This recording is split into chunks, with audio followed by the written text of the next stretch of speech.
A mortal youth inadvertently steps into the realm of immortals due to an unforeseen accident, struggling to navigate the arduous path of seeking enlightenment. The journey to the celestial realm proves more daunting than ascending to the heavens, however. Despite facing numerous perilous obstacles, his aspiration for the Tao remains unwavering. Looking back, the verdant mountains still stand, while old acquaintances have turned to mere bones. Chapter 1. A Boy in Another Life. A resounding crash reverberated through the night. Qin Sang hesitated. He possessed the courage to fight to the bitter end, yet he had family, parents, and brothers to consider. Amidst the interplay of light and shadow, a fountain of blood engulfed the jade Buddha, likely from a severed artery in his neck. An accident. Regret washed over Qin Sang as he realized his opponent had struck first. He should not have hesitated. In the face of death, all endeavors and affections dissolve into meaninglessness, shattered like reflections in water. The only thought that lingered was the nature of the place he was destined for. Surely, it must be hell. I wish to live. Qin Sang's eyes widened in desperation. The inertia from the impact had yet to subside, and the jade Buddha before him swayed as if it were pulling at his very soul. A dark vortex consumed him. A deafening roar echoed. The sun blazed fiercely. The rocky mountain loomed steep and treacherous, scarcely adorned with greenery, while distant birds chirped sporadically, adding to the oppressive heat. On a rugged mountain path, a convoy of prisoner carts moved slowly, flanked by brutish men on horseback, wielding whips and shouting insults. These horsemen did not resemble law enforcers. Their demeanor was akin to that of ruthless bandits. The prison cages were rudimentary, freshly made with exposed wood. Each cage was crammed with inmates. Bound and curled in a corner of his cage, Qin Sang's mind began to clear. Since regaining consciousness, he had felt disoriented, occasionally experiencing fleeting moments of clarity, but only today did he fully digest the memories of this body. This flesh belonged to a Qin, hailing from a village named Wangjiakan, where his parents were farmers. He had 2 elder brothers and was the 3rd son, known as Sanwa, yet he had not yet reached adulthood and lacked a formal name. The Qin family was diligent, and with ample labor, they lived relatively well. However, how much wealth could one unearth from the soil? With aspirations beyond mere survival, Qin's parents sent Sanwa to study, and upon turning 15, they sought the assistance of Wang Zhangge, hoping to secure a livelihood. Wang Zhangge was a close friend of Qin's father and a local of Wangjiakan, having built a prosperous shop in a nearby town, far more affluent than the villagers, and was a respected figure. Recognizing Sanwa's earnestness, Wang Zhangge agreed to take him on as an apprentice, much to the gratitude of the Qin family. This marked Sanwa's first departure from home, where he adhered to his parents' teachings and worked diligently, earning Wang Zhangge's favor, who often took him along for errands. Unfortunately, chaos soon ensued. Not long after setting out, they encountered a band of mountain bandits on the winding road. Wang Zhangge was slain, while Sanwa was captured and thrown into a prisoner cart, left with only his life. Poor Sanwa had never faced such a turn of events and soon succumbed to fear, leaving Qin Sang to inherit this unfortunate fate. The unfamiliar body instilled a profound sense of estrangement and disconnection in Qin Sang. The remnants of memories indicated a world vastly different from his previous life. However, he had little inclination to ponder these revelations. The sun grew increasingly fierce, and his body ached with fatigue, wounds throbbing painfully. Qin Sang steeled himself, blinking through weary eyes, and suddenly recalled a scene from 3 days prior when he had regained consciousness, his spine chilling at the memory. Surveying the remaining prisoner carts, he realized time was short. He had to devise an escape plan. The convoy had traveled north for over 10 days, far beyond Wangjiakan, and Sanwa's memories offered no guidance. Qin Sang was utterly lost. Initially, they had traversed main roads, capturing many victims. Once they had sufficient numbers, they veered into desolate wilderness, deliberately avoiding populated areas. In this remote expanse, no help was to be found. To survive, he could only rely on himself. 5 men were crammed into the narrow cart, and Qin Sang felt his bones ache from the pressure as he shifted back. All the prisoners were young men, like Sanwa, innocently ensnared. Despite his attempts to maneuver, no curses were uttered. Only a few weak groans echoed in despair. Including himself, the prisoners were painfully hungry and frail, While the bandits were robust and mounted, how could they possibly escape? At that moment, a gentle breeze wafted through, offering a rare hint of coolness. Ahead, a river appeared, a jade ribbon winding through the landscape, its surface broad and tranquil, shimmering under the sun, not swift in its flow. Ancient trees lined the riverbank, and waist-high yellow grass carpeted the shore, rustling in the wind, a perfect place to conceal bodies. Whoa! Unlike the other carts, this one was draped with a black cloth, obscuring its contents, and no one had ever emerged from within.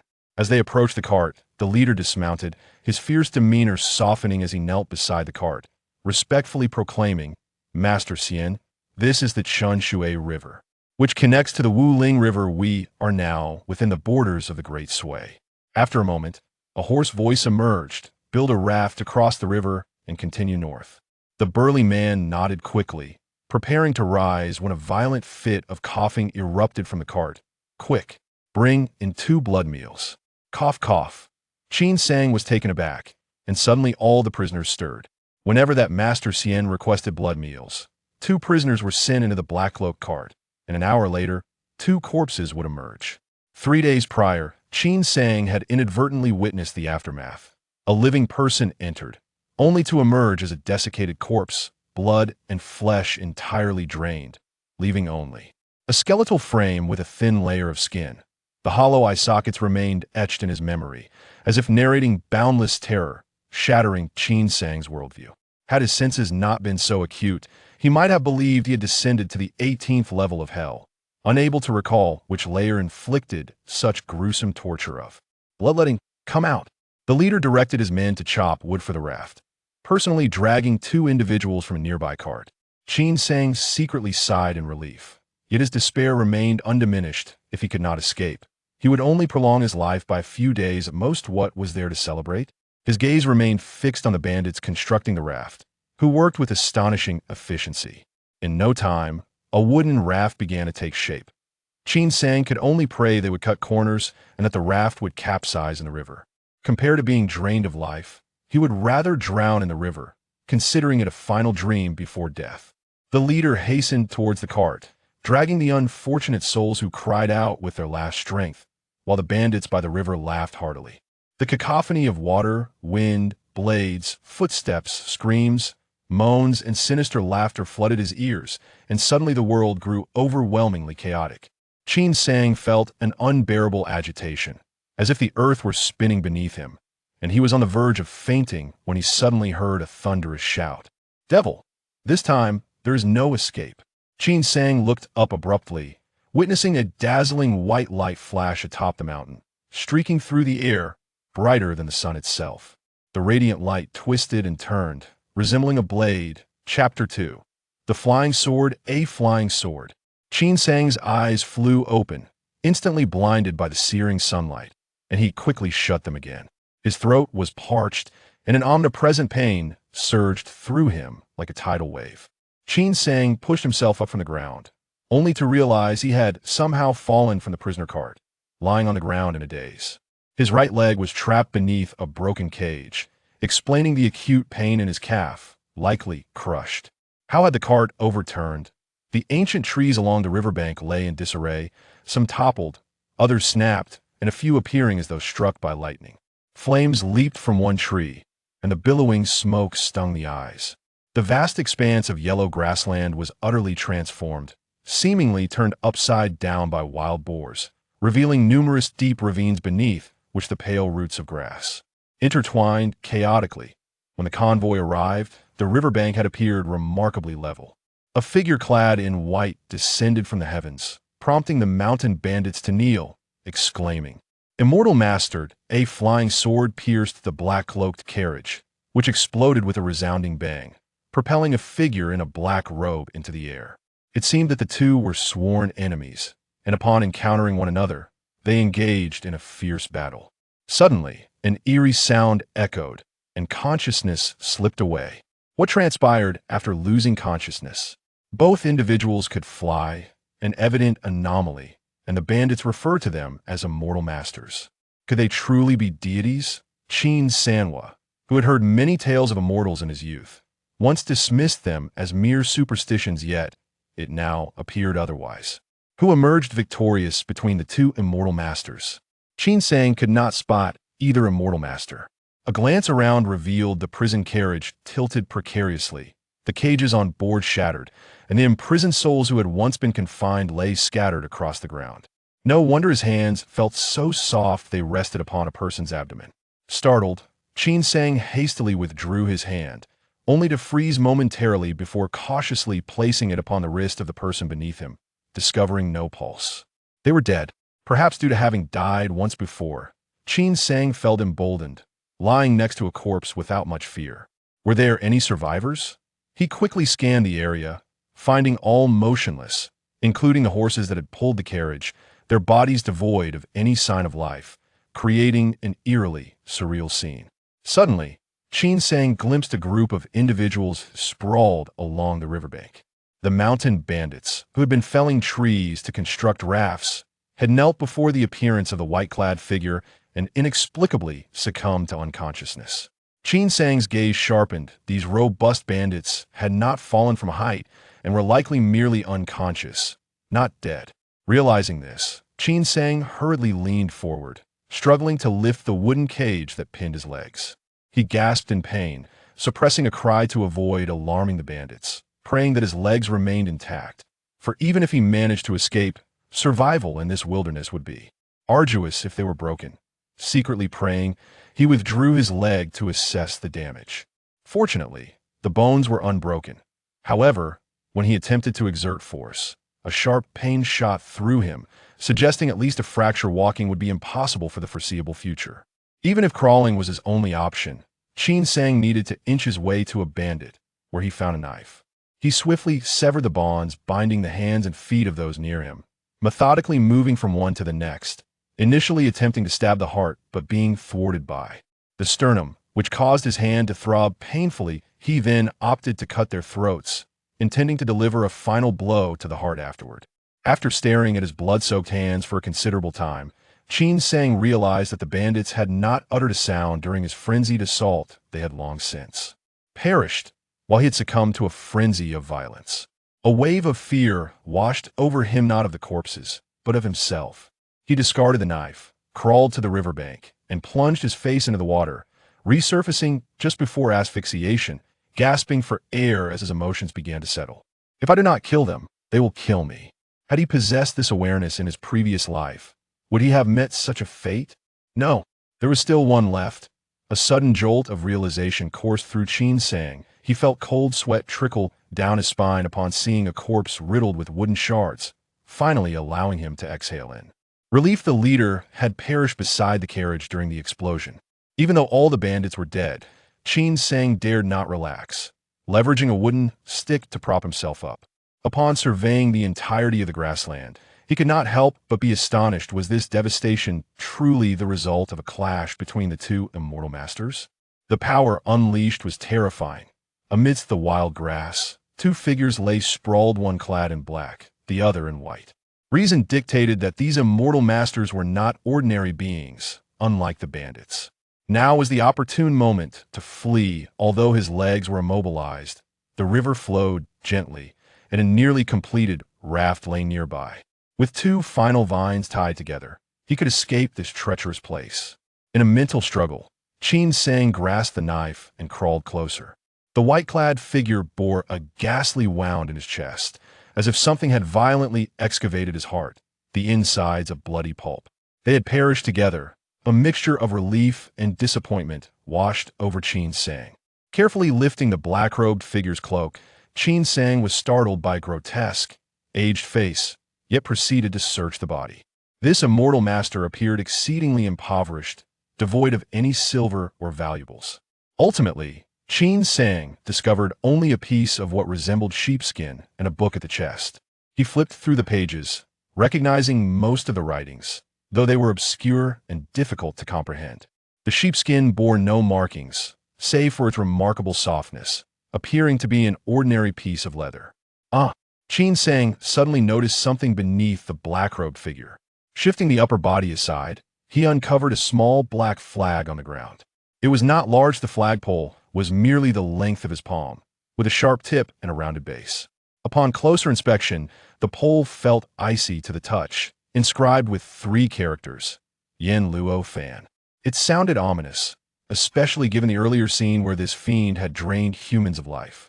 Qin Sang nearly discarded the flag in horror. The flag itself was made of a long, tattered piece of cloth, riddled with holes, faintly depicting the image of a malevolent spirit. After gazing at it for a moment longer, Qin Sang felt as though his consciousness might be drawn into it, hastily diverting his gaze. Indeed, it was sinister. This villain possessed nothing good. He hastily wrapped the Yin Luo Fan together with the book in the sheepskin and turned his attention to the white-clad figure, his expression revealing a mix of emotions. Chapter 3. Sailing the Great River. Contrary to Qin Sang's expectations, the youth in white appeared remarkably young, perhaps only 15 or 16 years old, with a face as exquisite as jade, eyebrows like swords, and bright eyes. Despite the many blades of grass adorning his visage, his allure remained undiminished. He was the most striking youth Qin Sang had encountered in both lifetimes. The boy's eyes widened as if questioning the heavens.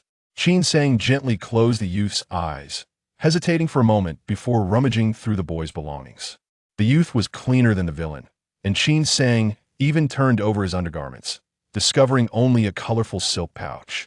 The pouch was palm-sized, adorned with intricate cloud patterns, crafted from exquisite material, feeling softer than the finest silk of his past life. Tied with a decorative silk ribbon, it hung from the youth's waist. Initially, Qin Sang believed it to be a sachet, but realized it was empty upon inspection, as it made no sound when shaken. Disappointment washed over him. There were no legendary treasures, nor any gold or silver. Well, the flying sword. Remembering the flying sword ignited a fervor within Qin Sang, whether in this life or the last. The tales of sword immortals were captivating, each more thrilling than the last. Yet he searched high and low, finding no trace of a flying sword. Examining the youth's hands, Qin Sang furrowed his brow, noticing they were tightly clenched, as if holding something. Desperately prying them open, he found pale fragments of stone in the left hand and a small wooden sword in the right. He lifted the sword, its surface gleaming with a dark luster, resembling an ebony sword, intricately carved with patterns that appeared to be natural wood grain, though there were no inscriptions. This tiny ebony sword was merely the length of his pinky, feeling surprisingly weighty in his hand, yet lacking a blade. Its tip could not even pierce a finger, resembling a child's toy. Could this little sword truly have caused such terrifying ravines? Qin Sang meticulously wrapped her belongings in sheepskin, emulating the dark-clad figures by concealing them. Close to her heart, suddenly, she heard a crackling noise reverberating around her. Propping herself up, she glanced over to see flames from the tree had unexpectedly leaped onto the grassy bank. The gentle breeze in this area made the dry yellow grass easily ignitable. It was evident that the fire was about to erupt. This is troublesome, Qin Sang cursed under her breath, realizing there was no time to recover the bodies. She bowed deeply to the young man in white and softly said, "Might I ask your name and origins? I shall keep this pouch as a token, and should fortune allow me to find your family in the future, I will return it to its rightful owner." After speaking, Qin Sang gazed intently at the youth for a moment, committing his features to memory. She drew her knife and made several slashes on the bodies. The fabric, although finely crafted, was of ordinary material and tore easily. With no further attachment, she skillfully crawled toward the riverbank. As the flames approached with alarming speed, panic surged within Qin Sang. In haste, she rifled through the pockets of the bandits, securing 2 money pouches, and clumsily secured the makeshift raft before pushing it into the water. Gripping her knife, she climbed aboard, and in the next moment, the flames engulfed the riverbank. The inferno raged fiercely, thick smoke billowing into the air. The raft drifted with the current, and as Qin Sang felt the gentle flow of the water, her heart settled slightly. She turned to gaze at the sea of flames behind her. In the blink of an eye, dozens of lives had perished, leaving no trace, including the 2 enigmatic immortals. Strangely, Qin Sang felt little upheaval within her. Exhaustion weighed heavily upon her.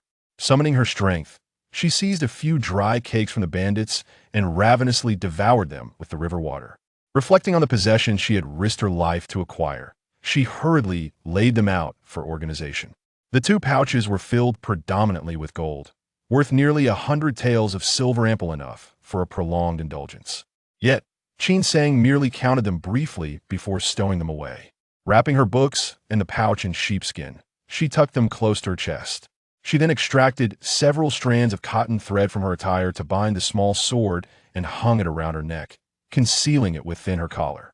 The sword, unremarkable in appearance, would likely be mistaken for a wooden amulet by any observer, far from suspecting it to be a celestial flying sword. Hoping to reach a village or town to seek help, Qin Sang found herself adrift for an extended period without encountering a soul. She fashioned a makeshift brace for her leg from a branch and reclined on the raft, playing with the small sword while gazing back, her expression shifting with uncertainty. In the distance, she could vaguely discern the dissipating smoke. Once again, a calamity loomed. The terrifying dark vortex reappeared, this time lingering longer and spinning ever faster. Qin Sang felt a chill envelop her, nearly suffocating as she jolted upright. Realizing she was still on the raft, it had merely been a nightmare. After escaping peril, she had unwittingly succumbed to slumber on the raft. Uncertain of how much time had passed, night had fallen, the stars twinkling in a moonless sky, their lights scattered across the water's surface, fragmented by the rippling waves. Suddenly, a wave surged forth, causing Qin Sang to shiver and fully awaken. She realized she was soaked through the river's current was swift, and the waves were far from the calmness of the day. The raft bobbed precariously upon the turbulent waters, and as she glanced down, a cold sweat broke out upon her brow. Ahead lay a massive whirlpool, and the raft was drifting toward its center. No wonder she had been haunted by that vision in her dreams. Understanding the dreadfulness of the whirlpool, Qin Sang's heart raced. She now realized that her raft had drifted into a broad river, the waters tumultuous, the winds fierce.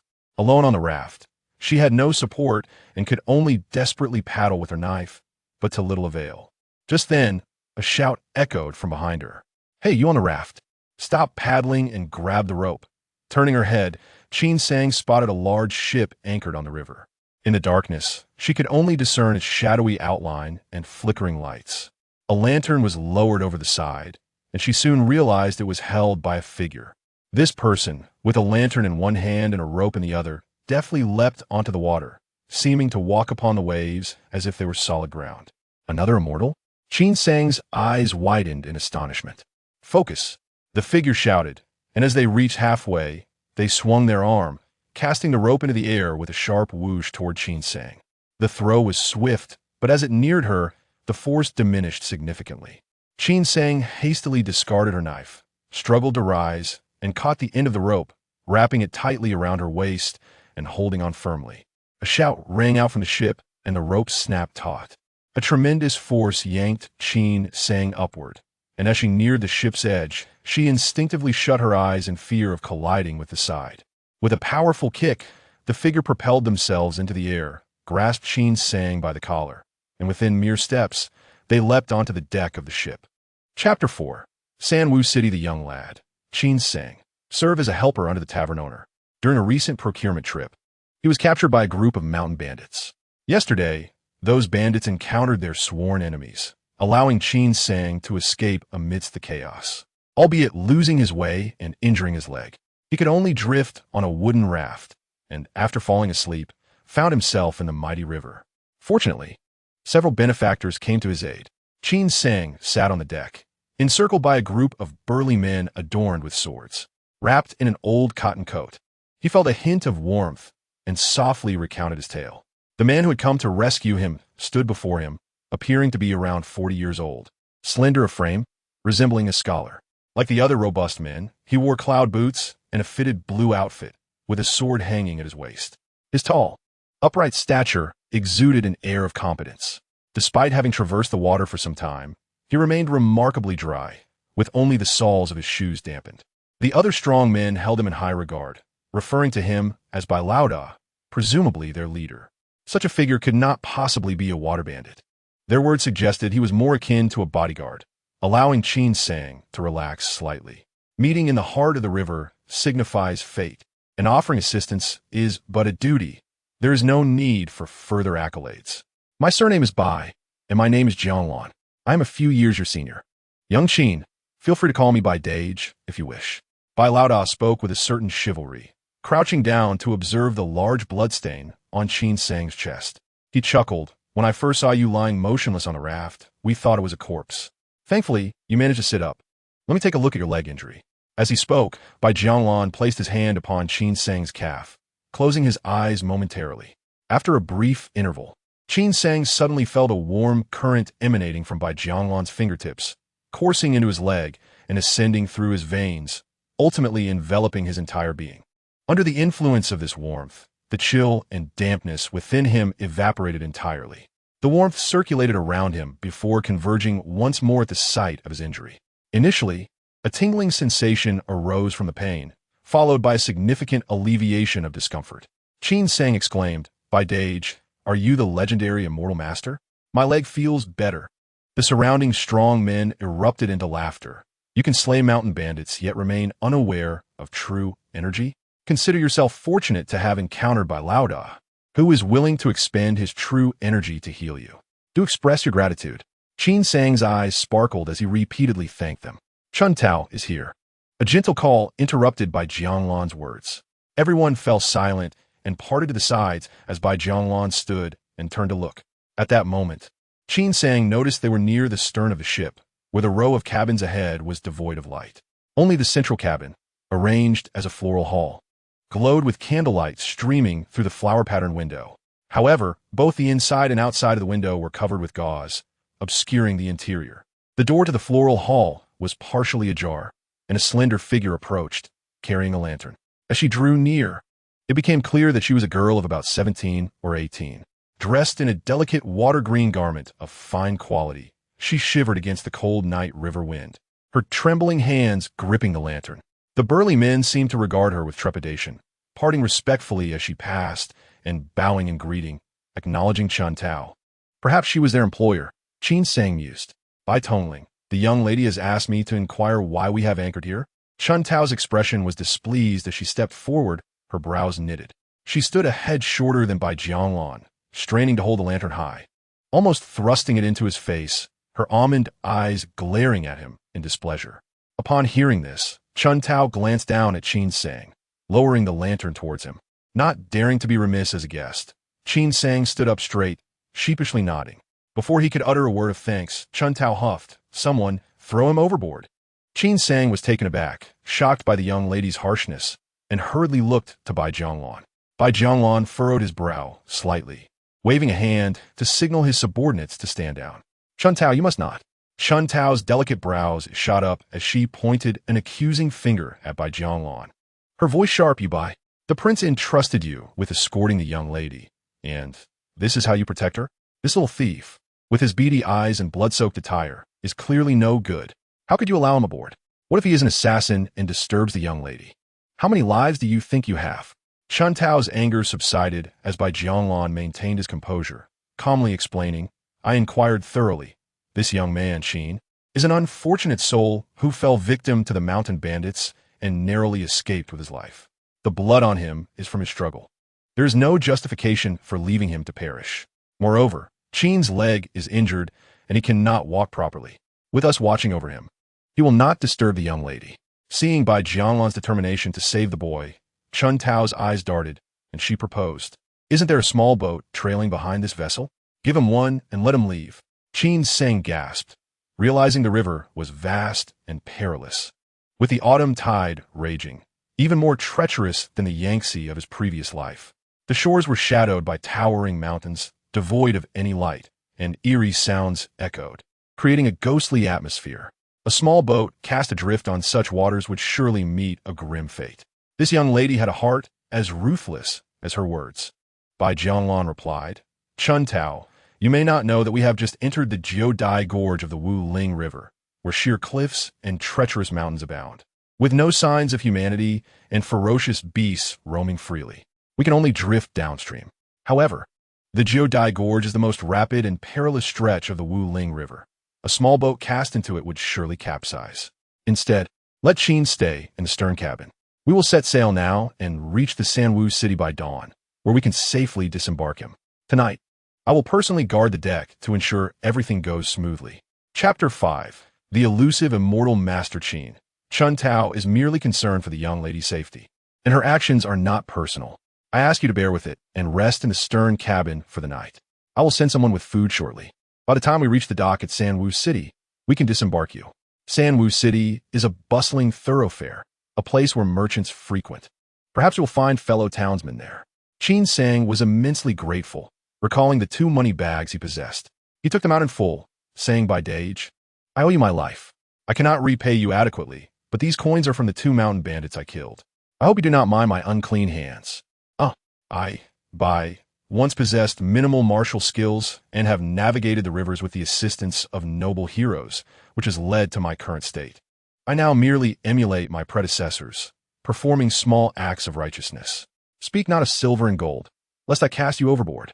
Qin Sang's expression turned sheepish as he held his hands up. The stern cabin was divided into several compartments, originally meant for the crew's rest, but now filled with various items. He managed to find a relatively clean space, filled with straw, and a quilt was sent down for him.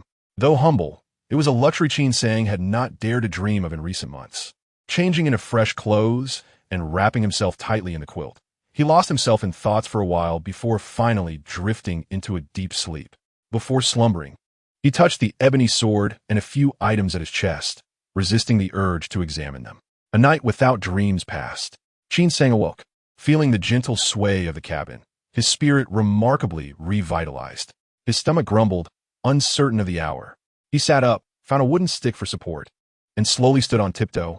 To his surprise, he discovered he could move about with relative ease, marveling at the wonders of inner strength. Taking careful steps, he reached the foot of the ladder to the stern cabin.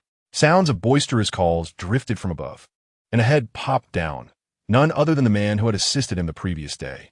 "Qin, you're awake." The man jumped down, chiding, "Your leg isn't healed yet. Why are you up?" "I have been waiting above. Just call for me, and I would have come down." "Come, let me help you up. It is still early. Mealtime has not yet arrived. Bai Lauda is currently teaching the brothers martial arts. The ship has passed the Jiodai Gorge, and we're not far from Sanwu City. After breakfast, we can disembark you." Qin Sang discreetly observed the man, noting they appeared to be of similar age, lively in spirit, and with an incessant chatter. "What do you call this, brother?" "My name is Zhou Ning, known for my exceptional swimming skills. Often referred to as the Shui Hozi. Once we pass Sanwu City, the river's current will ease, alas. You shall soon disembark and miss the opportunity to savor the river fish I have caught. I must tell you, the Jiusu fish in the Wuling River is unparalleled in freshness, yet does not take bait, nor can it be ensnared in nets. Aside from myself, few possess the skill to catch it. It turns out to be Brother Zhou. I can see his eyes light up as he speaks of fishing." Qin Sang quickly interjects, inquiring about Brother Zhou's knowledge of Sanwu City, as he is a newcomer and would appreciate some guidance. "No problem." As they converse, the two ascend to the deck. At the break of dawn, a dense fog envelopes the river, obscuring the verdant mountains along the shore, rendering the view a sea of white mist. With the river breeze biting cold. On the deck, the robust men seen yesterday wear standard short jackets, with the character Dong painted in white on their backs. Undeterred by the chill, they are lined up practicing their punches, steam rising from their heads melding with the fog. The ninth form, Furious Dragon Crushes Mountains. Bai Jianglan, wielding a short staff, wears a stern expression. Any deviation from the prescribed movements earns a strike on the back, yet no one cries out or resists. Under Qin Sang's subtle guidance, Zhou Ning's enthusiasm grows, and he continues to speak, while Qin Sang listens intently. It is at this moment that Qin Sang realizes he is far from his homeland of Ningwa. The Daxui Empire and Ningwa are neighbors, with Daxui located to the northeast of Ningwa, separated by perilous mountain ranges and the formidable Wuling River, which has remained relatively peaceful. The bandits, traversing the mountains to the north, have their own motives. The Wuling River branches into several tributaries at the location of Sanwu City, each with a powerful current. As the Wuling water system flows through multiple nations, contributing to the uniqueness of Sanwu City. Additionally, there exists a royal palace within Sanwu City, home to one of the 8 princes of Daxui, the Zhen Shui Wang, who maintains order in the city. With the Zhen Shui Wang's army, the city is stable, and merchants from various nations flock here to trade. Amidst Zhou Ning's incessant chatter, Qin Sang's gaze remains fixed on Bai Jianglan and his companions. gradually piecing together clues regarding the disciplined demeanor he observes in them, reminiscent of military personnel. Furthermore, he recalls hearing Chuntao mention last night that they were sent by a prince to protect a young lady. Could these individuals be the bodyguards of some esteemed prince? Qin Sang glances at the flower hall, remembering Zhou Ning's earlier words about the 13 prefectures of Daxui and the 8 esteemed princes, all of whom hold considerable status, second only to the emperor of Daxui. He wonders about the identity of the young lady who warrants such protection. Zhou Ning. Suddenly, Zhou Ning straightens, his demeanor sharpening. Present. Form ranks. Yes. Zhou Ning rushes to rejoin the formation as Bai Jianglong approaches. Qin Sang struggles to rise and greets him. Brother Bai. Bai Jianglong waves off Qin Sang's formalities, inquiring about his rest from the previous night. My brother's rudimentary skills may have amused you. Qin Sang admires the heroic nature of the elder brothers. Brother Bai, if I were to start training in martial arts now, could I become as formidable as you? Qin Sang earnestly expresses his desire to learn. Bai Jianglong chuckles, replying, What do I amount to? Those adept in the martial world can project their inner energy outward, wielding sword light. It is said that one such master even slayed an immortal teacher. That is true prowess. An immortal teacher could be slain by a martial artist? Qin Sang gasps, eagerly pressing for more details. Brother Bai, have you ever encountered an immortal teacher?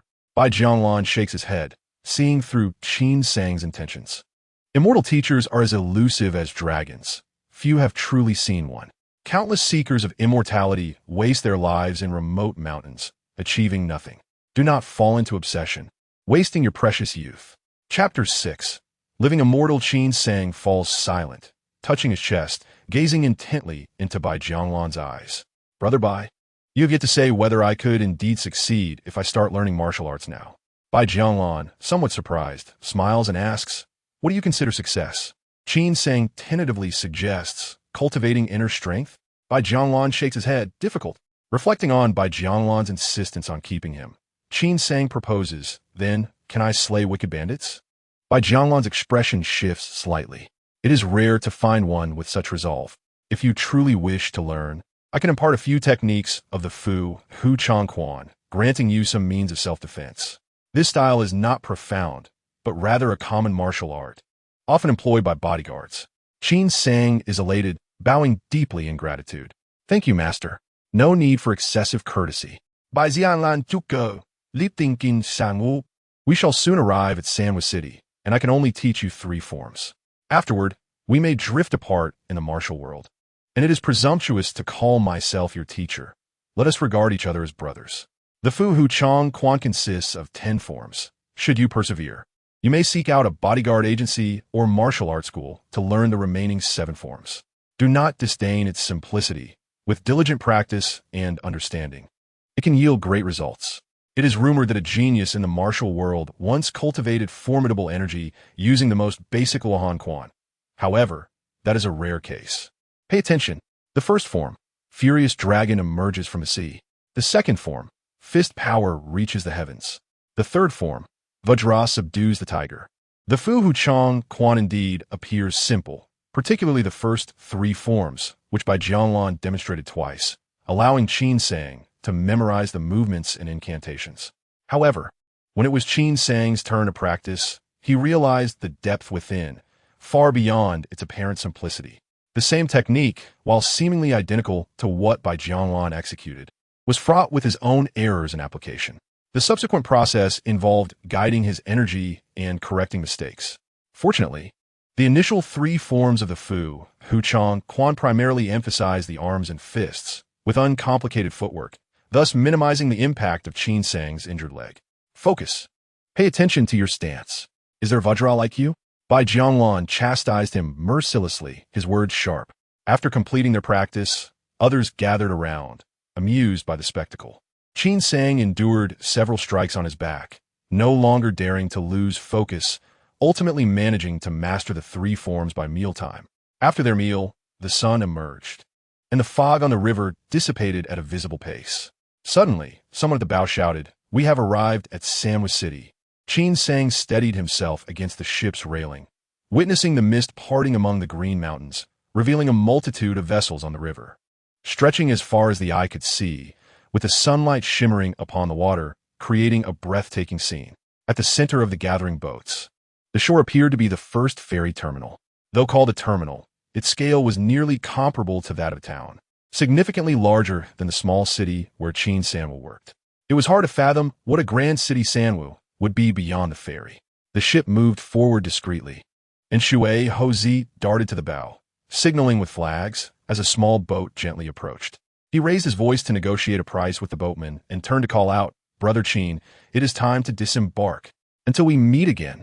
Though his time with Bai Jianglan and the others was brief, Qin Sang felt a profound reluctance. After bidding farewell, he secured his basket with ropes and placed it onto the small boat, watching the larger vessel depart. Shui Hozi continued waving from the bow. "Is this your first visit to Sanwa City?" The small boat glided gracefully through the river, gradually nearing the terminal. The boatman, an elderly man, noticed Qin Sang lost in thought as he gazed at the terminal and struck up a conversation. The old man laughed heartily, saying, "Ah, young Qin, do not jest with this old fellow. I have been navigating these waters since I was 8, and in over 50 years, I have yet to see any immortal. Are you here for business, visiting relatives, or perhaps seeking a livelihood? I have traveled the ins and outs of Sanwa City and may be able to assist you. Look at my leg."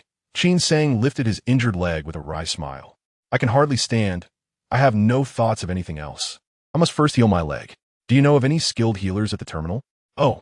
The old man looked closely at Qin Sang's leg and shook his head. "The skilled healers are all inside the city, treating the wealthy. They would not linger at the terminal. The distance from here to Sanwa City is still 30 miles. However, I am acquainted with a few old doctors who have a decent reputation at the ferry. If you trust me, I can take you there." As they spoke, the wharf came into view, bustling with a crowd of people, most of whom were in ragged clothing, creating a cacophony of noise and confusion. Qin Sang expressed his astonishment. "So many people at the ferry?" The old man, with a look of compassion, sighed. "In the past, the ferry was not this crowded. Recently, many refugees have come from the north, claiming that a severe drought and locust plague have devastated their crops, leading to rebellion and military strife.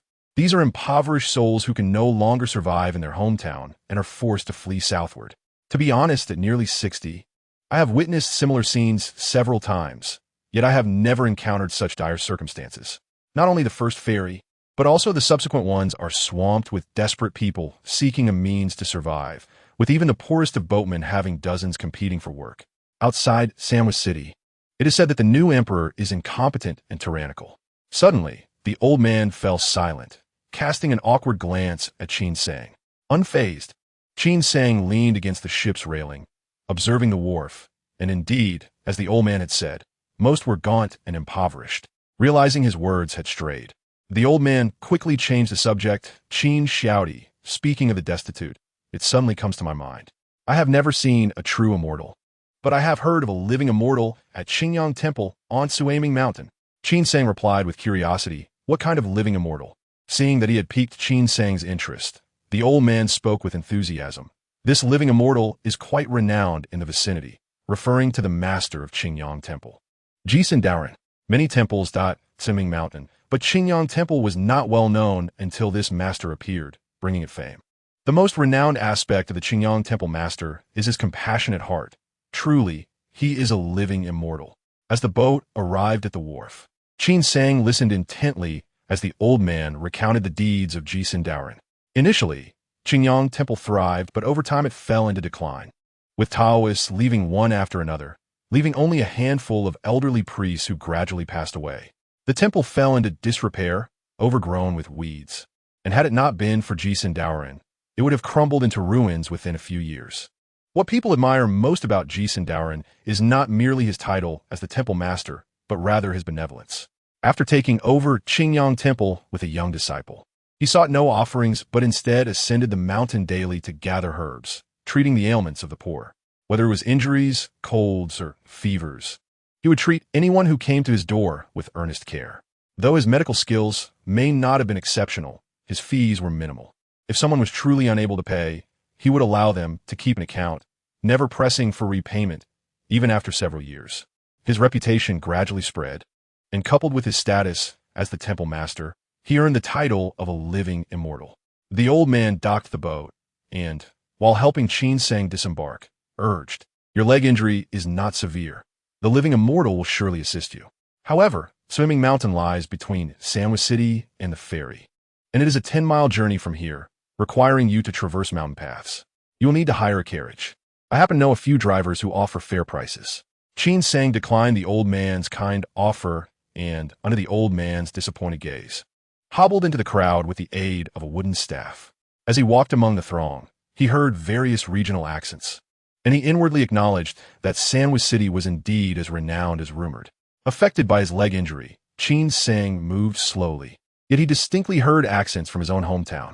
Looking over, he spotted several elegantly dressed individuals directing laborers in loading goods onto a ship.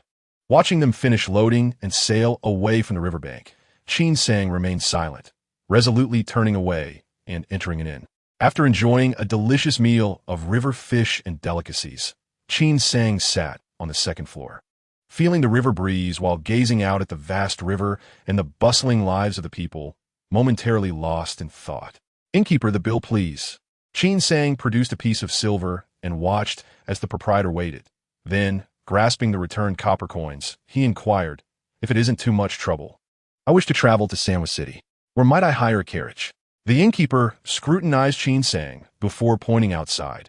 "If you head straight west along this street, you will find several carriage services clustered together at the end, all of which conduct reputable business, offering rides to Sandwich City and the various ferries. It might be wise, given the times, for you to not travel alone.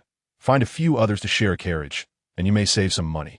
From the first intersection to Sandwich City, the terrain gradually ascends, and all the major ferries leading into the city utilize this route, making it quite busy yet wide and well-maintained, ensuring a smooth ride. Qin Sang disembarked at the foot of Swimming Mountain, gazing up at the towering peak. The path appeared somewhat perilous, and with his leg not functioning properly, he felt a twinge of apprehension. The banks of Wuling River were flanked by undulating mountains, and Swimming Mountain was merely one of the peaks in this extensive range, not particularly conspicuous among them. He had heard various legends of mystical beings residing in Swimming Mountain, though he wondered whether these temples and Taoist establishments were drawn to the mountain because of such tales, or if the tales arose after their arrival. Struggling up the path, he encountered several others also seeking medical aid at Qingyang Temple, and with their assistance, he finally reached the temple situated halfway up the mountain's rear slope. Leaning on his staff, Qin Sang stood before the entrance of Qingyang Temple. The temple was indeed quite expansive, surrounded by a vast bamboo grove. The afternoon sun was not too harsh, and the bamboo leaves rustled in the cool breeze. Due to the steep terrain, even from outside, one could glimpse the layered structures within, resembling those of temples Qin Sang had seen in his past life, though they were significantly dilapidated, with broken tiles strewn about and patches of thatch exposed beneath them, likely allowing rain to seep in. From outside, he could hear voices inside, indicating a considerable number of people present. Carefully ascending the stone steps paved with blue stone, he approached the entrance, where the words Qingyang Temple were inscribed on a stone plaque above, flanked by two decayed wooden doors hanging askew, with rust-covered door rings. Upon entering, he found a large courtyard complete with haystacks, a donkey pen, an ancient well, a pulley, a grinding stone, and a mortar with two sizable gardens, one for vegetables, and the larger one containing plants he did not recognize, likely medicinal herbs. Beyond, several steps leading up, there was a grand hall, the largest and most splendid structure of Qingyang Temple, and also the best preserved. A wooden plaque hung above the hall, with bold characters inscribed reading Qingyang Hall. The paint nearly worn away. It hardly appeared to be a dwelling for immortals. Qin Sang sighed inwardly, ready to enter when three individuals emerged through the door. Two ragged men supporting a pale old woman, who, while exiting, repeatedly expressed their gratitude, promising to bring the consultation fee next month. Realizing that this world indeed held immortals, Qin Sang felt a surge of respect, his demeanor becoming solemn as he quietly stepped into Qingyang Hall. The hall was spacious, with much of the walls' painted decorations flaking away, revealing a patchy surface that obscured the original designs. Only the three deities in the main hall remained vividly colored, their craftsmanship remarkably exquisite. An incense stick burned on the offering table, sending fragrant smoke wafting through the room. To the side of the offering table stood a long table and two cabinets, one filled with herbs and the other with scriptures. Behind the long table sat a thin old Taoist, sitting upright as a pine, attending to an elderly man's pulse. The old Taoist had a head of white hair, yet his face bore no signs of age. His eyes shone brightly with life, and a long white beard cascaded down to his chest, embodying a certain ethereal grace. He wore a blue Taoist robe, slightly faded from washing but impeccably clean. On his right side were writing tools, while on his left lay a medicine box, along with various peculiar instruments such as a herb hoe, vermilion powder, yellow paper, and a divination tube. He must be Jisun Daoren, Qin Sang thought to himself. Young master, have you come to offer incense or to seek treatment? Qin Sang turned towards a voice, seeing a young Taoist, around 13 or 14 years old, stepping out from the crowd, waiting for medical attention. His robe appeared oversized and somewhat comical, yet his complexion was fair. Recalling the words of the old boatman regarding the disciple of Jinshin Daoren, Qin Sang wore a smile. Greetings, young Taoist. My surname is Qin. I injured my leg the other day and would appreciate your assistance in examining it. The young monk retrieved a small wooden stool, saying, Please, Master Qin, take a seat. Following his advice, Qin Sang sat down, and the young monk lifted his injured leg, gently probing the bone. Master Qin, your leg is not broken. It may only have a hairline fracture. If you brew some nourishing bone soup, you shall recover swiftly. If you are not in haste, you may wait here for my master to examine you. Since Qin Sang had come specifically to consult the venerable Taoist, he readily agreed, expressing gratitude to the young monk. In Chapter 8, Arrival at Xingyangguan, the old Taoist called out, Mingyue, prepare 2 doses of medicine. With a brush in hand, he swiftly inscribed the prescription on paper. The young monk hurriedly approached to gather the ingredients, grinding them with a mortar and pestle, and wrapping them in lotus leaves. Amidst attending to other patients, he worked diligently, beads of sweat forming on his brow. The elderly man stood awkwardly nearby, observing the young monk's flurry of activity. When he received the packaged medicine, his hands trembled slightly. Approaching Jinshin Daoren, he hesitated, waiting for the Taoist to finish examining another patient. Finally, he opened his palm and murmured, Compassionate immortal, I have come from the north. I have just found a place to stay, but my child only found work yesterday at the ferry, and the wages will not be paid until next month. I possess only a few coins. Once Jinshin Daoren completed another prescription and handed it to Mingyue, he glanced at the elderly man and sighed softly. Esteemed elder, this should suffice for your medicine. There is no rush for the consultation fee. You may settle it when your circumstances allow. Let us record it for now. After noting it in the thick ledger, the elderly man left with a countenance full of gratitude.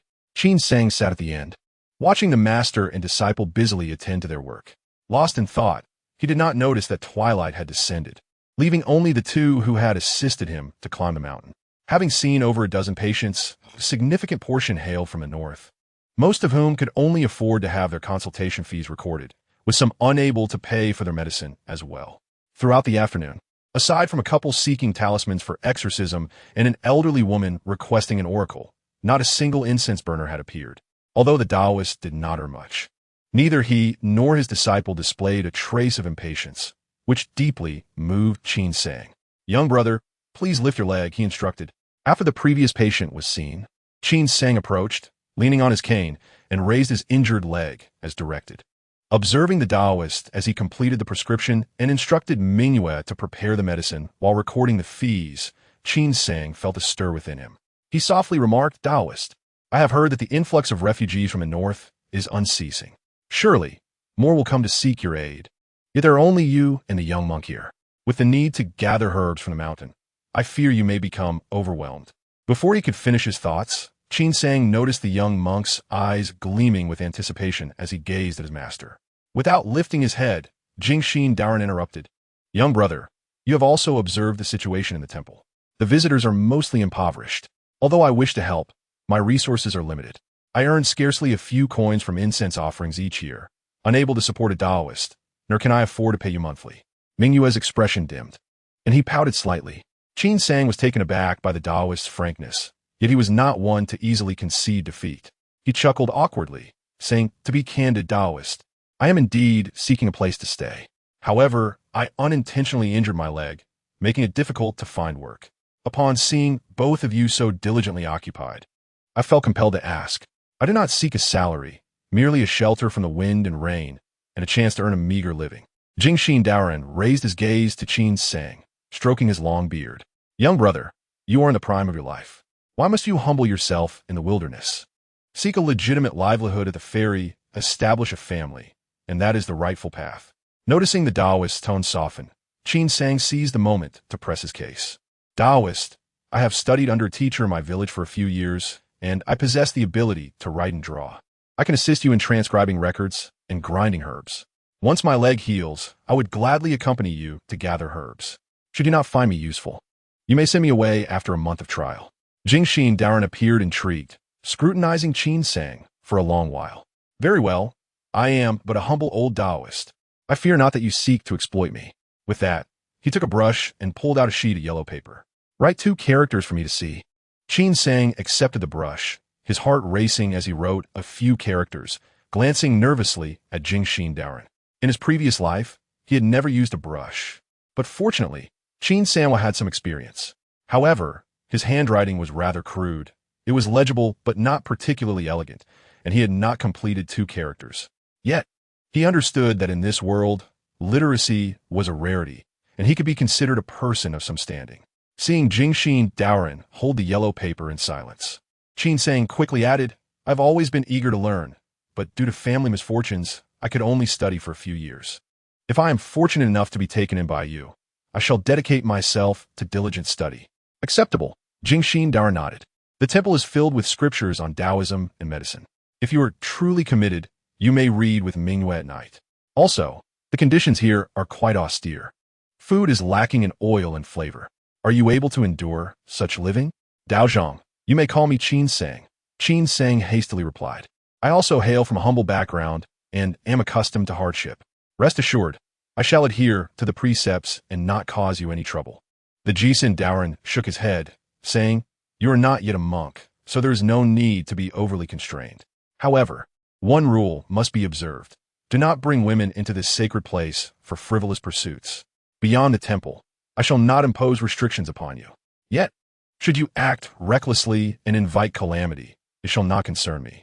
Let me know now that you must not later blame me for lacking compassion. Grateful for the refuge, Qin Sang readily acquiesced, promising to abide by the Taoist's instructions.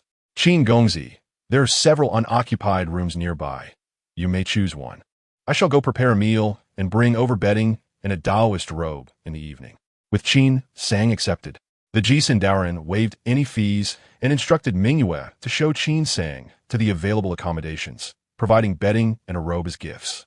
Henceforth, he would dine with them, with Mingyue responsible for the cooking. Mingyue Shidi, since we both serve under the Daozhong, and as I am your senior by a few years, you may call me Shi Xiao. Referring to me as Gongzi feels too distant. Qin Sang said, attempting to bond with Mingyue. I will assist you in tending the fire shortly. First, please introduce me to your living arrangements with the Daozhong. Mingyue, having lived alongside the old Taoist for quite some time, had few companions. Suddenly, a senior brother arrived, and she felt an unexpected affinity towards him. With a cheerful smile, he pointed to a room and exclaimed, Senior brother, that is where my master and I reside. Qin Sang followed Mingyu's gaze and observed that the Mingyu referred to the row of houses behind Qinyangguan. The entire Qinyangguan comprises 4 courtyards, with 3 rows of houses situated behind Qinyangguan. Each row consists of 6 rooms, with a narrow stone staircase leading to the rear of the temple, flanked by 3 rooms on either side. The houses are constructed of stone, their frameworks intact, yet their roofs are severely damaged. Gxi Dao Run and Mingyu reside in the first row's leftmost 3 rooms. Mingyu pointed to the other 3 rooms, stating that these houses are equipped with bamboo beds, providing accommodation for practitioners who may wish to stay overnight or for patients unable to descend the mountain in time.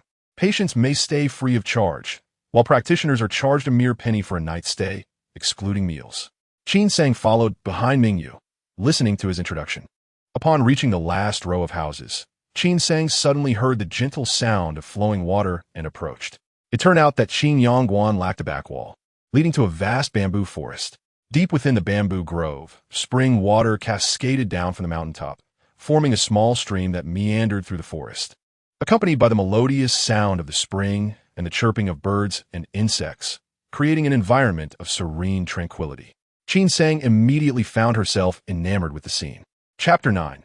The Jing the well was dry, necessitating trips to fetch water for drinking, laundry, and watering the garden, as the steps were steep and slippery, making the task particularly arduous.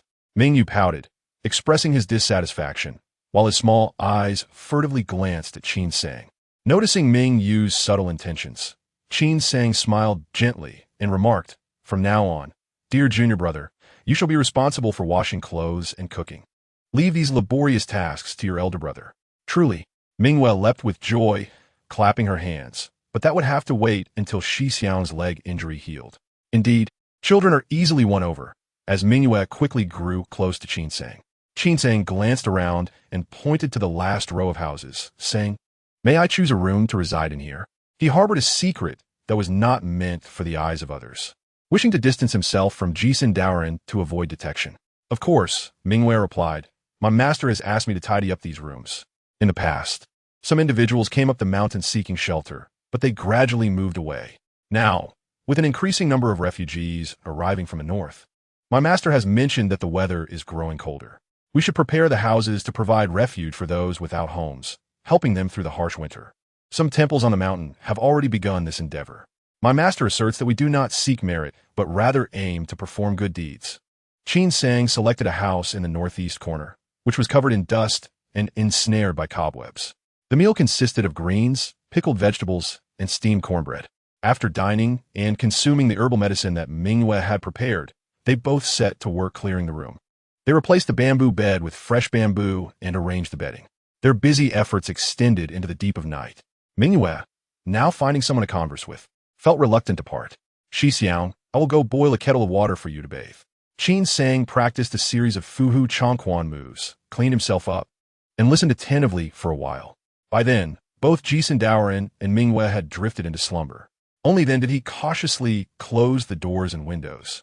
Bathed in a sliver of moonlight, he retrieved several items from his person to examine. Sitting cross-legged on the bed, he laid out a money pouch, a colorful silk pouch, parchment, a wooden sword, a Yinluo banner, and a book in an orderly fashion. The silk pouch and the parchment offered no discernible significance, so he set them aside for the moment. He picked up the ebony sword, furrowing his brow, as he could not fathom how this small wooden sword could transform into a flying sword. Was it necessary to draw blood? This thought had been swirling in Qin Sang's mind for half a day. With a determined resolve, she took a bamboo splinter and made a small incision on her finger, allowing a single drop of crimson blood to fall onto the ebony sword. Ignoring the pain in her finger, Qin Sang gazed at the sword with fervent anticipation. She watched as the blood dripped down the luminous blade, cascading to the ground and spreading outwards. Unwilling to accept defeat, she reached for the Yinluo banner, employing the same technique once more. Eventually, she tried both the brocade pouch and the sheepskin, yet none elicited any response. Cursing under her breath, Qin Sang picked up the book titled Yuming Jing, its cover adorned with 3 grand characters. The thin volume contained only a few pages, each sentence dense and difficult to comprehend, with many unfamiliar characters. Flipping through to the end, she discovered an entry on the Yinluo banner, but it too was beyond her understanding. At the very least, this book was related to the Yinluo banner. The dark-clad figure had perished alongside the youth through its power, undoubtedly marking it as a divine artifact of the celestial realm. Upon contemplating the likelihood that this book may be a scripture on the cultivation of immortality, Qin Sang felt a surge of excitement within her heart. However, she also recognized that even if it were indeed a method of cultivation, one must comprehend it fully. Otherwise, one could easily fall into the abyss of madness. Unaware of the impending doom, the Taoist temple nestled amidst the mountains was exceptionally tranquil, with provisions at hand, making it permissible for her to linger and take the time to organize her turbulent thoughts. Although she had inherited the memories of Qin Sanhua, Qin Sang did not harbor deeply rooted feelings for his family. Moreover, it was certain that her parents believed she had perished at the hands of bandits. It was perhaps for the best that they did not meet. She could make amends at a later time. Had she not witnessed the miraculous sword flight, Qin Sang would have, like in her previous life, sought nothing more than wealth, beauty, power, and fame, and would have surely exerted herself to climb aboard the ship rather than disembark so easily. Bai Jianglan remarked that immortals are hard to find. Yet this Yuming Jing instilled in Qin Sang a glimmer of hope, suggesting that perhaps she truly possessed a chance for destiny. Her thoughts were in disarray, and she was unaware of when she had succumbed to slumber, experiencing a night devoid of dreams. The following morning, Qin Sang was roused by the chirping of birds, the daylight already brightening the sky. She hastily rose, prepared herself, and, leaning on her crutch, descended. Upon reaching the back door of Qingyang Hall, she heard the sounds of chanting and the rhythmic beating of the wooden fish within. Treading cautiously inside, she observed that the Taoist Ji Xin and Ming Yu were engaged in their morning prayers before the incense altar, while three individuals seeking medical assistance and a layperson accompanied Ji Xin in reciting scriptures. Qin Sang dared not interrupt, but she caught Ming Yu casting a sidelong glance at her, gesturing for her to approach the front. Understanding the unspoken cue, Qin Sang nodded to the seekers and made her way to the woodshed, where she discovered a bowl of warm mixed porridge left for her on the stove. After washing her face, she hastily consumed the porridge and thus began her busy day. With Qin Sang's assistance, the pressure on the duo of Ji Xin and his disciple was significantly alleviated. Lacking medical expertise, Qin Sang sat behind the table, helping to record and grind herbal medicines. The old Taoist diagnosed ailments, prescribed remedies, drew talismans, interpreted divinations, calculated fortunes, and chanted prayers, showcasing his multifaceted talents. Ming Yu busily attended to patients, received devotees, boiled water, prepared medicine, and cooked meals, remaining equally occupied. Before long, twilight descended, and after sending off the last patient, Ming Yu secured the temple's doors, and the three of them collaborated to tidy the disordered main hall. Today marked the 7th day of the lunar month. The old Taoist perused the almanac for a while, and then flipped through several pages of account books, stating that he would descend the mountain the following day to conduct 2 minor rituals, instructing them to remain and oversee the temple. As he spoke, Ji Xian rose to rummage through the medicine cabinet, saying that on the 9th and 10th days, he would venture to Huanghuang Mountain to gather herbs. If any patients came to the mountain, minor ailments could be handled by Ming Yu, while more complex cases should be referred back on the 11th day. Now, go prepare the meal. After dining, we shall conduct the evening prayers. Yes, master. Qin Sang followed Ming Yu outside and noticed a hint of disappointment on her face. Upon inquiring, she learned that Ji Xian ascended the mountain each month for herb gathering, and this time, Huanghuang Mountain lay deep within a mountain range, characterized by treacherous terrain and abundant rare herbs. In addition to healing the sick, whenever auspicious days arose, families would request Ji Xian to descend for rituals. This endeavor was lucrative, yet he could not compete with the monks and other temples ahead of him. Typically, during rituals, Ji Xian would take Ming Yu down the mountain to broaden her horizons. Qin Sang understood that Ji Xian still harbored reservations about her. Chapter 10. Conversational Tactics and Deception. That evening, Qin Sang and Ming Yu engaged in evening prayers, studying the Taoist scriptures. Like the Yuming Jing, Qin Sang found herself unable to comprehend the text. Yet fortunately, Ji Xian patiently elucidated the meanings. Qin Sang diligently took notes on a piece of charcoal. On the 9th day, Qin Sang awoke to find Ji Xian absent. Upon asking Ming Yu, she discovered that he had departed at the hour of the tiger. That day, she and Ming Yu followed Ji Xian's instructions and managed to avoid any significant mistakes. On the morning of the 10th, Qin Sang, utterly exhausted, finally found respite, beginning the day with a vigorous practice of Fu Hu Chang Quan. Senior brother, what style of martial arts are you practicing? Ming Wei, cradling a bowl of kanji, perched upon a nearby stone, observed Qin Sang executing the vigorous moves of Hu Hu Shang Feng, feeling a stir of excitement within. This martial art is known as Fu Hu Chang Quan.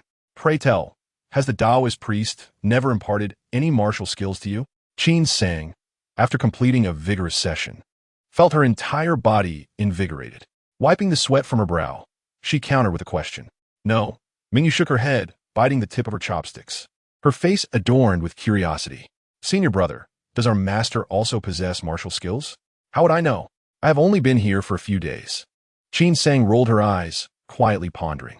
She had initially believed that the Ji Xian Daoran, who dared to venture into the mountains to gather herbs without fear of wolves and tigers, must possess some martial prowess. Thus, he had deliberately showcased his skills before Ming Yu to provoke conversation. If he were indeed skilled in martial arts, It would be unreasonable not to impart such knowledge to his disciple. In the past 2 days of their interactions, Qin Sang had discerned that Ji Xiandao Ran held a deep affection for Mingyu, treating him as if he were his own son. Could it be that he was merely an ordinary priest? On ordinary days, do you solely study scriptures and medicine under the guidance of the Taoist priest? Have you not learned any spells? Spells? Mingwei appeared perplexed. Although she had recited scriptures and learned to read characters extensively, and had also studied divination texts, enabling her to interpret omens and draw talismans, her proficiency remained lacking. Her master was still hesitant to allow her to perform rituals in public. She was familiar with the procedures of these ceremonies and could assist her master. Furthermore, her master had taught her to identify medicinal herbs, diagnose ailments, and prescribe remedies. However, he insisted that she must study for another 20 years before she could truly graduate, lest she endanger lives. At this moment, Qin Sang's eyes sparkled with realization. Were talismans not a form of magic? I overheard a couple the other day discussing the unrest within their home.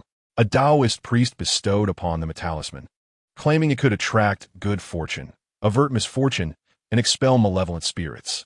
Is this not a form of sorcery? The bright moon chuckled softly, glancing around before whispering, Shi Xiao, I must inform you, do not speak of this outside. Master has stated that these are all mere deceptions. Deceptions?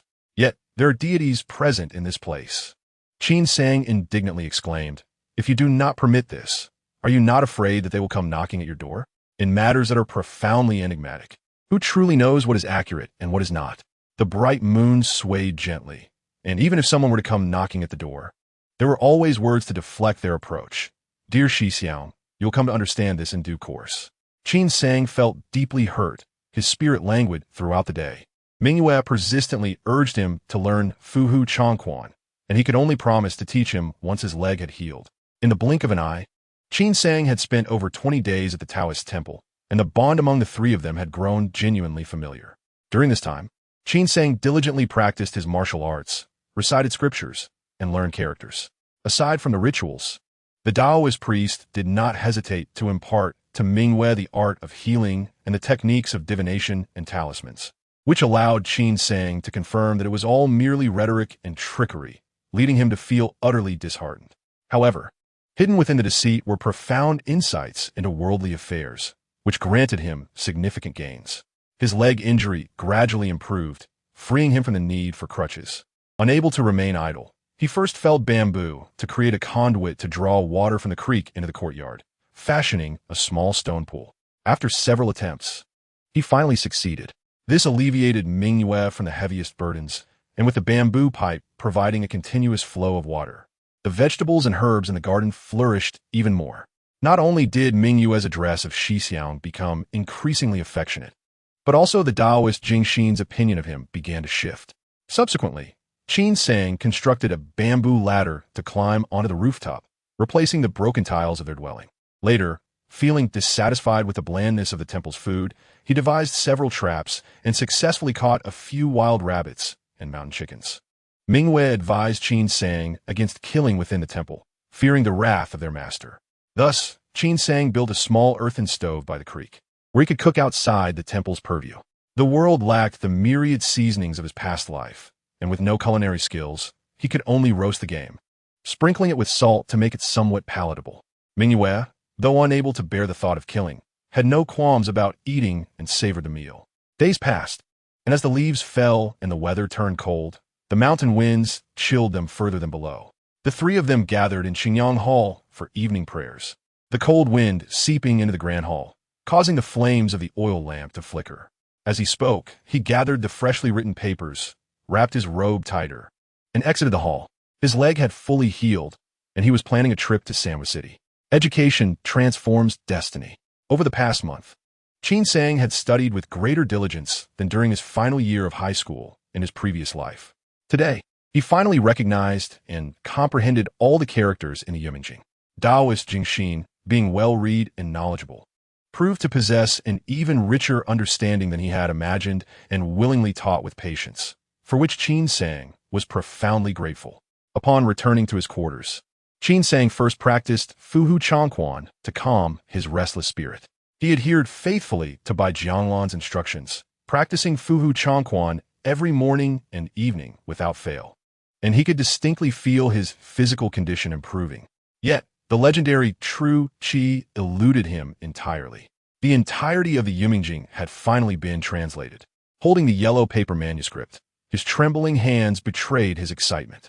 Taking a deep breath to steady himself, he began to read through it from the beginning.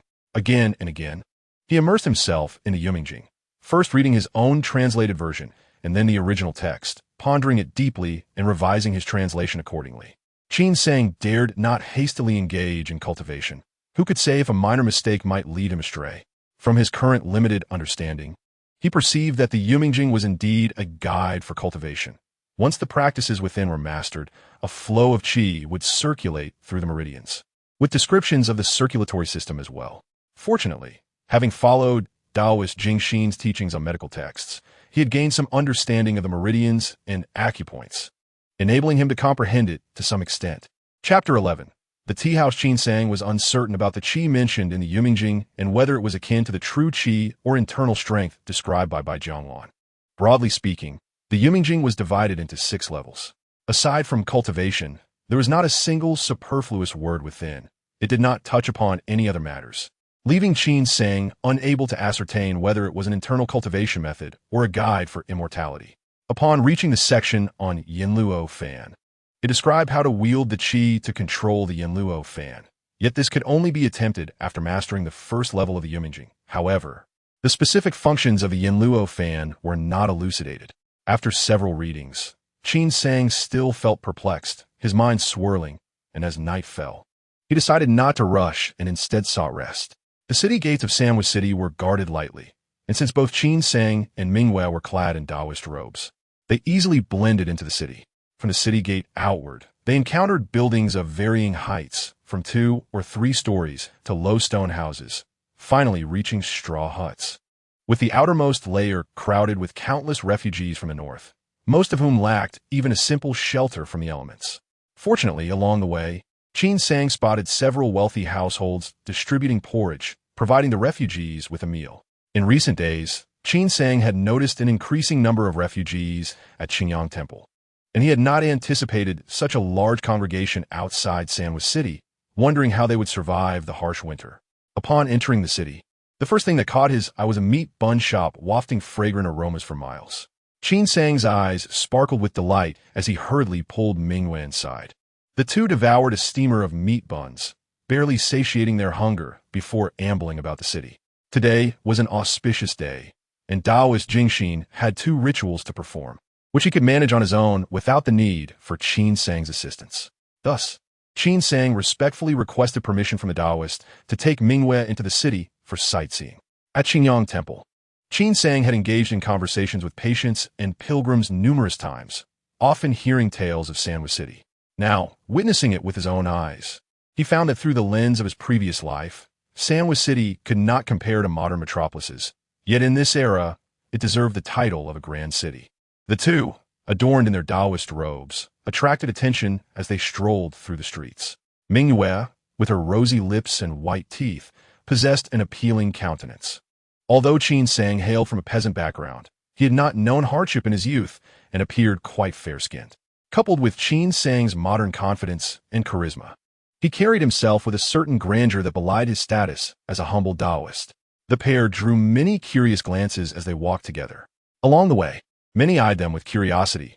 Qin Sang remained unfazed, yet Mingyue, feeling shy, trailed closely behind him, unable to contain herself. She tugged at the hem of Qin Sang's robe and whispered, "Shi Xiao, where are we headed?" "First, seek out delectable cuisine." Qin Sang's eyes wandered restlessly, and upon encountering unfamiliar delicacies, he freely spent his money, sharing with Mingyue. Throughout the journey, his expenditures flowed like water, for after all, it was the enemy's coins, and he felt no remorse. Accompanying the humble old Taoist, Mingyue had never indulged in such a feast before. Her joy was evident as she laughed and danced beside Qin Sang, gradually becoming more carefree. However, she couldn't help but feel a twinge of concern for him. "Senior brother, you have spent so much money today. Master says money is hard to earn. You ought to be more frugal and save up for when you marry." Qin Sang pointed towards the dim sum shop ahead. "Do you wish to indulge?" Mingyue clasped her hands into fists, gently tapping them together. Just a taste would suffice. As Qin Sang strolled along while indulging in food, her comprehension of the world deepened, truly integrating the memories of Qin Sanhua into her own essence. After traversing just a few streets, Qin Sang found herself completely satiated. Along the way, she observed some business opportunities. With the money she had acquired, she could easily establish a modest living through diligent management. However, she felt no inclination toward such pursuits. Engaging in light-hearted banter with Mingwei, they turned a corner and beheld a 3-story wooden building that caught their attention. This structure, nestled beside the inner river of Sanhua City, was adorned with weeping willows, and its sign displayed the characters Honghu Lu, exuding an impressive aura, though it was merely a tea house. Inside the tea house, the sounds of the clapper and the raucous exclamations of patrons occasionally echoed, accompanied by bursts of laughter. Qin Sang understood that this was due to the renowned storyteller within. She had ventured into the city with the intent of visiting this very tea house. Her aim was to gather information, seeking a locale for casual conversation and gatherings. More importantly, she was eager to learn about the legends of deities and strange occurrences surrounding Sanhua City. Thus, she had deliberately inquired at Xingyang Temple and had already become acquainted with the reputation of Honghu Lu as the most prominent tea house in the southern part of Sanhua City. It boasted 3 levels, with a diverse range of tea prices, attracting a myriad of patrons from all walks of life. Qin Sang settled down on the bustling first floor, ordered a pot of tea, and listened intently to the storyteller on stage. Suddenly, a loud bang resounded. The portly storyteller suddenly struck the wooden table, causing his chubby cheeks to quiver, and the tea house fell into a profound silence. To recount this tale, one must first delve into a bygone episode. 5 centuries ago, there existed a valiant hero named Wang Bin, who captivated the hearts of our illustrious ancestor, the divine martial emperor of the Sui dynasty. This individual is none other than the progenitor of the renowned Wang Daxia. After listening for a while, Qin Sang realized that the storyteller, Lu Jingtian, was indeed deserving of his reputation. His narratives were filled with twists and turns that captivated the audience, rendering even the mundane extraordinary through his eloquence. However, his thoughts seemed elsewhere as his eyes darted around, engaging with the patrons seated nearby. The entire day was spent within the tea house, where lunch was also consumed. Qin Song, unreserved in her expenditure, treated her companions to tea, forging numerous friendships and skillfully steering their conversations towards the local legends of deities and spirits surrounding Sanhua City. While Lu Jingtian regaled the crowd with his tales, a group of listeners shared old stories, and Mingyue sat nearby, cradling the delicacies, thoroughly engrossed in the narratives, finding no weariness in her day-long vigil. Before the evening lessons, under the flickering oil lamp, the 3 of them gathered around a charcoal basin, sharing the pastries. As Mingwen nibbled on a fruit, she noticed Qin Sang perusing a scripture and suddenly inquired, "Senior brother, why did you spend the day inquiring about the legends of the immortals on the mountain? Do you too seek to find an immortal?" The old Taoist raised his eyelids. Qin Sang lifted her head and smiled, saying, "Immortals, who wouldn't wish to become one? Regrettably, none of these legends hold any credibility. My master once remarked that those who venture into the remote mountains and vast rivers are unlikely to encounter immortals. Celestial beings would never reside in such desolate places devoid of life." Mingyue, fearing that Qin Sang might stray from the right path, earnestly advised, "Senior brother, those legends are mere fabrications. You should not believe them." Qin Sang's eyes sparkled as she turned to the old Taoist. Jisun Daoren, after savoring a piece of pastry, leisurely wiped his hands and retorted, "Youngster, if you seek a celestial connection on Swimming Mountain, I advise you to save your efforts. Quickly descend the mountain and live a humble life, lest you sever the lineage of the Qin family." Chapter 12. Gathering medicinal herbs, I still have 2 elder brothers at home. My father need not worry about the continuation of our lineage.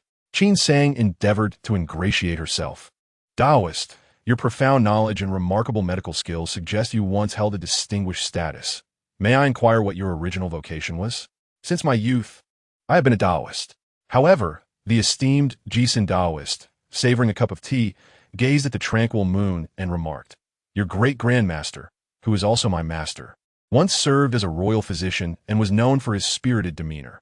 Yet on one occasion, he misapplied a certain medicinal herb, narrowly escaping execution. Disheartened by his expulsion from the palace, he renounced worldly ties and adopted the name Yunyuzi. My Taoist name was bestowed upon me by your great grandmaster, and all my knowledge and skills have been acquired through his teachings. Thus, you must remember, when you practice medicine independently, to weigh your prescriptions and remedies with utmost care, lest you act carelessly. Mingyue, swallowing the morsel in her mouth, responded earnestly, "Disciple understands." It turns out that the Taoist priest hails from a prestigious lineage. Qin with a visage full of admiration, poured tea for the revered Jisun Taoist. Surely, her esteemed ancestor, having been appointed as an imperial physician and traversing the forbidden palace, must possess a wealth of secrets. Could it be that he has indeed laid eyes upon the immortal master? The old Taoist shook his head, admitting his unfamiliarity with the matter. However, during his tenure as an imperial physician, he had heard numerous rumors suggesting that there had once been celestial masters frequenting the palace, mingling with the royal family and nobility, ensnared by wealth, beauty, and fame. It seemed to him that these so-called celestial beings were unlikely to escape the entanglements of human emotions and desires, thus failing to achieve true transcendence. Qin Sang was taken aback.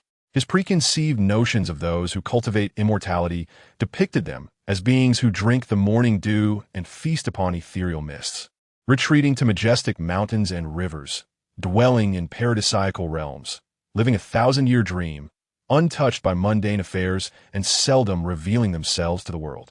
How mistaken he had been. Was it truly necessary to venture to the capital in search of fortune? Jisun Daoren seemed to have penetrated the thoughts of Qin Sang, and remarked with a hint of disdain, "Do not harbor such foolish fantasies.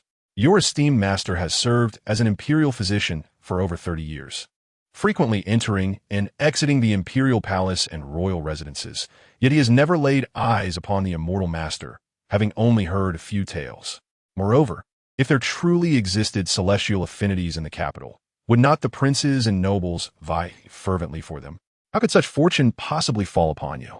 Gazing up at the luminous moon and listening to the recitations of the master and disciple, Qin Sang sat silently on the bed for a considerable time before finally breaking into a faint smile. If celestial encounters were so easily attained, would not everyone in this world become an immortal? Regardless, she still possessed the Yuming Jing. A glimmer of hope remained. With this realization, Qin Sang temporarily set aside her unrealistic fantasies and devoted herself to the profound understanding of the Yuming Jing. Suddenly, a fresh blanket of snow descended upon the mountain. In a single night, the peaks were crowned in white, accompanying the old Taoist and his disciple down the mountain to offer free medical consultations. Qin Sang's heart ached upon witnessing the frozen victims of disaster by the roadside. The old Taoist lamented, as a humble and impoverished priest, with only a few dilapidated rooms at Qingyang Palace, how many homeless souls could he truly shelter? They could only do what was within their capabilities. Qin Sang crouched beside a stone hollow, tending to the fire, while a large pot filled with warming herbs simmered, concocting a medicinal broth to distribute among the afflicted. With his mind wandering as he stoked the flames, Qin Sang continually recited the Yumingjing in his heart. He had now memorized the Yumingjing flawlessly, having pondered each verse countless times. The translation had remained unchanged for several days. He felt he had comprehended the Yumingjing sufficiently and resolved to commence his cultivation that very night. The snow has yet to melt. The bright moon hangs high in the sky, and the night resembles daylight.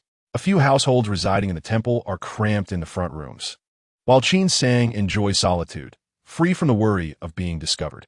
He forms seals and sits in meditation, following the guidance of the Yumingjing, striving to cultivate his practice. The scriptures are clear in his mind, yet he finds himself sitting in silence for several hours without any progress. Instead of achieving tranquility, his thoughts become cluttered. He feels a growing urgency to eliminate these distractions, only to suddenly realize that this very thought is, in fact, one of those distractions. As dawn approaches, Qin Sang still cannot attain the state of a calm heart as described in the scriptures, where the spirit is concealed within. With a medical mission awaiting him the next day, he reluctantly decides to pause his efforts. Descending the mountain for medical consultations during the day, practicing cultivation at night, and training in martial arts in the early mornings, Qin Sang's life is both monotonous and fulfilling. He has come to understand that whether the Yuming Jing pertains to martial arts techniques or the secrets of immortality, Mastering it is not a simple task. He must cultivate ample patience. His senior brother informs him that the temple's herbal supplies are running low, and he plans to ascend the mountain to gather herbs. Asking Qin Sang to prepare his belongings and accompany him.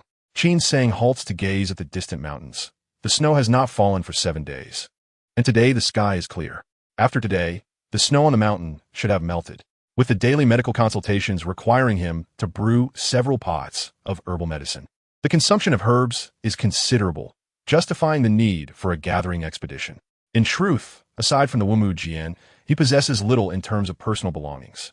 The tools for herb gathering and provisions are prepared by Mingyue, and he bundles a cotton outfit with strips of cloth and carries a pair of thick cotton shoes. This constitutes all of his luggage. The following day, before dawn breaks, Qin Sang sets off with the old Taoist priest. The path through Swimming Mountain is manageable, but once they descend, they venture into a completely wild and desolate area. Navigating through overgrown grass as tall as a person, relying on animal trails. Even in broad daylight, Qin Sang struggles to discern their location, merely following the old priest closely. They climb from the valley to the mountainside, winding along narrow paths on the cliffs, descending and ascending until they finally reach the foot of the fabled Huang mountain by noon.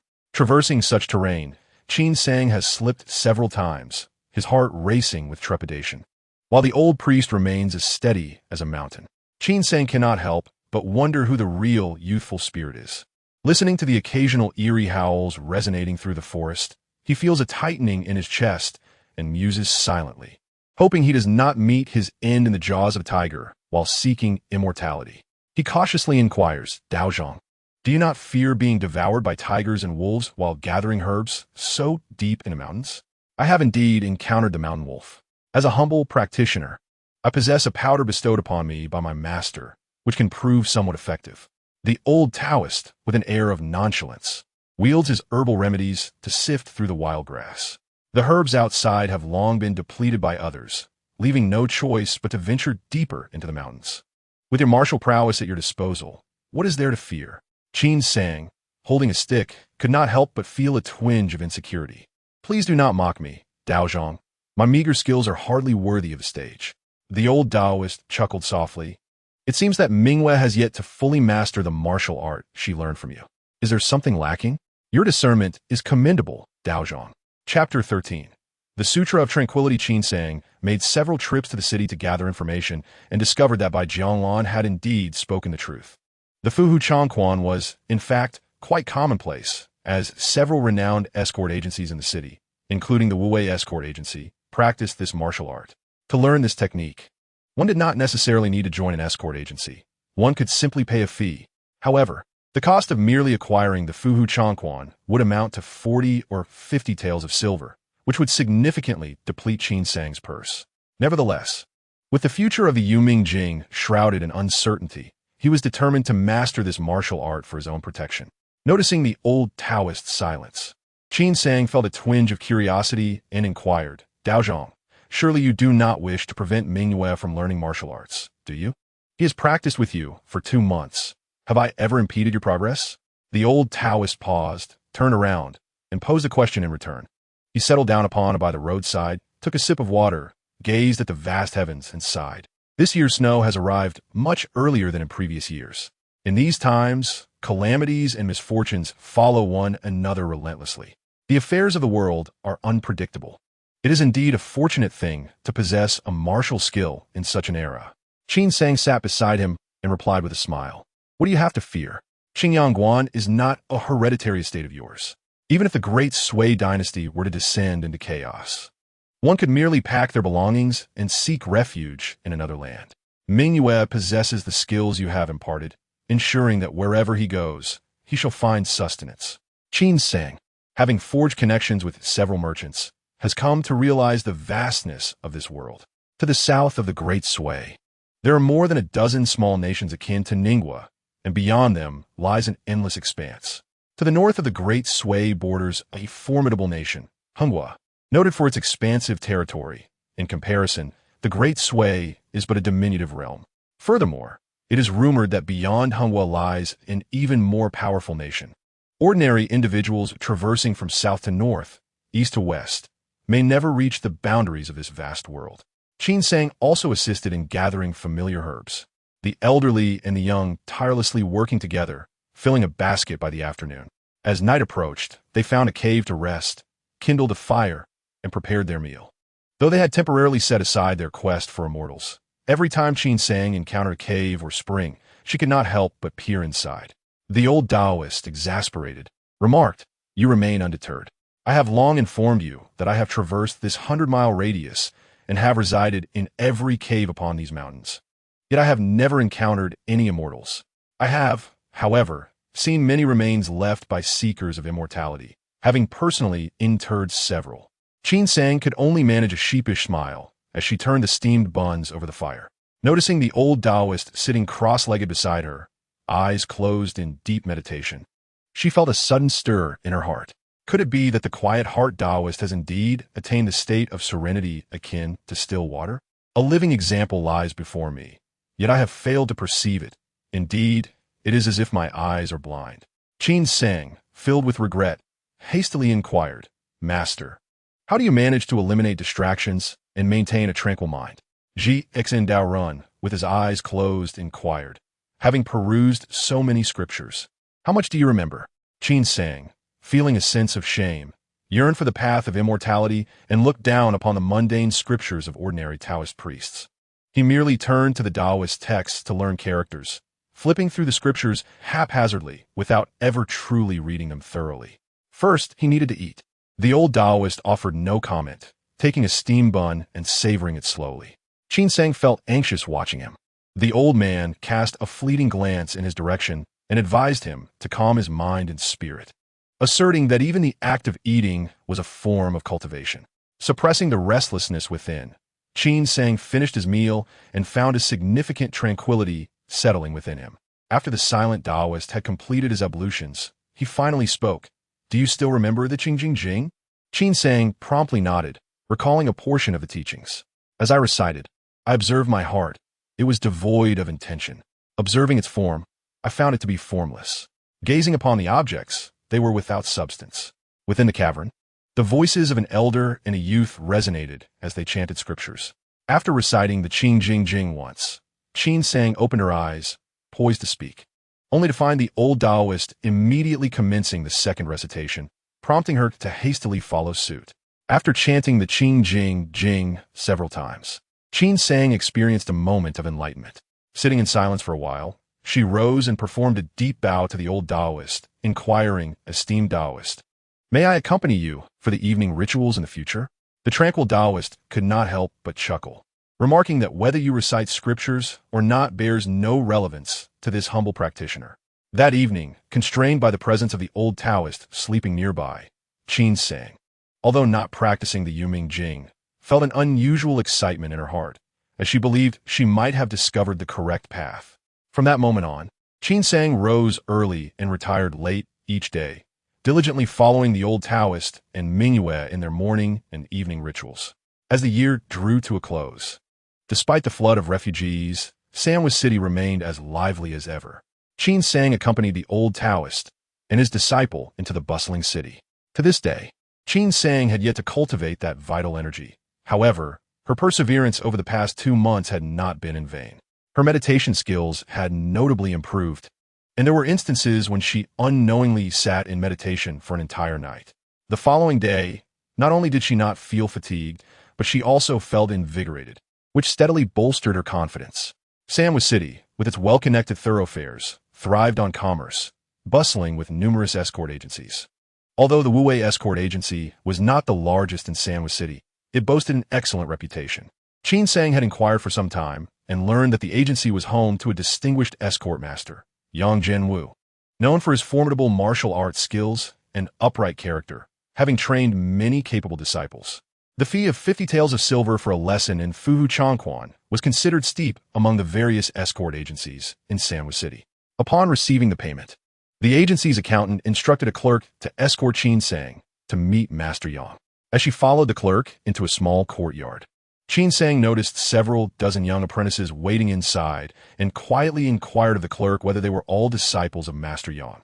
The attendant nodded and remarked, "Yang Biaotu possesses exceptional martial skills and a renowned reputation. He imparts his knowledge to his disciples without reservation. Should one demonstrate sufficient talent, they may even be accepted as a formal disciple by Yang Biaotu. Many in the city seek his tutelage in martial arts, and in the future, young Master Qin shall learn alongside them. Yang Biaotu was engaged in conversation with the chief escort. Please wait a moment in the courtyard. I shall first deliver your name card and gifts. The attendant entered the inner hall while Qin Sang stood in the courtyard, observing Yang Zhen's disciples. It was evident that dozens of young men were divided into several groups. Among them, over a dozen wore identical fitted cotton garments, secure at the waist and legs. Their physiques notably robust. As they frolicked and demonstrated their skills, it was clear they possessed a solid foundation, likely the formal disciples the attendant had mentioned. There were also wealthy young masters, clad in extravagant attire, who appeared to be merely passing the time. Additionally, some stood awkwardly in a corner, seemingly shy, perhaps like Qin Sang, who had just become a disciple.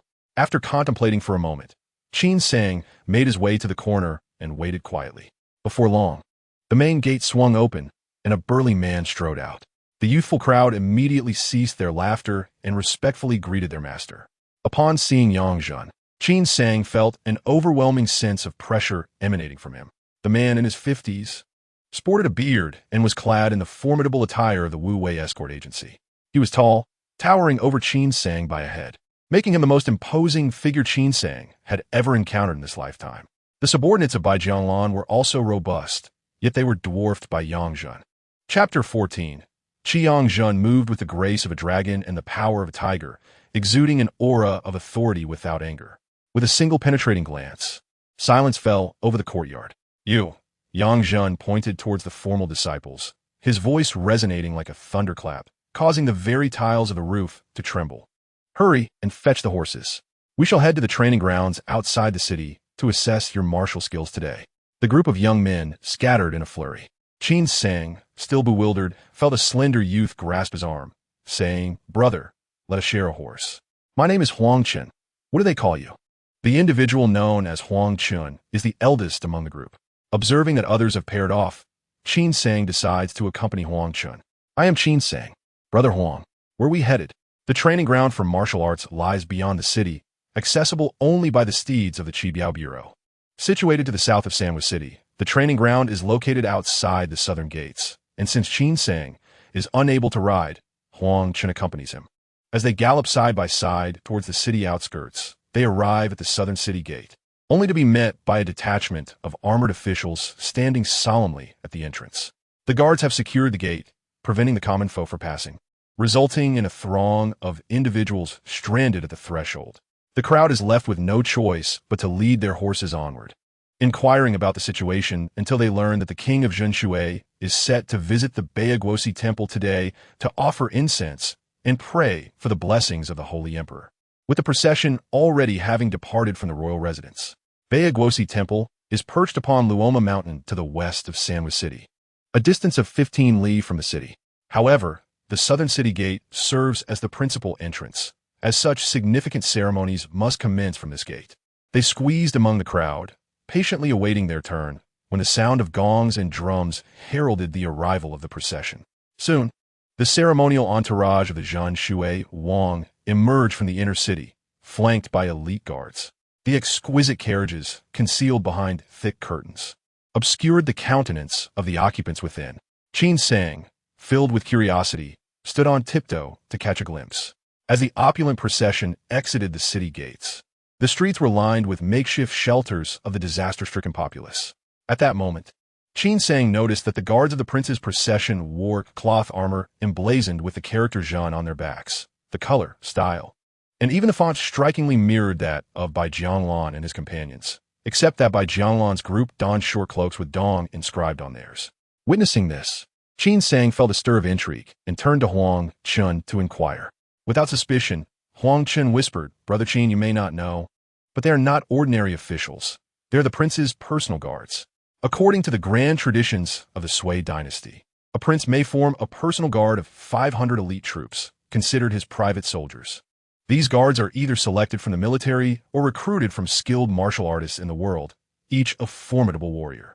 They typically guard the prince's residence, only accompanying the prince royal son, or princess during their outings. Not only the Zhen Shui Wang, but other princes also possess similar personal guards. Those you encountered previously must have been the guards of the Dongyang Wang.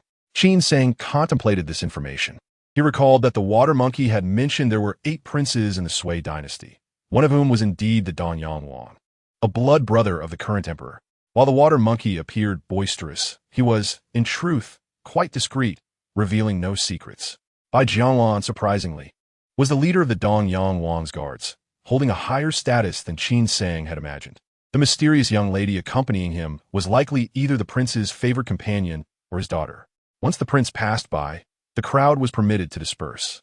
After galloping for a short distance beyond the city, they turned from the main road onto a narrow path leading into the mountains, arriving at a secluded villa, which Huang Chen informed was also an asset of the escort agency. The villa featured a vast and well-maintained training ground, where a group of young disciples stood in formation.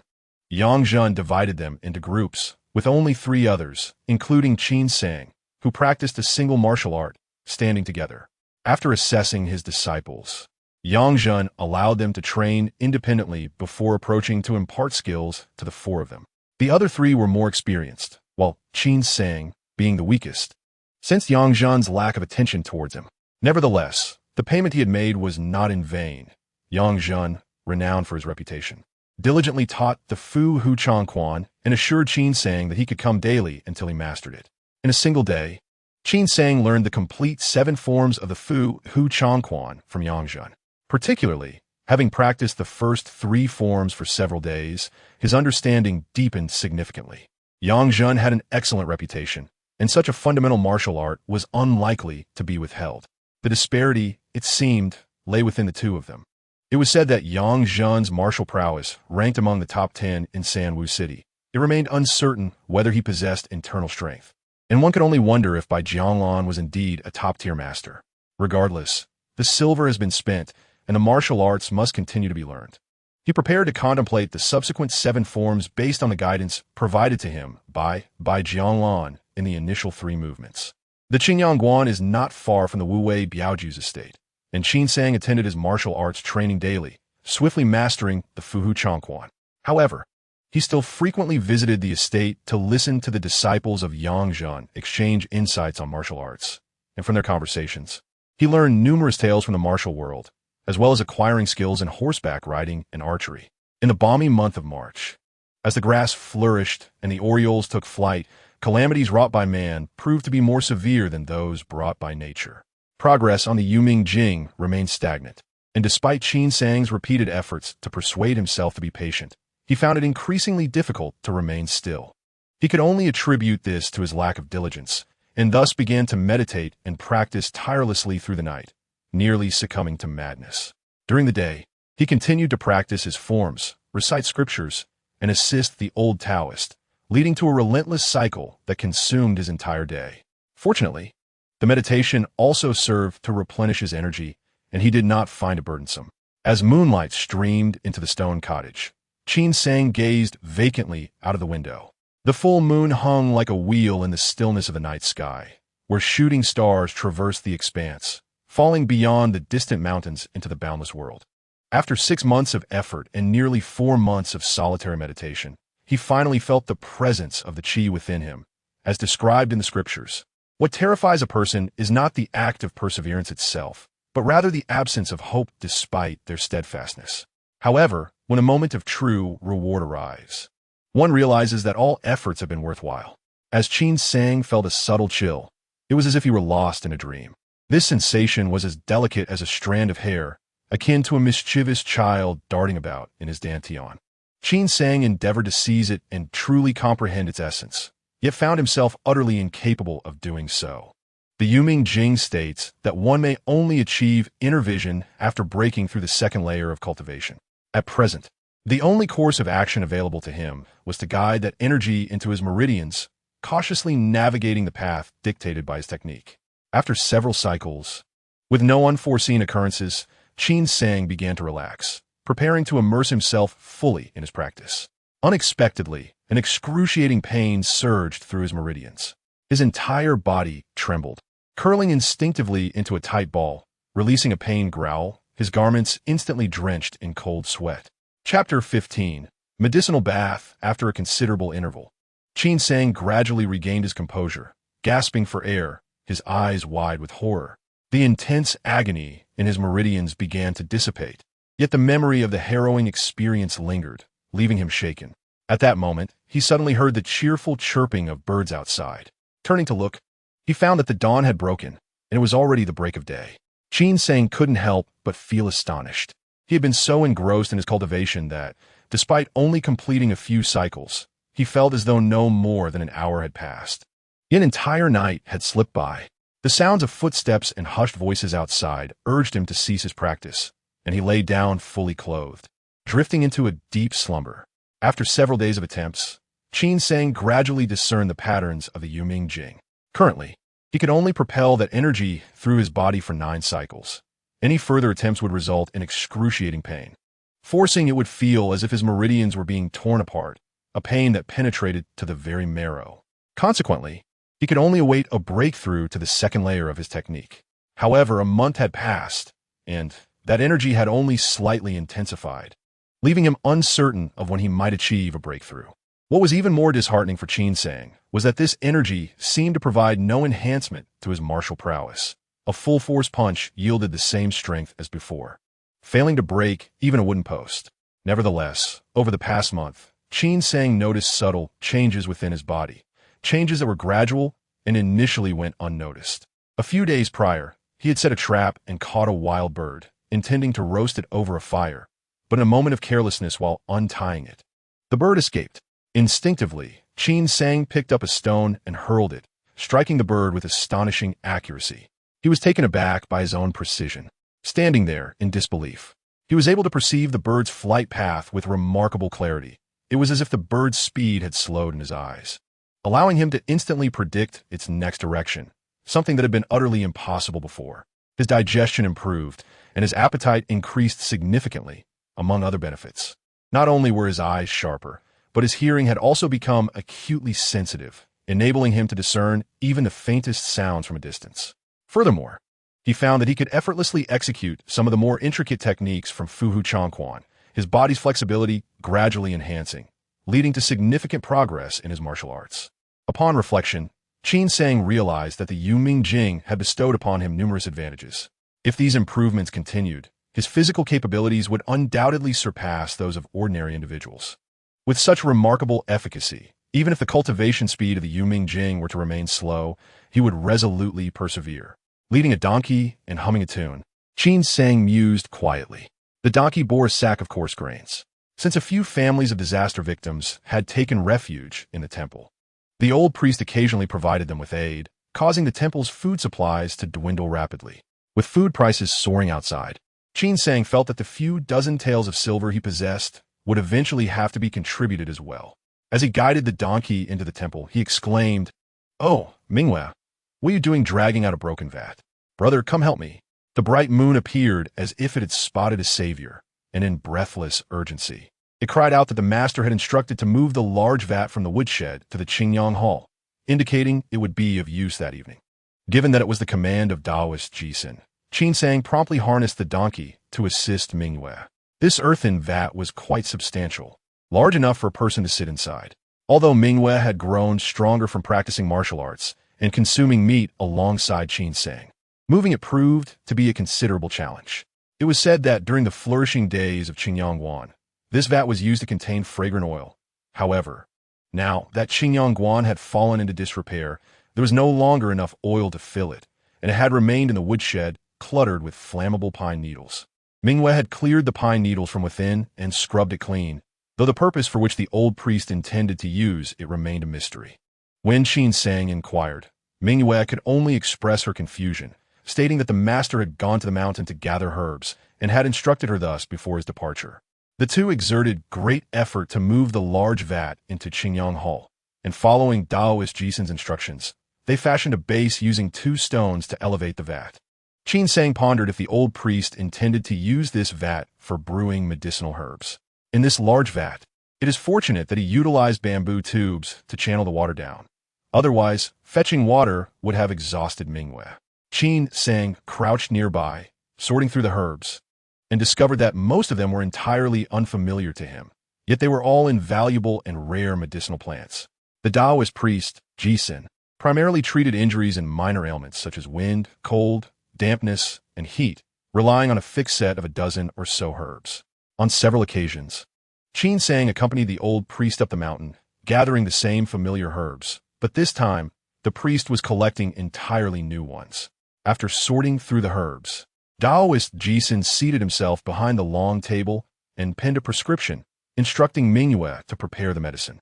Qin Sang leaned in to observe and realized it was a new prescription, involving a highly intricate combination of ingredients that his rudimentary understanding of medicine could not decipher. Taoist, what is the purpose of this prescription? Upon hearing of such a fortunate occurrence, Qin Sang naturally would not decline. She committed the prescription to memory and could not help but exclaim, "Daozhong, just how many treasures do you have concealed in your possession?" The Taoist priest Jisun closed his eyes in repose. Qin Sang and the bright moon busily prepared the medicine, swiftly filling it with water. Following the elder's instructions, they concocted the potion and, once the water temperature had cooled slightly, they eagerly leapt in. For the very first time in her life, Qin Sang immersed herself in a hot medicinal bath, submerging everything below her neck in the steaming concoction. She felt an overwhelming sense of relaxation, as if all her fatigue had vanished into thin air, and she could not help but emit a soft sigh of contentment. Mingyu, less tolerant of heat than Qin Sang, cautiously ventured into the bath, but upon witnessing the blissful expression on Qin Sang's face, she braved the heat and joined her. Being younger and of shorter stature, the two of them did not feel cramped in the space. The early spring air was still chilly, making the experience of soaking in the hot medicinal bath utterly delightful. Qin Sang leaned her head against the edge of the tub, nearly succumbing to slumber. After half an hour, as the water temperature began to cool, the two reluctantly emerged from the medicinal tub, completing a full cycle of energy cultivation. Qin Sang suddenly halted her practice, her eyes wide with astonishment. She perceived a distinct increase in the strength of her internal energy and quickly settled her mind to continue with the next cycle. The second cycle also yielded significant improvement, albeit slightly less than the first. As Qin Sang continued to control her cultivation technique, she noted that with each subsequent cycle, the enhancement became progressively diminished, until the ninth cycle, which reverted to its usual state. After traversing the 9 cycles, Qin Sang lay down, intending to rest for an hour to replenish her energy. Yet her excitement rendered her unable to sleep. The remarkable progress she had made today could only be attributed to the medicinal bath from the previous night. She had not anticipated that the prescription passed down by the old Taoist could not only strengthen her foundation, but also be effective for the Yuming Jing. Truly, he was a master physician. Qin Sang silently rejoiced, realizing that the Fu Hu Chong Quan had indeed been utilized to its fullest potential, and was grateful that she had convinced Mingyu to partake as well. Otherwise, the old Taoist would never have provided a prescription solely for her benefit. With the assistance of the medicinal bath, Qin Sang finally glimpsed the dawn of a breakthrough. Overcome with excitement, she found it difficult to sleep. As dawn broke, Qin Sang turned over in bed and hurriedly made her way to Qingyang Dian to stoke the fire and brew the medicine. After the master and disciple completed their morning rituals, they arrived at the Grand Hall. It was the first time they witnessed Qin Sang's fervent enthusiasm, leaving them exchanging glances in surprise. Taoist Jisun stroked his long beard, a smile gracing his face, and inquired, "Well, how does this prescription fare? You truly deserve the title of divine physician. A miraculous remedy." Qin Sang, with her thumb raised in admiration, approached with a face full of flattery and inquired, "Daozhong, how many ancient formulas do you possess? Would it be possible for you to reveal them all, so that I may broaden my horizons?" Master Jisun let out a snort, sweeping his sleeves as he departed. Mingyue sidled up to Qin Sang, awkwardly shifting her back, and in a hushed tone inquired, "Senior brother, how did you feel last night?" "I cannot help but feel an unbearable heat coursing through my body, accompanied by an unsettling itch, and I find myself unable to fall asleep until the late hours, with no sense of well-being to be found." Mingyue is undoubtedly influenced by the potency of the medicine. However, she lacks the knowledge of the Yuming Jing, which likely results in her inefficiency in absorbing the medicinal energy, allowing it to dissipate as mere heat. Qin Sang, in a moment of whimsical banter, reassures her, saying, "Oh, fear not, you have entered puberty." Even during the medicinal bath, Mingwei continues to inquire about the nature of this puberty. As she soaks in the herbal concoction, Qin Sang reflects on how the medicinal effect had gradually diminished during her practice the previous night, and suddenly, a thought strikes her. What if she were to channel the Yuming Jing during the medicinal bath? The cultivation of martial arts merely requires sitting in silent meditation. The medicinal concoction appeared murky, obscuring the postures beneath. Upon this realization, Qin Sang promptly assumed a cross-legged position and began to circulate his energy. Unexpectedly, before he could complete a full cycle, he felt a sudden pang of pain coursing through his meridians, a sensation he knew all too well. Hastily, he ceased his practice. Mingwei remained with her eyes closed, unaware of Qin Sang's subtle movements. Qin Sang glanced down at the medicinal brew, his gaze sharpening as he noted that the liquid surrounding him was significantly lighter in hue compared to that beside Mingwei. Had the lighting in Qingyangdian not been so dim, the difference would have been readily apparent.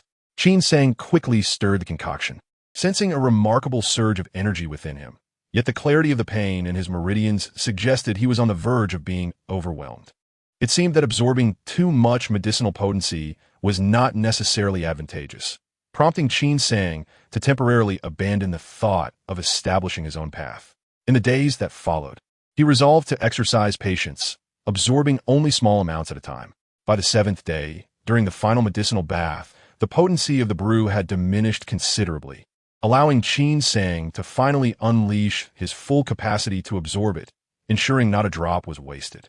After completing the bath, he and Mingwei discarded the remaining dregs, and the once murky concoction had transformed into a somewhat clearer liquid. Mingwei, holding a wooden ladle, stood at the entrance of the temple, gazing outward with a hint of concern. Qin Sang furrowed his brow and replied, "You stay here in the temple. I shall descend the mountain to greet the Taoist." The donkey had been taken away by the old priest, and Qin Sang picked up a wooden staff as he made his way down the mountain. The dense forest obscured the end of the mountain path, where only a dark void was visible. As the night wind blew, eerie sounds echoed around him, as if countless ghostly figures were lurking in the shadows. However, Qin Sang felt little fear, despite his knowledge of only rudimentary martial arts.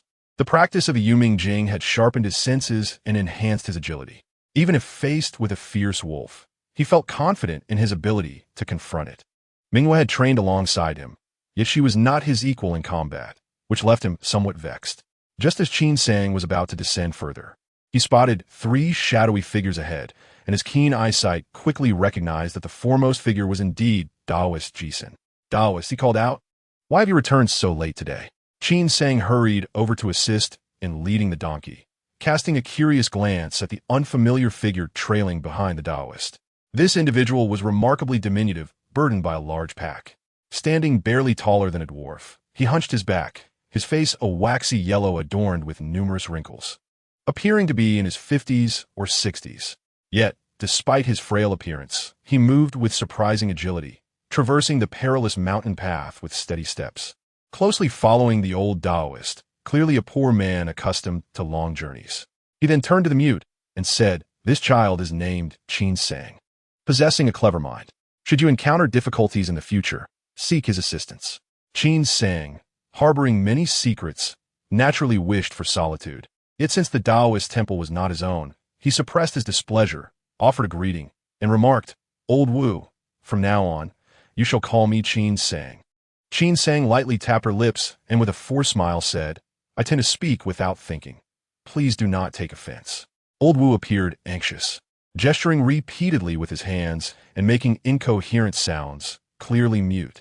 Upon returning to Qingyangdian, Qin Sang inquired about him from the old Taoist, who sighed softly. In Chapter 17, half a year had passed, and only then did Qin Sang learn that Old Wu was barely in his 40s. Hailing from Jiaomingjun in the northern region, Old Wu originally had 2 sons and a daughter, living a modest life through farming. Though impoverished, they managed to get by. Last year, however, a series of calamities struck and chaos erupted in the northern counties, with marauding soldiers wreaking havoc and slaughtering the innocent. Old Wu's village was pillaged by these marauders, resulting in the tragic deaths of his wife and children. He managed to escape with his youngest daughter, but soon she fell gravely ill, and without funds for treatment, died on the road. In the blink of an eye, the once vibrant family of 5 was reduced to Old Wu alone, wandering aimlessly with fellow villagers to Sanwa City, where he worked as a boatman at the first ferry, spending nights sheltering under the eaves of others' homes. The old Taoist, seeing his plight, took him in to live on the mountain. Who could have anticipated that the situation in the northern territories had deteriorated to such an extent? This vast kingdom seemed far from achieving stability. Seasons changed, and the morning greeted them with fallen leaves scattered across the courtyard, swept by the mountain winds. Unbeknownst to them, a whole year had passed in this world. Qin Sang wrapped himself tightly in his garments and made his way to Qingyang Dian to prepare the fire for medicine. After lighting the fire, he practiced his martial arts in the courtyard and coincidentally encountered Old Wu. They exchanged nods, and Old Wu, hunched over, silently walked away. Watching Old Wu's stooped figure vanish outside the temple, Qin Sang shook his head. Over the past 6 months, Old Wu had risen early and returned late every day, tirelessly working as a boatman without a moment's rest. There were times when Qin Sang would wake late and not see him at all throughout the day. Observing Old Wu's condition, Qin Sang felt a twinge of guilt, prompting him to work even harder and rarely slack off. It was uncertain whether Old Wu had yet to recover from the tremendous upheaval. His heart seemed extinguished, rendering him indifferent to everything, giving Qin Sang the impression of a mere shell of a man. Though they shared the same space, Qin Sang did not find it inconvenient. He gradually grew accustomed to it. Throughout these 6 months, he had never ceased practicing martial arts, cultivating his skills, and taking medicinal baths. After realizing the benefits of the baths, Qin Sang became very proactive, accompanying the old Taoist to gather herbs on a mountain, traversing the many peaks of the sprawling mountains. The terrain along the banks of Wulingjiang was steep and perilous, teeming with wild beasts. Their excursions into the deep mountains to forage for herbs were fraught with danger. The most harrowing experience occurred when they encountered a pack of wild wolves. It was nighttime when Qin Sang and the old Taoist were cooking in a cave, unwittingly attracting a group of over 10 wolves drawn by the firelight. By the time Qin Sang heard the wolves' howls and extinguished the bonfire, it was too late. He was armed only with an iron rod he had procured from a stonemason. The pack encircled the cave entrance, and the old Taoist's repellent powder made from beast droppings proved ineffective against them. Their only option was to fight for their lives. With the iron rod in hand, Qin Sang stood resolutely at the cave's entrance, single-handedly blocking the onslaught and executing the Fuhu Changquan technique. Expecting a fierce battle, he was surprised to find it surprisingly effortless. Due to the narrow entrance, a maximum of 3 wolves could squeeze in at a time, and Qin Sang managed to handle them with remarkable ease. With a swift strike, he smashed the lead wolf's skull. Then, with lightning speed, dispatched several more, causing the remaining wolves to flee with their tails between their legs. After this encounter, the old Taoist began to insist that Qin Sang accompany him on every herb-gathering trip. Following this practical experience, Qin Sang realized that his strength had indeed grown significantly. To validate his newfound abilities, he sought out disciples of Yang Zhen at the Wuwei Biaoju for sparring, though he pretended to be at a disadvantage each time. Qin Sang knew he had only exerted half of his strength. With his martial prowess, Qin Sang's mind began to flourish. As the rebellion in the northern territories lingered on without resolution, various counties saw factions rising in revolt, while the local rulers responded passively, leaving the imperial troops beleaguered and exasperated. Mid-year, the Holy Emperor issued an edict, calling upon righteous men and women to join the military in the north to quell the uprising, promising that those who achieved extraordinary feats would be granted titles and lands. The decree ignited a fervor in Sanwa City, with many aspiring individuals heading north to serve the king. Among them were 3 disciples of Yang Zhen, embarking together to make their mark. Qin Sang felt a stir of ambition, but his aspirations were not for wealth and fame. The old Taoist's words lingered in his mind, emphasizing that even immortal masters could not escape human emotions and desires and must relish in worldly pleasures. By associating with nobility, perhaps he could get closer to an immortal master. However, Qin Sang had never experienced war, and the thought of the battlefield filled him with trepidation. The brutality of war was unforgiving, and a careless mistake could lead to his demise. Moreover, with so many talented individuals in the world, how could his martial skills compare to those of seasoned warriors with internal energy? Would he truly stand out? For these reasons, Qin Sang found it difficult to make a decision.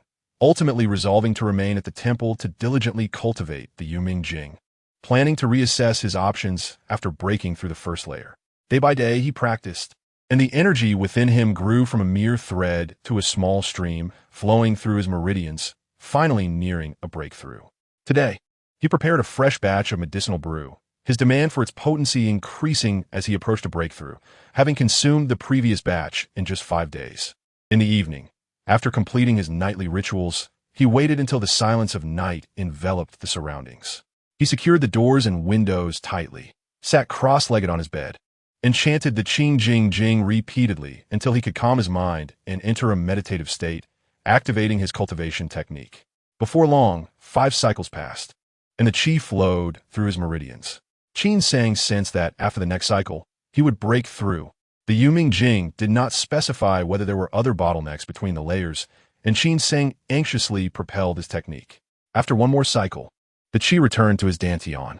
Suddenly, Qin Sang let out a muffled grunt as the qi surged within his dantian, a sharp pain radiating throughout his body, swiftly followed by excruciating agony. Fortunately, this intense pain was fleeting, giving way to a profound sense of relief. Qin Sang's face lit up with joy, and he recalled the concept of inner vision mentioned in the Yuming Jing. Instinctively, he focused on his dantian, and with a thunderous clarity, he finally perceived the essence of the qi.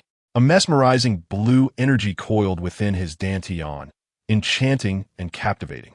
With a thought, the energy surged forth at his command, flowing through his meridians like a rushing river, moving at a speed several times faster than before.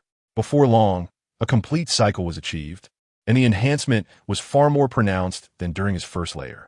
He continued to practice relentlessly until the 10th cycle, and to his astonishment, the familiar pain did not manifest. Il était qui s'imposed. Chapter 18. The Evil Ghost and the Jade Buddha. Awakening from his cultivation, Qin Sang could not help but smile, unable to conceal his elation. He raised his arm to examine it, squeezing it lightly. It appeared unchanged, offering no visible indication of the benefits from his recent breakthrough. He directed a portion of his qi to his fingertips, and moments later, a faint blue aura shimmered around them. Was this what Bai Jianlan referred to as externalized qi? Curious, Qin Sang attempted to shape the energy into a sword form, but found it impossible. Frustrated, he suddenly thrust his finger toward the nearby bamboo table with a loud thud. Not only did he fail to pierce the table, but he also felt a sharp pain in his fingertip. Suddenly, it struck Qin Sang like a bolt of lightning. He had nearly forgotten about the Yanluo banner. He hurriedly opened his garment, unwrapping the cloth binding his chest, retrieving its contents. Setting aside the other items, he grasped the Yanluo banner in his hands. This small banner exuded an eerie aura and was a weapon of the black-clad figures, which had deterred him from defying the Yuming Jing for an entire year. Now that he had broken through to the second layer, according to the teachings, he should be able to wield the Yanluo banner. The malevolent spirits depicted on its surface appeared vividly lifelike, as if they might leap out at any moment. Even if it were a weapon of an immortal practitioner, it could just as well be a demonic or malevolent artifact. Yet, having already cultivated the techniques of the demon, was it too late to worry about these concerns? Resolutely, Qin Sang steeled himself and made his decision, firmly grasping the Yanluo banner. He followed the steps outlined in the book, circulating his vital energy to guide it through his meridians, ultimately directing it to converge in the palm of his hand, and then urging it into the Yanluo fan. Qin Sang fixed his gaze on the Yanluo fan, his heart racing with anxiety. The blue mist enveloped the Yanluo fan, and the once pitch-black banner suddenly flickered, as if the malevolent spirits etched upon it had stirred. For a moment, Qin Sang thought he was imagining things. In the next instant, the mist surged violently and was instantly devoured by the Yanluo fan. Immediately, an overwhelming force emanated from within the banner, causing the residual energy in Qin Sang's dantian to surge outward uncontrollably. Helplessly witnessing the energy he had painstakingly cultivated being siphoned away, Qin Sang felt a wave of despair wash over him. At that moment, an unexpected turn of events occurred.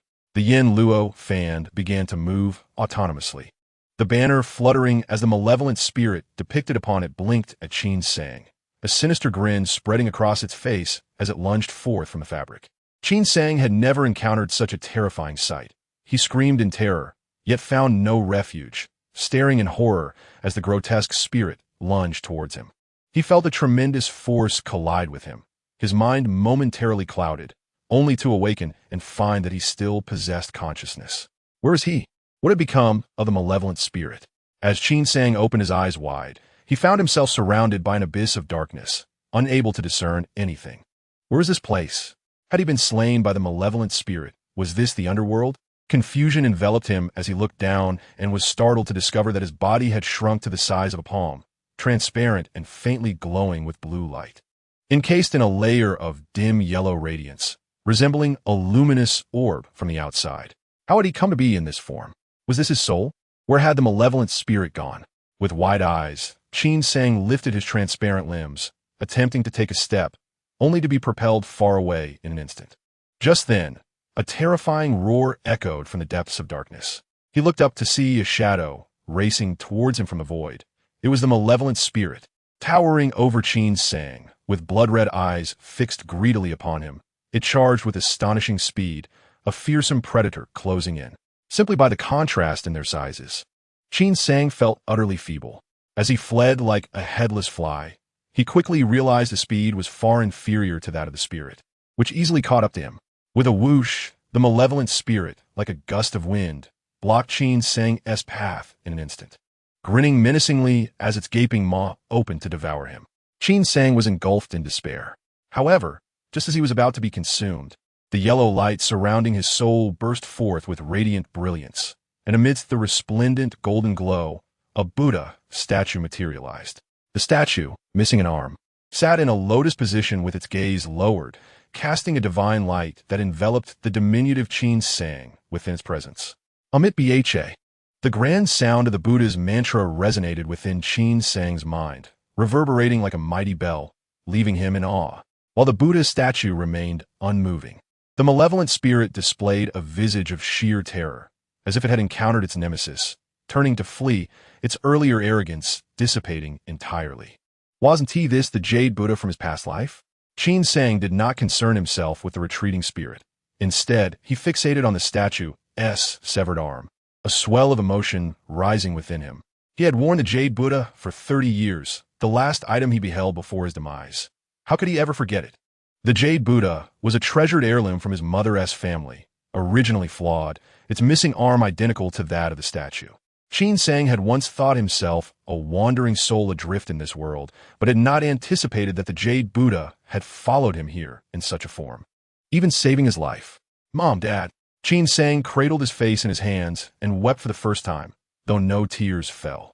Once he had vented his emotions, he quickly regained his composure, pondering his predicament, yet found himself surrounded by an endless void of darkness, feeling a sense of bewilderment. The Jade Buddha had saved him. Perhaps he was not dead after all. Could this be within his own body? How could he escape? The malevolent spirit still lurked outside. Did it still wish to consume him? Just then, as the thought of escaping crossed his mind, he experienced a moment of disorientation, and suddenly, his surroundings shifted dramatically, revealing a familiar room before him.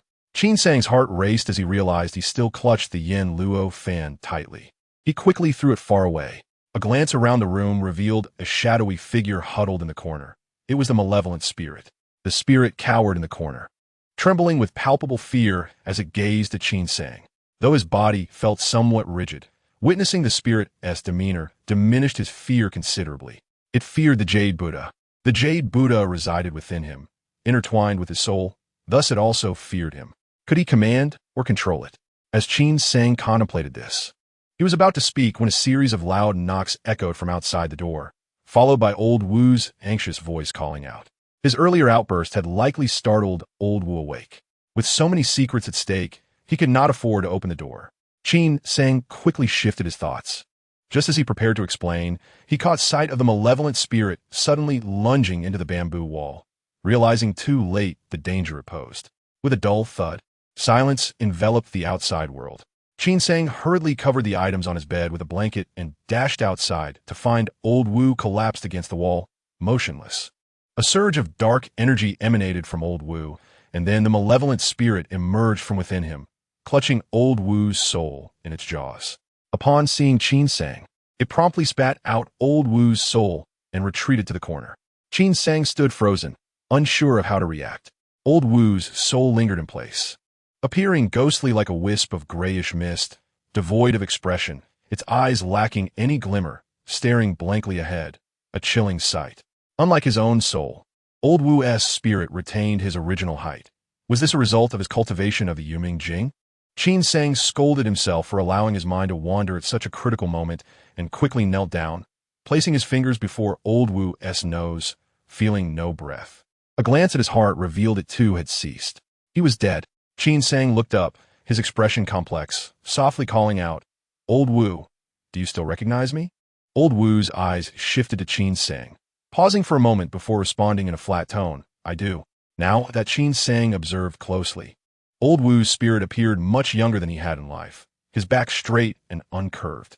Qin Sang speculated that being mute, aged, and hunched were merely physical manifestations resulting from ailments and hardships. His soul remained unaffected. After all, Old Wu was only 40. It was natural for his spirit to appear youthful.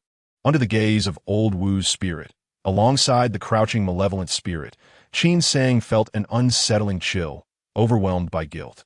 Although he had no close ties with Old Wu, they had shared the same roof for 6 months, and it was his recklessness that had led to Old Wu's demise. Old Wu, vengeance has its roots. That thing is the cause of your death. Recognize it. When you thrive in the underworld, remember to seek retribution against it. Qin Sang pointed at the malevolent spirit in the corner, earnestly advising, yet felt the futility of his words. Old Wu, do you have any unfulfilled wishes? What about your family? Are there any of your kin still alive? Your 2 sons, is there any chance they might survive? Old Wu replied in a calm tone, I have no family.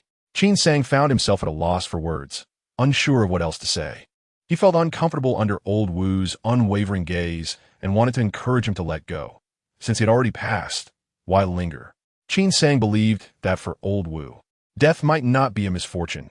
Reuniting with family in the afterlife was preferable to existing as a mere shell. Yet, he felt it was too shameless to voice such sentiments. The room fell into a heavy silence, and after a short while, Old Wu's spirit began to sway, gradually dissolving into a wisp of soul mist that drifted toward the malevolent spirit. Qin Sang was unsure how to intervene, glaring at the malevolent spirit, watching helplessly as it consumed Old Wu, realizing that this creature was undoubtedly a harbinger of disaster. If one cannot compel the malevolent spirit to heed their commands, allowing it to wreak havoc unchecked, one cannot fathom how many innocent lives may be lost in the future. While enemies are one concern, what if it were a beloved family member or friend? Qin Sang could only feel grateful that it was not the old Taoist or Mingyue who had knocked on the door earlier.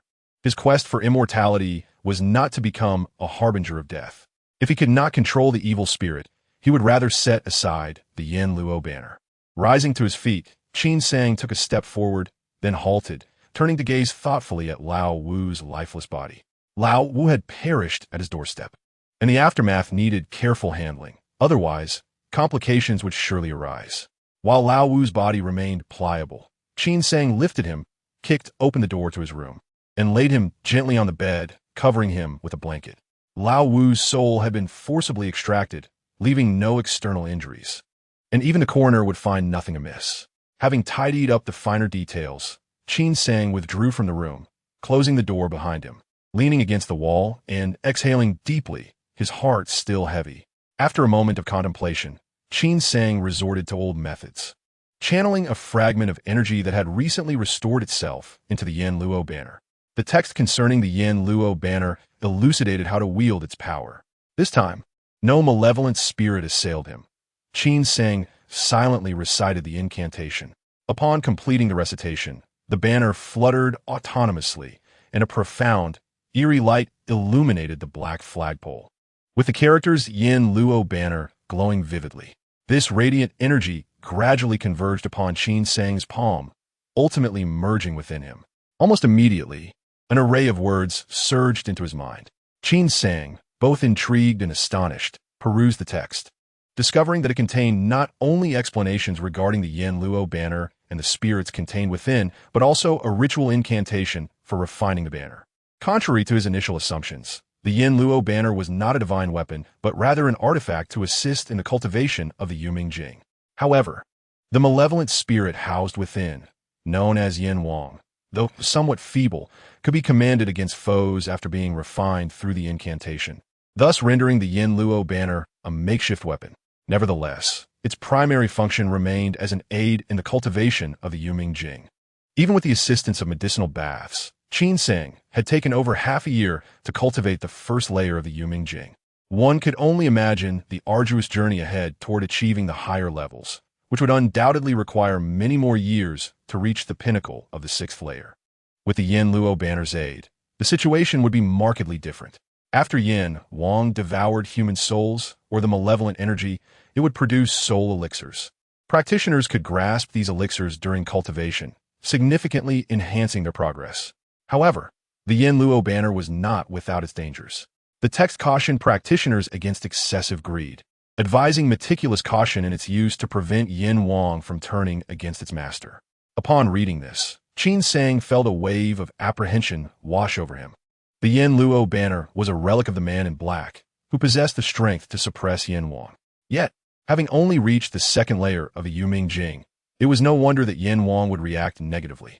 Had it not been for the protection of the Jade Buddha, he might have already succumbed to the Meng soup. This served as a stern warning. The world was rife with the bizarre, and he must tread carefully from now on. Reflecting on the Jade Buddha, Qin Sang pondered whether Yin Wang feared it, perhaps granting him some immunity against backlash.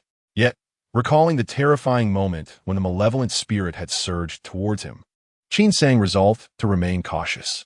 After all, he was still uncertain of the true strength of the Jade Buddha and whether it could continually suppress Yin Wang. Having noted the ritual incantation, Qin Sang proceeded to refine the Yin Luo banner.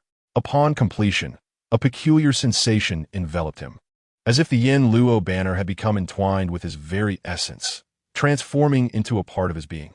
In the following chapter, as Qin Sang's thoughts stirred, Yin Wang, concealed outside, swiftly entered, casting a fearful glance at Qin Sang before merging into the Yin Luo banner. The surface of the banner shifted, and the image of Yin Wang materialized once more. Qin Sang commanded it to emerge, and, as the banner twisted, Yin Wang appeared before him, standing at attention, remarkably obedient. Yin Wang's eyes suddenly turned crimson, and a fleeting ferocity crossed his face as he reluctantly exhaled a plume of black mist, which swiftly coalesced into a soul elixir the size of a dragon's eye. Qin Sang caught it in his palm, feeling its icy chill. After expelling the elixir, Yin Wang appeared to waver, seemingly weakened. Truly, as the text had indicated, upon the initiation of the technique, Qin Sang immediately sensed a difference. After a week's time, the enhancement exceeded all prior experiences, surpassing even that of the medicinal baths. Yet, after the initial joy, Qin Sang's spirit sank. The text clearly stated that to acquire more soul elixirs, he would need to allow Yin Wang to consume human souls or malevolent energies. Qin Sang, bewildered by the concept of malevolent energy, wondered if he truly had to become a murderer. As faint light seeped through the window, Qin Sang sighed, lying down fully clothed, setting aside his troubling thoughts, and turning his attention inward, as if he had acquired a new and fascinating toy swirling within him. That night had been eventful, and his emotions fluctuated dramatically, making it feel longer than a year. Soon, dawn broke. Qin Sang feigned nonchalance, rising as usual to tend the fire, practice martial arts, and perform his morning rituals. It was not until midday that he pretended to discover Lao Wu's death, summoning the old Taoist with an expression of alarm. Indeed, the diligent Taoist found no discrepancies, attributing Lao Wu's demise to overexertion from his daily labor, resulting in a fatal seizure during sleep. Among Lao Wu's belongings lay a dagger for self-defense and a few taels of silver. When the old Taoist advised Qin Sang to report to the authorities, he instead purchased a sturdy coffin, enlisting the residents of the temple to assist in preparing Lao Wu's body and belongings for burial. Selecting a plot in the back mountain for the interment, which occurred the same day, Lao Wu had no living relatives, so the funeral was conducted with simplicity, with only the old Taoist reciting a few scriptures. Qin Sang knelt before the grave, burning a full basin of paper money, whispering, "Lao Wu, may you find peace in the afterlife. I will ensure a successor is found to carry on the Wu family line." In this world, death was all too common, and the atmosphere in the temple that evening returned to its usual calm. However, for Qin Sang, another troubling matter arose that night. He realized that after advancing to the second layer of the Yuming Jing, the enhancement from medicinal baths had become negligible, shattering his hopes of combining the elixir with the baths for cultivation. Frustrated, he pressed the old Taoist for new recipes, much to the latter's annoyance. 7 days swiftly passed. After consuming a portion of the soul elixir, it had diminished by nearly half, suggesting that one elixir would last around 20 days. That afternoon, with nothing pressing at the temple, Qin Sang and Mingyue ventured out for a meal. The bamboo grove was tranquil, and the two squatted beside the earthen stove, preparing a fire, with 4 cleaned rabbits and several plump birds nearby. Now, Qin Sang required no traps to find food. Armed only with sticks and stones, he rarely missed. Anything that moved fell into his grasp, evoking envy from Mingyue. With wine and meat at hand, they leaned against a stone, listening to the rustling wind, reveling in the moment. Qin Sang suddenly thought that had he never encountered a deity, living here for a lifetime would not be so bad. Mingyue tore off a rabbit's leg, taking a swig of wine before biting into the meat. Training alongside Qin Sang had not only increased his height, but also his appetite and tolerance for alcohol. Suddenly, Mingyue sat up, his ears twitching, and asked, "Senior brother, do you hear pigeons cooing? I've heard it several times." Qin Sang dismissed it, replying, "Perhaps they are raised in some temple in the front mountain. Pigeons are a delicacy. When I feel inclined, I'll catch a few for you to taste the soup." Mingyue shivered playfully, laughing, "Just make sure the owner doesn't find out, or master will scold us." Qin Sang scoffed, "Do you doubt my skills?" As was his routine, Qin Sang tidied his bedding, grasping the soul elixir and the Yen Luo banner. Before commencing his cultivation, he fondled the ebony sword at his chest. Despite his intrigue with the Yen Luo banner, his greatest fascination lay with the ebony sword. However, the energy within him seemed to vanish into the abyss upon entering the sword, yielding no response. And the incantation for the Yen Luo banner proved ineffective, a frustrating impasse. On this tranquil, moonlit night, only the chirps of insects could be heard from the window ledge. As Qin Sang immersed himself in his cultivation, his expression suddenly shifted, his eyes snapping open as he shouted, "Who goes there?" His eyes shifted, fixating intently on the corner of the room. Suddenly, a shadow emerged from the darkness there, revealing a figure clad in black. "Who are you?" Qin Sang gasped, realizing someone had silently infiltrated his chamber. His keen sense of hearing had alerted him to an unusual sound, awakening him just in time. Otherwise, he might not have detected the intruder's approach. Who was this person, and what did they intend in his room? Had his secrets been exposed? Qin Sang's thoughts spiraled, and his hand stealthily reached for the Yenluo banner on the bed. The figure in black stood calmly within the room, displaying no sign of panic at being discovered. Their gaze remained sharp even in the dim light, sending a chill through Qin Sang, as if 2 knives were scraping against his skin. The cloaked figure scrutinized Qin Sang with a hint of surprise, remarking, "I didn't expect a Taoist from a dilapidated temple to possess the ability to see through my movements. So, it appears Old Wu met his demise at your hands?" The death of Old Wu weighed heavily on Qin Sang's conscience. He had believed his plans were flawless. Yet a stranger had unveiled the truth, causing his heart to tremble and his gaze to sharpen. "Is it truly you?" The black-clad figure narrowed their eyes, a terrifying murderous intent flaring within them as they coldly stated. Old Wu reported that only 2 Taoists in the temple could wield martial arts, posing no threat. "I didn't anticipate he would falter." The figure's curiosity piqued. They continued, "I wonder who you truly are, that a killer from Jiangshan Lu could fall for your tricks." Qin Sang was taken aback by the figure's astuteness. He had revealed only a slight flaw, yet the figure had captured it. He found it odd that Old Wu, as inferred from the stranger's words, was no ordinary person. Was his identity as a laborer merely a facade? Old Wu had been lurking in the temple for 6 months. What was his purpose? "I do not comprehend what you are saying." Qin Sang choked out, vehemently denying any involvement. Old Wu's death resulted from exhaustion as he toiled at the docks. "It has nothing to do with me. He bore no injuries, if you doubt it. Go inspect the corpse." Chapter 21. Farewell. The figure in black snorted derisively and snapped, "Still stubborn, are we? Soon, you will reveal your secrets." Before the words could fully escape, the black figure abruptly vanished from sight. Qin Sang was astounded. In that instant, the intruder had indeed disappeared from his view. He had never encountered such an adversary before. During his training at the Wu escort agency with Yang Zhen's disciples, He could always anticipate and counter his opponents with ease. But this time his faculties faltered. This black-clad individual could vanish beneath his very nose. If they were not a mysterious cultivator, they were undoubtedly a formidable martial artist. Wait! Qin Sang's gaze sharpened. He discerned a subtle distortion in the air before him, visible only to his keen perception. In that fleeting moment, he realized the danger he was in.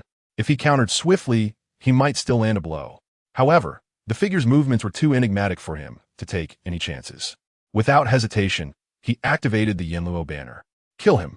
With a low roar, Yan Wang erupted from the banner, grinning wickedly as he lunged at the figure in black. Bang! The black figure collided violently with the bed's edge, collapsing in a still heap. Moments later, Yan Wang devoured the soul of the intruder. His expression one of eager compliance as he regarded Qin Sang. The black figure's soul stood motionless, mirroring the vacant stare of old Wu. However, when Qin Sang removed the figure's mask, he was struck by the eerie resemblance between the soul and the corporeal form, awakening a chilling realization that old Wu might have been using a disguise.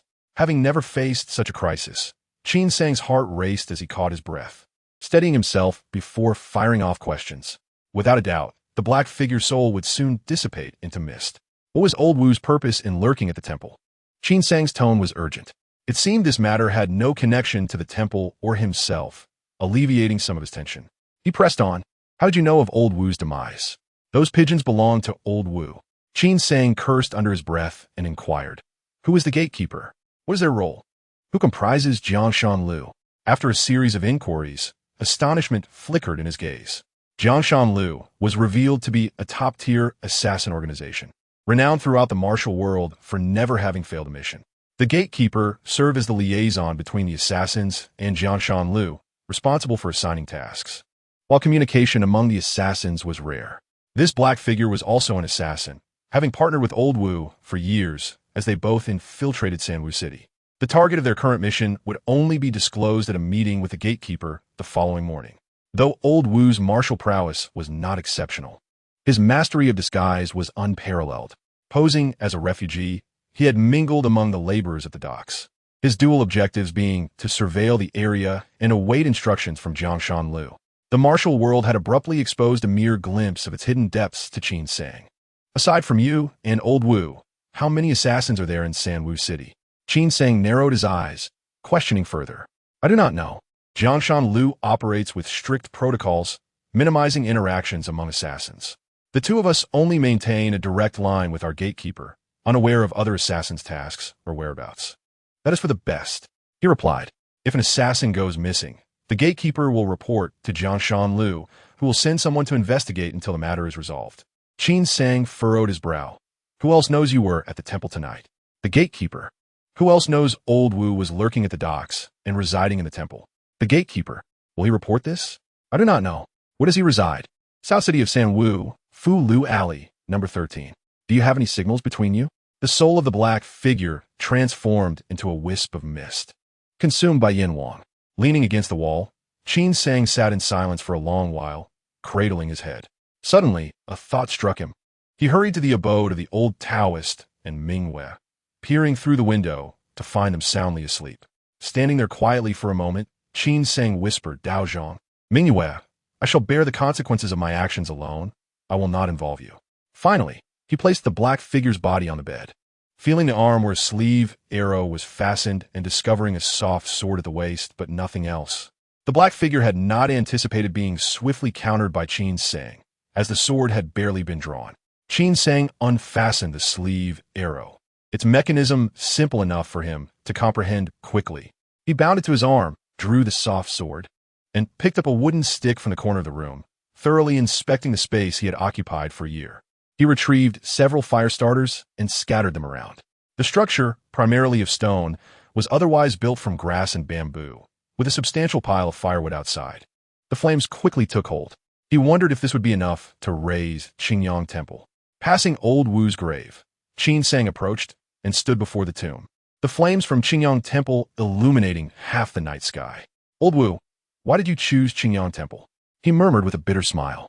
Since refining the Yanluo banner, Qin Sang had contemplated leaving the temple, but he never expected to depart in this manner. In the forest below the mountain, he found the black figure's horse tied up, mounted it, and galloped toward Sanwu City.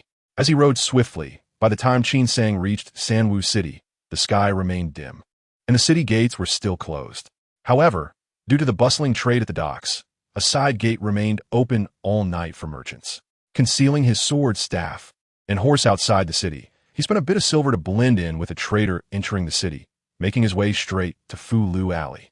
It was still early, and the entire alley was devoid of pedestrians. This alley housed affluent families with high walls and red doors. Qin Sang quickly located number 13. The house was modest, its outer wall built of blue bricks, towering 4 to 5 men high, with the main door firmly shut. Chapter 22. The Princess of Donyang, the black figure, had indicated that the gatekeeper resided within, using the call of a nightingale as a signal. 7 long notes, followed by 4 short ones. Yet, unable to mimic a nightingale's call, Qin Sang had no choice but to hide in the shadows and summon Yinhuang. As Qin Sang entered the courtyard, he hesitated for a moment before commanding in a low voice, "Kill everyone inside." The king of hell penetrated the walls, and Qin Sang followed suit, vaulting over the wall into the yard, where he was met with the sight of the king of hell extracting the soul of a middle-aged man. The man's appearance was identical to that described by the figure in black.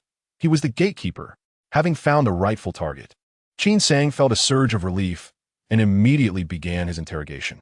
His primary concern was how many individuals were aware of Lao Wu and the man in black's presence at Qingyangguan. If this gatekeeper had reported it, he would relentlessly pursue them, sparing no effort, even if it led him to the head of Jiangshan Lu. Qin Sang discerned that, even in the face of martial arts masters, the king of hell remained invincible. Lao Wu, the man in black, and the gatekeeper were all top assassins of Jiangshan Lu, regarded as elite fighters in the martial world, yet they perished silently without any resistance. No level of martial prowess could withstand the king of hell. Furthermore, he would obtain the most accurate intelligence. Qin Sang quickly extracted the information he sought, and his tense demeanor relaxed considerably. It turned out that the organization of Jiangshan Lu was even more intricate than he had imagined, with branches in every prefecture. While the gatekeeper was a core figure, he was unaware of the locations of these branches to prevent anyone from tracing them and dismantling them. Even in emergencies, he had to send signals and wait for the branches to make contact. This gatekeeper had only recently infiltrated Sanwa City, and it was his first contact with the branch today, so although he had a record of his tasks, he had not reported them. The man in black had informed the gatekeeper of the investigation at Qingyangguan, but until results were yielded, the gatekeeper had not spread the word. Upon hearing this, Qin Sang felt reassured. As long as the gatekeeper's notes were burned, all leads would be severed. After obtaining all the necessary information, the gatekeeper's soul was nearing its time of disappearance. At this juncture, Qin Sang gained insight into Jiangshan Lu's current mission. Not only were all 6 assassins under the gatekeeper's command activated, but other gatekeepers were also lurking in Jinshui Prefecture, all converging towards Sanwu City for this operation, which aimed to assemble nearly 30 assassins. Whom could they be targeting to warrant such a grand mobilization? Out of curiosity, Qin Sang inquired and was met with a shocking revelation. The target was none other than the Princess of Donyang. They dared to confront official power and assassinate a princess. This was unimaginable to Qin Sang. How could the head of Jiangshan Lu be so audacious, unafraid of catastrophic retribution? When he probed further, he discovered that this was not Jiangshan Lu's first assassination of an official. Even a decade prior, a Governor Ma was assassinated in broad daylight, shocking the Great Sway, and Jiangshan Lu was behind it. This incident had enraged the late emperor, yet Jiangshan Lu continued to thrive. Moreover, the very name of Princess Donyang caused Qin Sang's expression to shift dramatically as he recalled the elusive young lady aboard the ship. Could she be the Princess of Donyang? He hastily sought clarification. According to Jiangshan Lu's intelligence, the princess had made a grand display of vacationing at Chunyuan Mountain Villa days prior. Yet she had quietly slipped away and vanished. Jiangshan Lu had only recently uncovered some clues, tracing her and a few of her attendants disguised as merchants, secretly infiltrating Jinshui Prefecture, expected to arrive at Sanwa City by noon today. The branch in Sanwa City planned to lay an ambush at Luoma Mountain outside the eastern city. Familiar with the people from Wuwei Escort and having studied the escort's map, Qin Sang was well aware of the terrain surrounding Sanwa City. He knew that Luoma Mountain was sparsely populated and perilous, with paths carved along cliffs overlooking a tumultuous river below, making it an ideal spot for an ambush. Qin Sang contemplated his options. One path was to feign ignorance, handle his affairs, and flee. The other was to take a risk and save the princess. Not to mention, his benefactor, by Jianglan, might also be present. The Yin Luo Fan and the King of Hell's peculiar abilities led Qin Sang to conclude that the Yuming Jing was certainly no ordinary martial art, but rather a method of cultivation. To ordinary people, he could now be considered a celestial master, or perhaps a demon or a fiend would be more fitting. He knew nothing of cultivation, and both the Yuming Jing and the Yin Luo Fan were derived from the dark figure in black, wielding ghosts to kill, embodying evil. If he recklessly sought out immortals, encountering a youth with a sword who harbored a vendetta against evil could lead to dire consequences. Furthermore, the world was vast, and seeking an opportunity for transcendence was akin to searching for a needle in the ocean. Utilizing connections with the powerful to engage with other celestial masters and gradually probe the world of cultivation might be a more prudent strategy. As these thoughts swirled in his mind, Qin Sang's actions did not cease. As dawn approached, time was of the essence. He searched beneath the bricks under the gatekeeper's bed and unearthed a stack of books containing the gatekeeper's notes, but they were all forgeries. Each record included a true account and a false one. The false notes remained here, while the genuine records were kept by a merchant named Li in Hongshan Alley. This Li was also an assassin from Jiangshan Lu, eccentric in nature and fond of hiding in brothels, entertaining others with his charms. The gatekeeper trusted him immensely, and they were involved romantically. Despite the notes being forgeries, Qin Sang took them all, ensuring he did not rouse any suspicion. He did not disturb the gatekeeper's residence and promptly made his way to Hongshan Alley. At this hour, the alley was bustling with activity. Qin Sang disguised himself and stealthily entered Li's abode. Li was engaged in merriment with a patron, and with a heavy heart, Qin Sang ended their lives. Locating the genuine notes, burning them outside the city, and tracking down the other 3 assassins, leaving none alive. Finally, he set fire to the house, thoroughly muddying the waters. After a flurry of activity, the dawn had fully arrived. Qin Sang mounted his horse, galloping eastward, determined to seize this opportunity to perhaps infiltrate the princess of Dongyang's circle and gradually uncover the world of cultivators. Fearing that Jiangshan Lu's spies might take notice, Qin Sang avoided the main road to Luoma Mountain and opted for a less conspicuous route. Chapter 23. The message. After traversing several mountains, Qin Sang approached the main road, seeking a vantage point with a broad view, where he halted and waited patiently. According to the intelligence, the princess of Dongyang's caravan had camped in Kuan City the previous night and departed in the early hours of the morning. By now, they were well past the halfway mark. Grasping a sturdy wooden staff, crafted from a dense ironwood core that Qin Sang had purchased at the ferry, he found its hardness comparable to that of iron, with excellent resilience, and had it shaped into a suitable weapon. One end of the staff was left with a hole, allowing him to neatly wrap the flag of Yin Luo Fan, placing it into the hole with the pointed end facing outward and securing it with a cloth strip, thus creating a makeshift spear. Qin Sang had verified that ordinary eyes could not perceive the King of Hell, yet he must not be overly reckless. He had to conceal it in public to avoid attracting the attention of any celestial masters who might seek to eliminate evil, which would lead to unjust demise. To the east of Sanwa City lay a vast expanse of mountains, and the path was arduous, involving numerous river crossings, truly a challenging route. Merchants preferred to take the northern route around Linwu City, even if it took an extra 2 days to avoid this treacherous path, resulting in few travelers along the way. Qin Sang paid attention not only to the road ahead, but also scanned his surroundings, yet he did not spot any suspicious figures that could be spies from Jiangshan Lu. As the sun approached its zenith, despite the arrival of autumn, the midday sun remained fierce. Qin Sang silently recited the Qing Jing Jing as he awaited patiently. Suddenly, his eyes brightened, and he straightened up. At the end of the road appeared a convoy.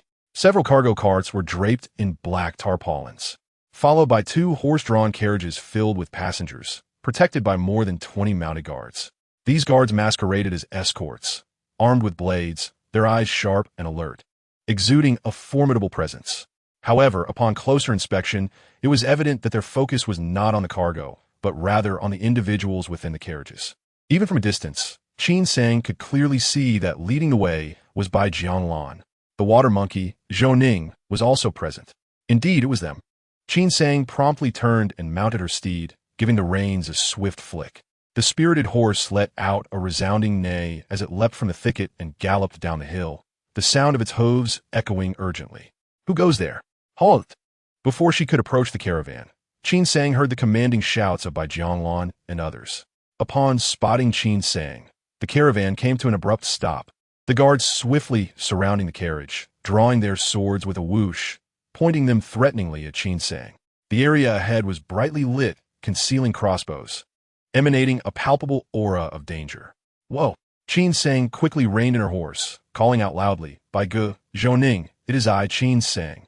Bai Jianglan's expression faltered momentarily. Upon closer inspection, he recognized her familiar features and suddenly recalled the young person he had rescued from the raft last year. At that time, Qin Sang had narrowly escaped the tiger's jaws, drenched in blood and utterly disheveled. Now, after practicing the Yuming Jing and training in martial arts daily, her appearance and demeanor had transformed significantly compared to the previous year. It was precisely this change that had led Bai Jianglan to initially fail to recognize her. The water monkey beside Bai Jianglan also recollected the memory, exclaiming in surprise.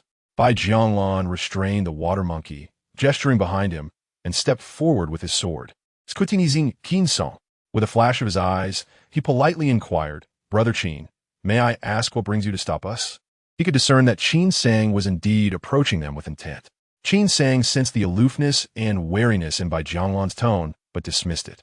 Dismounting, she removed the crossbow bolts, soft sword, and wooden staff from her person and approached Bai Jianglan, whispering, "Bai Ge, I have urgent matters to discuss with the Princess of Danyang." Bai Jianglan's expression changed drastically. "You." Qin Sang quickly waved her hand, glancing at the guards behind her. "Bai Ge, do not misunderstand. I only deduced the princess's identity later. I truly have urgent matters to report. There are many ears here. If you trust me, please come with me."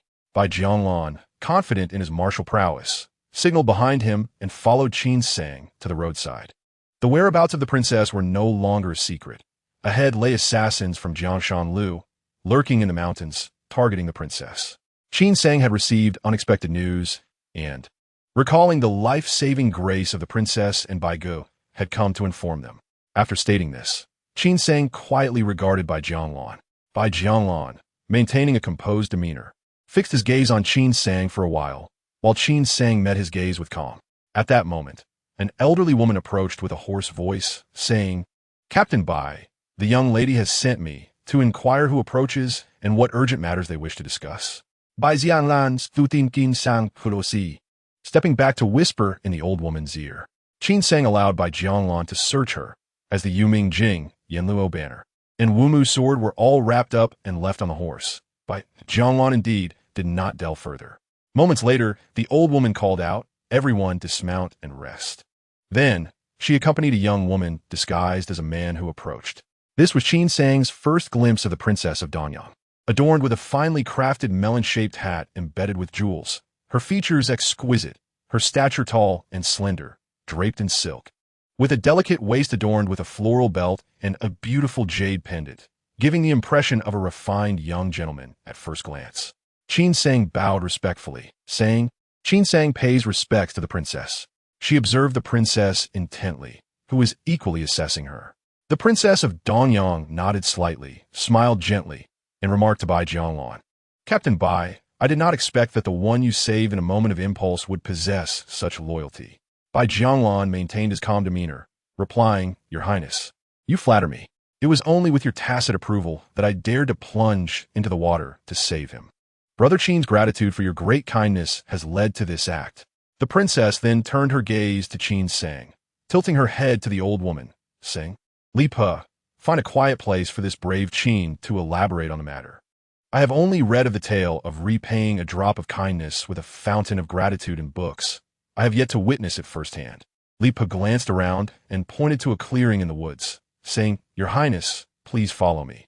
As Qin Sang was watched by Bai Jianglan and Li Pe, he followed them into the forest, his attention entirely on the princess. Noticing her calm demeanor despite the knowledge of an assassination plot, he found her composure remarkable.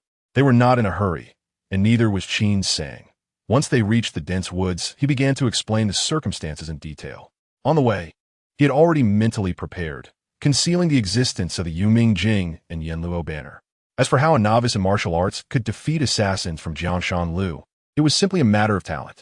Chapter 24. Divided into two paths, Qin Sang waited nearby. The princess of Donyang and her entourage were deliberating in the woods, believing themselves to be at a sufficient distance. Yet Qin Sang overheard everything clearly. Although his expression remained unchanged, he felt a chill in his heart. He had not anticipated such ruthlessness from the old woman. If they truly intended to act against him, he would not remain passive. Soon after, he heard Bai Jianlan speak. I urge the princess to reconsider. If Brother Qin truly came to report out of gratitude for your life-saving grace, would it not be a grave error to eliminate him so ambiguously? Before Qin Sang could breathe a sigh of relief, Li Pa sharply interrupted, Captain Bai, my only concern is the princess's safety. Beyond that, I care for nothing else. Allow me to offer this advice. Since you have chosen to serve the prince, it would be wise to shed the airs of the martial world as soon as possible. A moment of silence ensued. Qin Sang sighed inwardly at how the situation had escalated, having already prepared for action, when suddenly the princess of Donyang spoke. Captain Bai, are you certain that Qin Sang could not wield martial arts last year? Bai Jianlan replied, on that day, aboard the ship, I personally examined him. There was not a trace of true energy within him, and his muscles were slack, indicating he had not practiced martial arts. To be able to slay assassins from Jianshan Lu after less than a year of training. The princess of Donyang sighed slightly. Such talent, I suspect you have never encountered before. Have you, Li Pa? Words alone are insufficient. Captain Bai, I must trouble you to test him. Understood. Qin Sang feigned ignorance, looking bewildered as Bai Jianlan approached. Brother Qin. Bai Jianlan walked slowly to Qin Sang, closing the distance to just a step away before suddenly striking. With a clang, a beam of sword light darted like lightning, aiming directly at Qin Sang's vital points. A gust of fierce wind rushed towards him, and in an instant, Qin Sang was on the brink of spilling blood. From this strike, Qin Sang discerned that Bai Jianlan surpassed the cloaked assailants. Yet he could still see the trajectory of the blade, especially since he had anticipated the attack. Bai Yi!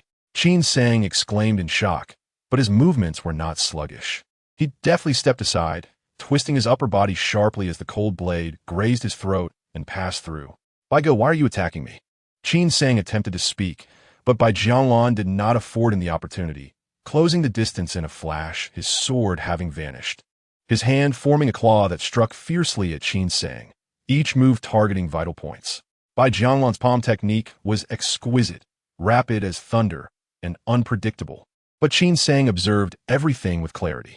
It was then that he realized that without the Yanluo banner, a significant gap remained between himself and genuine martial experts. Unknown to him, Bai Jianlan was equally astonished. Although their exchange was brief, Bai Jianlan felt as though he had nowhere to hide before Qin Sang.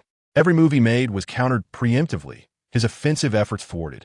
In this encounter, Bai Jianlan found himself restrained, nearly falling into Qin Sang's counterattack multiple times. Only through the final, forceful strike, utilizing his internal energy, was Bai Jianlan able to maintain his position without defeat. Bai Go, why are you striking me? Qin Sang gasped for breath, indignation evident on his face. At that moment, the princess of Donyang and Li Pa approached, their expressions filled with astonishment as they regarded Qin Sang. Li Pa chuckled darkly, saying, Your Highness, you truly saved the right person. I did not expect Brother Qin to possess such astonishing talent, perfecting the Fu Hu Chong Quan to this extent. Given time, he will undoubtedly become a top-tier master. Congratulations, Your Highness, on acquiring another fierce warrior. Had it not been for Li Pa's earlier insistence on killing him, one might have mistaken her for a benevolent person. Qin Sang's expression remained one of uncertainty. Are you testing me? The esteemed princess Donyang spoke with utmost sincerity, imploring the valiant Qin not to take offense. Matters concerning life and death necessitated caution, and in light of the life-saving grace bestowed upon her by Qin, she vowed that once they escaped peril, she would ensure he was handsomely rewarded. Furrowing her delicate brows, Princess Donyang inquired, Granny Li, will you not accompany me? Granny Li's gaze turned frosty as she glanced outside. Though these guards were fierce warriors nurtured by the prince, it was inevitable that some would harbor cowardice and treachery. I must remain here to keep watch. They will not dare to entertain treason. lest they draw the attention of Jiangshan Tower, she asserted. Do not worry, my lady. I shall act with prudence. Acknowledging the lack of better alternatives, Princess Danyang solemnly replied, Please take care, Granny. Summon Chuntao to me. Captain Bai, you two should accompany Granny and select a few guards to bring the horses. We must travel lightly. As you command, Bai replied. Qin Sang followed suit, leading the horses while binding the Yinluo banner to a sturdy stick for peace of mind. As they entered the forest, Qin Sang noticed Bai Jianglan arriving with a water monkey and 6 unfamiliar guards, one of whom was an elderly man with a rosy complexion. Granny Li then led Chuntao inside. Qin Sang vividly remembered Chuantao's haughty demeanor, yet she merely cast him a fleeting glance before walking past him with an impassive expression. Granny Li produced a delicate, gossamer thin human mask, affixing it to Chuantao's face, and then instructed her to don garments identical to those of Princess Danyang. Once the mask was applied, no trace remained. Qin Sang marveled secretly as the princess removed her accessories, adorning Chuntao with them. After the transformation, Chuntao bore an uncanny resemblance to the princess, indistinguishable to the untrained eye. Chapter 25. Brothers Chuntao's height, physique, facial structure, and even her gait mirrored that of Princess Danyang so closely that, aside from subtle differences in demeanor, one would only discern the truth upon juxtaposition. Qin Sang was taken aback, uncertain as to why Chuntao suddenly posed such questions. My younger brother would surely appreciate this. I thank Master Qin on his behalf, she said with a playful glint in her eyes before following Granny Li out. As they boarded the carriage, Chuntao nearly slipped, only to be steadied by Granny Li's quick reflexes. The carriage was silent. Chuntao stifled her sobs, tears streaming down her cheeks. Once Granny Li and the others had departed, the group emerged from the woods, gazing at the desolate path ahead. After a moment of silence, Princess Danyang abruptly turned to an elderly guard and asked, Old you, is Chuantao's claim true? Confusion clouded her brow as she pondered the ailment. Could it be that even the royal physician Li was unable to treat it? Old you hesitated before responding. It seems Chuntao has sought assistance, yet the palace's physicians seldom venture beyond the royal estate. Outside, apart from a few officials like the governor, it is rare for common folk to procure their services without spending a fortune. Old you continued, Your kindness is appreciated, my lady. Princess Danyang surveyed her surroundings and inquired further, Captain Bai, is there a route north from here? After a moment of contemplation, Bai Jianglan nodded. There is a small path through the mountains that leads to Linwu City, which can also be circumvented. If we ride swiftly, we could reach Yingnan County in 4 days.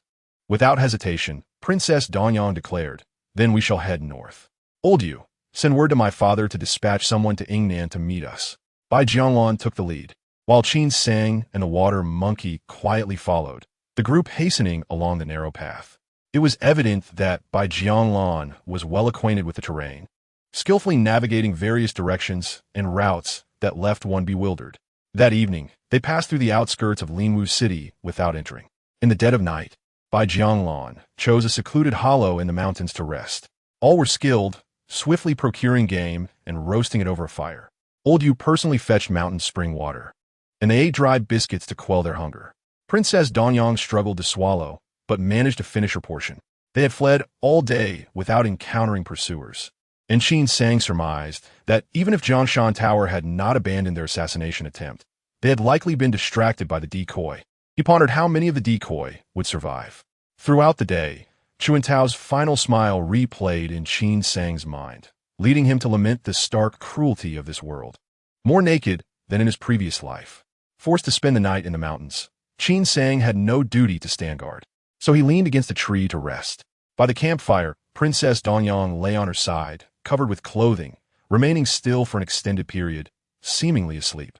While Old Yu sat nearby in meditation, Bai Jianglan, along with the water monkey and others, set up simple traps. Ever since the Jade Buddha had banished evil spirits, Qin Sang had entered this realm of contemplation almost every night after his practice. Yet no matter how he exerted himself, the Jade Buddha had not reappeared, only the faint, yellowish light persisted.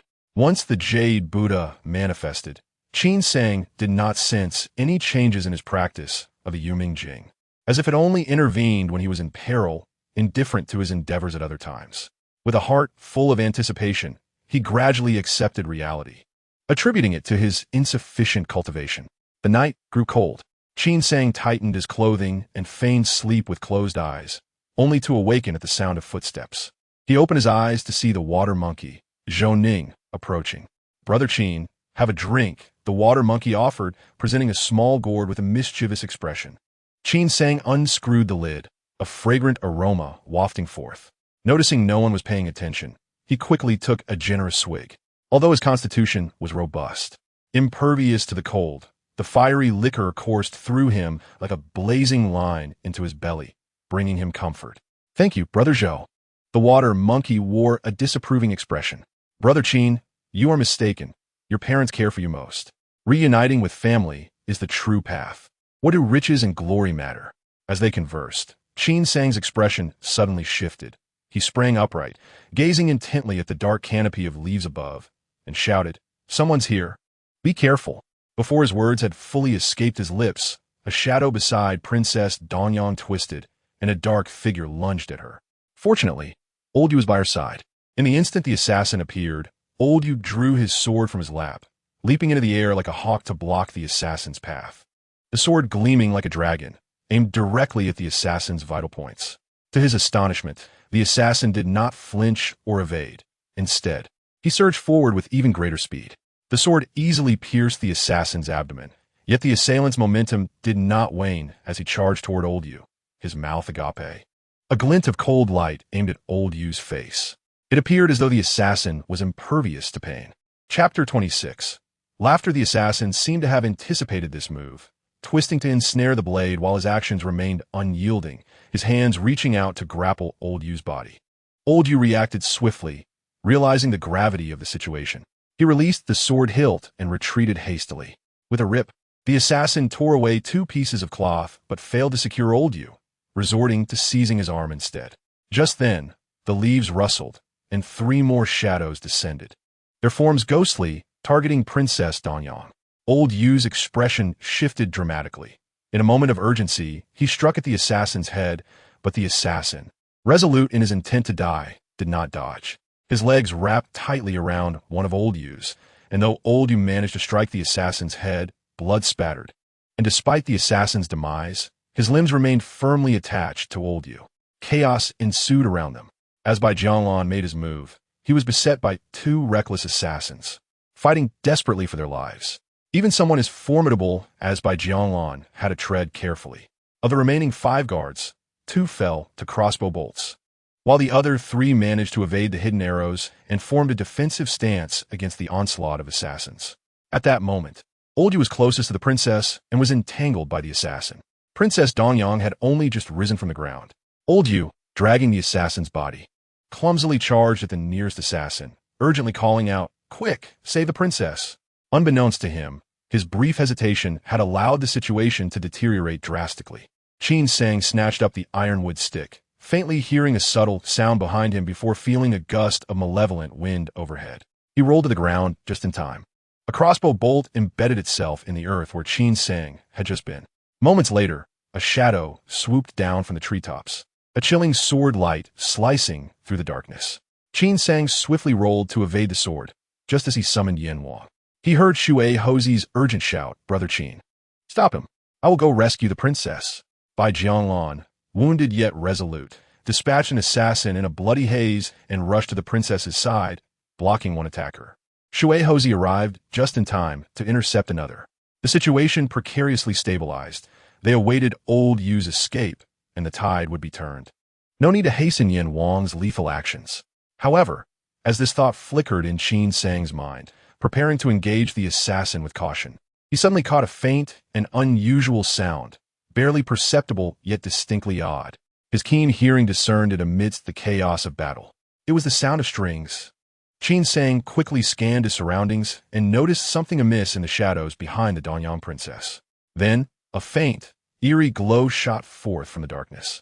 It was not a crossbow bolt, but a slender dart, resembling an embroidered needle, gleaming with a sinister blue light, clearly laced with deadly poison.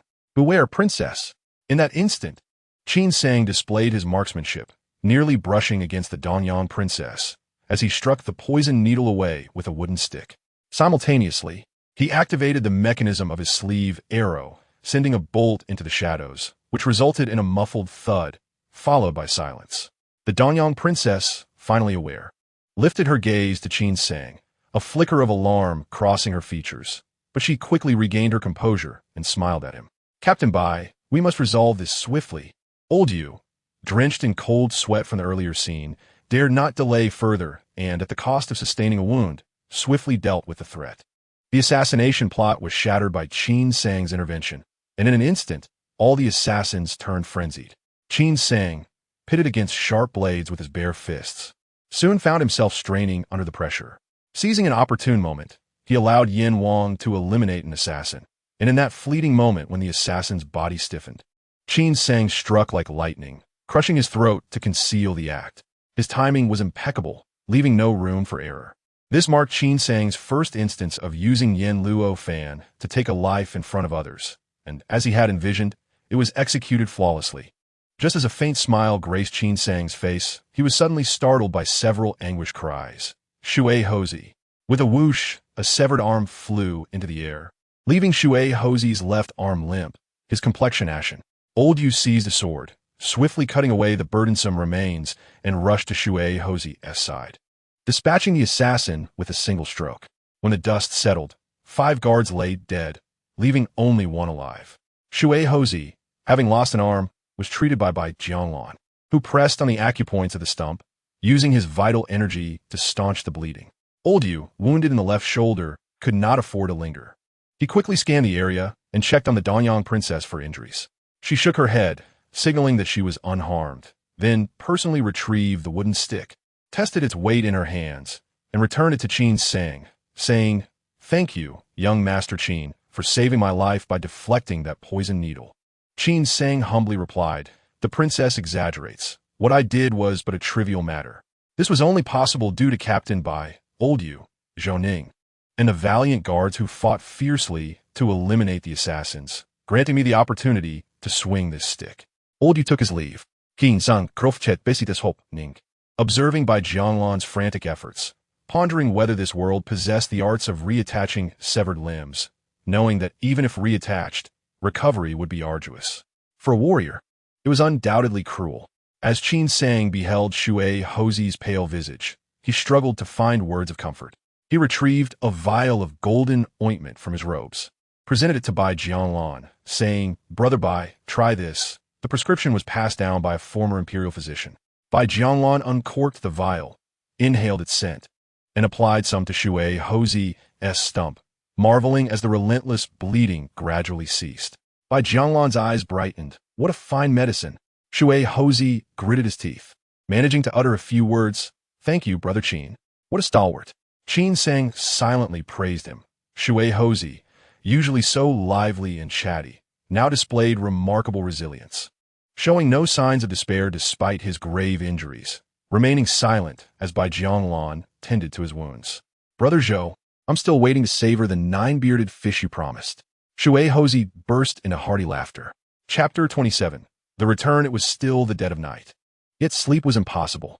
Old Yu said, "Princess, the false emperor's minions are relentless. We cannot linger here. We should travel through the night to reach Yingshui County as soon as possible, where we can rendezvous with reinforcements."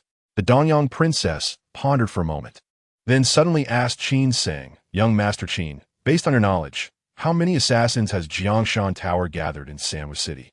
Qin Sang cautiously replied, "To my knowledge, there are nearly 30. Old Yu was taken aback, exclaiming, "Princess, you must not go. Sanwa City is a den of wolves. King Zhan Shui may very well ally with the false emperor. With the other guard slain, we are left with only a handful, should we encounter an ambush. Even at the cost of our lives, we cannot guarantee the princess's safety, and we would have no explanation for the prince." Bai Jianglan quickly affirmed, "Indeed." The horses remained. The Danyang princess, demonstrating no trace of weakness, mounted her steed and pressed on without pause, arriving at the northern gate of Sanwa City by dawn. They encountered no assassins from Jiangshan Tower along the way. Like the southern gate, the northern gate also had side entrances open. Familiar with the surroundings, Qin Sang assisted the Danyang princess and her companions in blending into a merchant convoy. However, Shui Houzi's injuries were too conspicuous, so Qin Sang sought a secluded courtyard outside the city, leaving Shui Houzi under care while the Danyang princess, old Yu, and Bai Jianglan went to meet King Jin Shui. Exhausted and gravely injured, Shui Houzi fell into a deep slumber. Qin Sang sat in the courtyard, awaiting news from the princess, vigilant for any sounds from outside, always prepared for a hasty departure. From the fragmented conversations of the Danyang princess and old Yu, Qin Sang began to piece together the larger narrative. The false emperor they referred to must be the current emperor of the Great Sui, and Jianshan Tower was originally in league with the emperor, explaining their audacity in attacking the governor in broad daylight. It was said that the Danyang Wang and the current emperor were born of the same mother, with Danyang Wang being the elder brother. After the death of the late emperor, it was the younger brother who ascended the throne, while the elder brother was relegated to a princely title, a situation contrary to propriety. Surely, there were many grievances behind this, though outsiders could scarcely discern the truth. Now, with the Great Sui beset by calamities, the northern four counties were rife with rebels raising flags against the regime, plunging the realm into chaos. Observing the precarious state of the Great Sui, whispers among the populace spoke of the new emperor's tyranny. It appeared that Danyang Wang had seized the opportunity, unable to endure the silence any longer. The Danyang princess, Granny Li, and old Yu referred to Jianshan Tower as the minions of the false emperor, a clear indication of their stance. If Danyang Wang were to rally against the false emperor, his first course of action would be to win over King Jin Shui. The counties of Zhen Shui and Danyang were interdependent, standing as bulwarks of the southern Great Sui. Without securing King Zhen Shui's support, Danyang Wang's rear would be unstable, making it difficult to mobilize forces against the enemies. The Danyang princess, risking her safety to venture into Sanwa City alone, likely aimed to persuade King Zhen Shui. But along the way, news likely leaked, alerting Jianshan Tower, which ordered the assassination. In the current Great Sui, countless undercurrents were undoubtedly at play. Initially unaware of the situation, Qin Sang inadvertently found himself aboard Danyang Wang's ship of rebellion. There had been opportunities to extricate himself, yet he chose to remain. His objectives had never wavered. Whether the emperor of the Great Sui was Danyang Wang or the current sovereign mattered not to him. What he sought was a shortcut to connect with the immortal master. In these tumultuous times, following Danyang Wang's rebellion could indeed present a fine opportunity. Now, it all hinged on whether the Danyang princess could persuade King Jin Shui. If she failed, her path would be fraught with peril, but he would not remain to perish alongside her. He could always unleash chaos and flee to another land. By noon, Qin Sang suddenly heard the sound of footsteps approaching the courtyard, alertly rising to listen. Voices were exchanged, bearing no hint of hostility. Qin Sang stood aside as Yan Wang arrived, and shortly after, the courtyard door was pushed open. Entering first were Bai Jianglan and an elderly man carrying a medicine box. Danyang Junju walked alongside a richly dressed middle-aged gentleman, engaged in amicable conversation, her expression unperturbed. Bai Jianglan's eyes suddenly dimmed. Danyang Junju remarked, "Then I must trouble the imperial physician to staunch the blood and properly tend to the wound, lest it endanger his life." "As you command." The imperial physician opened his medicine box and began to treat the injury. Nearby, Zhen Shui Wang reassured, "Do not worry, my dear niece. Wang Yui possesses divine medical skills and will surely save this valiant warrior's life. I have prepared a splendid feast. Why not accompany me to the Wang residence for a meal and some rest?" "Certainly." Qin Sang, Bai Jianglan, and Shui Houzi shared a carriage, flanked by elite guards. Passing by Chui Ming Mountain, Qin Sang lifted the carriage curtain to gaze outside. With his own future uncertain, he refrained from disturbing them. Upon boarding the ship, they sailed along the river, reaching the county town of Chuncheong in Dongyang within 3 days. Chapter 28. The celestial crane bestows the seal upon entering the Danyang Wang residence. Qin Sang was assigned to a small courtyard, where meals were delivered thrice daily. Yet he was prohibited from wandering outside. For several consecutive days, he did not see Danyang Junju, nor was he summoned by Danyang Wang. During this time, Bai Jianglan visited once. He was here in search of immortality and patiently awaited his opportunity. However, this environment was quite conducive to cultivation. Thus, Qin Sang devoted himself entirely to practicing the Yumingjing. With the assistance of soul pills, he felt his cultivation speed was even swifter than when he was at the first level. If soul pills were not in short supply, he estimated he could break through to the 3rd level of Yumingjing within a year. Of course, This was merely an ideal scenario. Under his fervent efforts, a single soul pill was exhausted in, at most, half a month. After consuming 2 soul pills, when he sought the third, Yen Wang's essence had thinned to the utmost, as fragile as a candle flickering in the wind. At this rate, if he were to take another, Yen Wang might collapse entirely. Qin Sang was uncertain if Yen Wang could recover after being drained and would not commit the folly of depleting him completely. His worry lay in how to continuously acquire soul pills. The nature of Insha-Chi was something Qin Sang struggled to comprehend in a short time. While human souls were seemingly inexhaustible, he feared he would have to slaughter entire villages to satisfy his cultivation needs. The thought of slaughtering the innocent weighed heavily on his conscience. Moreover, such reckless abandon would likely attract the ire of other immortal masters, leading to his demise. The gruesome fate of the black-clad demon still vivid in his memory. A slight pain coursed through his meridians, prompting Qin Sang to cease his cultivation. Upon opening his eyes, he noticed the dawn light had begun to brighten. Despite a night of practice, his spirit remained invigorated, yet he preferred to take a brief rest, occasionally sleeping an entire day, believing that constituted true repose. Just as he was about to lie down, fully clothed, a sudden knock resounded at the courtyard door. "Brother Bai, you've come." Qin Sang opened the door to find Bai Jianglan standing outside, raindrops falling softly from the sky. Bai Jianglan wore a bamboo hat and a raincoat, a sword slung across his back, appearing like a wandering hero from the martial world. Upon entering, Bai Jianglan removed his raincoat and produced several books from his bosom, presenting them to Qin Sang. "Qin Xiong, these are several superior martial arts manuals that Junju instructed me to select from the Wang Residence's armory. Many significant events have transpired outside in recent months, and I only just returned after accompanying Junju. No wonder no one had come to disturb him for so long." After spending over a month in solitary cultivation within the small courtyard, he had not encountered a single stranger, save for the maidservants delivering meals, as if he were entirely cut off from the world. Qin Sang pondered this secretly as he received the manuals and began to peruse them. There were a total of 3 books. The first, Duo Hun Chong, was perfectly suited for his use.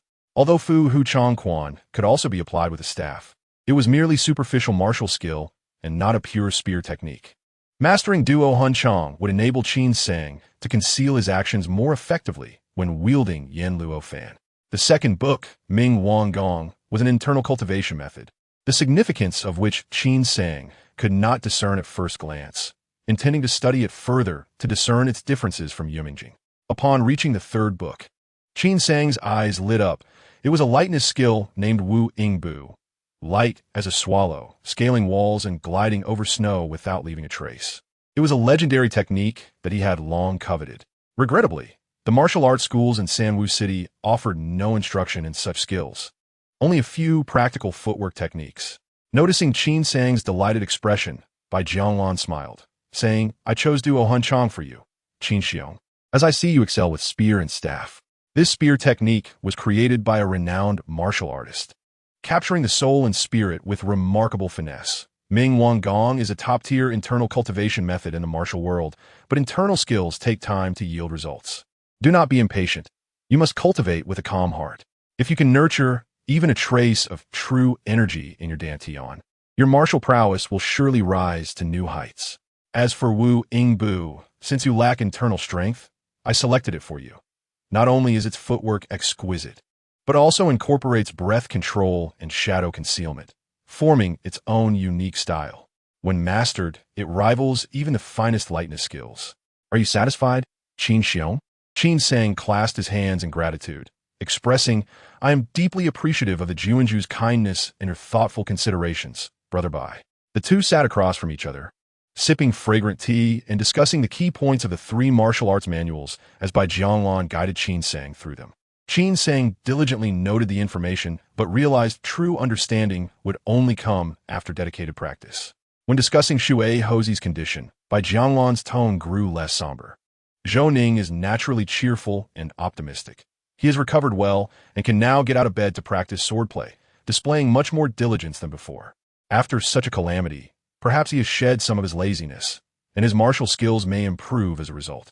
Qin Sang nodded in agreement, though he did not take such comforting words to heart. For a martial artist, losing an arm had a tremendous impact on their abilities. Bai Jianglan sipped his tea, observing Qin Sang before inquiring, "Do you still hold firm to your previous intentions, Qin Xiong?" A month prior, Bai Jianglan had visited the small courtyard to subtly probe into Qin Sang's future plans. Qin Sang understood that Bai Jianglan represented Danyang Junju, testing his resolve.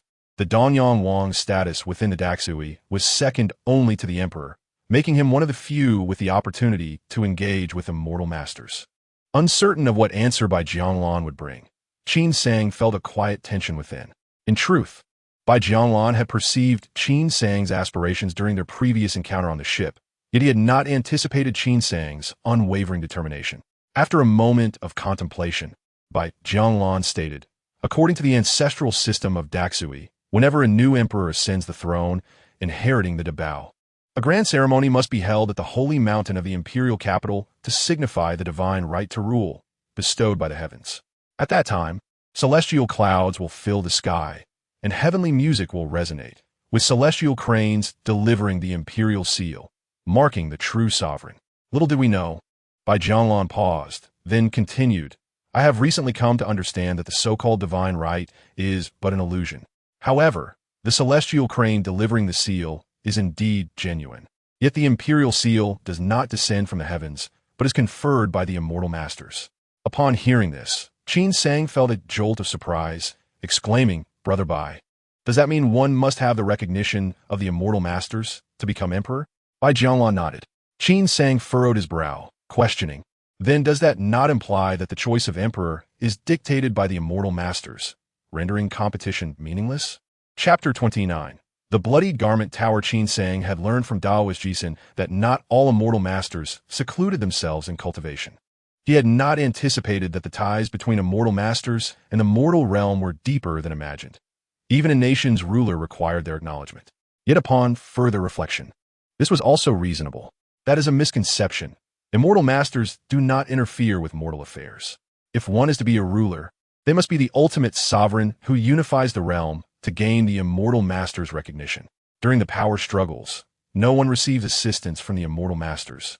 Similarly, Bai Jianglan asserted, if a ruler lacks the capability and is overthrown, the immortal masters will not intervene. Qin Sang's heart stirred as he discerned the underlying implications, whispering, "Does the prince imply?" Internally, Qin Sang noted the Danyang Wang's swift actions. Just a month ago, there were no signs whatsoever, and now, barely a month later, he had already mustered the might of the realm to rebel. If one does not aspire to the celestial path, this moment indeed presents the most opportune time to establish one's achievements. Perhaps one could even strive for princely status and enjoy a life of affluence. Bai Jianglan cast a glance at Qin Sang and spoke slowly. When a new emperor ascends the throne, he will select loyal ministers to be in theft together at Xingshan. Qin Sang abruptly raised his head, noticing Bai Jianglan's enigmatic smile, and inquired solemnly, "What can I do for the princess?" "Fear not, you will not be left out," Bai Jianglan replied with a slight smile, dipping his finger in water to inscribe 3 characters on the table. Shui Lu. He lowered his voice, stating that after the prince issued a proclamation, the false emperor's minions from Jianshan Lu had launched a massive incursion into Danyang County, lurking in the shadows to engage in sabotage, assassination, and espionage. Jianshan Lu had become a festering sore that must be excised. 10 days prior, Wang Zhenshui had nearly fallen victim to an assassin, inducing widespread panic. In his fury, the prince had urged the princess to establish Shui Lu to counter Jianshan Lu. Eliminating it would not only sever the false emperor's henchmen, but also cut off a vital source of intelligence for him. Furthermore, Shui Lu would be tasked with infiltrating enemy ranks to gather military intelligence. Upon hearing this, Qin Sang felt a deep sense of resignation. It seemed they wished for him to join the intelligence organization. The acute senses bestowed by the Yuming Jing and the ability to interrogate enemies with a Yanluo fan were indeed well suited for such a role. Who will be the leader of the Lu? You, Brother Bai, or old you? I shall not enter Shui Lu. Bai Jianglan shook his head. The leader of Shui Lu is the prince's personal guard, Heiha Jinren, a figure of mysterious origins with extraordinary internal strength and ghostly agility. I and old you cannot compare. However, for guardians will be appointed beneath the leader, and old you will be among them. Qin Sang found it curious. Brother Bai, with your martial prowess, why not? Bai Jianglan sighed gently. In the past, I wished to spare my wife and children from entanglements. severing my own toes to end the grievances of the martial world and retreating into the royal mansion, thus losing the ambition to achieve great deeds. Now, I only wish to remain by the princess's side as a protector, living a peaceful life, and have no desire to meddle in the affairs of the martial world. However, I have some brothers who are unwilling to lead ordinary lives and will join Shui Lu. I would appreciate your assistance in looking after them. Although you may not be the pinnacle of martial prowess in the martial world, your skills are indeed extraordinary, making you indispensable to Shui Lu. The princess once considered appointing you as a close guard, but hesitated, fearing it would be a waste of your talents, thus delaying the decision. When she consulted me about Shui Lu, you were the first to come to mind. Qin Sang forced a smile. Brother Bai, you truly overestimate me. I fear my abilities may fall short and jeopardize the prince's and princess's significant affairs. Bai Jianglan chuckled, do not be so modest. The reputation of Jiangshan Lu in the martial world is well known to the princess, and I am no stranger to it. Before you, I had never heard of anyone extracting intelligence from that band of lunatics. Qin Sang was taken aback by this statement. He ceased to speak further and fell into a deep contemplation. With celestial masters overseeing matters, he understood that he should refrain from causing disturbances. Otherwise, he might attract not celestial fortune, but rather a calamity. The decision to join Shui Lu hung in the balance. However, engaging with celestial masters through the Fengshan seemed to be the only visible path to seek celestial enlightenment. Between the martial and shadow arenas, undoubtedly, the shadow arena suited him best. The martial arena required one to delve into the front lines, where although valor might be rewarded, the flames of war were merciless, and a stray arrow could claim his life. Yet, Qin Sang's thoughts lingered on the soul elixir.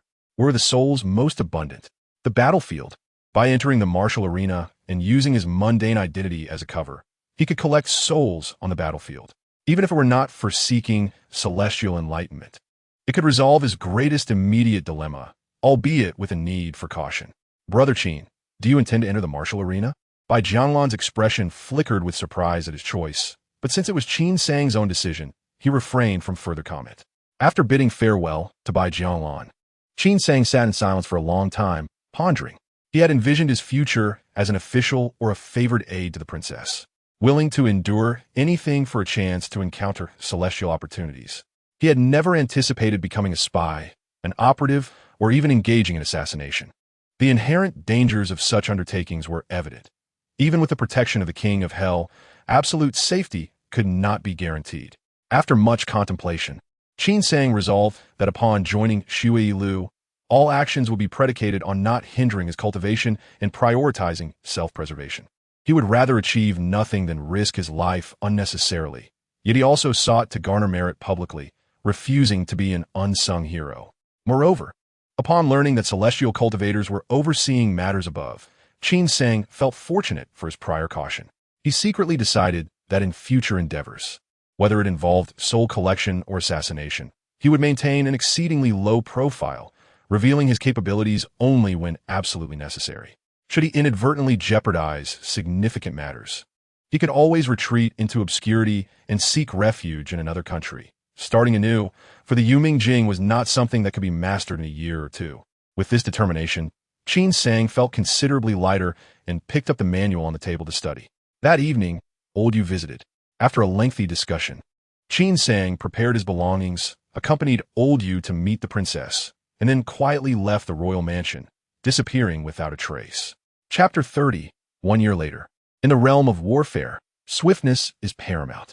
The Dongyang Wang gathered the troops of Zhen Shui Wang, merging them into a formidable force that advanced like a raging torrent.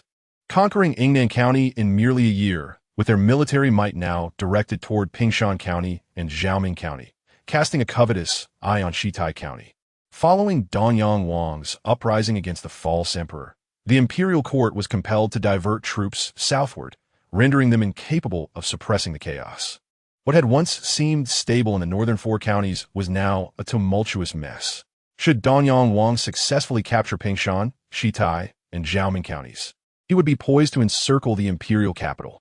The false emperor's court would find itself with no avenue for retreat, essentially marking its demise. In Pingshan County, Jiangzhou, and Henning County, not only the disaster-stricken, but also a significant portion of Jiangzhou's locals chose to abandon their homes. Bandits swept through like a comb, while soldiers advanced like a strainer. For ordinary people, what options remained but to flee when faced with calamities? A long dragon wound its way down the road. Qin Sang, with a blade of grass in his mouth, sat atop a stone by the roadside, his tattered straw sandals beneath him, clad in a patched coarse cloth outfit. His face and hands besmeared with dirt, eyes vacant, and hair unkempt, emitting a foul odor. Water monkey Zhou Ning leaned against a stone with another individual, both similarly attired, embodying 3 pitiful refugees. This individual was named Zheng Kuan, who had trained in martial arts under by Jiang Lan for many years, and was one of those Qin Sang had encountered on the boat, now having joined Xue Lu alongside Water Monkey, becoming one of Qin Sang's subordinates. Over the past year, Qin Sang adhered to his principles, accumulating little in terms of merit, but his intelligence was invaluable. Several key pieces of information had aided the army in breaking through defenses, earning him recognition from the prince. Moreover, with the princess's protection, he swiftly ascended to a high position within Xue Lu, currently serving as one of the deputy leaders of the martial arena, with the position of leader still pending, seemingly reserved for Qin Sang. Qin Sang lifted his gaze to the sun, mentally calculating the time, his seemingly dazed eyes subtly monitoring the city gates of Henan County. This main road extended southward to Juling County, teeming with refugees, not only from Henan County, but also those fleeing from Juling County to escape disaster. The Danyang Wang's army was divided into 2 routes. The Western Army, personally led by Danyang Wang, comprised the main forces of Zhan Shui Wang and troops recruited in Yingnan County, achieving notable victories in Jiayang County. Meanwhile, the Eastern Army was stalled at the gates of Juling County, having been in a standoff with the false Emperor's guards for 2 months, unable to advance an inch. Juling County strategic terrain had historically been a focal point of contention, known as the throat of Pingshan County and Jiangzhou. Capturing Juling County would leave Jiangzhou without any defenses, and as the largest and most prosperous of the 3 counties in Pingshan, its fall would signal that the end was near for Pingshan County. The false emperor, in a frenzy, mobilized troops, concentrating the military might of Pingshan County on Juling County, launching numerous assaults, all of which ended in failure, resulting in countless casualties. Thus, they devised a strategy of feigned retreat. The military encampment beneath the city remains unyielding, and the momentum of the siege continues unabated. In the deep of night, 2 flanking forces stealthily withdraw, dispersing into the mountains and infiltrating the heart of Jiangzhou through hidden paths, launching a surprise assault on Henan County. Casting a predatory gaze upon Jiangzhou City, Henan County lies deep within Jiangzhou, and presently, the entirety of Jiangzhou's military strength is concentrated in Juling County, rendering the prefecture vulnerable. Should Henan County fall, the garrison in Juling County would find itself in a precarious predicament. The southern region of Jiangzhou is replete with mountains and forests, and Xue Lu has long since ascertained the routes, significantly increasing the likelihood of a successful ambush. Qin Sang, accompanied by Zhou Ning and Zheng Kuan, has mingled with the refugee throngs, tasked with hastening to Henan County to ascertain the situation, striving to coordinate an interior assault with the 2 flanking forces upon their arrival, thus breaching the gates of Henan County to avert chaos. Evidently, Henan County has taken precautions. The militia and officials stationed at the city gates are on high alert, weapons ever at the ready. Any unidentified refugees approaching are met with shouts and driven away, let alone allowed entry into the city. As the hour of Wei approaches, Qin Sang finds himself wondering why Lu Ji has yet to arrive. Hearing the complaints of Xue Hozi, he glances over to see the diminutive figure of Xue Hozi, with one arm severed and clad in tattered attire, presents a pitiful sight, more akin to a refugee than a refugee himself. Since his amputation, Xue Hozi has adopted a more composed demeanor, which is why Qin Sang has allowed him to join his ranks, yet his intrinsic nature remains unchanged, and he still has a propensity for idle chatter. Understanding the gravity of the moment, Qin Sang instructs Zheng Kuan to keep a close watch on the wealthy patrons distributing porridge, emphasizing that they must enter the city before nightfall. This morning, upon reaching Henan County, Qin Sang immediately signaled Lu Ji to facilitate their entry, with the latest agreed-upon time being the hour of Wei. With a toothy grin, Zheng Kuan rolls on the ground and, stooping, limps into the throng of refugees, waiting in line for porridge. Qin Sang, feeling conspicuous seated upon a stone, descends to the ground, bidding Shui Hosey to monitor the city gate while he feigns sleep with closed eyes. The relentless journey, infiltrating the ranks of the refugees day and night, has severely impeded his cultivation. Aware of the importance of balance, Qin Sang has never ceased his practice since joining Shui Lu, having spent nearly an entire year in a state of sleeplessness. Throughout this year, he has lingered on the battlefield's periphery, allowing Yen Luo to collect the souls of the departed. With a continuous supply of soul elixirs, Qin Sang has advanced rapidly, now standing at the pinnacle of the second tier, poised to breach the third tier of the Yuming Sutra. As for the Mingwang Gong, despite several attempts, Qin Sang has been unable to cultivate true qi, confirming his suspicion that the energy produced by the Yuming Sutra differs fundamentally from true qi. Due to the necessity of dedicating time to internal cultivation, he has no choice but to relinquish it. However, he has diligently honed his skills in the Duohun Spear and Wuying Step, achieving a commendable level of proficiency. Without relying on Yen Luo's banner, he can be considered a master in his own right. At that moment, Qin Sang hears the sound of heavy footsteps approaching, and alert. He opens his eyes to see an individual similarly disguised as a refugee. As the figure draws near, Qin Sang furrows his brow and quietly interrogates, Zhang Wenkui, were you not instructed to closely follow General Wang? Why have you strayed? Chapter 31. The little beggar, gasping for breath and visibly agitated, Zhang Wenkui replies, I rushed here with urgent news. A rogue army passed through Wufeng County just as the county magistrate was out with his family. The magistrate's female relatives, all of exquisite beauty, caught the eye of the rogue. This rogue, seized by desire, pursued the magistrate's family but failed to capture them, resulting in Wufeng County being besieged. Even if he manages to conquer Wufeng County, reinforcements will not arrive in time. With that, Zhang Wenkui spits vehemently, his disdain palpable. One of the leading generals of the flanking forces is the rogue Zhang Wenkui refers to. His name is Wang Lu, a lecherous scoundrel who, relying on his position as a trusted confidant of the heir, has evaded accountability and committed numerous misdeeds in Yingnan County, earning the moniker Rogue General. It is astonishing that, in matters of such strategic importance for the entire Eastern Army, he dares to act with impunity. Upon hearing this, Shui Hosey erupts in anger, exclaiming, Damn it! That scoundrel will eventually meet his end at the hands of a woman. Qin Sang, too, feels a twinge of frustration. The county magistrate of Henning is evidently capable. While the garrison has been withdrawn, the militia and officials stationed at the city gates have undergone rigorous training. Originally, the plan was for the two flanking forces to converge at dawn the day after tomorrow to execute a surprise attack on Henning County, ensuring a foolproof operation. With Wang Lu now pursuing women, their military strength has drastically diminished. What assurance do they have of breaching the city? If they succeed, will they possess the strength to quell the ensuing chaos? There's also the fear that delaying for a day may lead to a leak of their plans. After a prolonged gaze at the gates of Henning County, Qin Sang exhales a blade of grass and solemnly declares, if he forsakes the opportunity to claim credit, let us not begrudge ourselves the spoils. This time, we brothers shall exert our utmost effort to aid General Mu in capturing Henning County. Once accomplished, I shall personally petition the county lord on your behalf. Suddenly, a commotion erupts among the refugee ranks as several individuals engage in loud altercations, shoving one another, only to be expelled from the porridge tent by the wealthy patron's attendants. The entire line of refugees turns to observe the spectacle, yet none dare to abandon their ranks. Intrigued, Qin Sang peers into the fray and discerns three brawny men, strikingly similar in appearance, likely siblings, and opposite them stand 7 children, a mix of boys and girls.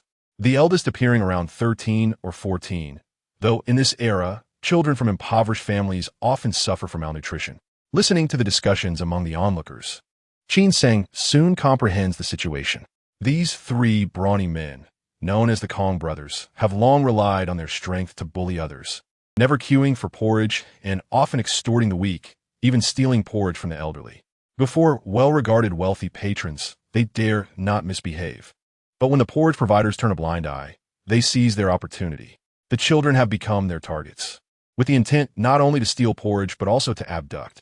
Though he typically refrains from intervening in such trifles, Qin Sang finds the leading boy intriguing and casts several glances in his direction. My sister broke your bowl. We will compensate you, but you cannot take her away.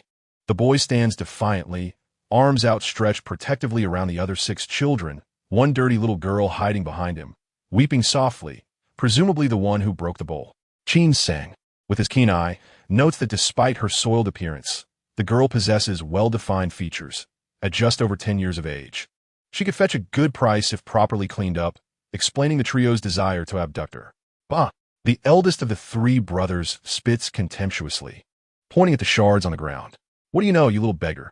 My bowl came from that black kiln. The white kiln, murmurs the 3rd brother softly. Yes, the bowl from the white kiln. Little beggar, do you know? A single bowl is worth hundreds of taels of silver. Selling all of you little beggars wouldn't even cover it. I just want that little girl. Consider it a favor to you. The eldest leers at the girl. Come with your brother. I'll guarantee you a life of luxury. What fun is there with these children who haven't even sprouted hair yet? Ha ha ha. The 3 hulking men laugh lewdly. The children, filled with righteous indignation, protest vehemently, while the little girl trembles in fear. Qin Sang, barely able to suppress his laughter, realizes that the white kiln produces the most exquisite porcelain of the Sui dynasty, reserved for tribute, and he has never heard of beggars using such porcelain to beg for food. Damn it! The 2nd brother suddenly steps forward, pressing his chest against the boy's face with malice. Little beggar, she's not your sister. Why do you meddle in affairs that do not concern you? Know your place and get lost. Qin Sang's eyes narrow as he observes the man brandishing a knife, pressing it against the boy's abdomen. Zhang Wenkui, still recovering from the earlier commotion, cannot help but feel a surge of indignation and exclaims, Master, these children are pitiable. Should we not intervene? Qin Sang turns to Zhang Wenkui, coldly inquiring, should I henceforth refer to you as Zhang the hero, given your numerous acts of charity?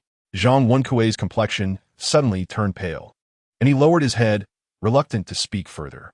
Unexpectedly, the boy, despite the knife pressed against him, remained unafraid, standing still with his head held high, his bloodshot eyes fixed intently on the burly man before him, shouting madly, Damn you! If you have the guts, stab me. Kill me. Take whoever you want. The 2nd man was momentarily taken aback by the boy's madness and instinctively took a step back, then enraged and ashamed. He did not dare to move the knife, but instead grabbed the boy by the collar, preparing to strike. The boy, equally fierce, opened his mouth to bite. Qin Sang called softly, Lao Zhou. Shui Houzi understood immediately, scrambling to his feet and rushing towards them, pushing aside the burly man and throwing himself onto the boy, pinching his face while crying out, Son, it's really you. I am your father. Qin Sang touched his forehead, silently admiring the talent. The boy reacted quickly, embracing Shui Houzi and weeping uncontrollably. Father, I finally found you. Why did it take you so long to come? Although Shui Houzi was only 2 years older than Qin Sang, his face was caked with thick yellow mud, and his acting was superb. The 2 cried passionately, and no one realized it was a performance. The 3 burly men were somewhat dumbfounded, but seeing Shui Houzi's injured arm, they began to stir again. Qin Sang motioned with his lips, and Zhang Wenkui, who had long been eager to act, finally dared to move, striding over with a fierce expression. Glaring at the 3 men, 2nd brother, is this really my nephew? Nephew, don't be afraid. Tell your uncle who bullied you, and your uncle will avenge you. Zhang Kuan also quietly approached, lifting his shirt to reveal a knife handle tucked at his waist. Seeing there was no benefit to be gained, the 3 burly men cursed and walked away. Chapter 32. Wu Chuanzong, thank you for saving my life. Shui Houzi led the boy over, who was about to kneel and bow, but Shui Houzi pulled him back. Qin Sang looked around, signaling Zhang Kuan to be cautious as they led the group of children into the nearby woods. Qin Sang sized up the boy and asked, What is your name? How old are you? My name is Xiao Liuzi. I am 15 this year. I have been an orphan since childhood, without a name. Have you studied? When I was begging, a scholar took me in to sleep at the school, and I listened to lessons for 3 years. After the scholar died, I was turned out. You all came from the north. Yes, it was dry in the north, so everyone fled south. Their parents died on the way, and I brought them along to beg. If you are begging yourself, why do you want to carry so many burdens? The scholar told me when he took me in that saving a life accumulates blessings, and in the next life, one can be reborn into a good family. Qin Sang nodded and glanced outside the forest, saying, Those people have left. You should go too. Don't head north again. to avoid running into them. Please, great benefactor, take us in. Xiao Liuzi suddenly knelt on the ground, and the other children followed suit, kneeling in unison, pleading earnestly. Qin Sang shook his head. I can barely feed myself. Why would I take you in? Xiao Liuzi remained kneeling. We can do anything. My sister can wash and cook, and we could do hard labor. If you just give us a meal, we will listen to you. Qin Sang shook. Would you kill if I asked you to? Xiao Liuzi hesitated for a moment. I can kill. My siblings have lost their parents and were almost boiled and eaten. If others can kill, so can I. How can killing accumulate blessings? Then save more people. If I save more than I kill, I can accumulate blessings. Qin Sang and Shui Houzi exchanged glances. Shui Houzi pulled Qin Sang aside. Master, are you really going to take them in? Qin Sang pondered. It is time to start building a team of assassins. I am willing.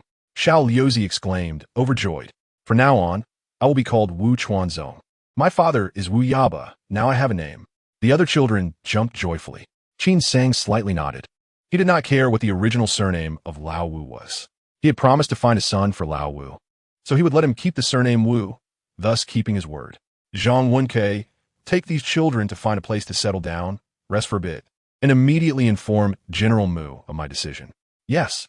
As Zhang Wenkei led the group away, Zhang Kuan rushed in. Master, Lu Ji has left the city. The Lu family is a prominent local clan with land outside the county town. After confirming identities, the three of them cleaned themselves up outside the city, changing out of the ragged attire of refugees, disguising themselves as servants of the Lu family as night approached. Lu Ji had purchased a property for himself to conduct business, concealing his presence. Once they quietly arrived at the back courtyard and confirmed there was no one following them, Lu Ji tightly closed the two doors and reported the situation in the city to Qin Sang. Qin Sang wondered, isn't this Chu Dazhuang an official? How can he command respect? Lu Ji replied, there are two reasons for this. First, he has a sister of remarkable beauty who married Li Ji as a concubine. Second, he is a disciple of the Su Nj Temple, having been taught by the abbot of the temple, mastering exceptional martial arts, and is renowned in the martial world as the M. H. Shang. After his sister married Li Ji, M. H. Shang changed his secular name and brought a few disciples to Hening County, looking down on even the local magistrates. With the military forces of Hening County drawn away, there is no one to restrain him now. So it's him. Qin Sang thought to himself. No wonder Lu Ji looked so grave. Since joining the Blood Row building, Qin Sang had gained thorough knowledge of the affairs of the martial world. All the notable figures were listed in the Blood Row building, and every person on that list was a top-notch expert. His master, Yang Jun, was considered a martial arts master in the eyes of ordinary folks, but he did not qualify to be listed among them. However, M. H. Shang was different. Not only was he on the list, but he was also ranked among the highest, his martial prowess likely comparable to Bai Jianglan's. Yet, what was most to be feared was not M. H. Shang's martial skills, but rather his affiliation with Su Nj Temple. In the martial world of the Great Sui, there are two renowned places, YNL, NSH, Nju Ing, and Su Nj Temple, both esteemed as the two great sanctuaries of the martial world, filled with masters. YNL, NSH, Nju Ing is located in the capital, and Su Nj Temple is situated in Jiangzhou. It is said that both sects have innate masters in residence, holding a transcendent status, causing even the government to treat them with deference. Qin Sang knew more insider information. Su Nj Temple and YNL NSH Nju Ing were not merely martial sects. Many of the court's elite came from these two sacred places. Currently, among the officers guarding Juling County, many of Su Nj Temple's experts serve as personal bodyguards. With just the personnel from the Blood Row building in Hening County, they might not be able to contend with him. Since the Donyang King raised the banner of rebellion, his swift success in capturing Yingnan County within a year was largely due to his being the emperor's brother, sharing the bloodline of the former emperor, rather than an invasion by foreign forces. The local officers, seeing the tide had turned, surrendered without burden. However, the governor of Jiangzhou is different. During the time when the Donyang King was the crown prince, he was a sycophant of the current emperor and had established merit during the power struggle, making surrender impossible. Li Ji, being the governor's confidant, rendered the matter of surrender unnecessary, failing to seize by force and unable to persuade to surrender. Qin Sheng asked Lu Ji what arrangements he had. I have two plans. One is to take County Magistrate Li Ji hostage to coerce Chu Dazhuang into opening the city gates. The other is to poison him. If we can poison Chu Dazhuang, the situation can be resolved. However, Lu Ji glanced at Qin Sheng. Both plans require the right timing to ensure success. Today, I learned that Li Ji plans to host a banquet for the local elders the day after tomorrow evening to discuss the chaos caused by the refugees and to restore peace. At that time, I can bring people to mingle among the guests and take advantage of the confusion. Chapter 33. Qin Sheng's face lit up with joy. Isn't that perfect? Brother Lu may not know, but I just received a message via pigeon from General Wang Lu that due to the difficult mountain roads, he will be delayed for 2 days. Let us proceed, as you suggested. Inform General Mu to act according to plan the day after tomorrow and open the city gates at dawn. Seeing Lu Ji and his subordinates bewildered by his words, Qin Sheng secretly chuckled to himself. Xue Lu is not a monolithic entity. The master of Xue Lu, Heihe Zhenren, has 4 major protectors: Yu Lao, Chao Tu Xian, Bai Xiucai, and Hongxi Yinyang. Each of them operates independently and harbors personal grievances against one another. He and Yu Lao only heed the commands of the Danyang Junju. Hongxi Yinyang is a trusted confidant of the heir, and Qin Sheng has met her once, suspecting that this alluring woman might indeed be the heir's mistress. Chao Tu Xian is affiliated with the 3rd son of the Wang family, and is the weakest faction within Xue Lu, which, in Qin Sheng's view, seems more like a placatory position. Bai Xiucai, on the other hand, is a close associate of Heihe Zhenren, and Lu Ji is one of Bai Xiucai's subordinates. It is evident that Lu Ji is involved in something nefarious. The collusion between Wang Lu and Lu Ji suggests that Heihe Zhenren is likely leaning towards the heir, which spells bad news for the Junju faction. Within the Danyang Wangfu, there are 4 princes eligible for succession, with the heir being the most prominent. Among the remaining 3, the 3rd son is the strongest, yet he poses no threat to the heir's position. However, the Danyang Wangfu has an anomaly. Danyang Junju, originally named Anning Junju, is the legitimate daughter of the Wang. Following the death of the late princess, the prince became increasingly fond of Danyang Junju, showering her with affection as she grew up, showcasing extraordinary intelligence and winning the prince's favor to the extent that he granted her the title of Junju, backed by the influence of her late mother's family. Her power rivals that of the heir. Still, being a woman, she faces limitations, while the heir commands the moral high ground. Thus, Heihe Zhenren's alignment with the heir is understandable. With the overall situation still uncertain, various parties began to harbor their own thoughts. Lu Ji, oblivious to the underlying motives, took the opportunity to delay matters, and Qin Tangzhu, wise as ever, deemed it reasonable to ask General Mu to proceed slowly, allowing for the timing to align perfectly, truly a stroke of fortune. There is no urgency. Qin Sheng waved his hand, indicating that General Mu is already close at hand, and sending a messenger out of the city tomorrow would suffice. Tonight, they should review the plan, and tomorrow he would familiarize himself with the county city to avoid panic later. The curfew in Henning County is strict, and, as newcomers, it will be unwise to venture out at night. Yes, you will keep watch outside. Qin Sheng instructed the water monkey, then pointed to Lu Ji, requesting him to bring someone to collect his token and convey a message to General Mu. Lu Ji hurried off and soon returned, leading someone to knock on Qin Sheng's door. Come in and close the door. The two gently pushed the door open, but as they turned to close it, darkness enveloped them, and they lost consciousness. Qin Sheng's figure flickered behind Lu Ji, catching the 2 corpses and stealthily transferring them to an inner room, waiting for the King of Hell to extract their souls for questioning. It was indeed true that Lu Ji was colluding with Wang Lu, and the orders came from Bai Xiucai. Qin Sheng sneered coldly, feeling no fear in his heart. He had no desire to be an official for life. He cared not who ascended to the throne, yet the Junju had promised him the qualification for a pilgrimage mountain, thus his loyalty lay solely with her. Over the past year, numerous colleagues from Xue Lu had fallen by his hand, and anyone who obstructed his path was met with death. Today, he would not hesitate. Even if Bai Xiucai himself appeared, he would act without mercy. Continuing the interrogation, Lu Ji remained relatively honest, with his account aligning closely with what he had previously disclosed. However, Lu Ji did not reveal the true whereabouts of his subordinates. Qin Sheng meticulously noted each detail, and deep into the night, He donned a set of dark attire and set out. He swiftly ended the life of Lu Ji's attendant, handing a note to the water monkey with a grave tone. Lu Ji has betrayed us, secretly aligning with the false emperor, attempting to sell us out. He has been dealt with. His subordinates are untrustworthy. These are their hiding places. Leave no one alive, and clean up the bodies.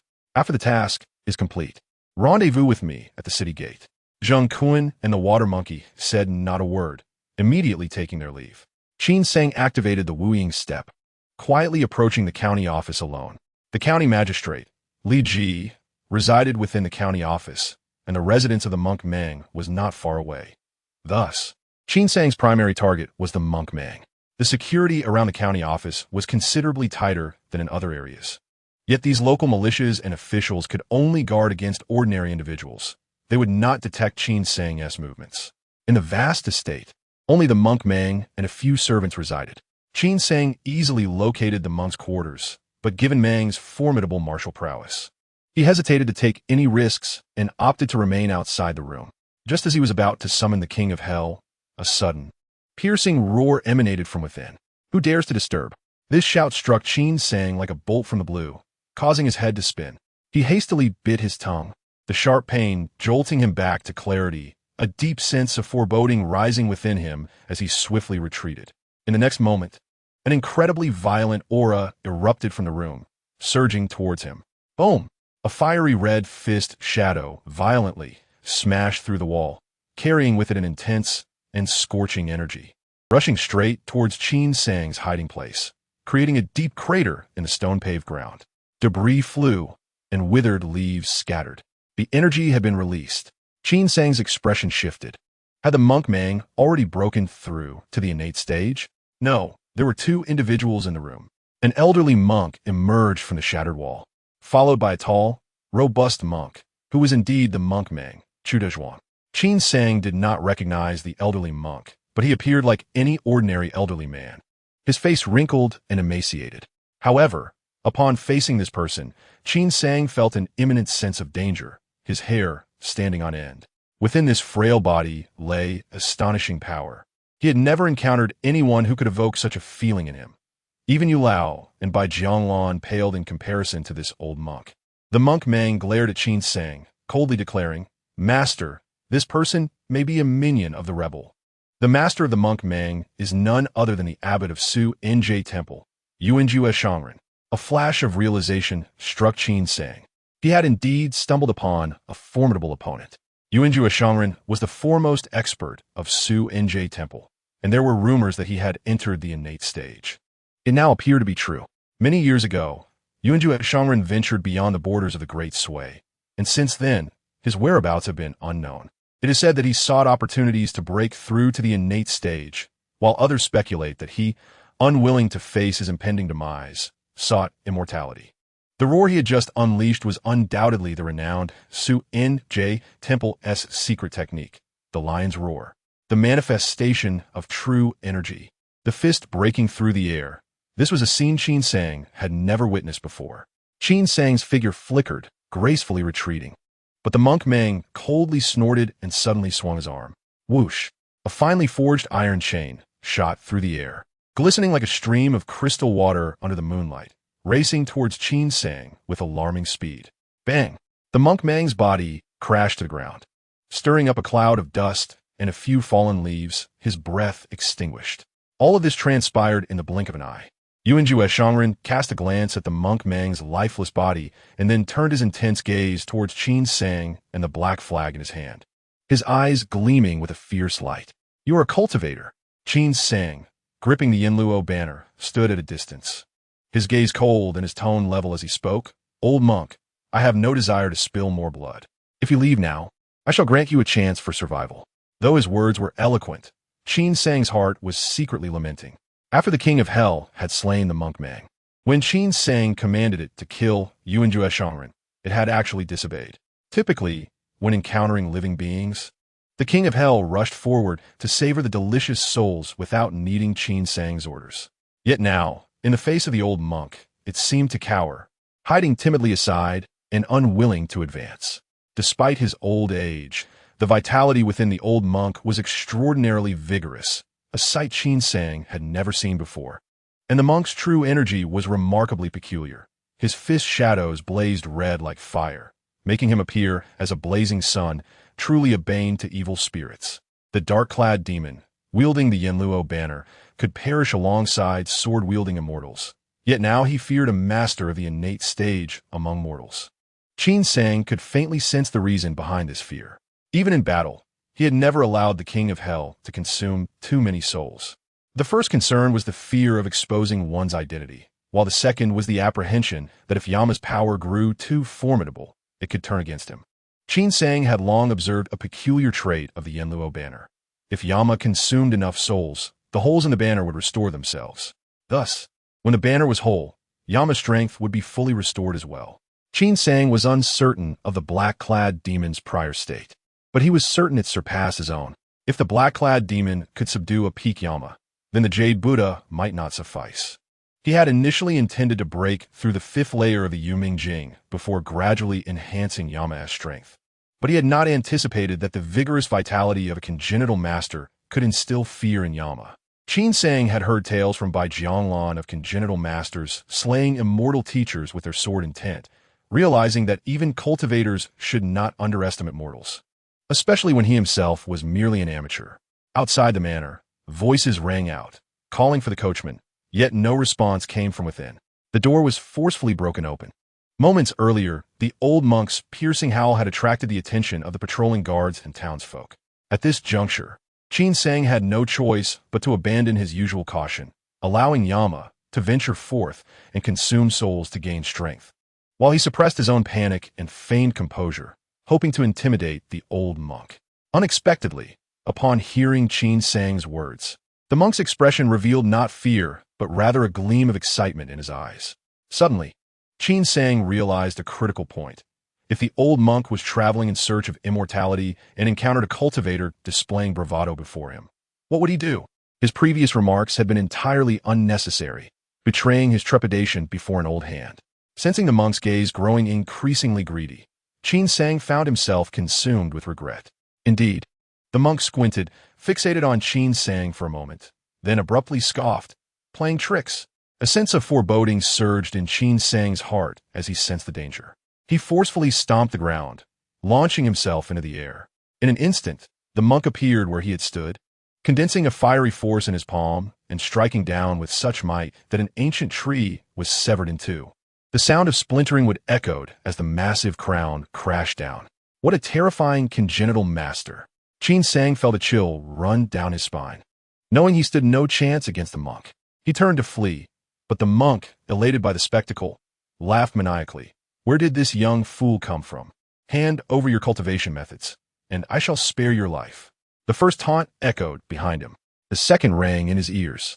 As the final words reverberated, a figure flashed before Qin Sang, the monk stepping leisurely, overtaking him and blocking his path. A bony hand, seeming both slow and urgent, reached for him.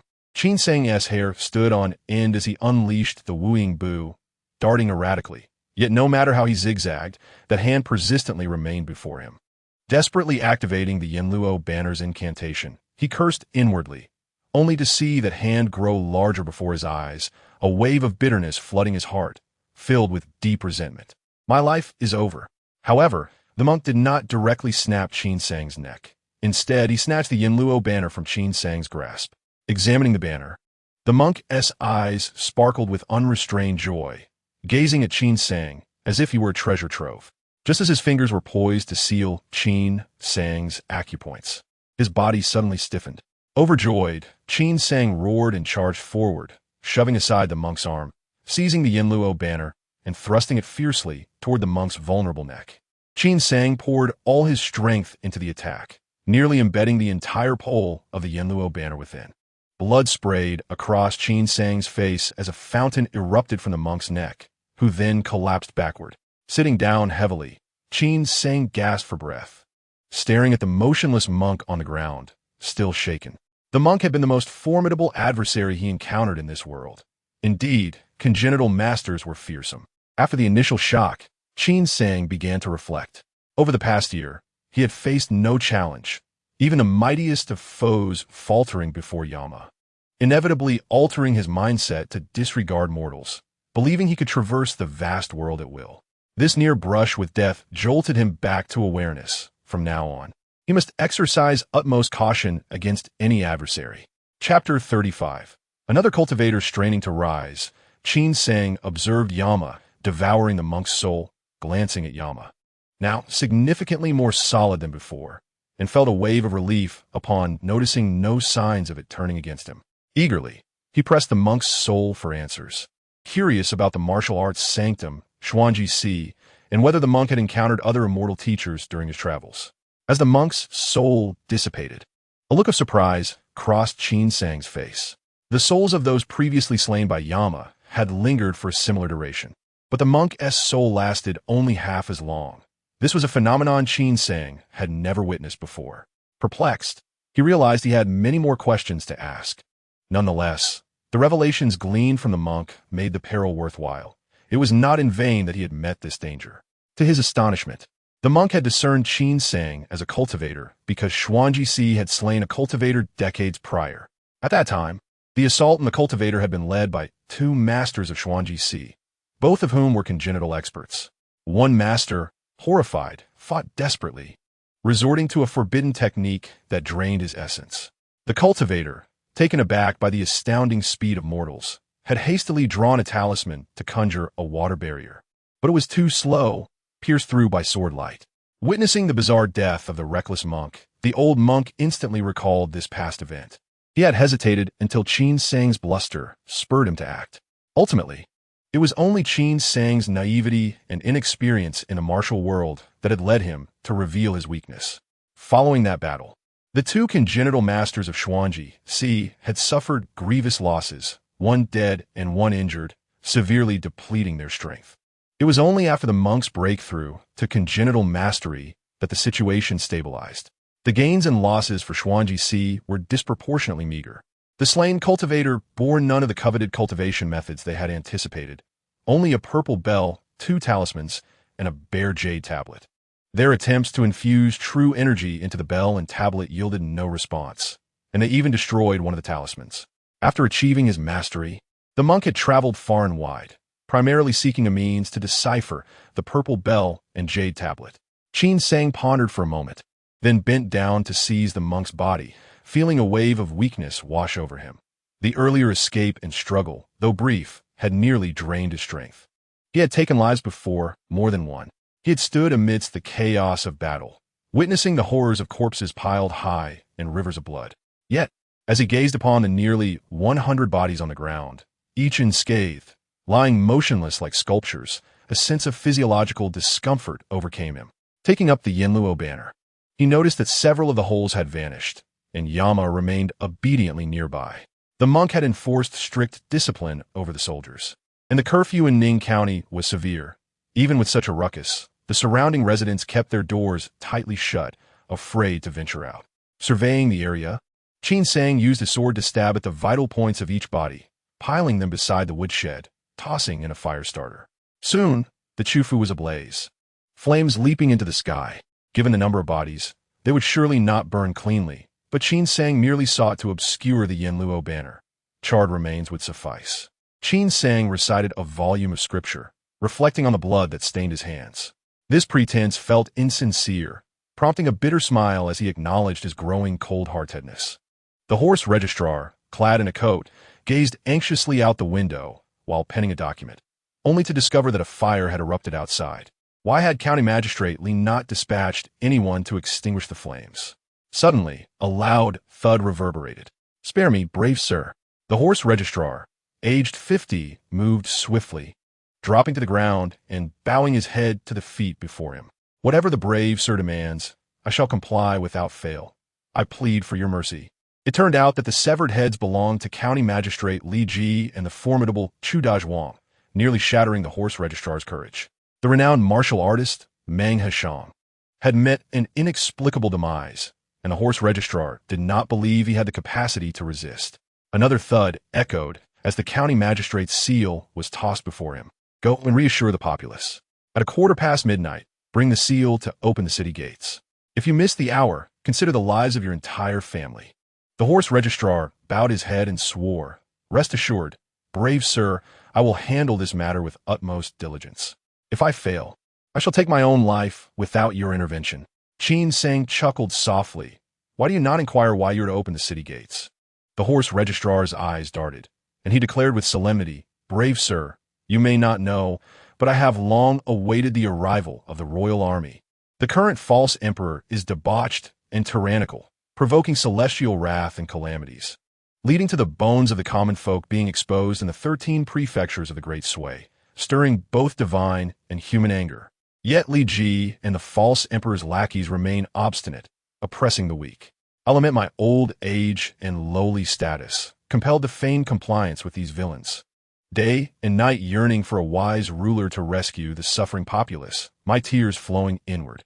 Today my wishes shall be fulfilled, and I will exert all my efforts to repay the brave sir and the prince." On the second day after the city fell, Qin Sang departed from Heping County. He later heard that Wang Lu had erupted in fury, but Qin Sang was indifferent. That year, the people of Jiangzhou celebrated the new year amidst turmoil. Within 3 months, the capital of Jiangzhou was captured, and the army, after a brief respite, divided into 2 routes, one towards Beipingzhou and the other towards Huzhou. At that time, Qin Sang had already resided in Hunyuan County for a month, yet he had not managed to break through the 3rd layer of the Yuming-Jing. After a night of cultivation, he found no progress, stuck at a bottleneck, a situation that had persisted for an entire month. Chapter 36, Sioux, New Jersey Temple. The breakthrough to the 2nd layer had been seamless, a source of pride for Qin Sang, yet he now began to doubt his abilities. Even if he were not a genius, being of average talent would suffice. He could not be a fool, could he? Unsure if this was a common occurrence. His patience began to wear thin, leading to a sense of restlessness. Without a master to guide him, Qin Sang could only ponder on his own. The smoothness of his previous breakthrough contrasted sharply with his current stagnation. Besides the technique itself, could there be other factors at play? Perhaps a medicinal bath? Calculating the timing, it was precisely during the days when Wang Dongyang and Wang Jinshui were raising their banners in rebellion. Unable to locate Taoist Jisun, Qin Sang sought alternative methods, gathering several prescriptions for tonifying and nurturing from the blood robe tower, but their effects paled in comparison to a medicinal bath. Suddenly, a knock echoed at the courtyard door.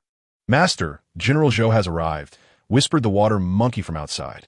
Qin Sang's expression brightened, and he hurriedly rose to adjust his attire, calling out, "Quickly, invite him in." Before long, the water monkey ushered in a middle-aged man clad in armor. The man approached Qin Sang and bowed deeply. "I am Zhou Wang, at your service, Mr. Qin." Officially, Qin Sang served as an aide to the Princess of Donyang, holding no official title, and those outside the Blood Robe Tower addressed him as Mr. Qin. Qin Sang raised a hand to stop Zhou Wang, appraising him with a smile. "General Zhou, we are old acquaintances. There is no need for such formalities. I have been anxious that General Zhou would take the detour to Hunyuan County, fearing I might impede the vital military affairs of the commander." Zhou Wang was a trusted confidant of General Mu. 2 months prior, during the fall of Heping County, Qin Sang had met him once. General Mu's forces had sustained no losses in the capture of Heping County, achieving great merit and, with the princess's recommendation, Zhou Wang had been promoted to the right commander of the Brave Camp, now serving as a guerrilla general commanding the crossbow troops. Qin Sang had also been duly appointed as the master of the Blood Robe Tower, though the paperwork had yet to arrive. The only source of irritation for Qin Sang was that Wang Lu had delayed military matters without facing any consequences, instead gaining significant advantages during the siege of Jiangzhou, and now held the position of right commander of the Sioux and W.I. camp. I dare not. Zhou Wang had witnessed the hellish scene within Chu Dazhuang's estate and treated Qin Sang with utmost respect. "Mr. Qin, the commander-in-chief, sends his regards. He had intended to visit you personally, but due to pressing military matters, he had to lead his troops on the main road to Beipingzhou. However, he has entrusted me with 500 crossbowmen for the crossbow troops to follow your orders." "Excellent." Qin Sang clapped his hands, elated. He had allocated a significant portion of his war merits to General Mu and had lingered in Hunyuan County for this very reason. His objective was the Sioux, New Jersey temple within the county. Upon learning from a monk, Yuanjue, that the temple harbored the legacy of immortal practitioners, Qin Sang had been devising a way to acquire it. His lightness of foot could not match the top martial artists of the Jianghu. making stealthy infiltration into Sioux, New Jersey temple impossible. Though Yunjue had perished, the temple still housed innate masters and numerous elite fighters. While he could leverage the power of Yen Wang to discreetly eliminate foes, Sioux, New Jersey temple held a sacred reputation, well known throughout the Great Sway. Should word spread of the temple's monks meeting their demise, it would undoubtedly cause a national uproar, drawing the attention of the immortal masters above. After much contemplation, it seemed most prudent to rely on secular forces. Facing 500 crossbows, the abbot of Sioux, New Jersey temple would dare not act recklessly, unless he sought the complete annihilation of the temple. Upon hearing that Qin Sang's target was Sioux, New Jersey temple, Zhou Mingguang's expression turned troubled. Mr. Qin, I have heard that there are innate experts stationed within Sioux, New Jersey temple. Those 500 crossbowmen may not suffice. General Zhou need not worry. I will abide by your orders. At dawn the following day, Qin Sang led the personnel of the Blood Robe Tower to rendezvous with Zhou Mingguang. After a meal, they marched swiftly, reaching the foot of Sioux, New Jersey temple by noon. Nestled in the deep mountains, the ancient temple stood amidst whispering winds and rustling leaves. The path leading up was paved with narrow blue stones, wide enough for 5 riders to traverse side by side. Sioux, New Jersey temple. The 3 robust characters emanated an aura of ancient weightiness. 2 stone lions guarded the entrance, glaring fiercely at those who approached. Leaves fell upon the high steps, and not a single monk was visible. The towering red doors stood tightly shut, silence enveloping the interior. The autumn wind howled mournfully. In front of the temple, a vast, level expanse awaited, clad in the armor of an ordinary soldier. Qin Sang looked up at this sacred place of martial arts, his gaze crossing the high outer walls to glimpse the ornate eaves within. He could hear the tense breaths emanating from within Sioux, New Jersey temple. Leading the way, Zhou Mingguang gestured, and with a synchronized rustle, over 1,000 soldiers fanned out.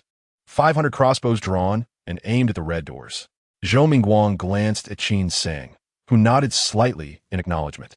Switch to fire arrows. Zhou Mingguang bellowed. Just as his command resonated, a deep, resonant Buddhist chant echoed from within Sioux, New Jersey temple. Hold! Following this, hurried footsteps sounded from within, and the red doors swung open. An elderly monk, rosy-cheeked with white brows and beard, emerged first, followed by a procession of monks who bore expressions of indignation, wielding staffs and pointing toward the assembled soldiers. Recognizing the monk's robe, Qin Sang surmised this must be Abbot Yuanzhun, the disciple of Yuanzhu, and one of the most esteemed figures in the martial world of the Great Sway. Ba. Abbot Yuanzhun's sorrowful gaze swept over the crowd, landing on Zhou Mingguang. With a solemn voice, he inquired, I am Yuanzhun. May I ask for the name of the general? Zhou Mingguang replied in a deep voice, I am Zhou Mingguang, a humble general under the command of the prince. Yuanzhun Fangzhang nodded slightly, but suddenly his expression darkened as he questioned, General Zhou. The monks within Xuanji Temple are all renunciates, who have long harbored compassion, residing alongside the ancient Buddha and the flickering lanterns, untouched by the mundane world. What transgression could possibly warrant such a mobilization of troops? Ancient Buddha and flickering lanterns? Zhou Mingguang scoffed, laughter laced with derision. In Jiling County, the monk soldiers aided the usurper in defending the city, slaughtering countless sons of Danyang County. Are they perhaps disciples of another sect? Unfazed, Yuanzhun Fangzhang retorted, General Zhou, you are misinformed.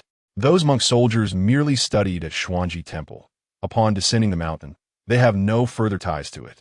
I have already explained this to the young master in person. A simple inquiry would suffice. Chapter 37. The theft of treasures that bald thief dares to engage in eloquent discourse, deceiving the young master. I am here under the command of the prince to eradicate you traitors, Zhou Mingguang declared. Holding aloft the royal edict given to him by Qin Sang, he suddenly gestured, and his attendant retrieved a well-preserved head from a bundle and hurled it forward. Yuanzhun Fangzhang's countenance shifted dramatically as he hastily caught the head, his hands trembling uncontrollably. The monks behind him fell to their knees, mourning loudly, some calling for their master, others for their ancestral teacher. Zhou Mingguang, undeterred, unfurled a silken document. Xuanji Temple, the abbot of the Luohan Hall, Dharma name Yuanjue? This man holds a high position, yet willingly serves the usurper, nearly compromising the prince's grand designs. Deserving of immediate execution. The evidence is irrefutable. What further defense can this thief offer? Preposterous. A burly monk with bloodshot eyes exclaimed, gritting his teeth. My master is a master of innate skills. How could you traitors possibly stand against him? What sinister machinations have you employed to harm my master? Upon hearing the monk's words, Zhou Mingguang cast a discreet glance at Qin Sang. Traitors? Zhou Mingguang nearly laughed aloud, his tone sinister. It seems the usurper's dogs at Xuanji Temple are not limited to just Abbot Yuan Jue. All of you, heed my command. Enter the temple and search thoroughly. Those who dare resist shall be executed without mercy. In an instant, drums echoed and armor clanked. The monks of Xuanji Temple formed a defensive line, appearing resolved to resist to the end. The atmosphere became tense, a palpable sense of impending doom enveloping the scene. At that moment, Yuanzhan Fangzhong suddenly closed his eyes and sighed deeply, solemnly handing the head to a nearby monk. Amipa, Abbot. The monks of Xuanji Temple were taken aback. Their faces filled with shock as they realized Yuanzhan Fangzhong seemed to accept accountability for his actions. Qin Sang felt a sense of relief, appreciating that the abbot recognized the gravity of the situation and sought to avoid unnecessary bloodshed. Zhou Mingguang's tone softened slightly, acknowledging the abbot's esteemed status as a renunciate and his reputation for integrity, believing he would not fabricate lies. However, with so many monks at Xuanji Temple, it was inevitable that there were both virtuous and malevolent individuals among them. Should a usurper's accomplice be concealed within, causing trouble that implicated Xuanji Temple, it would be rather unfortunate. Abbot need not worry. I shall ensure my troops target only the usurper's minions and will not indiscriminately slay the innocent. In the sutra repository, Qin Sang gazed up at the seven-tiered pagoda before him, a place he had long admired. It was said that the supreme martial arts originated from Shaolin, and all of Shaolin's teachings resided within the sutra repository, making it a sacred site for anyone who had ever read a martial arts novel. However, Qin Sang knew that the sutra repository of Xuanji Temple was merely a facade, containing no exceptional martial skills, only a collection of Buddhist scriptures. The real treasure was not found here. Turning his gaze, he glanced at Yuanzhan Fangzhong, who was seated in meditation, reciting the scriptures. All the monks of Xuanji Temple had been confined to the Mahavira Hall, surrounded by crossbowmen. Yuanzhan Fangzhong watched as soldiers emptied the temple's treasury, box after box of gold and silver flowing down the mountain, remaining unperturbed, truly a testament to his composure. Zhou Mingguang strode forward, his gaze sweeping the area, and pointed at an inconspicuous path behind the sutra repository, commanding loudly, "There's another route. Someone, take a squad of soldiers and search it thoroughly. Let no traitor escape, or you shall lose your heads." Yuanzhan Fangzhong's expression shifted slightly, and he swiftly stepped in front. "General Zhou, you must not. That path leads to the place where our temple's founder engages in secluded meditation. It must not be disturbed." Zhou Mingguang coldly snorted, "Nonsense. How can we know who resides within unless we search thoroughly? Your evident anxiety suggests that the individuals within are unfit to be seen." Yuanzhan Fangzhong's grip on his prayer beads tightened, veins bulging as splinters fell from his fingers. "Very well. I invite General Zhou to search diligently and clear our temple of any unjust accusations. However, I have one request. Within the cliff, there indeed resides our temple's founder in meditation. I ask that the general show leniency and allow me to first invite the founder out of seclusion, so as to avoid disturbing his cultivation and causing a grave error." Zhou Mingguang inwardly sighed with relief. He had nearly provoked Yuanzhan Fangzhong into a furious outburst, and his back was slick with cold sweat. He hastily waved his hand. "Abbot, please proceed." Leading the way, Yuanzhan Fangzhong moved forward, with Zhou Mingguang and his soldiers following closely behind. Soon, they rounded a stone forest and came upon a mountain cliff. The cliff faced southeast, aligning perfectly with the rising sun, signifying the place where the founder of Xuanji Temple engaged in meditation. Zhou Mingguang waited at the stone steps while the old monk ascended to invite the various founders down, most of whom were frail elderly monks. Among them were top-tier experts, as well as venerable monks unskilled in martial arts. Yuanzhan Fangzhong comforted each of them, a laborious task, while Zhou Mingguang allowed the soldiers to feign inspections, calculating the time in his mind. According to their agreement, he needed to delay Qin Sang for at least a quarter of an hour. At that moment, Qin Sang had already changed into civilian attire, quietly ascending to the cliff's summit. Peering down, upon finally spotting the innate master of Xuanji Temple being invited down the mountain, he swiftly descended the cliff in silence. Initially, he had prepared a rope, but the cliff's uneven stone carvings allowed him to climb effortlessly without its aid. At the end of the stone path lay a set of descending stone steps, and Qin Sang lightly landed on the path, his footsteps soundless as he walked down. The steps descended deep into silence, with several caves on either side where the founders had previously engaged in meditation, now vacated. Had it not been for Zhou Mingguang's relentless pursuit, forcing them out, Qin Sang would never have been able to infiltrate unnoticed. Finally reaching the bottom of the steps, he discovered an inconspicuous narrow stone crevice in the corner, leading into darkness. The crevice was narrow on the outside, but widened within, containing perilous traps. However, Qin Sang was already well aware, treading carefully to avoid all mechanisms. The crevice branched into several paths, which housed the rare treasures of Xuanji Temple. Qin Sang headed straight for the path leading to the bell, ignoring the other passages that also contained treasures worth their weight in gold, for to him, they were no more significant than dust, and time was of the essence. The modest stone chamber had been artificially shaped into a square, with a luminous night pearl embedded in the ceiling, casting a bright glow. In the center of the chamber stood a stone platform, upon which rested a purple bell, a jade slip, and a talisman, all encased in glass. The stone platform concealed the last mechanism, and Qin Sang deftly disarmed the poisonous darts, lifting the glass cover. Time was pressing. Qin Sang suppressed his excitement and swiftly stowed away the 3 items, quietly exiting the stone chamber. Chapter 38. Magical Artifacts, Spiritual Energy, Divine Consciousness. In primordial spirit, the county office of Hunwu was piled high with treasure chests, gold, silver, and precious gems sparkling brilliantly. Qin Sang was currently organizing personnel to conduct an inventory. These land deeds were likely pilfered from the local populace surrounding Hunwu County, and he intended for Xuanzong to return them to the people.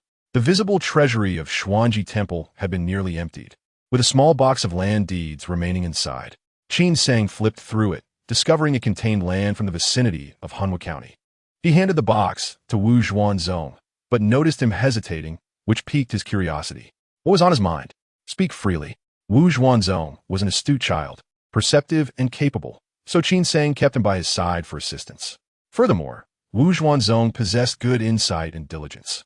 Though he had missed the prime age for martial training, with proper guidance, he could still achieve remarkable accomplishments. Qin Sang asked in astonishment, why the hesitation? In Xuanzong's hometown, there exists a temple where it is said that many individuals voluntarily donate land to its upkeep. During the drought of the previous year, while the local populace struggled to survive, the tenants of the temple managed to secure their sustenance. It is rumored that the temple's land is exempt from land tax, and the villagers need only contribute a portion of their grain to the temple annually. In times of calamity, should they fail to meet the grain quota, the temple would show leniency and sometimes even provide assistance. However, any shortfall to the government could not be tolerated, and there were other burdens such as weighing and fire costs. The wise Confucian once remarked that many did not perish from hunger, but rather were driven to death by the authorities. Qin Sang, upon hearing this, was further astonished. He had just begun to show kindness, yet almost backfired.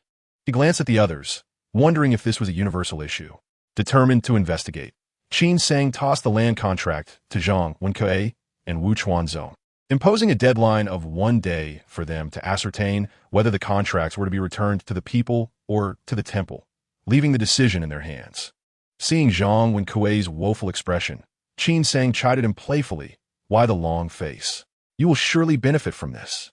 The talisman he held was of a material wholly distinct from that used by Taoist Ji Exine, being as white as snow with exceptional resilience, surpassing even the finest rice paper.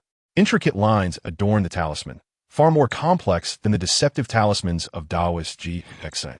After studying it for a while, Qin Sang was unable to discern its significance. According to Master Yuan Ju, once the cultivator released the water curtain, the talisman shattered, suggesting it was a one-time use item. Reluctant to experiment recklessly and risk destruction, he held on to it cautiously. However, the presence of the Wumu sword posed a different challenge. No matter how much energy he infused, it sank into oblivion. The reason for such discrepancies eluded Qin Sang. After a moment's hesitation, recalling the malevolent nature of the purple bell, he presumed it might share a similar fate as the Yin Luo banner, which was not a benign artifact. The jade slip, however, exuded a gentle glow, warm and inviting. So he resolved to test it first. Setting the bell aside, Qin Sang grasped the jade slip and directed a surge of energy into it. Unexpectedly, the slip broke free from his grasp and pressed against his forehead.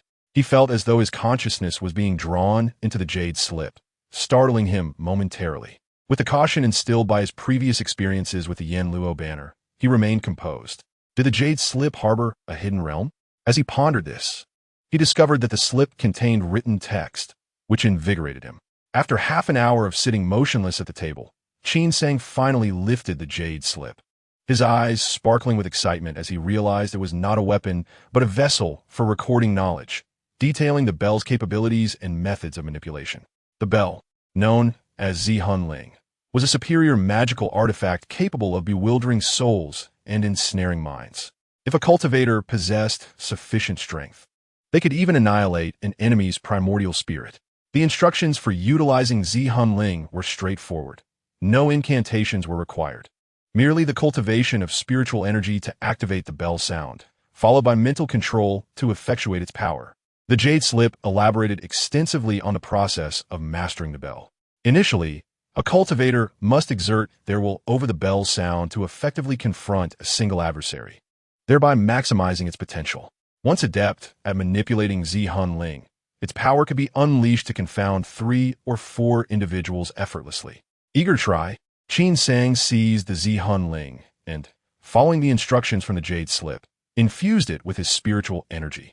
His movements were clumsy, requiring several attempts before he grew accustomed to the process. To his dismay, the Zihun Ling resembled an insatiable abyss. He exhausted all his energy before barely succeeding. After wiping the sweat from his brow, Qin Sang felt utterly drained, yet his face radiated exhilaration. While acquiring such a wondrous artifact was indeed thrilling, what truly elated him was the knowledge contained within the jade slip. The energy within him was precisely the spiritual power described in the text. The Yuming Jing was indeed a genuine cultivation technique, and he had truly become a cultivator. This revelation finally quelled the anxiety that had plagued Qin Sang's heart. Additionally, he gleaned much from the jade slip. It appeared that a cultivator's soul differed from that of an ordinary person, referred to as the primordial spirit. The concept of spiritual awareness was not mentioned in the Yuming Jing, and Qin Sang only now understood its existence. As described in the slip, once he commenced his cultivation, spiritual awareness would naturally arise from his primordial spirit. This awareness could not only manipulate magical artifacts, but also served other mysterious purposes, which Qin Sang would have to explore gradually. With this in mind, Qin Sang hastily retrieved the Wumu sword and other items he had previously acquired. Could it be that his inability to wield them stemmed from his lack of spiritual awareness? He quickly grasped the Wumu sword and probed it with his consciousness. Yet it remained as unyielding as before, absorbing his spiritual energy without yielding any response. Next, he directed his awareness into the Yin Luo banner, where he made new discoveries. Although the Yin Wang possessed an instinct for fortune and misfortune, its intellect was rather limited. Previously, when he used the Yin Luo banner, he could only designate individuals within his line of sight for the Yin Wang's attention. Otherwise, he could not restrain its actions. Now, however, he could envelop the Yin Wang with his awareness, commanding it at any moment. As Qin Sang pondered the distinct operational methods of the Yin Luo banner, Zihun Ling, and Wumu sword, all instruments of a cultivator, he became increasingly curious about their respective classifications. Were they all magical artifacts? What order did they belong to? Setting aside the Yin Luo banner, he turned his gaze toward the sheepskin and the colorful pouch. To his disappointment, the sheepskin, like before, allowed both spiritual awareness and energy to pass through it effortlessly, behaving like an ordinary piece of leather. Initially, Qin Sang held little hope for the colorful pouch, but to his astonishment, as soon as his awareness entered it, a strange space materialized before him. He was astounded. Previously touching the pouch with spiritual energy had yielded no response, revealing it to be yet another magical artifact. This space was modest in size, cluttered with miscellaneous items. Was this a storage pouch? A quick glance revealed a couple of small heaps of gold and silver, gleaming and radiant. Just these treasures alone would render Qin Sang wealthy beyond measure, even as an ordinary person. Oddly enough, alongside the gold and silver were not jade or jewelry, but rather a few scattered stones, each differing in color, yet resembling one another in all other respects. Some yellow, some blue, some crimson, all devoid of any mottling. Quite peculiar. He counted a total of 8 stones. Besides these, there were some mundane items for daily living, including pots, bowls, and various seasonings, none of which seemed suitable for a cultivator. As he examined each item, disappointment grew within him, until he encountered a few books and an empty wooden box tucked away in a corner. One of the tomes appeared quite ancient, its cover inscribed with the words Song Clan Genealogy. Could this be the genealogy of the sword-wielding youth? Qin Sang mused, realizing that the boy's surname was Song. He wondered if the genealogy contained the youth's address or that of the Song family ancestral hall, which he might visit to deliver news in the future. Another book was titled Xian Yin Su, while the last bore no title at all. These 2 volumes likely contained the cultivation methods of the Song youth. Qin Sang felt a surge of curiosity to open the books and compare them with his own Yuming Jing, but to his dismay, he found himself utterly incapable of doing so. It dawned on him that the items within the pouch could only be viewed, not touched. Qin Sang felt as though a bucket of cold water had been poured over him, anxiety rising as he attempted to interact with each item, only to find even the simplest garments beyond his reach. After a prolonged struggle, he finally resigned himself to the reality of the situation. As he concluded his examination of the contents, night had fallen completely, and he had unwittingly toiled until the late hours. Despite being unable to retrieve any items from the pouch, the discoveries of the past few days had proven to be immensely rewarding. Initially, Qin Sang believed that the decorative pouch was merely a storage bag, which led him to reassess the value of sheepskin and carefully store it alongside talismans and other items. As for the Zihun Ling, he secured it with a thread around his wrist for greater convenience. After organizing his belongings, Qin Sang entered a state of meditation and cultivation, and perhaps due to his tranquil mood, he unexpectedly found that the bottleneck that had plagued him for a month began to loosen. Overjoyed, he dared not become complacent and diligently channeled his energy, ultimately breaking through to the 3rd layer of the Yuming Jing. It was no small feat. Qin Sang reflected quietly, realizing that it had been exactly 2 years since he began his cultivation, yet he had only managed to reach the 3rd layer. The subsequent layers of the Yuming Jing would undoubtedly be more arduous.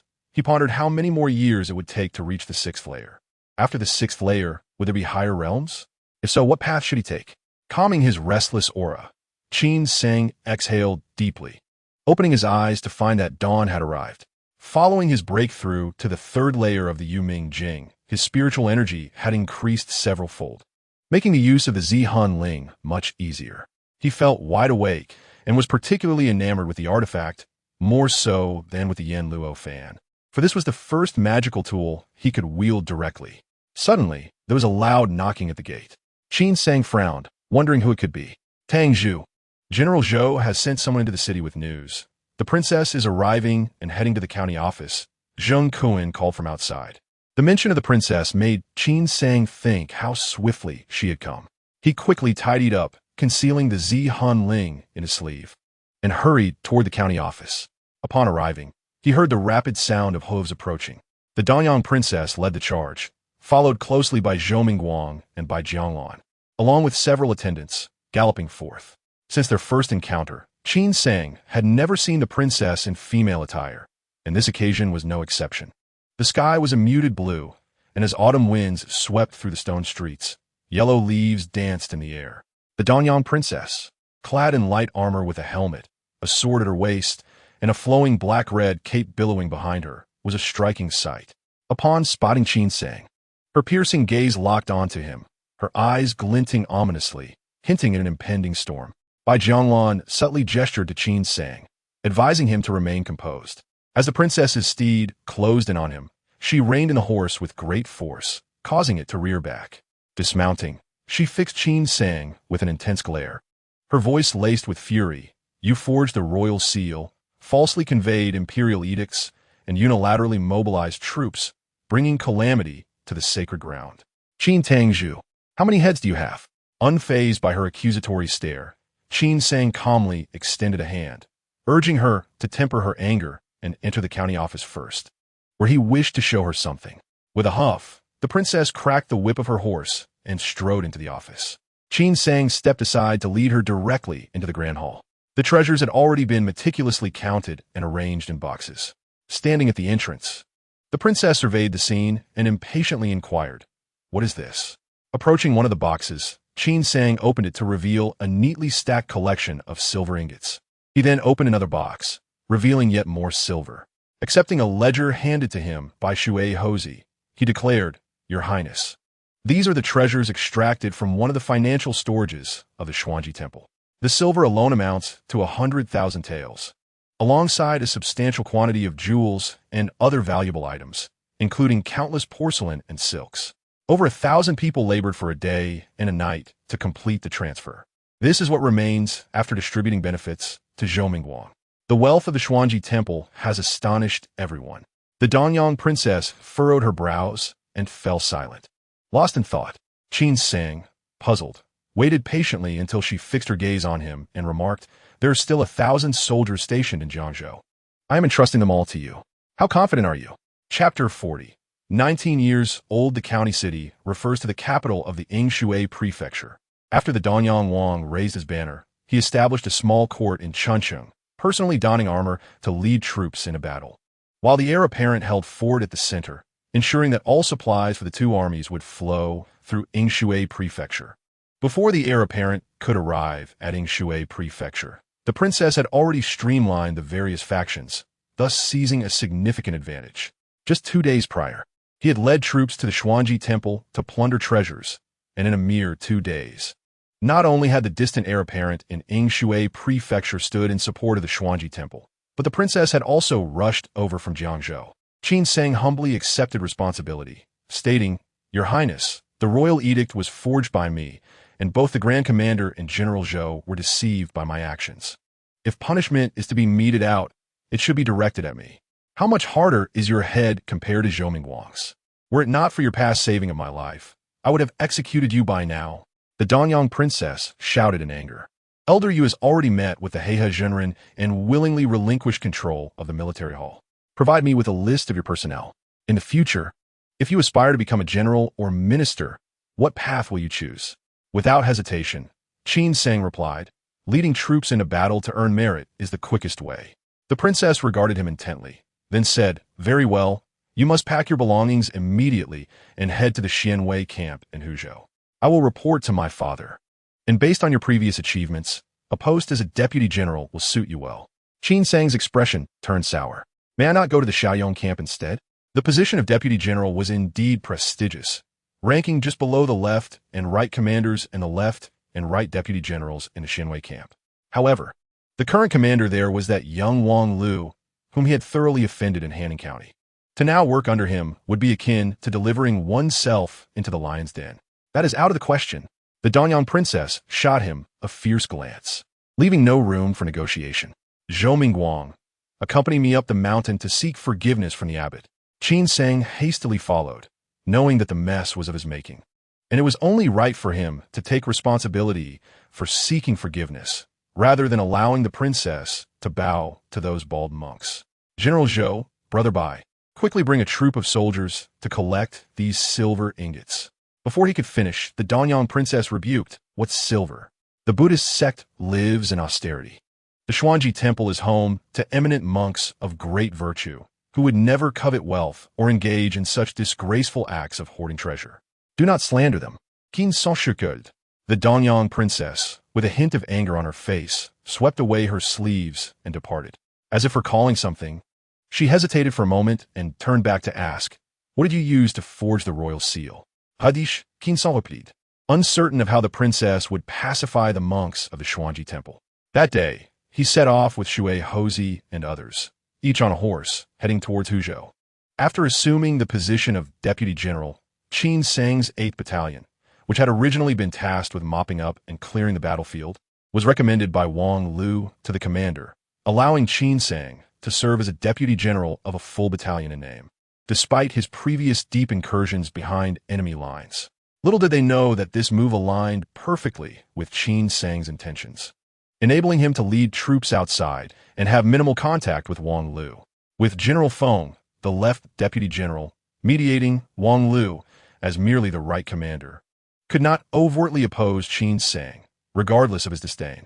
The battle at Dueling County decisively shattered the backbone of the official army of the Pingshan Prefecture, and both Huzhou and Beiping Prefecture fell into disarray without significant resistance. Within a mere 6 months, the Xianwei camp and the Shaoyong camp had completely conquered Pingshan County, even outpacing the Danyang Wang's own maneuvers. After conquering Zhaoyang County, Danyang Wang did not hastily target the 3 counties of the imperial capital, but instead turned westward toward Shitai County. Yet, Qin Sang and his troops were compelled to tackle the most formidable stronghold, the 3 counties of the imperial capital. No one had anticipated that just 2 years into Danyang Wang's uprising, such splendid achievements would be realized, forcing the pseudo-emperor to cower within the imperial capital. While the 9 guards and Guai's 3 counties made it abundantly clear to discerning eyes where the future tide was heading. Another early spring arrived. The harshness of winter had yet to dissipate, and the spring rains had failed to breathe life into the land. Qin Sang tightened his cloak and hat as he trudged through the mountains and forests.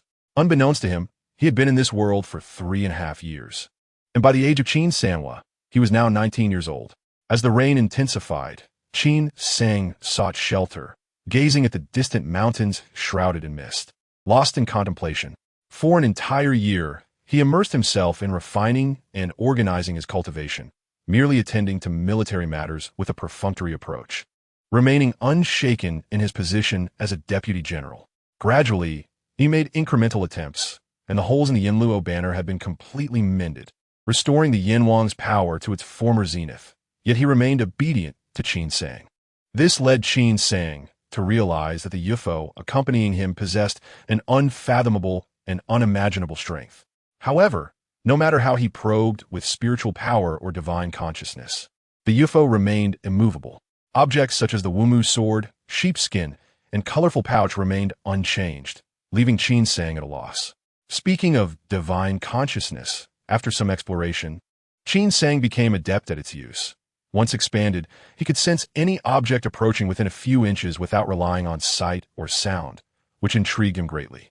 Though the range was limited to mere inches, it was already a significant improvement compared to the shorter distances he could perceive before breaking through the 3rd layer of the Yuming Jing. Qin Sang speculated that as his cultivation and realm advanced, the range of his divine consciousness would expand, allowing him to detect any movements around him. He needed to break through the 4th layer of the Yuming Jing for confirmation. His cultivation was on the verge of reaching the peak of the 3rd layer. Yet Qin Sang feared encountering a bottleneck during the breakthrough, reminiscent of his previous experience, which had been maddening and potentially time-consuming. His urgency to break through stemmed not only from the desire for a more formidable divine consciousness, but also due to the influence of the Zihin Ling. Now, Qin Sang could manipulate the Zihin Ling with ease. Its power was indeed terrifying, as he had tested it several times against targets who offered no resistance and fell victim to a fate of soul scattering. However, each use of the Zihin Ling nearly depleted his internal spiritual power, necessitating recovery before further use. Qin Sang was unaware if other cultivators possessed methods for rapid recovery of spiritual power. He could only cultivate slowly to regain it.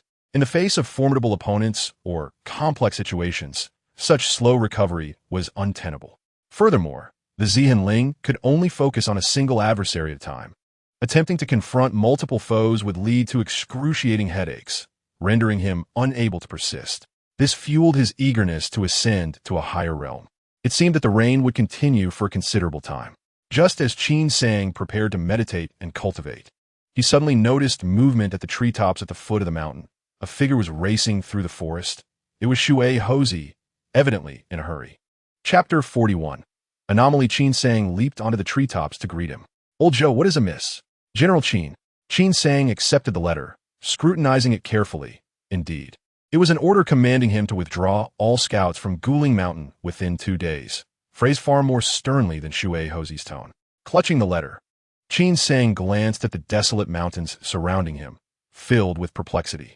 The Danyang Wang had already captured Shitai County. and various armies were converging towards the imperial capital's 3 counties. The Xianwei camp had been in Guai's county for 2 months, having successfully captured several cities, with their current objective being Duyaku. Duyaku was, in fact, a sizable city, originally a crossing on the Lingshui River, which had gradually developed over time. The Lingshui River was the largest river in Guai's county, running diagonally from northwest to southeast across the entire county, although not as broad as the Wuling River. It flowed continuously throughout the year, never drying up, facilitating both military movements and grain transportation. Due to the crossing's convenience, the largest granaries were located at Duyaku. Capturing Duyaku would sever the Lingshui River, leaving the 7 cities downstream isolated, akin to cutting off their lifeblood, leaving them with no choice but to surrender. Originally, the Xianwei camp could not have launched an attack on Duyaku, as a massive mountain range known as Guling Mountain lay to the south. To assault Duyaku, they would need to traverse Guling Mountain. Guling Mountain's terrain was perilous, shrouded in dense forests, devoid of human presence. It was said that even birds could not fly over it. Apart from hunters venturing into the mountains, ordinary people would surely lose their way and perish within, let alone an army. According to the original plan, they were to advance eastward for several hundred miles, circumvent Guling Pass, and then attack the 7 cities along the Lingshui River, city by city. At this moment, Guling Pass was heavily fortified and on high alert. Such an approach would not only be time-consuming, but would also incur heavy casualties. A few days prior, when the Xianwei camp captured the small city before Guling Mountain, Qin Sang had heard from an elderly man who had once been a hunter in Guling Mountain about a piece of news. There existed an ancient path within Guling Mountain, rumored to have been carved out by the founding emperor of the previous dynasty during his military campaigns, later falling into disuse for nearly 1,000 years and remaining largely unknown. The letter bore the general's seal, indicating it was a military order. Wu Chuanzong, who remained in the main camp, had not relayed any prior information, suggesting it was a sudden decision made by the higher-ups of the Xianwei camp. Seeing Qin Sang's troubled expression, Shui Houzi was aware that gathering all the scattered scouts would not be accomplished in a day or 2. "General, what shall we do now?" "Yes." Outside the main camp, Qin Sang sensed an unusual atmosphere. The military camp exuded a distinctly different air of grimness, and patrols were far more stringent than usual. The two, weary from travel, found Wu Chuanzong waiting for him outside. Qin Sang nodded and inquired, "Have you discovered what transpired?" Wu Chuanzong, looking ashamed, replied, "I am incompetent. The main camp was suddenly sealed off late at night, heavily guarded for 12 hours. Without orders, no one is allowed to approach. Otherwise, they will be executed on the spot. I have been inquiring everywhere, but have yet to obtain accurate information." Noticing Wu Chuanzong's haggard complexion and dark circles under his eyes, Qin Sang understood he had done his utmost. If any upheaval had occurred in the main camp, it was beyond Wu Chuanzong's knowledge. He patted his shoulder, offering reassurance. "It is not your fault. Go rest now. I will seek out Deputy General Feng." As he walked through the camp, Qin Sang observed the successive waves of soldiers with quiet curiosity and some hesitation. He had not received any news from the princess, indicating that there were no issues at the rear. However, even if a mutiny occurred in the main camp, significant danger would still loom. Qin Sang, confident in his abilities, knew that if faced with hundreds of crossbows, he would have to close his eyes, knowing his end would be tragically grim. Approaching the main camp, Qin Sang hesitated momentarily, secretly summoning Yin Wang, overlaying a thread of divine consciousness upon him to infiltrate the camp. Yin Wang quietly swept through the camp, revealing no signs of the anticipated murderous intent, and led him towards Deputy General Feng's tent. Deputy General Feng was inside, and there were no ambushes lurking nearby, allowing Qin Sang to relax. By this time, he had arrived at the entrance of the main camp, producing his waist token. Even as a deputy general, he still required to announce himself to Deputy General Feng before being permitted entry. This subordinate pays respects to General Feng. Seeing Deputy General Feng approach from afar, Qin Sang immediately saluted. "Brother Qin." The two clasped arms as they entered Feng's tent. Feng cautiously glanced outside before whispering astonishing news. "The commander has suddenly fallen gravely ill and is now in a state of unconsciousness. He may not last for many days." Qin Sang gasped in surprise, his expression one of disbelief. The two commanders of the Xianwei camp, Wang Lu was merely the right commander, while the left commander was the true military leader, well-versed in military strategy and adept in command, maintaining strict discipline.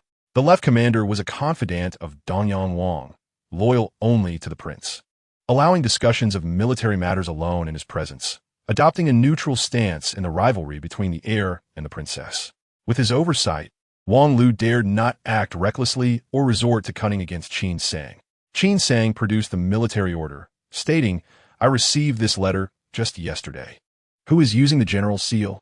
Deputy General Feng, visibly angered, replied. Before the commander fell unconscious, he entrusted the affairs of the camp to Wang Lu, including the general seal and tiger talisman. Qin Sang fell silent. The situation was becoming increasingly clear. The ascension of Danyang Wang to the throne was merely a matter of time, and discussions regarding the crown prince had already begun among the small court.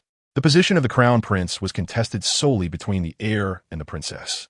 However, since the founding of the Sui dynasty, there had never been a precedent for a hen crowing at dawn. It was easy to guess where their loyalties would lie. In Hening County, the esteemed Jinren he subtly aligned himself with the heir, Yen He. As the left commander lay on his deathbed, he entrusted the military authority to Wang Lu, seeking to forge a favorable connection for future generations, which was entirely reasonable. Chapter 42. Death in the absence of Yang. Did Wang Lu dare to impose his personal preferences and arbitrarily alter the military strategy agreed upon by the generals? Should he successfully uncover the ancient path and conquer Duyakou, capturing 7 cities in succession, it would undoubtedly be a remarkable achievement. With such merit, Qin Sang would be directly promoted to commander, and none would dare to contest it. Qin Sang was acutely aware that Wang Lu harbored disdain for him and would undoubtedly wish to thwart his success. This animosity was not without cause. Deputy General Feng sighed, recounting, just a few days ago, a soldier apprehended a medicinal gatherer who had ventured into the mountains. He claimed that deep within Guling Mountain, an earthquake had occurred, causing the mountains to tremble and countless beasts to flee for over half a day. This provided Wang Lu with his pretext. Wang Lu asserted that even if there were an ancient path in Guling Mountain, it was buried under rubble, rendering any discovery futile and jeopardizing military operations. Was it the Earth Dragon stirring? Qin Sang furrowed his brow. He had only just entered Guling Mountain and was unaware of this event. Not quite. Deputy General Feng replied, his tone peculiar. That gatherer insisted he witnessed 2 immortals flying overhead, claiming the battle among the immortals caused the earthquake. Did he truly see immortals? Qin Sang's eyes brightened. Deputy General Feng scoffed. Qin, my dear brother, do not heed that gatherer's wild tales. I am from the vicinity, and there have never been legends of immortals in Guling Mountain. He originally had companions, but they perished to beasts, leaving him alone to escape. His face awash with terror. He is likely driven mad. Wang Lu is not foolish. He selectively believes one side, but his true aim is still to target you and me. Qin Sang remained silent and pondered. May I meet that gatherer? Deputy General Feng misunderstood. You wish to use him as a breakthrough? He is currently held by Wang Lu's men, making it quite difficult. Qin Sang and Deputy General Feng exchanged glances. It seemed Wang Lu was growing impatient. Accompanied by Wang Lu's personal guards, Qin Sang entered the main military tent, where he was greeted by a fit of laughter. Upon raising his gaze, he found Wang Lu seated at the commander's table, flanked by 2 beautiful maidens. Wang Lu, indulging himself in debauchery, had his hands in places unknown as one maiden poured wine, while another served delicacies, relishing the feast. Your subordinate pays respects to the esteemed commander. Qin Sang clasped his fists in a salute, but Wang Lu appeared oblivious, engrossed in his frivolities, uttering lewd words that were unbearable to hear. Qin Sang stood silently, his expression devoid of joy or sorrow. Oh, it is General Qin. After a considerable time, Wang Lu feigned surprise, his voice dripping with sarcasm. General Qin is a true dragon among men, not yet 20 and already a commander. You must cultivate good relations. If you could become siblings or even spouses, you would soar to great heights without needing to pander to me. Wouldn't you agree, General Qin? The 2 maidens giggled in agreement. These women exuded an air of debauchery, and Wang Lu's suggestion was a deliberate insult to Qin Sang. Maintaining an impassive demeanor, Qin Sang replied, the esteemed commander jests. I dare not. Dare not. How could one not dare? Wang Lu mocked. If you achieve an extraordinary feat this time, akin to what you accomplished in Henan County, I would gladly yield my position to you. What would you have to fear then? Alas, those so-called immortals, who are rarely seen, choose this moment to appear, disrupt your good fortune. Is it not utterly disappointing? Qin Sang adopted a posture of passive acceptance, and after a while, Wang Lu, finding no amusement in his mockery, shifted his expression and sternly declared, "Do not mention the ancient path again. Do not try to deceive this commander with such information. I hereby command you to infiltrate Guling Pass and gather intelligence. Should you jeopardize military operations, I shall not show mercy." Qin Sang's gaze flickered. Guling Pass was heavily guarded and fortified, and attempting to gather intelligence there would be tantamount to courting death. Your subordinate obeys. A full day passed, the clouds dissipating and the rain ceasing, as twilight descended. In the deep of night, only the footsteps of patrolling soldiers echoed outside the tent. Qin Sang halted his training, and the firelight from outside illuminated his unusually bright eyes. He retrieved the Yan Luo flag, channeling his consciousness into Yan Wang, gently closing his eyes as he commanded Yan Wang to stealthily approach Wang Lu's military tent. As though his eyes were grafted onto Yan Wang, the sensation was extraordinary. The central military camp was modest, making it easy to locate Wang Lu's tent. The guard stationed outside had no inkling that a malevolent spirit had infiltrated their midst. Upon witnessing the scene within the tent, Qin Sang's brow furrowed deeply. Inside the tent were 3 individuals. However, the 2 worldly women from earlier were nowhere to be found, replaced by a young girl and a young woman. The girl was bound with ropes, her face a mask of fear and despair. Wang Lu, clutching a wine cup, leered as he coerced her to drink. The girl, with a fierce spirit, shook her head, refusing to drink, biting her own lips in defiance. After being forced to swallow a few gulps, she retched violently, splattering Wang Lu with her vomit, resulting in a harsh slap across her face. "Wretched girl, you refuse to drink when offered, yet you must suffer the consequences," Wang Lu bellowed in fury. The young woman, sinuous like a water snake, clung to Wang Lu, her voice sultry. "General, please do not be angry. The little girl is merely ignorant. Allow me to soothe your temper." Wang Lu took a deep swig from the medicinal wine on the table. Squeezing the young woman's waist, "You are perceptive. Let me find some comfort first. Serve me well, and once I complete my tasks, I shall release your late husband, allowing for your reunion." The young woman nodded eagerly, tears glistening in her eyes. Qin Sang observed coldly, recognizing the identity of the young woman. In a fleeting moment, Wang Lu emitted a low groan, and as he trembled, Yan Wang seized the opportunity to pounce. At the stroke of midnight, the camp was ablaze with torches, and the officers gathered before the commander's tent, including Qin Sang. Wang Lu's corpse lay draped in white cloth, while the personal guards knelt below, quaking in fear, some even wetting their trousers. Chapter 43. The immortal trace of Guling Mountain. In just 2 days, one commander fell ill while the other perished, leaving several generals with grave expressions, tension permeating the atmosphere. Yet, as their gazes swept over Wang Lu's corpse, a peculiar smile flickered at the corners of their mouths. They had heard of the winds, but had never witnessed them firsthand. There was no doubt regarding the cause of Wang Lu's demise. After all, his lecherous nature and excessive indulgence were well known. "General Feng, the command of Xianwei camp now rests solely in your hands. How shall we proceed with this matter?" implored the other deputy generals, whose qualifications and prestige paled in comparison to General Feng's. The other generals echoed in agreement, and Qin Sang joined their chorus. General Feng waved his hands dismissively. "I am but a humble scholar and cannot take such liberties. In my opinion, this matter must be reported to the esteemed commander for his decision." However, the commander remained in a state of unconsciousness.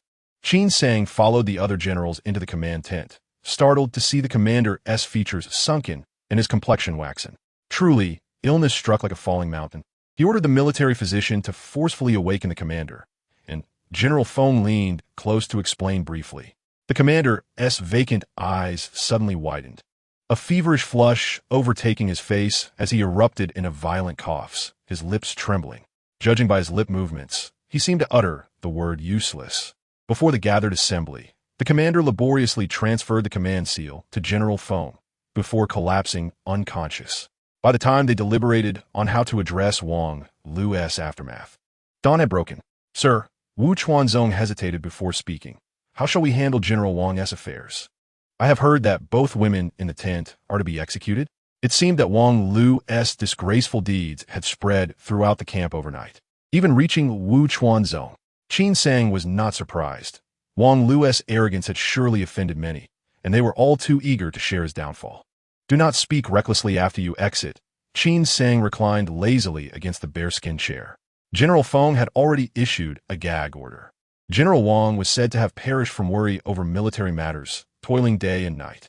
Those present inside and outside the tent would naturally share his fate. "Wait." Qin Sang straightened his posture. "Are you implying you've taken a liking to someone?"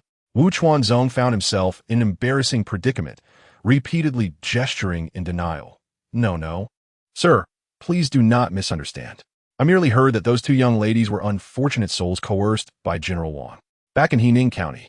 Had it not been for you, we siblings would have either starved to death or fallen victim to the marauding soldiers. Chuanzong had daily hope for divine intervention to grant us a path to survival, and it was you who answered our prayers. I imagine their current sentiments mirror those of Chuanzong back then. Upon learning the truth, the county magistrate's wife tragically took her own life in prison last night. Yet the girls remain alive. I shall soon petition General Feng to facilitate your affairs, ensuring they are handled with utmost discretion. Yes, Guling Shan, a path that has endured for a millennium. Prior to the new admiral's appointment, the Xianwei camp shall temporarily be overseen by Deputy General Feng.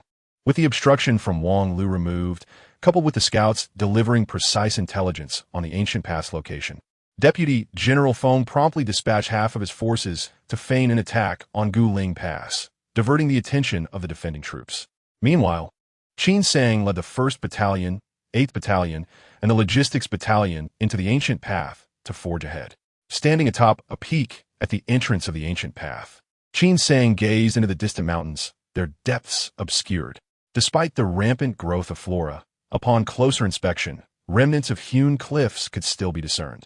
It was difficult to fathom how such a perilous route had been carved through these towering mountains relying solely on human strength. "Do you recall where it is?" Qin Sang inquired, tilting her head toward the herbalist beside her. This herbalist had been captured by Wang Lu and had encountered a celestial being within Guling Shan, a fortunate survivor retained by Wang Lu to silence others.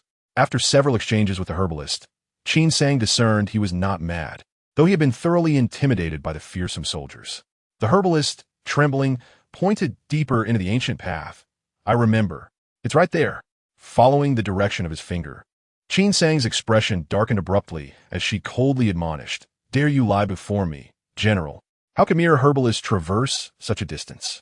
I wouldn't dare." The herbalist stammered, his legs quaking, nearly losing his footing. "I came in from that side. There was a beast path suitable for riding donkeys, but later they were devoured by wolves.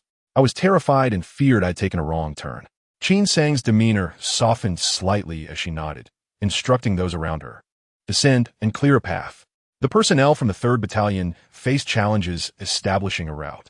Some trees in the ancient path had grown to a girth that required several men to encircle, making them impossible to fell. So they had to carve an alternate military passage alongside. Fortunately, their aim was a surprise attack, and with the garrison at Duyao Pass not heavily fortified, the supplies they carried were minimal. The army traveled light, and although the path was narrow, they managed to squeeze through. Once they gained familiarity, the soldiers of the 3rd Battalion expanded their formation, increasing their speed, and within half a day, they had covered significant ground. At this rate, the ancient path would soon be cleared. After a long day of labor, Qin Sang finally organized her troops and intended to lead the herbalist into the mountains in search of further discoveries when an uproar suddenly erupted ahead. Someone rushed to report, "General, there's a landslide ahead, blocking the ancient path." "A landslide?" Qin Sang's countenance shifted. If the ancient path were obstructed, it would not merely impede their progress. "What is the situation? How severe is it?" The soldier hesitated, stammering, "A section of the cliff has collapsed. It appears as though it has been cleaved by a sharp blade." The soldier's expression reflected incredulity. Upon hearing this, Qin Sang felt a surge of realization and urgently commanded, "Take me there at once." The foremost soldiers had already ventured deep, traversing 2 mountains before Qin Sang finally beheld the fractured cliff, which indeed resembled the soldier's description. A section of the peak had broken off, the fracture smooth as glass, as if sliced with a knife. Rubble had fallen upon the ancient path, blocking it entirely. Send someone to have the logistics battalion bring tools to clear the way. Qin Sang issued her command, her mind elsewhere as she scanned her surroundings, eagerly employing her magical ascent to climb the tallest peak nearby. The herbalist had mentioned that the celestial they saw had flown in this very direction. Could it be that actual cultivators were battling within Guling Shan? Qin Sang's heart raced as she hastened to the summit. The mountain's collapse had left shattered rocks. Ancient trees splintered and vegetation flattened.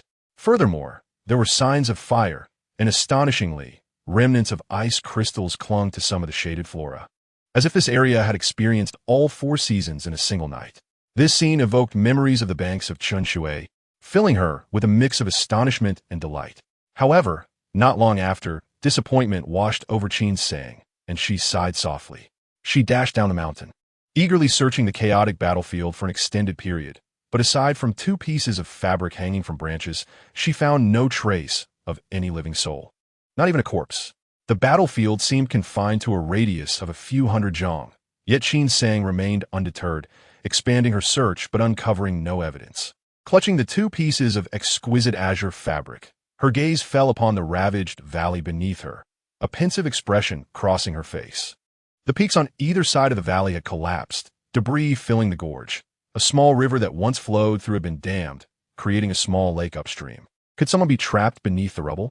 Though the valley lay outside the ancient path, no one dared defy Qin Sang's orders, and they promptly set to work with fervor. Growing impatient, Qin Sang joined the effort. The valley was not extensive, yet the accumulation of earth and stone was profound.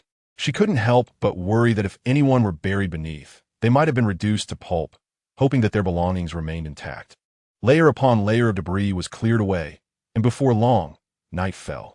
Qin Sang, suppressing her anxiety, commanded the preparation of meals, then worked tirelessly through the night.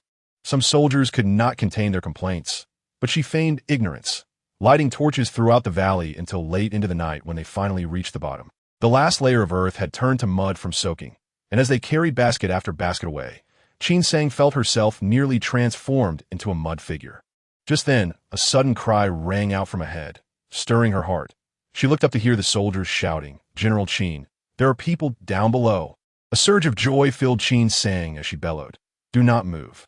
A few soldiers leaped forward, and Qin Sang discovered that they had unearthed a hidden river. The terrain here was peculiar. The base of a massive green stone along the riverbank had been hollowed out by the water, forming a natural barrier above, while several fallen boulders perfectly blocked the gap, preventing the hidden river from being obstructed, with a gentle stream continuing to flow.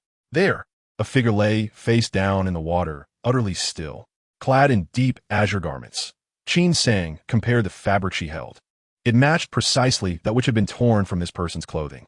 She bent down to peer closer, intending to ascertain whether the individual was alive or dead, when another shout from behind interrupted her, revealing yet another person. Then, Zhang Wenkuei shouted, "General Qin, this one is dead. His head has been crushed by a stone." Another mutual demise? Qin Sang mused to herself that the world of cultivators was indeed bizarre, where one death often accompanied another. Yet for her, this was undoubtedly fortuitous. She immediately ordered all soldiers to vacate the valley. The flames illuminated the mountains, and in the distance, wolves howled while night owls screeched, creating an eerie ambience. Yet Qin Sang's heart burned with fervor. She reached into the stream, grasping the arm of the submerged figure, intent on pulling him out, when her expression shifted slightly.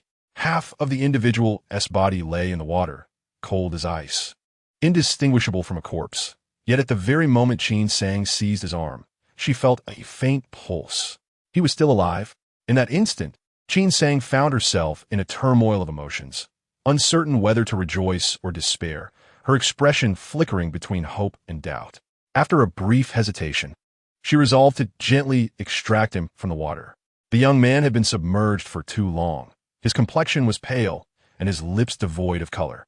He appeared slightly older than the Song surname youth, likely around 20 years old, with strong features and a pronounced jawline, yet his presence was exceedingly faint. with a barely perceptible pulse and breath. His injuries seemed grave, and even as Qin Sang dragged him out, he did not awaken. However, cultivators cannot be judged by the same standards as ordinary mortals. This individual might yet be saved. Qin Sang gazed intently at the young man before her, her heart a tumult of indecision. Deep down, she felt inclined to save him. After all, in her relentless pursuit of immortality, she had endured countless trials, navigating the mundane world, all for the sake of seeking enlightenment. Now, at long last, she found herself in the presence of an immortal, with the path to transcendence laid bare before her. Was it prudent to squander time amidst the ordinary? Although killing him could compel Yin Wang to extract his soul for answers, the ephemeral nature of such a soul would render it impossible to grasp the full expanse of the immortal realm. Yet, her thoughts drifted to the gruesome fate of those devoured by the dark-clad fiend. What if this young man was a malevolent figure as well? Conversely, if he were indeed a righteous cultivator who discovered that he had unwittingly practiced the dark arts, would he not seek to eradicate evil? Qin Sang found herself ensnared in a dilemma, unable to make a choice. Unexpectedly, as Qin Sang wrestled with her inner turmoil, the young man abruptly opened his eyes. His slender gaze pierced through her like drawn swords, sharp and unyielding. Taken aback, Qin Sang felt as though he could see into her very soul. Alarmed, she quickly suppressed her thoughts and decided. Bowing her head repeatedly, she proclaimed, "Qin Sang pays her respects to the immortal master. I wish you safety and well-being." Meanwhile, her heart raced in trepidation. The young man scrutinized Qin Sang for a moment, the sharpness in his gaze softening slightly. As his eyes roamed the surroundings, he rasped, "Are you a general of the mortal realm?" Indeed, the young man bore grievous wounds. His voice was barely audible. Yet Qin Sang discerned it clearly enough to nod in affirmation, stating, "Qin Sang is a vice-general of Xianwei Camp." Xianwei Camp? A flicker of confusion crossed the young man's features, but he did not delve deeper. Instead, he inquired, "Since you are a general, what brings your forces to Guling Mountain?" Qin Sang hesitated. The ambush at Du Yao Ko was a military secret, and revealing it could jeopardize the battle's outcome, potentially costing her significant merit. However, recalling that the youth was a cultivator, she reasoned that pleasing him might be more beneficial than adhering to the mundane concerns of war. Thus, she laid bare the entire situation. "Ah, I see." The young man nodded, straining to peer around, as if expecting another presence.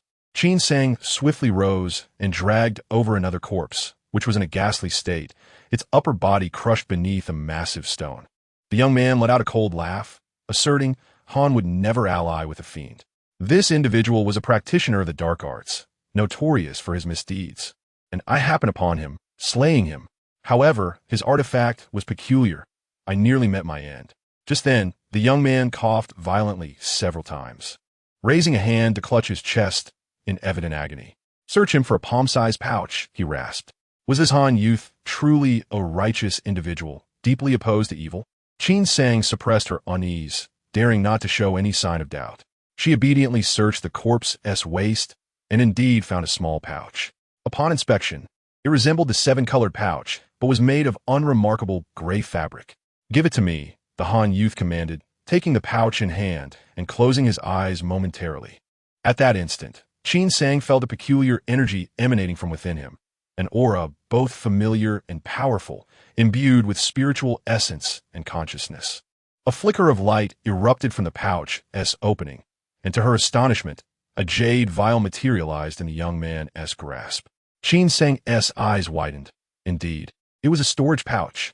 Yet, confusion gripped her. Why could the Han youth open it so effortlessly while she could not with her own seven-colored pouch? The jade vial contained several transparent pills. The Han youth opened his eyes and, with a look of relief, exclaimed, "Water-dew pills. Thank goodness." He uncorked the vial and consumed all the pills in one go. As the vial opened, a fragrant aroma wafted into Qin Sang's nostrils, invigorating her spirit and lightening her being. After swallowing the water-dew pills, the Han youth's complexion flushed with vitality, and his breath stabilized significantly. He, who had been unable to move, surprisingly sat upright. Celestial elixirs. Qin Sang gawked at the jade vial and storage pouch, her mind racing with desire. The Han youth, noticing her reaction, chuckled lightly. Do not covet. This is a mustard seed pouch, activated by consciousness and capable of manipulating objects through a technique known as Qi Wu. You, being a mere mortal, would find it useless even if I gifted it to you. Exhaling a breath of stale air, the Han youth stood tall, surveyed the surroundings, and abruptly declared, General Qin, I owe you a debt of gratitude for saving my life. I cannot let it go unrepayable. Speak your desire, gold, silver, beautiful wives, or positions of power, I can fulfill it all. Upon hearing this, Qin Sang wasted no time in kneeling, proclaiming, I seek nothing but to be your disciple and learn the ways of the immortals. The Han youth chuckled lightly, seemingly unfazed by her request. He regarded her with a curious expression, asking, If you wish to head north, is your lord the Danyang Wang? He knew of Danyang Wang? Qin Sang was taken aback and confirmed with a nod. The Han youth acknowledged this, but cautioned, the path to immortality is fraught with challenges, and not everyone is destined to cultivate. As a general under Danyang Wang, our paths shall cross again soon. Ponder this well. Without allowing Qin Sang to respond, the Han youth bent down and stripped a piece of clothing from the corpse. The garment shimmered with a faint icy blue light, resembling a thin autumn shirt woven from translucent threads, exceptionally soft in his hands. You lead troops into battle. It is inevitable that you may be struck by stray arrows. Should any misfortune befall you, I would be remiss in my word.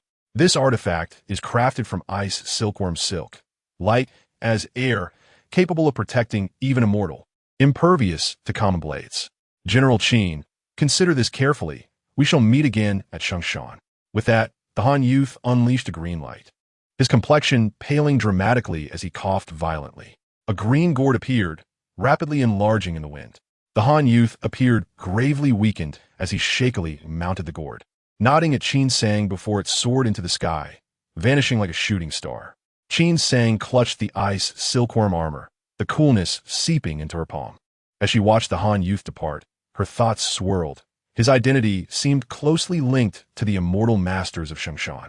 She had intended to inquire about the Qi Wu technique and why not everyone could cultivate, but the youth's hasty exit left her with unanswered questions. Qin Sang discerned that the youth's urgency likely stemmed from his injuries, and the water-dew pills were merely a temporary reprieve.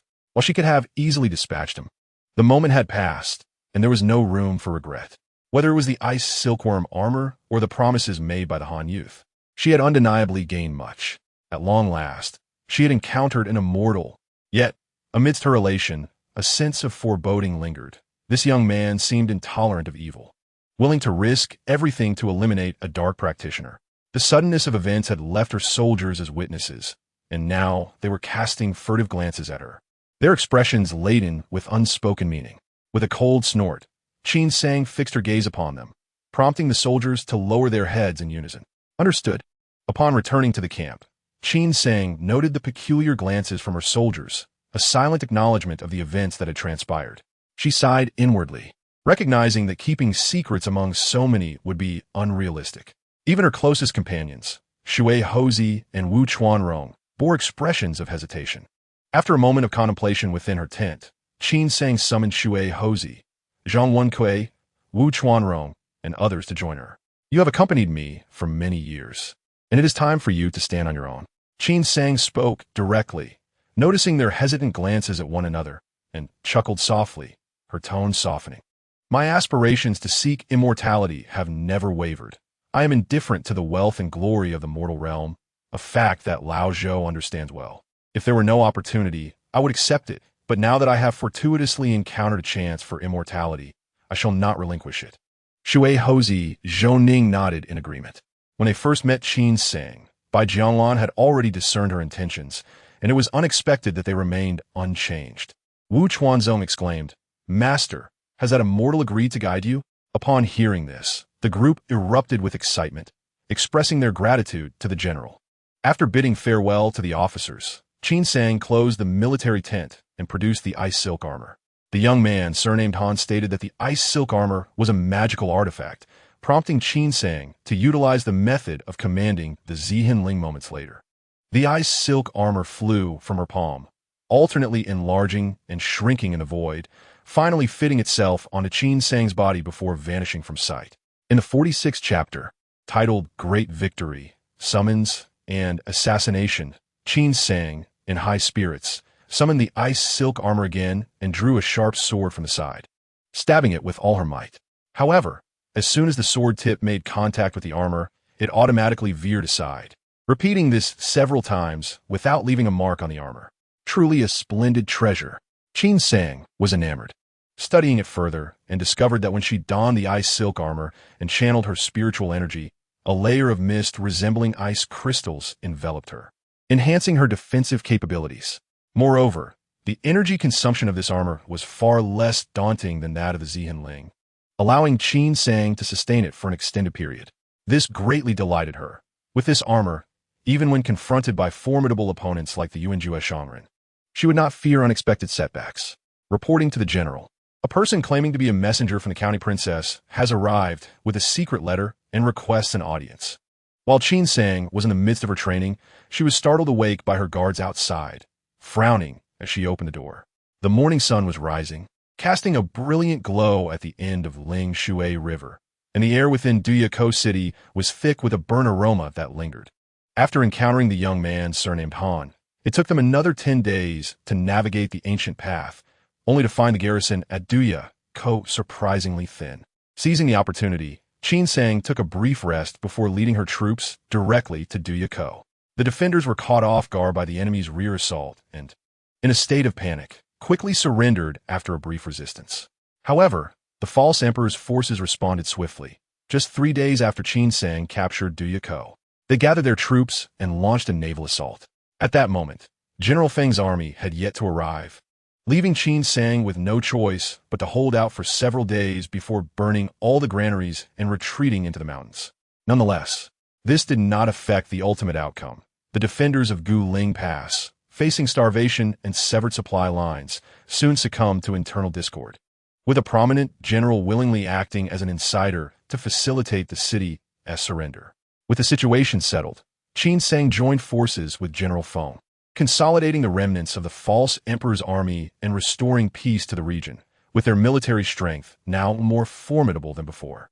Upon receiving the messenger, Qin Sang carefully read the secret letter, pondering for a long time. The letter stated that Wang Donyang had heard of their great victory and was greatly pleased. The Su NWI camp was renamed the DSH In Camp, with Deputy Feng promoted to the left commander of the DSH In Camp, while Qin Sang was elevated to the right commander of the Shi Oi In Camp, succeeding the former Mu commander. Those who had contributed to the victory were also duly rewarded. Furthermore, the prince held Qin Sang in high regard, and the heir had spoken highly of her in front of the prince, who wished to summon her to Zhaoyang County. The county princess requested that she pay her respects to the prince before assuming her new position. The letter was factual, yet Qin Sang could discern many unspoken implications. Was the heir truly so kind-hearted as to speak in her favor? Qin Sang scoffed inwardly. The news of her encounter with the immortal had long spread within the camp, with various rumors circulating, but the tale of the immortal bestowing treasures upon her was universally acknowledged and detailed. She did not believe the heir lacked spies in the Su NWI camp. With the ice silk armor protecting her, Qin Sang felt no fear of any schemes he might conjure. If he dared to extend his claws, she would sever them, teaching him the meaning of pain. Chuanzong, prepare the horses. The palace of Wang Donyang was situated in Ming City, on the border of Zhaoyang County and Shitai County. Qin Sang rode tirelessly for 10 days to reach Ming City. However, upon entering, she did not rush to meet the prince, but instead instructed Shui Hozi to inform the county princess of her arrival. She then sought out a place to stay, securely locking the door to enter seclusion and strive for a breakthrough.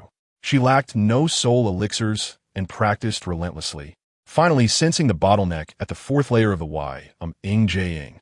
Uncertain of the difficulty of this breakthrough, Qin Sang felt a twinge of apprehension. To her surprise, this time she encountered little difficulty and successfully broke through within 2 days. The unpredictable nature of the Y, Ing left her perplexed. Qin Sang presented her greetings to the prince and the young prince. After her breakthrough, she went to see the county princess, who then escorted her into the palace. Although Wang Donyang had not yet ascended to the throne, he was still referred to as the prince.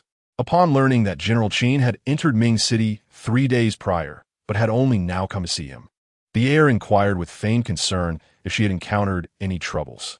I beg the prince's pardon, Qin Sang replied calmly. But I was summoned and rode day and night to reach here, covered in dust and in a rather disheveled state, fearing to disturb the prince. After recuperating, I have now come to pay my respects. The prince, in his 50s, sported a goat's beard and had the countenance of a scholar. Hearing her words, he laughed heartily. I'm also a rough man who rides into battle. Would I be afraid of being startled by you? Attendants, quickly prepare a seat for General Qin and serve tea. General Qin possesses both wisdom and valor and has repeatedly accomplished remarkable feats. With General Qin's assistance, how could this great undertaking fail? Bowing slightly, Qin Sang replied, I do not dare claim such merit. I, a mere commoner, owe my presence standing entirely to the guidance and protection of the prince and the county princess. I do not presume to take credit. After saying this, she noticed a fleeting look of displeasure on the heir's face, which she chose to ignore. Wang Dongyang smiled, patting the county princess's small hand affectionately. And Ning indeed possesses keen insight, yet General Qin should not underestimate herself. Indeed, the heir interjected suddenly. Even the immortal holds General Qin in high regard, indicating that she is truly a prodigy. I have heard that before departing, the immortal bestowed a treasure upon General Qin. Might she present it now for the prince and young prince to behold? Here it comes. Sensing the avarice in the heir's gaze, Qin Sang scoffed internally. She glanced at the county princess, who leaned toward Wang Dongyang and sweetly remarked, Father, every treasure you bestow upon me, and Ning cherishes greatly and would not dare display casually, fearing it might be damaged and incur your displeasure. I have heard that those immortals can be quite temperamental. Should they take offense, it could spell disaster for us. Wang Dongyang hesitated for a moment before bursting into laughter. If those items were bestowed upon a Ning, you may handle them as you wish. They are merely external possessions, and your father would not blame you. However, Ning is correct. Since the immortal has given something to General Qin, she must take good care of it and not be negligent. I shall follow your command. After dining at the palace of Wang Dongyang, that very night, Qin Sang engaged in secret discussions at the county princess's residence. The following day, she set forth with the tiger talisman and other items, riding out of the city to assume her post at the Shi Oi Ing camp in Gui's county. Galloping throughout the day and traveling under the stars at night, she reached a forested area when she suddenly heard a piercing shriek. With a swift tug on the reins, she coldly exclaimed, Be cautious, there are assassins. Before her words could settle, dozens of dark arrows shot forth from the dense woods, all aimed directly at Qin Sang. Grasping her horse with one hand, she deftly snatched the arrows with the other, effortlessly deflecting most of them. Though a few struck her, they quickly fell to the ground, appearing rather peculiar. Kill! Qin Sang shouted, and in an instant, her figure vanished from a horse. Shui Houzi and the others swiftly dismounted, rushing into the forest together, while Wu Chuanzong and a few others, with slightly weaker skills, gathered their mounts to form a defensive formation, retaliating with crossbow bolts. In the depths of darkness, Qin Sang summoned his ice crystal armor, his figure darting like lightning, fierce as a tiger, with Yan Wang already called forth. The mere dark arrows posed no threat to him whatsoever. In an instant, over a dozen assassins met their demise at Qin Sang's hands, causing the remaining assassins to flee in terror into the depths of the forest. Their movements, however, could not escape Qin Sang's keen ears. Just as he was about to pursue, a sudden impulse stirred within him, prompting him to gaze upward at the mountain's peak. Under the dim moonlight of the late night, a thin mist enveloped the summit, and he had just glimpsed a figure flash through the haze. Had it not been for his sharp eyesight, he might have doubted what he had seen. The observer atop the mountain, sensing danger, attempted to escape. With a cold laugh, Qin Sang commanded Yan Wang to pursue the enemy, while he himself took flight towards the mountain's peak. Upon arrival, he discovered the body of a man clad in white, sprawled upon the rocks.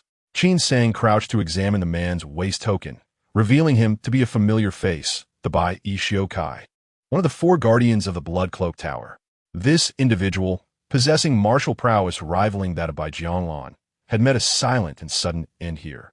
Qin Sang pondered quietly. The Bai Ishio Kai had lain in ambush for him, and it was unlikely that the mastermind was Wang Dongyang, but rather the greedy heir seeking treasures. However, those who dared to extend their claws must bear the pain of being severed. The Shui Houzi stealthily reached the mountaintop, reporting to General Qin that only one of his brothers had sustained minor injuries, while two of the assailants remained alive and were being pursued. Send the signal. We do not need prisoners. Eliminate them all. In this 6th winter since arriving in this world, Qin Sang stepped into the imperial capital of the Great Sui for the first time in his capacity as the left commandant of the Brave Camp. The 3 counties of the capital had successively fallen, and the defending generals surrendered in fear as Wang Danyang wielded the power of the realm, besieging the capital. The city held out for 3 months, depleting its resources and forcing the puppet emperor, unwilling to flee north, to hang himself in the palace, leading the defending generals to seek surrender. Wang Danyang did not enter the palace immediately, but first went to the sacred mountain to pay homage to the late emperor. With the coronation ceremony scheduled for the first day of the new year, allowing less than 2 months for preparation, the various generals and ministers busied themselves with the arrangements for the sacred mountain's sacrificial rites, while no one seemed urgent to quell the northern unrest. Qin Sang took over the residence of a minister from the puppet emperor's court, leaving only a squad of loyal guards at the door, denying visits to anyone except for Wu Chuanzong and a few others. Among the various commanders under the 2 governors, there were only a handful of left commandants, and the Brave Camp, which Qin Sang commanded, had collaborated with the victorious camp in Gui's County, achieving remarkable military feats. Though their performance in the final assault on the capital was somewhat lackluster, it did not diminish Qin Sang's stature. Even if he were not granted the title of county king, a marquisate was assured. This esteemed general, however, possessed an eccentric temperament that baffled many. Unbeknownst to them, after the Battle of Duyako, Qin Sang had devoted little energy to military affairs, immersing himself wholeheartedly in cultivation, sometimes dedicating an entire day to it. Eventually, it was only after the left commandant of the Brave Camp committed a grave error that the county princess personally visited the camp to compel him into the position. This also explained why the subsequent battle for the capital did not see the Brave Camp shine brilliantly.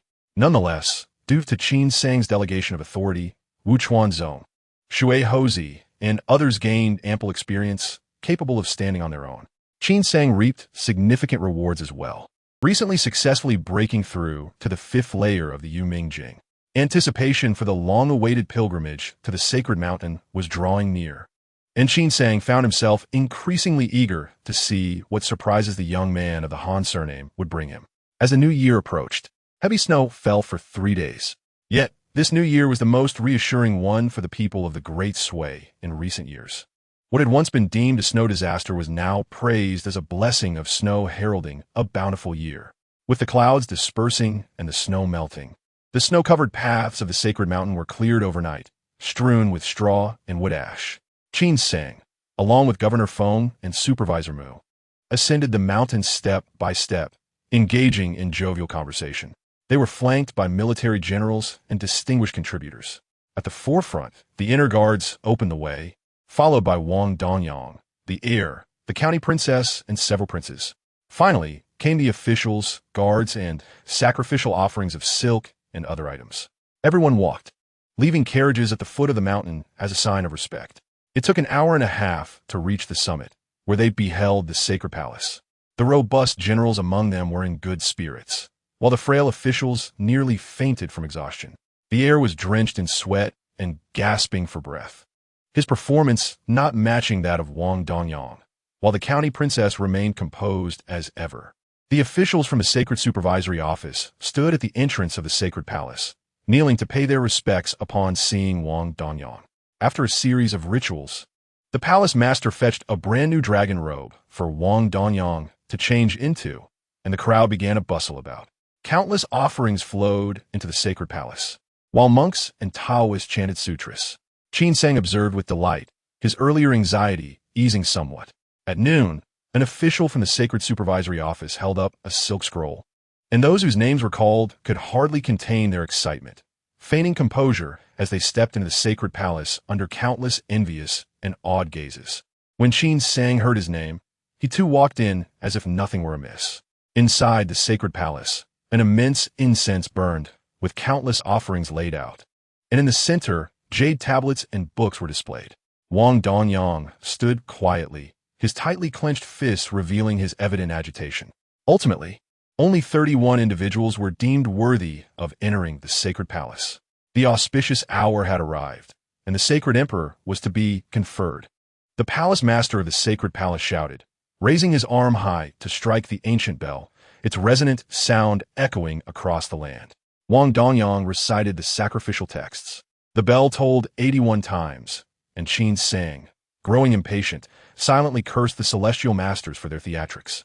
As the final toll faded into the distance, a resounding cry of a crane echoed through the skies, causing everyone to look up in astonishment.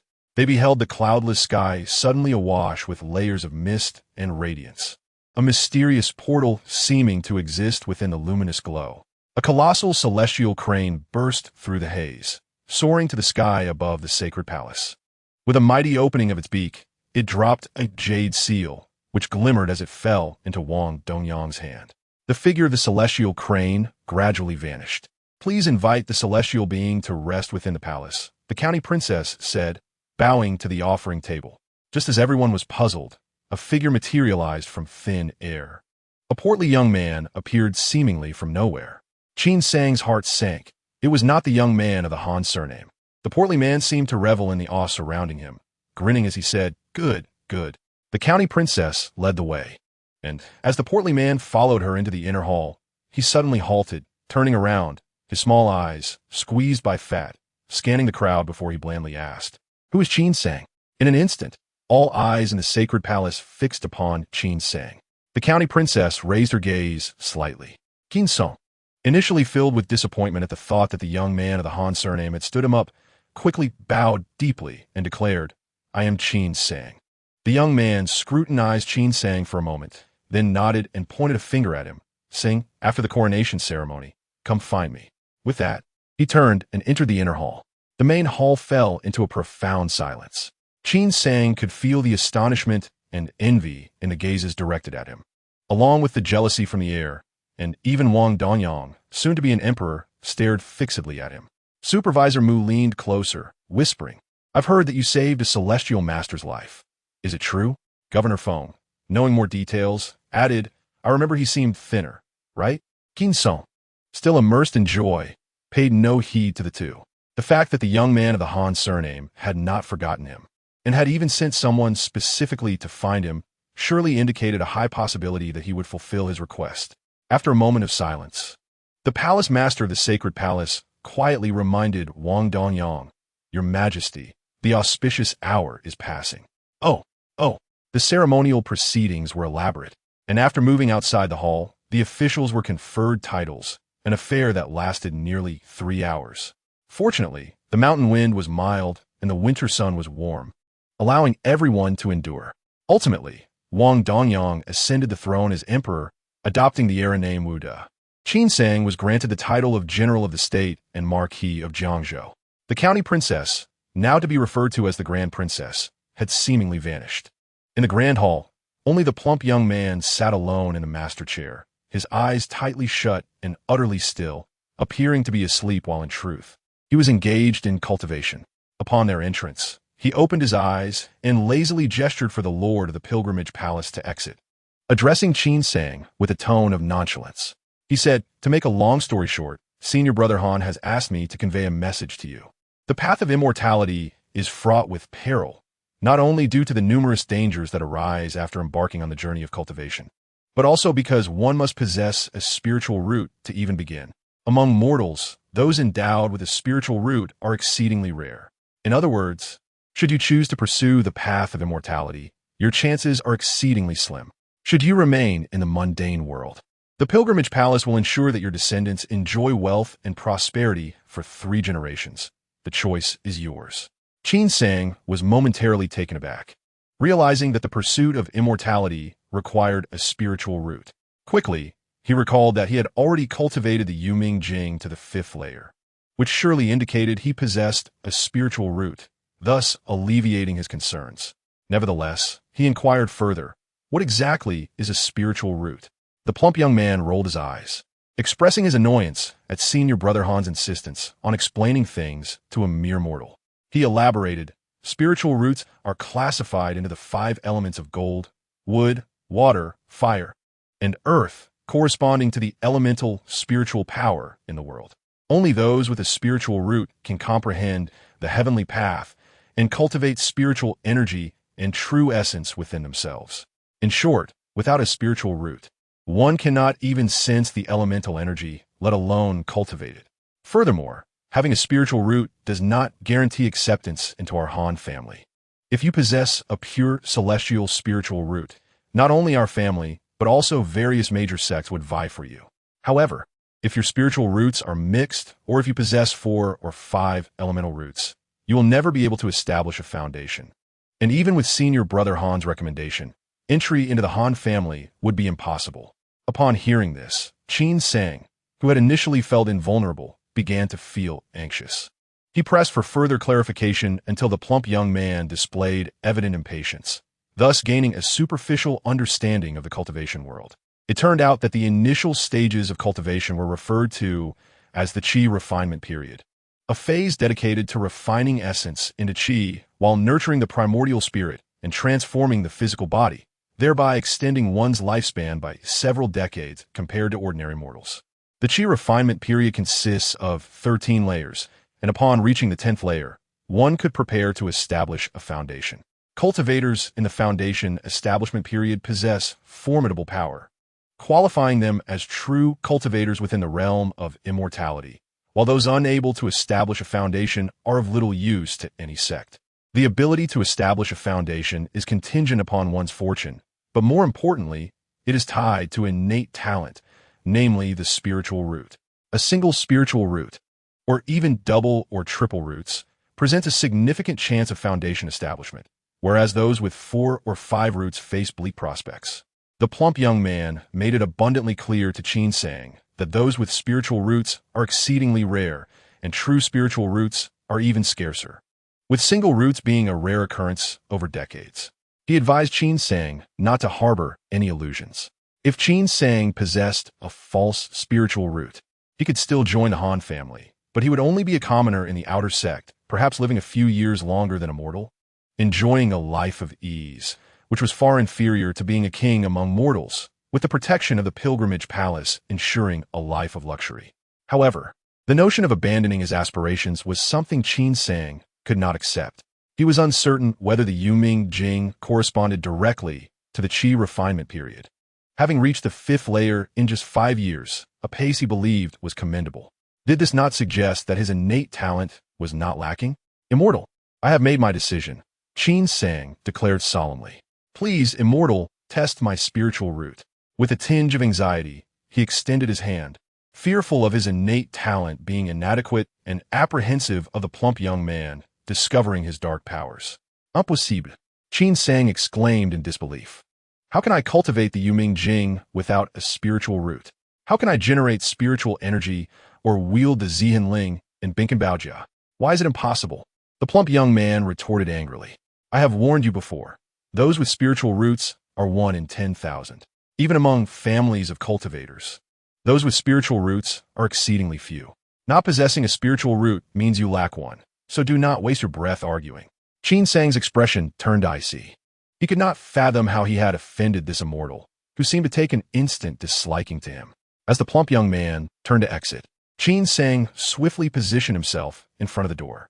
I wish to see Master Han. What do you think you are? Just because you say you want to see senior brother Han means you can? The plump young man's face contorted with anger. Get out of my way, or I will not hesitate to be rude. Qin Sang stood his ground, unyielding and unafraid. I am the savior of Master Han. He has said that if I have a request, I may see him. Why do you insist on obstructing me? What is your true intention? Do you wish to cause Master Han to lose his credibility? Savior? The plump young man was taken aback. You saved senior brother Han's life? Qin Sang recounted the events at Guling Mountain. The plump young man's fury dissipated somewhat, his expression fluctuating between annoyance and contemplation. Finally, he shot a resentful glance at Qin Sang and produced a palm-sized scroll, flourishing it to reveal an ancient painting. The painting depicted a misty landscape, with layers of clouds extending into infinity, seemingly illustrating the 33 layers of the heavens, shrouded in mystery. Amidst the clouds, a group of celestial cranes soared freely, their movements lively and vivid, as if they were living beings.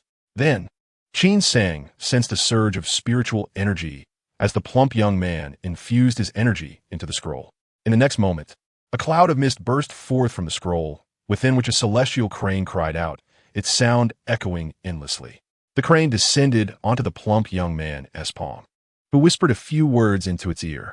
The crane flapped its wings, and, as its body elongated against the wind, vanished into the horizon. Before long, the mist hovering over the ancient painting began to swirl violently, ultimately transforming into a figure, the young man with the Han surname, who had nearly lost his life on Guling Mountain. Zhen Ming, the mist-formed Han youth, seemed somewhat ethereal, his voice carrying a hint of otherworldliness. "You have called for me in such a hurry. What is the matter?" Upon seeing Qin Sang beside him, the Han youth immediately recognized him and smiled. "General Qin, it has been a while. I hope you've been well." After speaking, Zhen Ming shot a petulant glare at Qin Sang, appearing quite aggrieved.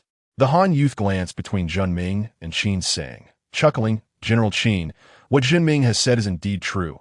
Among mortals, those possessing spiritual roots are exceedingly rare.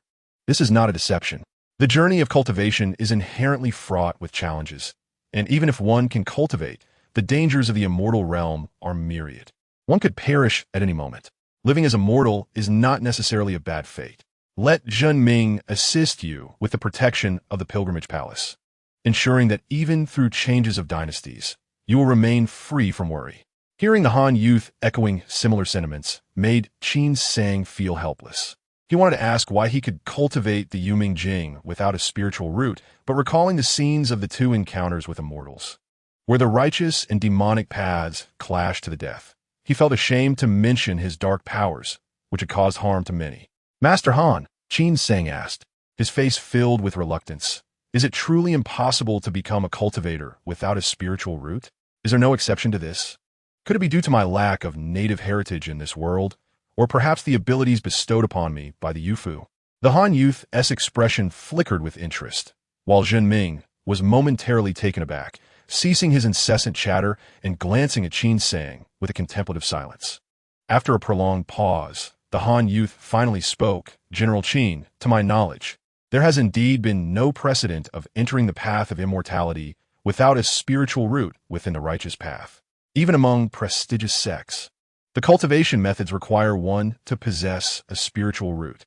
As for noticing the Han youth's hesitance, Qin Sang's eyes lit up. "Master Han, is there truly no other way?" The Han youth sighed, shaking his head. "Without a spiritual root, no method can be of use. If one cannot sense spiritual energy, how can one cultivate? What I wanted to convey is that our Han family only understands the situation of righteous path cultivators and knows little about the demonic sect. The methods of demonic practitioners are enigmatic, filled with countless sinister techniques, and whether there exists a way to break such constraints remains unknown." Demonic sect. Qin Sang was taken aback. "Is Master Han suggesting I consider joining the demonic sect?" The young man of the Han surname manifested a swirling cloud in his palm, transforming it into a circular jade plate. He solemnly declared, "Since I, Han, have made a promise, I shall not break it. This jade plate is a token from the realm of the demonic sect in the northern lands. It was obtained from the bag of that fiend. If you insist on testing your fortune, I shall have Ying deliver it to you. However, should you truly enter the demonic sect, when we meet again, we shall be enemies, and I, Han, will show no mercy." Qin Sang, without hesitation, clasped his fists and expressed his gratitude. "Thank you, Master Han." The young man of the Han surname regarded Qin Sang with a profound gaze, nodded, and the cloud dissipated. Zhen Ming handed the jade plate to Qin Sang, bowed respectfully, and departed on Ying. Unfolding the silk scroll, Qin Sang discovered a vast and detailed map, unlike anything he had ever seen before.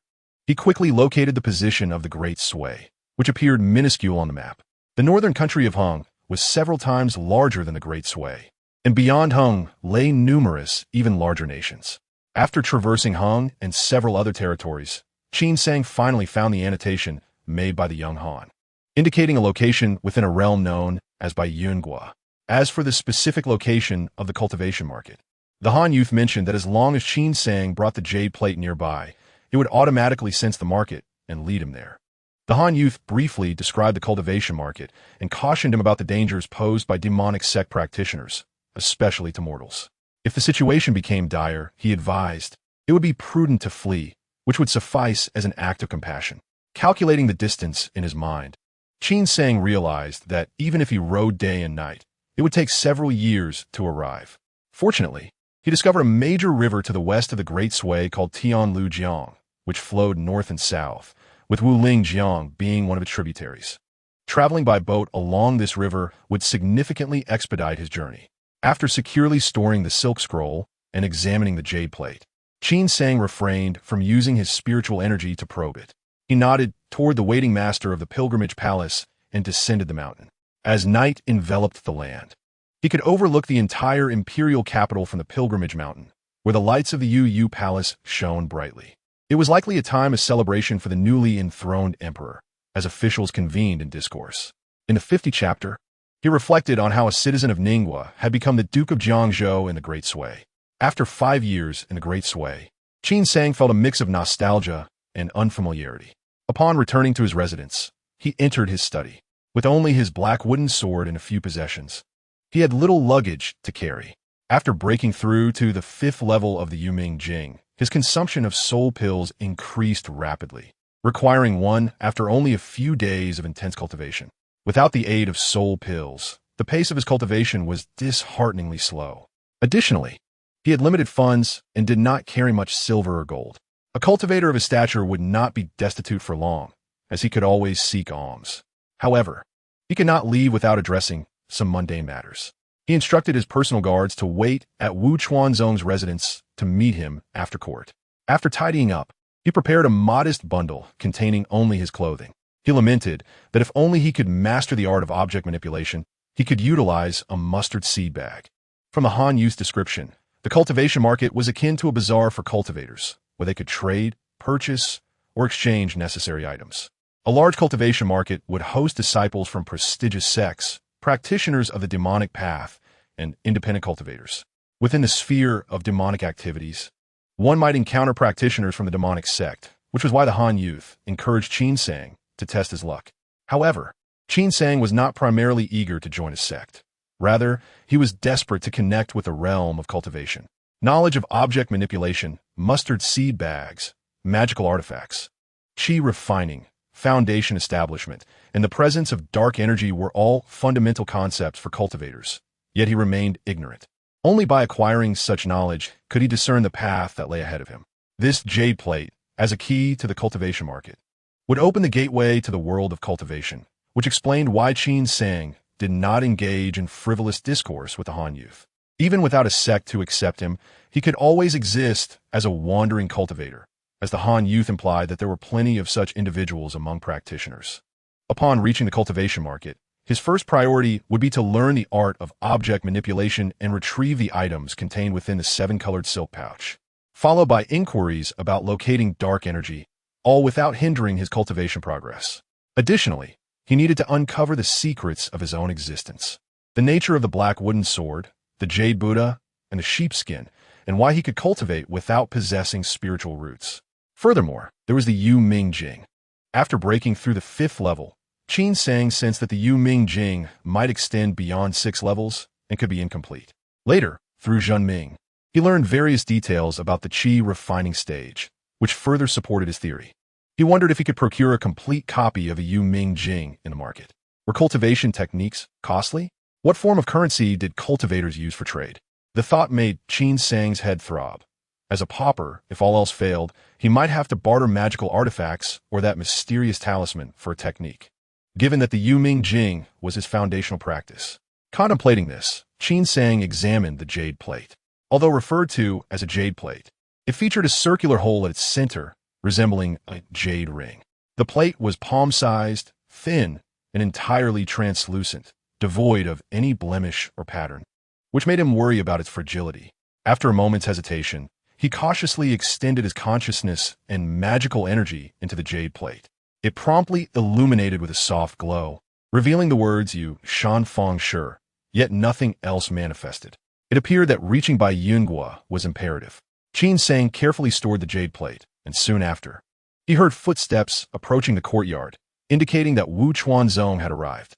"This is the address of my hometown, Wang Jiazhuang in Ningguo. Apart from you, I have never mentioned it to anyone else," Qin Sang said as he handed Wu Chuanzong the hand-drawn map. If all goes well, my family should be present, and I have 2 elder brothers. I am determined to pursue immortality and cannot attend to worldly matters. Please take care of them. Simply inform them that I have perished. Wu Chuanzong solemnly accepted the map, tears welling in his eyes as he replied, Rest assured, master. Without you, there will be no Wu Chuanzong today. I shall treat them as my own kin. Qin Sang waved his hand dismissively, saying, There is no need for such formality. As for my parents and brothers-in-law, you need only ensure their well-being. If any of my nephews or nieces show promise, you may assist them as you see fit. Beyond that, do not interfere. Let them find their own fortunes. Wu Chuanzong was astute and accomplished, having achieved a prominent position at a young age, with a bright future ahead. It was reasonable to ensure that Qin Sang's family was looked after, as ordinary families seldom prospered beyond 3 generations.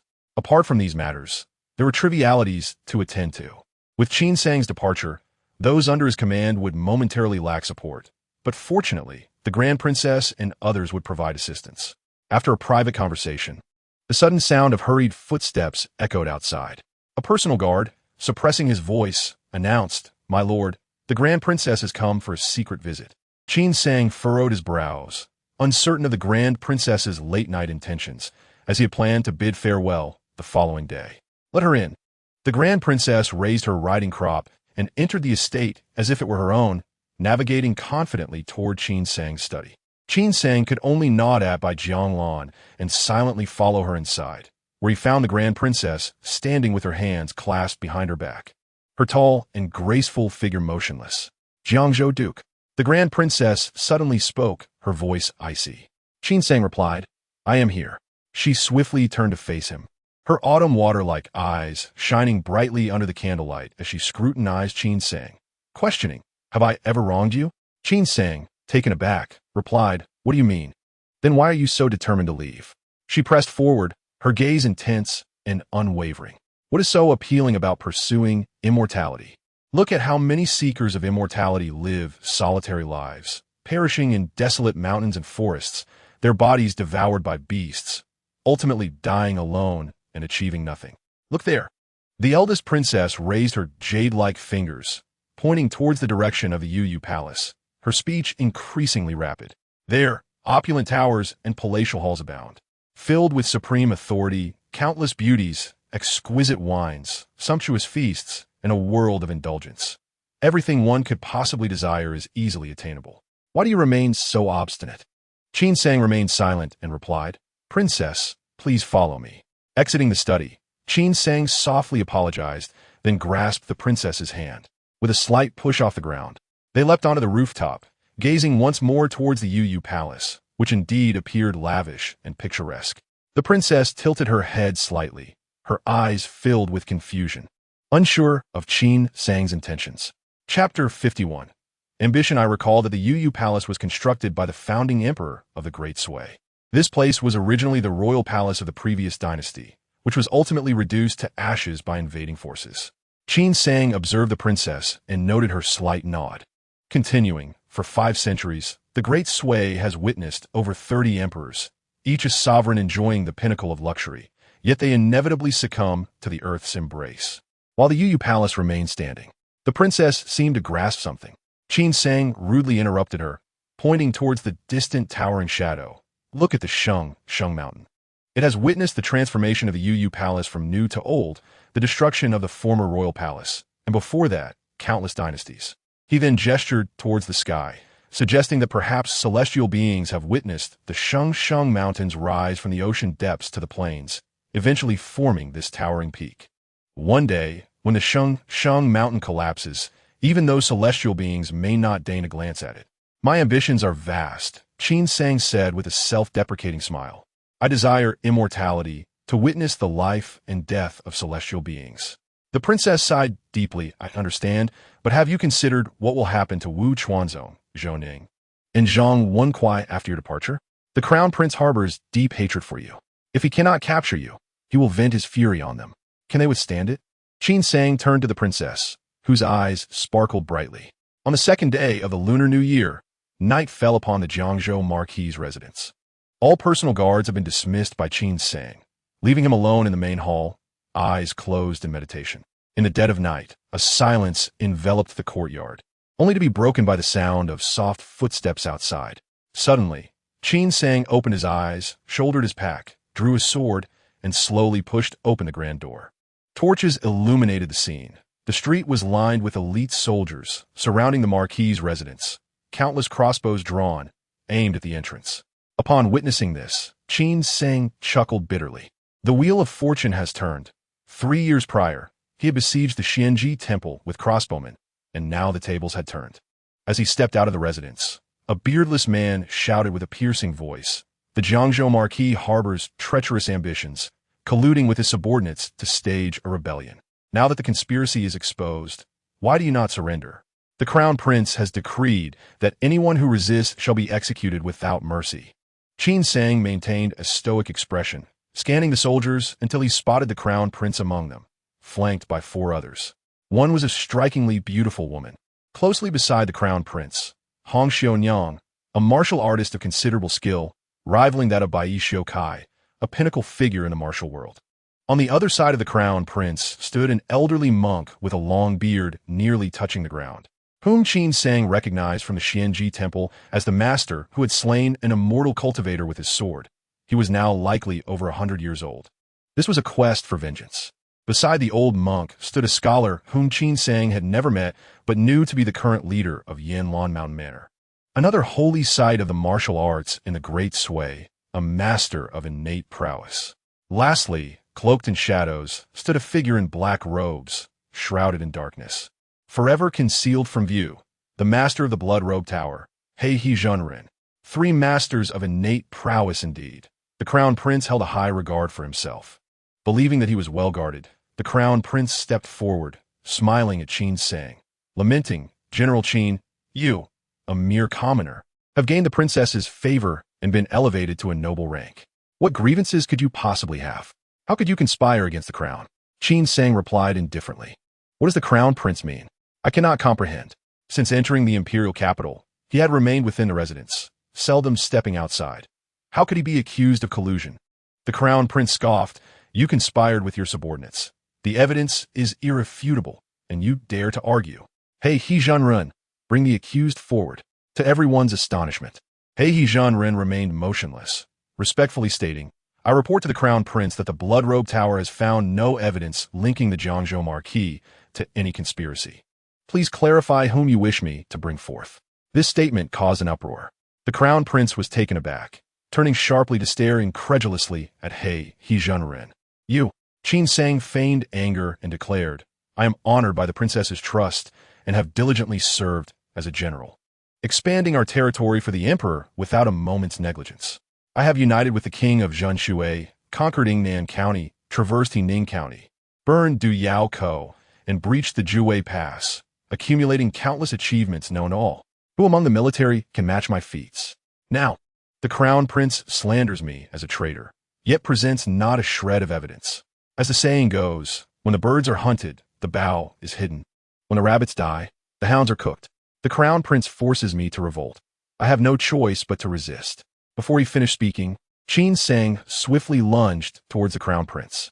Startled, the Crown Prince exclaimed, "What are you doing? Kill him. Quickly kill him."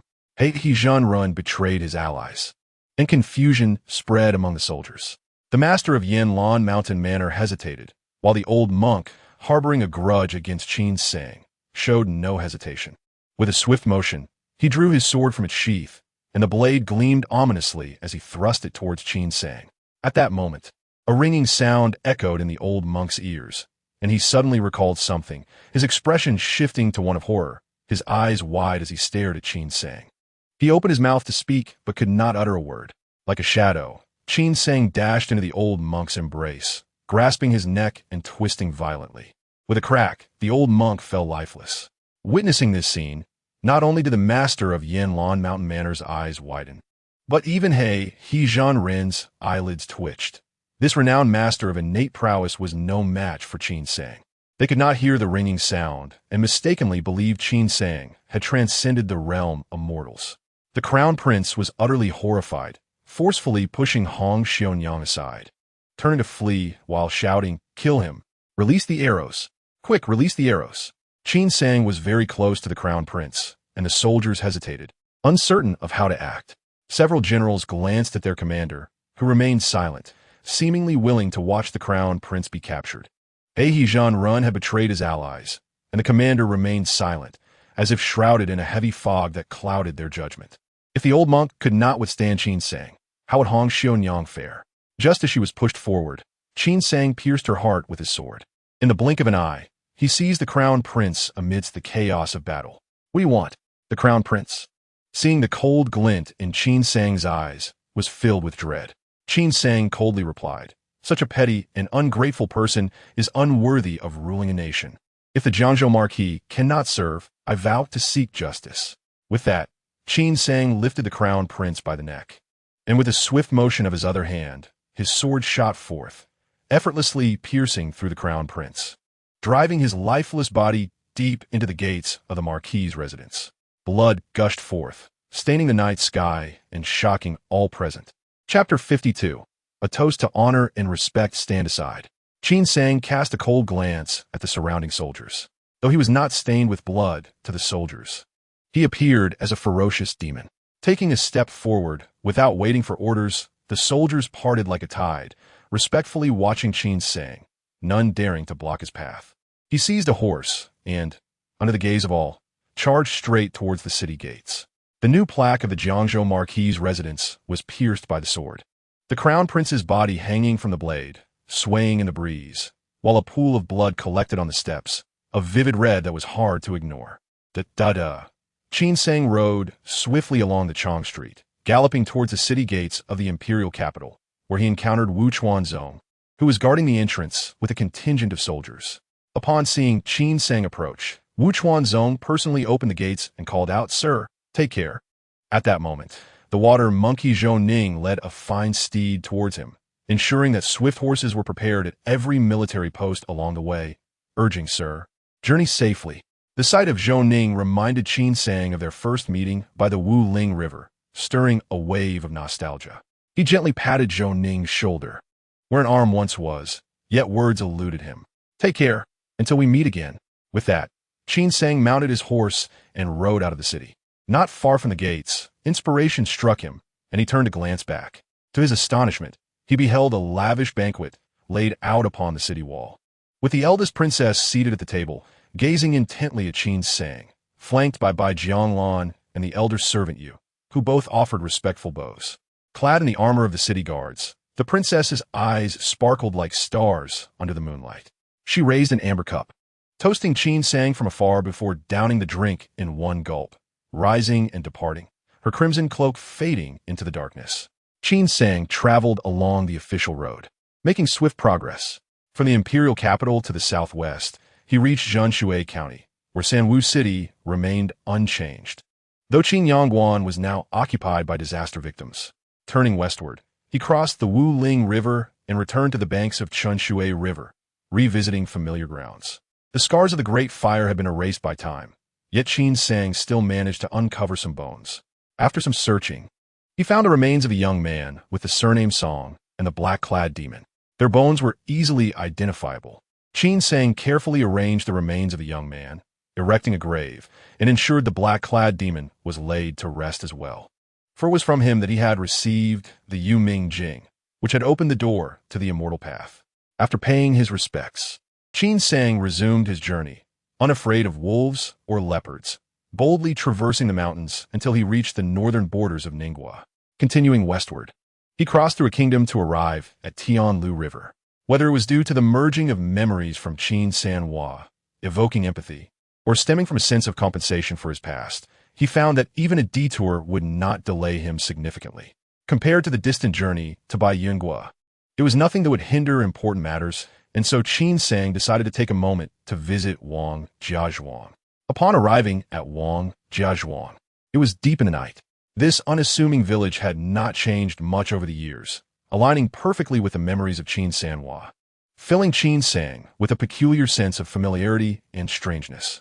Qin San Hua's home lay at the northernmost part of the village, adjacent to fields, with a spacious yard housing a row of 5 stone houses.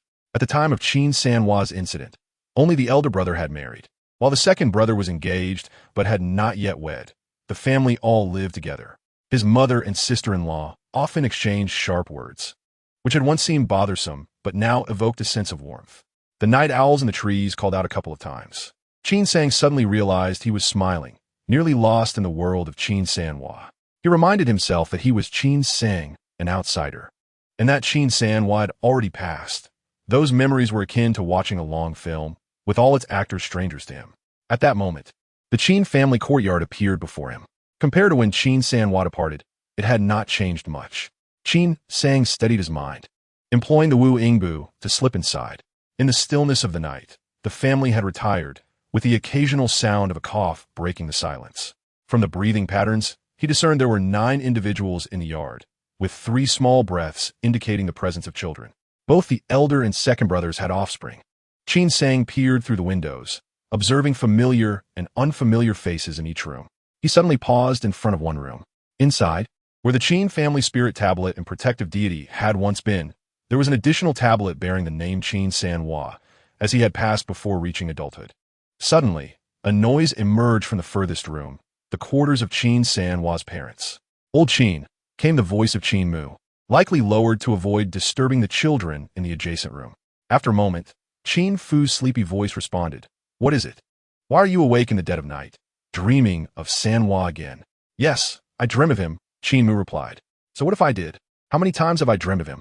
Each time, it's just a futile endeavor. But why are you not crying this time? You used to weep all night when dreaming of Sanhua. Why shouldn't I smile? It's been days since I dreamt of my son, and I couldn't eat for fear. Today, I finally saw my child, so should I not smile? Sanhua's been gone for several years. You just passed away. Oh, you were so concerned about old Wang's wife. Why don't you take her in? What do I care? It's just a conversation." Qin Sang swiftly retreated into the shadows.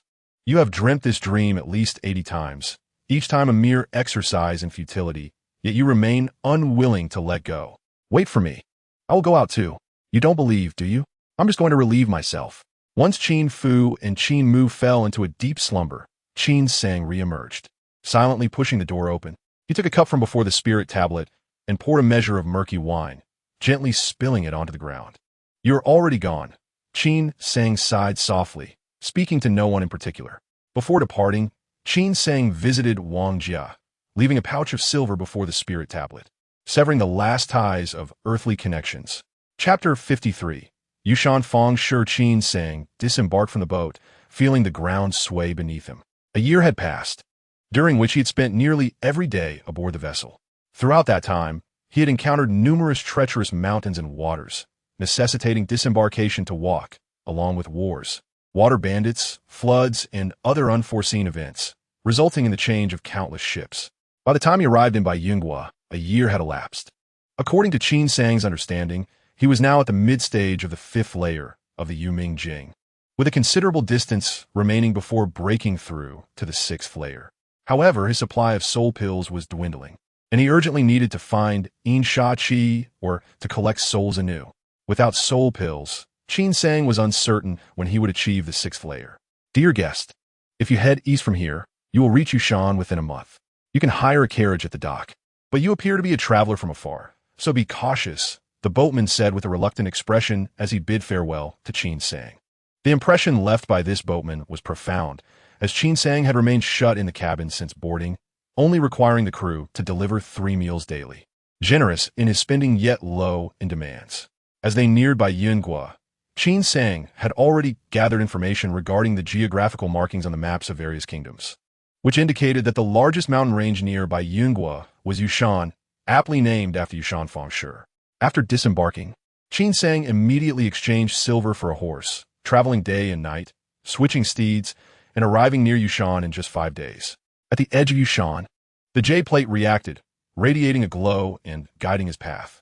Following the jade plate's direction, Qin Sang ventured deeper into the mountains, traversing hills and forests until he stopped at a wild valley. Towering peaks flanked the valley, enveloped in thick mist, obscuring its depth. The direction indicated by the jade plate lay within the valley. Qin Sang stood before the valley for a while, hesitating as he found the dense fog to be exceedingly eerie, and he could not see through it. Suddenly, the mist within the valley began to swirl, Qin Sang remained vigilant, and after a moment, he saw the fog parting to reveal a narrow path, from which footfalls could be heard. Soon, a man in a long gown emerged. The man in the long gown walked briskly, and upon spotting Qin Sang, he approached with a smile, bowing respectfully. "I have the honor of meeting the esteemed immortal. Welcome to Yushan Fengshi. I have had the ability to remember faces since childhood, and you appear to be a newcomer here. Am I right?" As Qin Sang nodded in acknowledgement, the gentleman in the long robe began to boast about the wonders of the Yushan Fengshi. "Indeed, esteemed immortal, you have arrived at the largest market in the entire Yushan mountain range. Here, you will find an abundance of magical artifacts, talismans, and elixirs, along with the numerous enterprises of various immortal cultivation families established within this market, ensuring your utmost satisfaction upon departure." Upon hearing these words, Qin Sang's expression remained largely unchanged, yet she continued to scrutinize the gentleman before her with a curious gaze, unable to suppress her inquiry. "Are you immortal?" The gentleman in the long robe flattered her response. "Ah, esteemed immortal, your perception is remarkable. I am indeed but a mere mortal." Qin Sang, perplexed, asked, "How did you discern that I am a cultivator?" With a sound of realization, the gentleman pointed to his forehead, explaining, "Perhaps you overlooked it, esteemed immortal, but my master has bestowed upon me a divination technique, allowing me to perceive the fluctuations of spiritual energy emanating from you. Hence my recognition of your status as a cultivator." "Ah, it is the divination technique," Qin Sang reflected, her expression shifting to one of enlightenment, contemplating that it required such a technique to perceive spiritual energy fluctuations. This must be akin to the fundamental sorcery of manipulating objects, a concept she had never even heard of, rendering her less knowledgeable than a mere mortal, akin to a country bumpkin. Today, she resolved to broaden her horizons significantly. The gentleman smiled apologetically and gestured, "Esteemed immortal, please follow me." Qin Sang nodded and took a few steps, suddenly recalling. "Is there no token required for entry into Yushan Fengshi?" The gentleman shook his head. "My master possesses the grand ambition to welcome guests from all corners of the world, hence no tokens are required. In the future, when you arrive here, you may enter freely. The market's enchantments will recognize your identity as a cultivator, and the thick mist will part on its own, allowing you to come and go as you please." Qin Sang acknowledged with a sound of understanding, lowering her head to proceed, yet her mind was puzzled. The jade plate did not appear to be the market's token. Perhaps it served another purpose? The direction indicated by the jade plate led into the market itself. Qin Sang wished to engage the gentleman in further conversation, but regrettably, the path was short, and it soon reached its end. "Esteemed immortal, we have arrived at the market. Cultivators may trade freely here. However, my master has established a rule that I must explain to you." The gentleman spoke respectfully to Qin Sang, though his tone carried a warning. Regardless of whether an immortal was a solitary practitioner or a disciple of a renowned sect, they must not engage in violence within the market. Should there be any disputes, they must be resolved outside the market, and he would not intrude further. Before his words faded, the gentleman took a step to the side and vanished into the mist. Having guarded the market for many years, he was well aware that most cultivators had peculiar temperaments and preferred solitude. Thus he refrained from further chatter. Little did he know that Qin Sang had hoped he would share more. Now that he had departed, it was impossible to call him back. With a sense of resignation, Qin Sang gazed at the thin veil of mist ahead, composed herself, and donned an expression of a transcendent sage, stepping forward, only to be met with a cacophony. It was hard to believe that a cultivator's market could resemble the bustling chaos of a mortal marketplace. The valley was vast, entirely transformed into a market, resembling a city of mortals, with winding streets, numerous shops, and shady willow trees, bustling with people. From the gentleman in the long robe, Qin Sang learned that not all individuals within the market were cultivators. A significant portion were mortals, and cultivators were generally not permitted to harm them. After a moment's hesitation, Qin Sang set her sights on the inner market and proceeded forward. Entering a cobblestone street, the crowd noticeably thinned. Apart from a few popular cultivators who set up their shops outside, most cultivators preferred to establish their stores within this quieter area. Mortals dared not venture here freely. A careless encounter with a cultivator could spell disaster. Qin Sang understood that she lacked the audacity to be ostentatious, so she walked modestly through the street. yielding the way to others she encountered while discreetly observing the surrounding shops. Like mortal shops, each storefront displayed a sign: Bao Dange, Yuhua Tang, Ming Jian Lu, Huan Shi Fong. Some names hinted at their nature, while others left Qin Sang utterly baffled. Chapter 54. Yu Ming Jing complete. Qin Sang did not rush to enter these shops. Her objective lay ahead, where the market's owner had designated a space for cultivators to trade freely. The gentle breeze and thin mist accompanied the murmurs of swallows.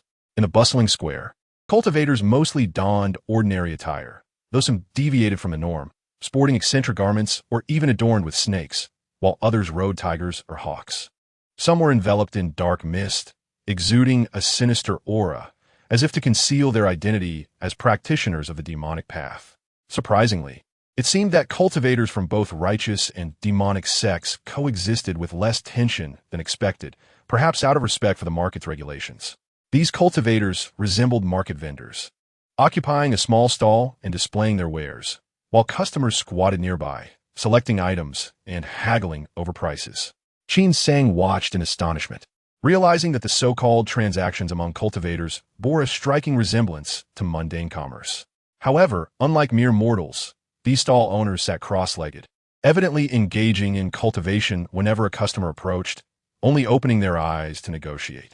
Intent on observing for a while longer, Qin Sang stepped into the square and mingled with the crowd. Divination talisman, 5 low-grade spiritual stones. Burning wood talisman, 2 low-grade spiritual stones. 5 elements spell, available for exchange with formations. Mid-grade magical artifact, Han Li Rui ring, only exchange for defensive artifacts of the same grade. 9 returning elixir, beneficial for reinforcing the foundation and nurturing essence, price negotiable. Qin Sang selectively approached stalls displaying vertical signs, each glance further enriching her knowledge.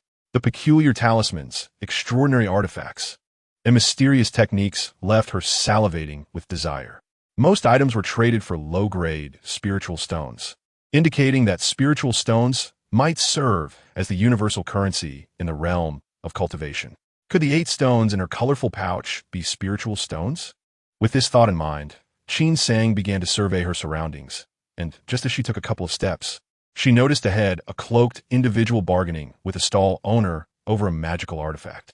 Deciding to slow her pace, Qin Sang observed the cloaked figure's attire, contemplating that she might need to adopt a similar approach. Cultivators often resorted to violence, and learning to conceal oneself could be a means to longevity. "Brother, could you lower the price for this ice bee needle?" the cloaked individual inquired, their voice sharp and peculiar. Qin Sang focused on the artifact the cloaked figure held.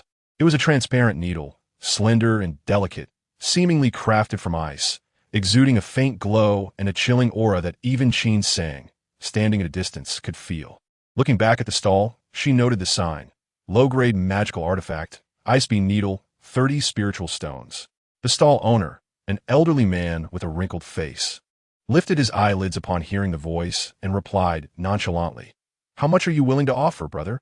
The cloaked figure retorted, "Most low-grade magical artifacts are of little use, especially in battles where a careless move could lead to destruction by an opponent's spells. Over 10 spiritual stones is already a high price. This ice bee needle, if not for its cold aura, would be of no interest to me. I offer 13 spiritual stones. What say you?" The stall owner chuckled. "It seems you are indeed knowledgeable, yet your words lack fairness. I dare to sell the ice bee needle for 30 spiritual stones precisely because of its cold aura. Little do you know, this needle is crafted from the tail of the jade ice bee. Not only does it carry coldness, but it also harbors the venom of the jade ice bee. 30 spiritual stones is already a bargain." The cloaked individual, however, remained unfazed. "The venom of the jade ice bee is hardly a formidable poison. Your words may deceive others, but not me. Let's speak plainly. I will add 2 more and offer you 15 spiritual stones. Deal?" As the cloaked figure tossed the stones, Qin Sang's eyes lit up. Those spiritual stones were undoubtedly the very same ones from her colorful pouch. "Originally, I possessed a modest fortune of 8 spirit stones, sufficient to purchase several charms. However, it was imperative to first master the art of object manipulation." At that moment, the stall owner, after counting the spirit stones, suddenly raised his head, narrowing his eyes as he fixed his gaze on Qin Sang, inquiring with an inexplicable tone, Little brother, you have been observing for quite a while. Is there a particular item that has captured your fancy? Qin Sang was taken aback, realizing that despite his careful concealment, he had been discovered. He responded respectfully. I merely found the ice beam needle to be rather unique and couldn't resist taking a closer look. I apologize for disturbing you, esteemed elder. The stall owner merely acknowledged him with a grunt, closing his eyes to resume his meditation. Qin Sang wiped the cold sweat from his forehead, stepping aside to remind himself to exercise caution in the future. Meanwhile, he calculated that a low-grade magical artifact could fetch over 10 spirit stones, while the Zihun Ling on his wrist was a high-grade artifact, undoubtedly exceptional in both power and value. After wandering for some time, he had only encountered a handful of mid-grade artifacts, all of which required bartering, with not a single high-grade artifact in sight. He was left wondering about the tier of the ice silkworm armor gifted to him by the young man with the surname Han. Qin Sang tightened the cuffs of his sleeves, concealing the Zihun Ling more securely, and continued to walk, observing his surroundings. Many stalls sold techniques and magical spells. Yet curiously, after ambling through nearly half of the square, he had not encountered any offerings of the Yuming Jing or the object manipulation technique. Just as impatience began to set in, he suddenly spotted a familiar item at a stall ahead. The Ling Fu Ning Shui Zhang, priced at 8 low-grade spirit stones. The charms laid out beneath the sign bore an uncanny resemblance to the one Qin Sang had obtained from the Xianji temple. It turned out to be of such high value. This Ning Shui Zhang must be the water screen released by the cultivator before their demise, likely a defensive charm. Qin Sang feigned interest as he squatted down, haggling with the stall owner and confirming his suspicions. He reflected that since the Ning Shui Zhang charm served a defensive purpose, overlapping in effect with the ice silkworm armor, it was not urgently needed by him and could be used for trade instead of parting with his magical artifact. With this thought, Qin Sang quickened his pace, his gaze darting across the various stalls. Yet he found nothing of interest as he neared the end of the square. Suddenly, his eyes narrowed, and he let out a silent sigh of relief. He had finally found the Yuming Jing. It was a thick tome, its black cover emblazoned with the prominent characters, Yuming Jing Quanban. Just the appearance of this book was more than twice as thick as the incomplete Yuming Jing he had received from the dark-clad demon, confirming its incompleteness. Qin Sang maintained a calm demeanor as he ambled about, pretending to be nonchalant while squatting before the stall, picking up the Yuming Jing Quanban. Chapter 55. The Tan Brothers' Brother, you have an excellent eye. This Yuming Jing is a top-tier foundational technique for water manipulation, the stall owner was assured. Stout man, appearing to be in his 30s or 40s. Without Qin Sang needing to inquire, he enthusiastically promoted it, proclaiming, among foundational water techniques, the Yuming Jing is undoubtedly unparalleled. Cultivating it can significantly refine the physical body, enhance the 5 senses, and provide a considerable advantage in combat. I will sell it to you for 15 spirit stones, which is an absolute bargain. Qin Sang flipped through a few pages. His own copy ended abruptly at the 6th layer, while this one continued beyond, comprising a total of 13 complete layers. The Yuming Jing, indeed, corresponded directly to the qi refining stage. Qin Sang remained composed, having observed that many foundational techniques were typically priced around 5 to 6 spirit stones, indicating that such techniques were not rare in the cultivation world. Yet this Yuming Jing was priced at 15 spirit stones. His Ning Shui Zhang charm was worth only 8 stones, necessitating an additional expenditure. Naturally, he was reluctant to spend such a sum. Just as he was about to negotiate, a sudden loud voice interrupted. You deceitful merchant, not only do you spread falsehoods, but for a few spirit stones, you dare to mislead others regarding the Yuming Jing? Have you no shame? Qin Sang was taken aback and turned to see 2 youths who had been purchasing items at a nearby stall. One, a burly lad with a rugged appearance and a full beard, glared furiously at the stall owner. The other, considerably slimmer, anxiously tugged at his companion's arm, apologizing profusely to both Qin Sang and the stall owner. From his tone, it seemed the Yuming Jing harbored some flaws. Qin Sang furrowed his brow tightly. A perfectly good transaction was suddenly disrupted, and the stall owner glared furiously at the burly youth, retorting, "We have a mutual agreement to buy and sell. No one is being coerced. What business is it of yours to meddle?" The burly youth scoffed, breaking free from his companion's grasp, striding forward with indignation. "You deceitful merchant. The Yuming Jing is one of the most challenging foundational techniques to cultivate. with an exceptionally slow speed of advancement and a much higher difficulty in breaking through bottlenecks compared to other techniques. The minimal benefits it offers do not justify the drawbacks. No one would even pay 5 spirit stones for it, yet you dare to sell it for 15.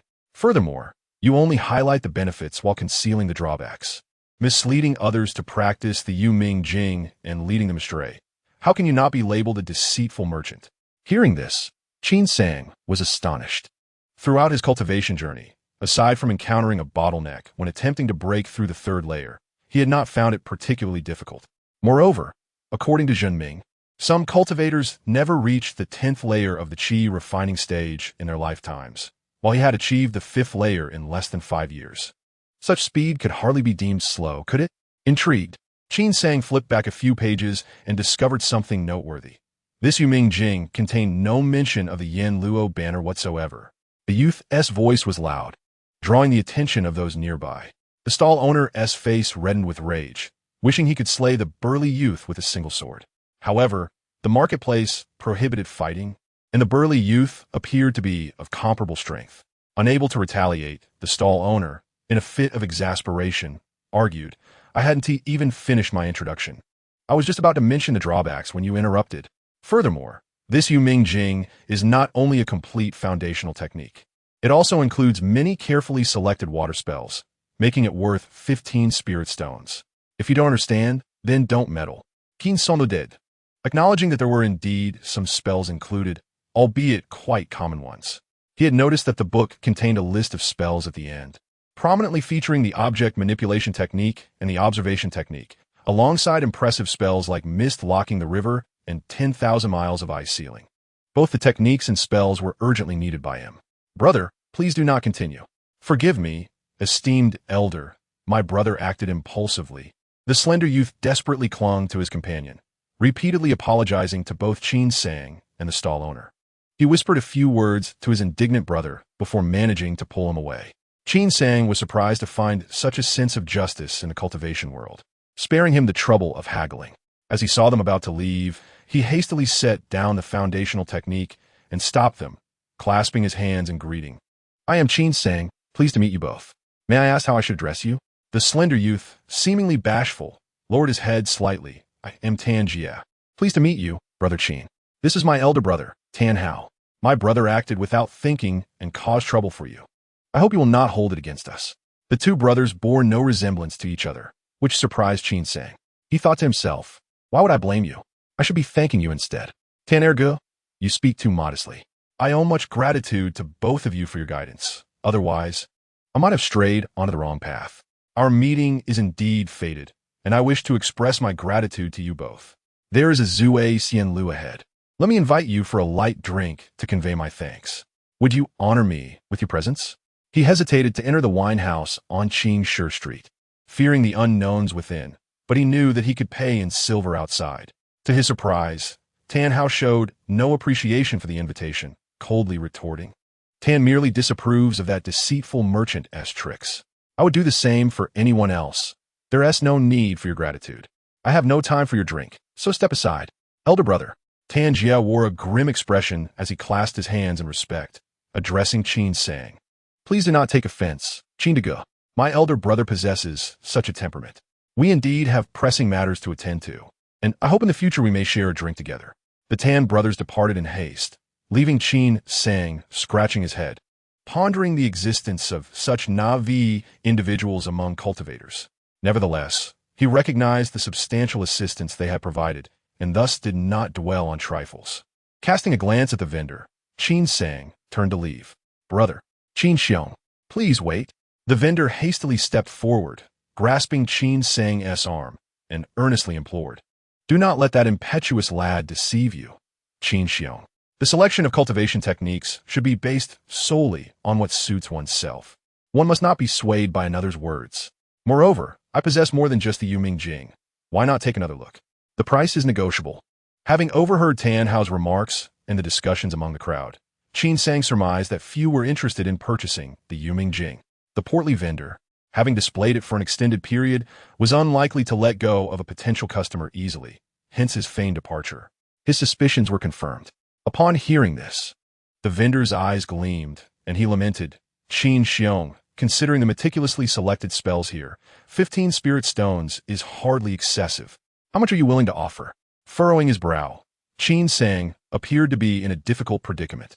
After a moment of deliberation, he finally resolved to offer a maximum of 4 spirit stones. The vendor's face fell. "Brother, you might as well resort to thievery. Such a price is absolutely unacceptable." Clearly, he had indeed undervalued the item. "And if you seek it further, know that the Ning Shui Zhang is only worth 6 spirit stones." The vendor rolled his eyes, grumbling reluctantly as he swiftly snatched the Ning Shui Zhang talisman and placed the Yuming Jing in Qin Sang's hands. At last successful, Qin Sang was eager to find a quiet spot to examine the tome thoroughly. However, he stifled his impatience and circled the square a couple more times, seizing the opportunity to gather information. The first revelation was regarding spirit roots. Regardless of whom Qin Sang inquired, everyone unanimously affirmed that without a spirit root, one could not cultivate. Even a few suspected members of the demonic sect echoed this sentiment. This only deepened Qin Sang's confusion about his unique circumstances. The second piece of information pertained to Yin Sha Qi. It turned out that for cultivators, Yin Sha Qi was common knowledge, and Qin Sang was nearly ridiculed for his inquiries. Yin Sha Qi is a chilling, malevolent energy born from the earth, and while its origins are difficult to articulate, it is said that it is most prevalent on ancient battlegrounds where the dead piled high for some peculiar reason. Unless one possesses exceedingly rare secret techniques or artifacts that can harness Yin Sha Qi, ordinary cultivators should best avoid it. Fortunately, such energies are exceedingly rare and typically arise from dark, concealed places, making encounters unlikely. Upon learning about Yin Sha Qi, Qin Sang felt a growing sense of dread. His heart sank. If such energies were so elusive, must he once again resort to his previous methods, infiltrating a nation embroiled in conflict to harvest souls? With the knowledge of the Yushan Feng Shi, he had access to the cultivation world's channels, and entering the mundane realm was not out of the question. However, it would entail wasting precious time entangled in worldly affairs, and as his cultivation level increased, he was acutely aware that relying solely on mortal souls to form soul pills was inefficient and unsustainable unless he could annihilate hundreds or thousands of lives at once. Prior to this, Qin Sang found a secluded spot and discreetly retrieved the jade plate. Even a young man with the Han surname had misinterpreted the jade plate, believing it to be a token of the Yushan Feng Shi.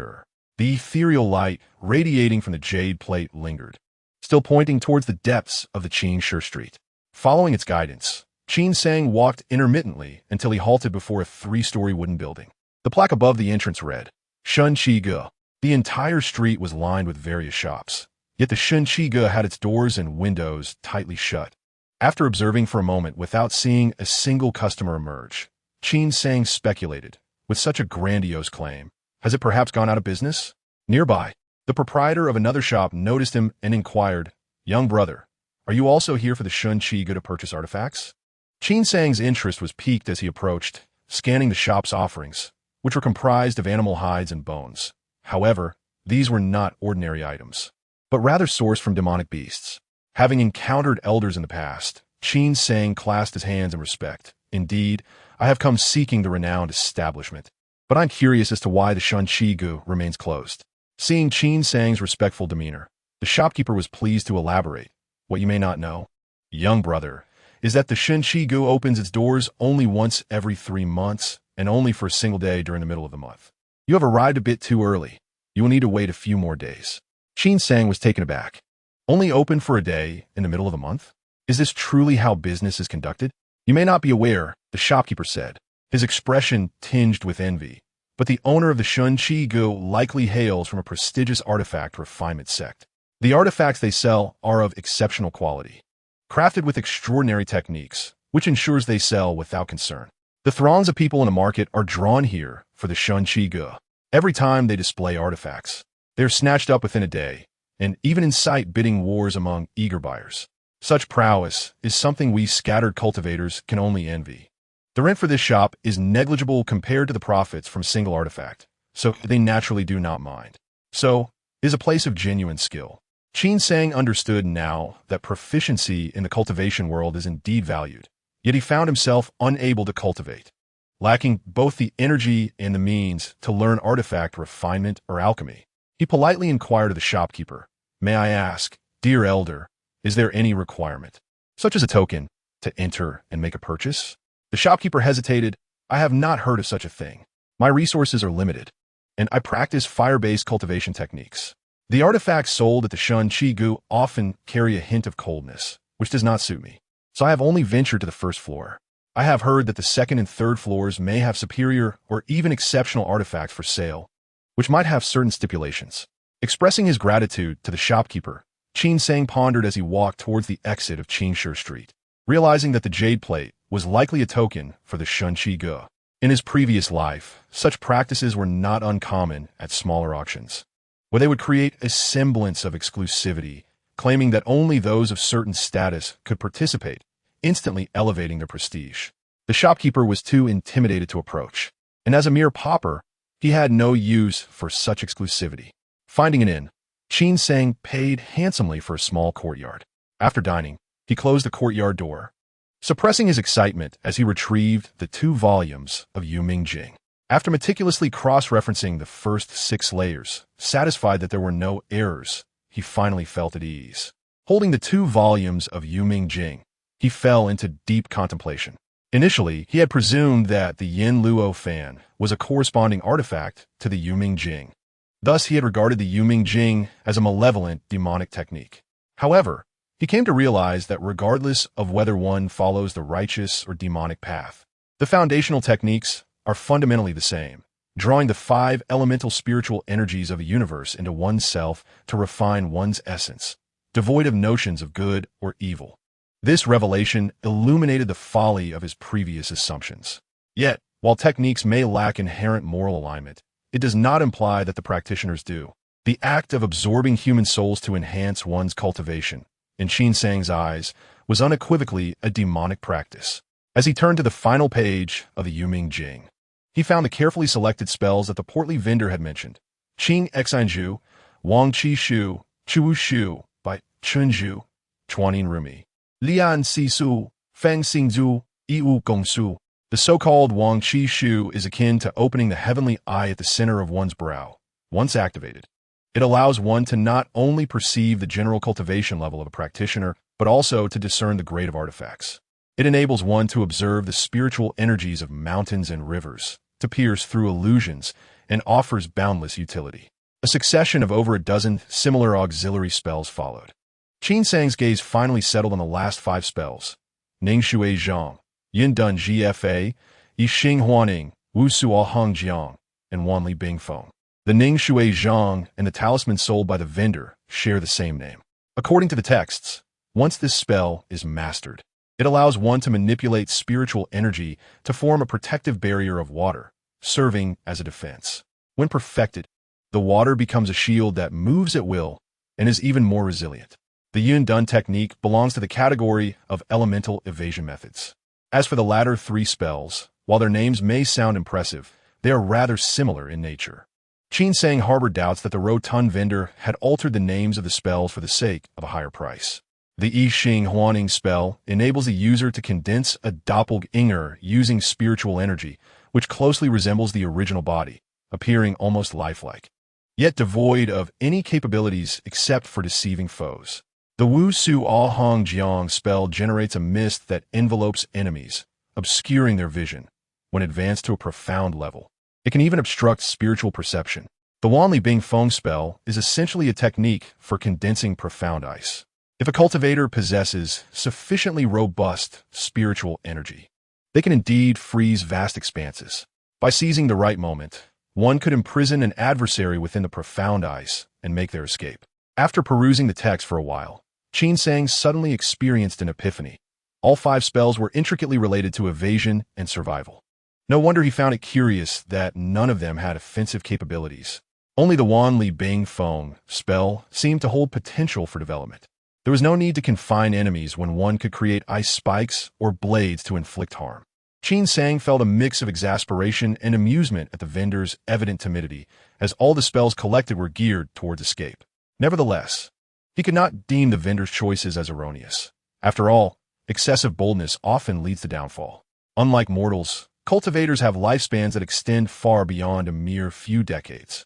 To achieve greatness, they must shine brilliantly and exert themselves fully, lest they squander their youth, for once old age arrives, all endeavors cease. Furthermore, in the realm of mortals, there exists the adage that a gentleman's vengeance is not late even after a decade, which translates for cultivators into a waiting period of a century.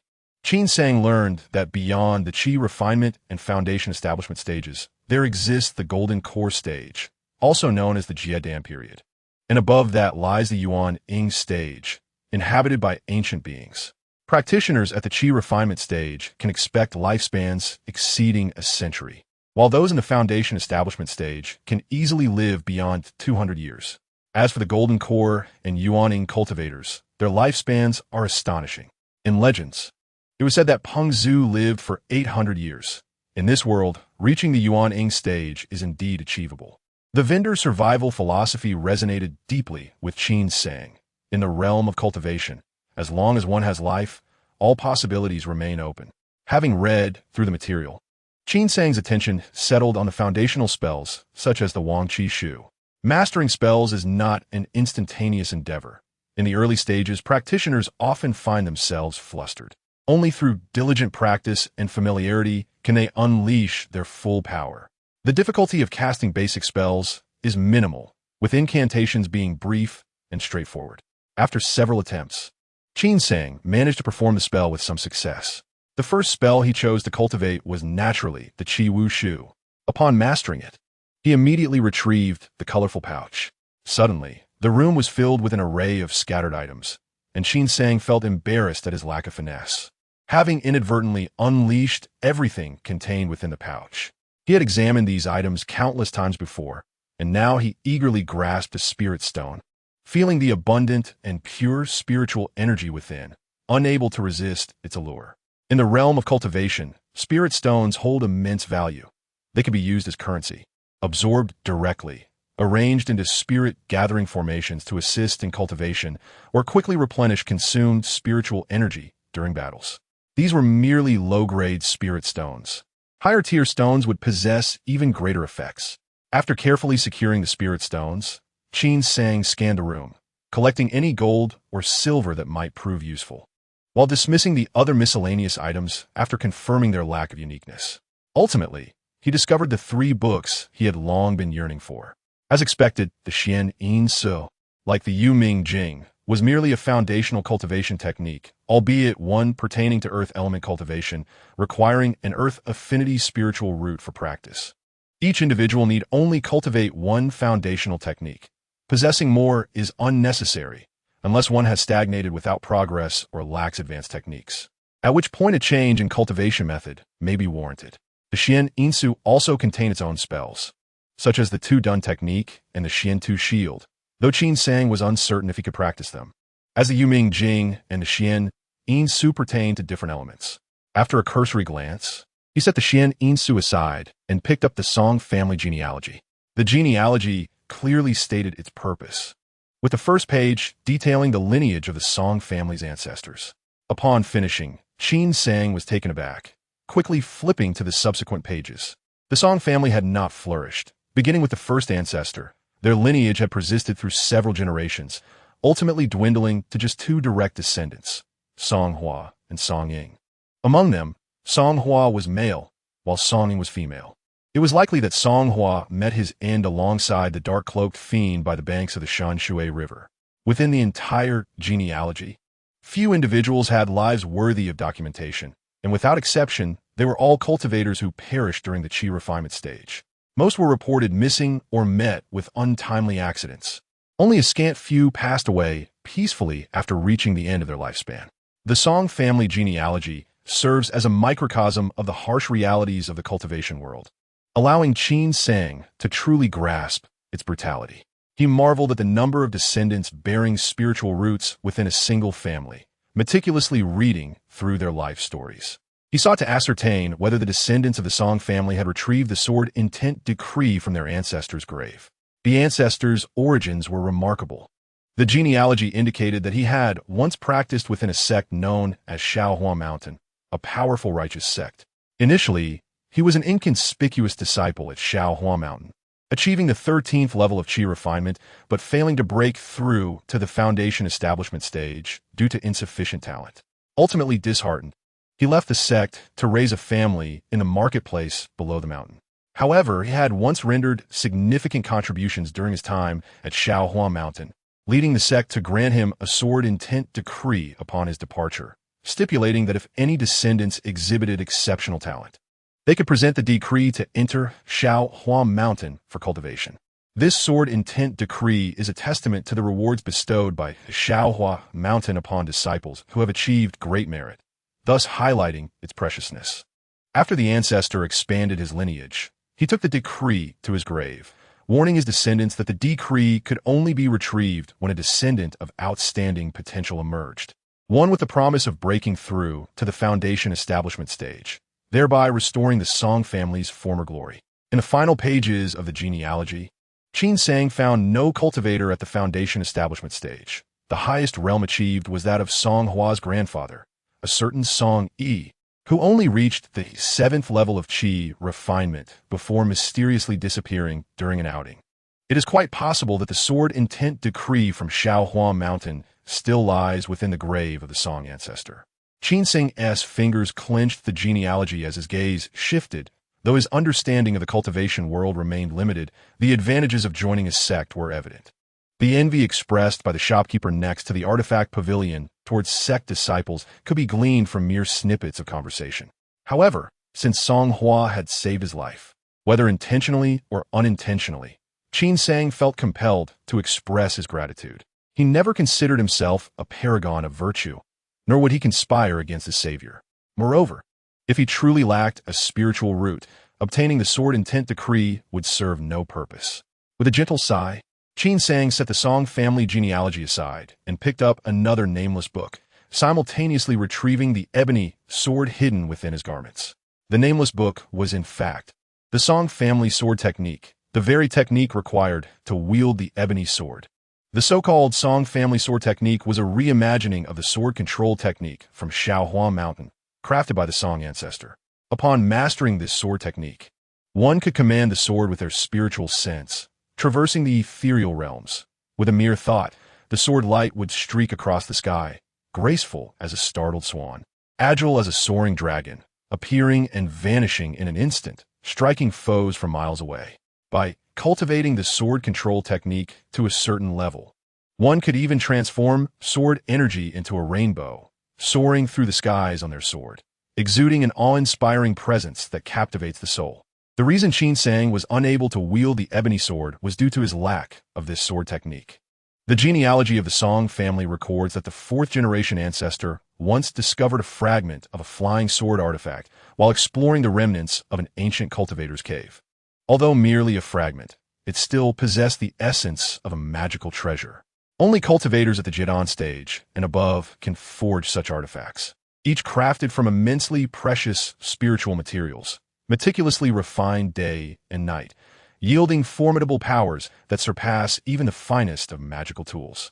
Upon acquiring the flying sword fragment, the Song ancestor was overwhelmed with joy and spared no expense to enlist the services of a renowned master craftsman in the market, who transformed the fragment into the ebony sword. Consequently, the ebony sword, while resembling a magical treasure, is distinctly different from ordinary artifacts. Its essence as a fragment grants it far greater hardness and sharpness than typical spiritual swords, and it can only be wielded using sword techniques. However, its drawbacks are pronounced. The consumption of spiritual energy is immense, manageable only by cultivators at the foundational stage, while those at the qi refining stage above the 10th level can barely activate it. For cultivators below the 10th level, their spiritual energy is too feeble, necessitating the use of spirit stones to accumulate enough energy to unleash a single strike. At present, Qin Sang's family wealth allows for a maximum of 8 strikes. Nonetheless, the power of the ebony sword is remarkable, making it challenging for opponents of the same realm to withstand its might. With one hand grasping the Yuming Jing and the other holding the Song family sword technique, Qin Sang fell into deep contemplation. Mastering either the sword technique or the magical incantations cannot be achieved swiftly. It demands considerable time, and effort. To allow the cultivation of incantations to hinder his progress would be counterproductive. The decision lies solely with him. Having yet to engage in combat with other cultivators, he remained uncertain which of the 5 incantations to choose. However, focusing all his energy solely on the Song family sword technique is undoubtedly inadvisable. Even if he discovers the Insha energy, the accumulation of soul pills will slow down his progress as his realm increases, compounded by intermittent bottlenecks. He should not expect to break through the 10th level of chi refining within the next few years. Until he reaches the 10th level, he must absorb spirit stones before each use of the ebony sword, requiring prior preparation. In critical moments, opponents are unlikely to afford him the luxury of time. He must still rely on magical incantations and artifacts such as the Zihun Ling to confront adversaries, with the ebony sword serving primarily as a trump card. Of course, practicing the Song family sword technique remains essential. After discarding Song Hua's miscellaneous items and replacing them with his own, Qin Sang felt a sense of lightness. As carrying gold and silver was indeed burdensome, the Zihun Ling and Tian Bao Jia remained outside, ready to respond to any emergencies.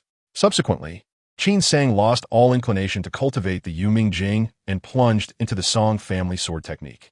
For an entire day, he did not step outside the small courtyard, becoming immersed in the depths of the sword technique. The foremost principle of swordsmanship is nurturing the sword. Only through complete understanding of the characteristics of one's spiritual sword and the fusion of mind and sword can one wield it freely and unleash the true power of the sword technique. Qin Sang communicated with the ebony sword through his spirit, following the guidance of the sword technique to refine it with his essence blood, thereby gaining the sword's recognition. After a full day, he finally stored the ebony sword within his dantian, nurturing it continuously. This method of nurturing the spiritual sword is the most fundamental sword nurturing technique from the Shaohua Mountain. The Song family sword technique states that achieving mastery in sword nurturing, reaching the state of unity between man and sword, signifies the entry into the realm of swordsmanship, a distant goal for Qin Sang. Even when he disengaged from cultivation, he could still sense the ebony sword within his dantian. Extending his palm, a thought crossed his mind, and a streak of ebony light materialized in his hand. The petite ebony sword hovering above his palm, its previously unremarkable form now radiating a soft glow, exuding an extraordinary aura. Although Qin Sang's complexion appeared somewhat pale, the excitement in his eyes was unmistakable. Unable to restrain himself, he pointed forward and softly commanded, "Go." In his moment of exhilaration, he forgot the considerable depletion of spiritual energy incurred during the sword nurturing. Moreover, the ebony sword's demand for spiritual energy was staggering. Having flown only a short distance, he found himself nearly depleted. After meditating for a while, Qin Sang returned to his original state and recognized that nurturing the sword cannot be rushed. He thus retrieved the Yuming Jing to practice the magical incantations. These basic supportive incantations were straightforward, drawing from his experience with the Qi dispelling technique. He mastered them all within a few hours.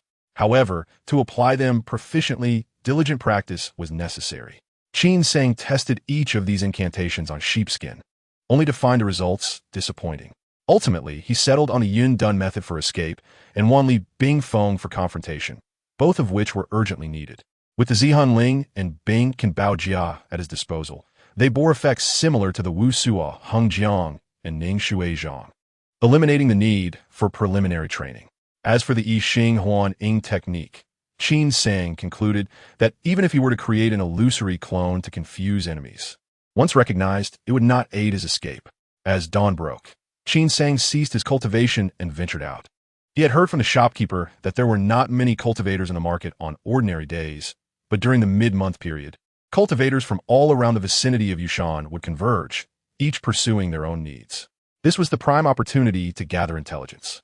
Qin Sang had a strong desire to make friends, yet each cultivator he approached exhibited extreme caution, regarding him with wary eyes, as if suspecting ulterior motives, and promptly adopting a dismissive attitude. The Tan brothers, brash as they were a rarity, reflecting on the numerous disappearances and untimely deaths chronicled in the Song family genealogy. Alongside the ominous implications of vengeance and hidden malice, Qin Sang understood their reticence. He mused that to gather information, He must adopt a strategy similar to that employed in Sanwu City, seeking out populous venues to forge connections. Places like Xianming Lu and Huanxifang were undoubtedly the best choices, though entry required expenditure of spirit stones. Gritting his teeth, he entered the Qing Shi Jia, suddenly noticing the deep end bustling with people, a scene of great excitement. It dawned on him that today marked the mid-month. Evidently, the artifact pavilion was about to open its doors, and indeed, a splendid spectacle unfolded as proud cultivators queued to enter. Lacking funds to make purchases, yet eager to broaden his horizons, Qin Sang made his way toward the artifact pavilion. The grand hall of the artifact pavilion was spacious, with shelves displaying an array of magical artifacts, resembling a mundane marketplace. Numerous cultivators crowded around the shelves, selecting items without the presence of attendants. Utilizing his qi observation technique discreetly, he noticed an elderly man in black standing at the entrance, hands clasped behind his back, exuding an imposing presence. His demeanor was calm as he observed the shop's interior, and his spiritual energy emanated with astonishing intensity, likely indicating he was a cultivator at the Jedon stage. No wonder he was unperturbed by the prospects of theft. Qin Sang was struck with awe, increasingly respectful, yet just as he was about to step inside, the black-clad elder raised a hand to halt him. Many had entered before him without interruption, and as the elder scrutinized Qin Sang from head to toe, anxiety surged within him. Junior Qin Sang pays respects to the senior. He stammered. Are you a loose cultivator? How old are you this year? The elder inquired suddenly. 22. Qi refining stage, 5th level. You cultivate the Yuming Jing. Follow me. The elder nodded, turning toward the inner chamber. Qin Sang, astonished by being seen through so effortlessly, was left in a muddle. However, knowing the black-clad elder was a Jiedon stage cultivator, he felt as defenseless as an ant. He had no choice but to follow closely, cautiously asking, Senior, this is my first visit to the artifact pavilion. May I inquire why you called me? The elder regarded Qin Sang with a puzzled expression, stating, You brought a token. Why would I harm you? Hand it over, and you may enter. Token? Qin Sang recalled the jade plate and hurriedly retrieved it to present to the elder, secretly wondering about the nature of this token. It seemed to promise no ill intent. Should it indeed be an internal auction, he could simply refrain from bidding and enjoy the spectacle. As they spoke, the elder pushed open the door to the inner chamber, and Qin Sang found himself momentarily stunned by the scene within. At the entrance of the room stood a table, behind which leaned a pale-faced youth clad in a brocade robe, idly toying with a blood-red snake.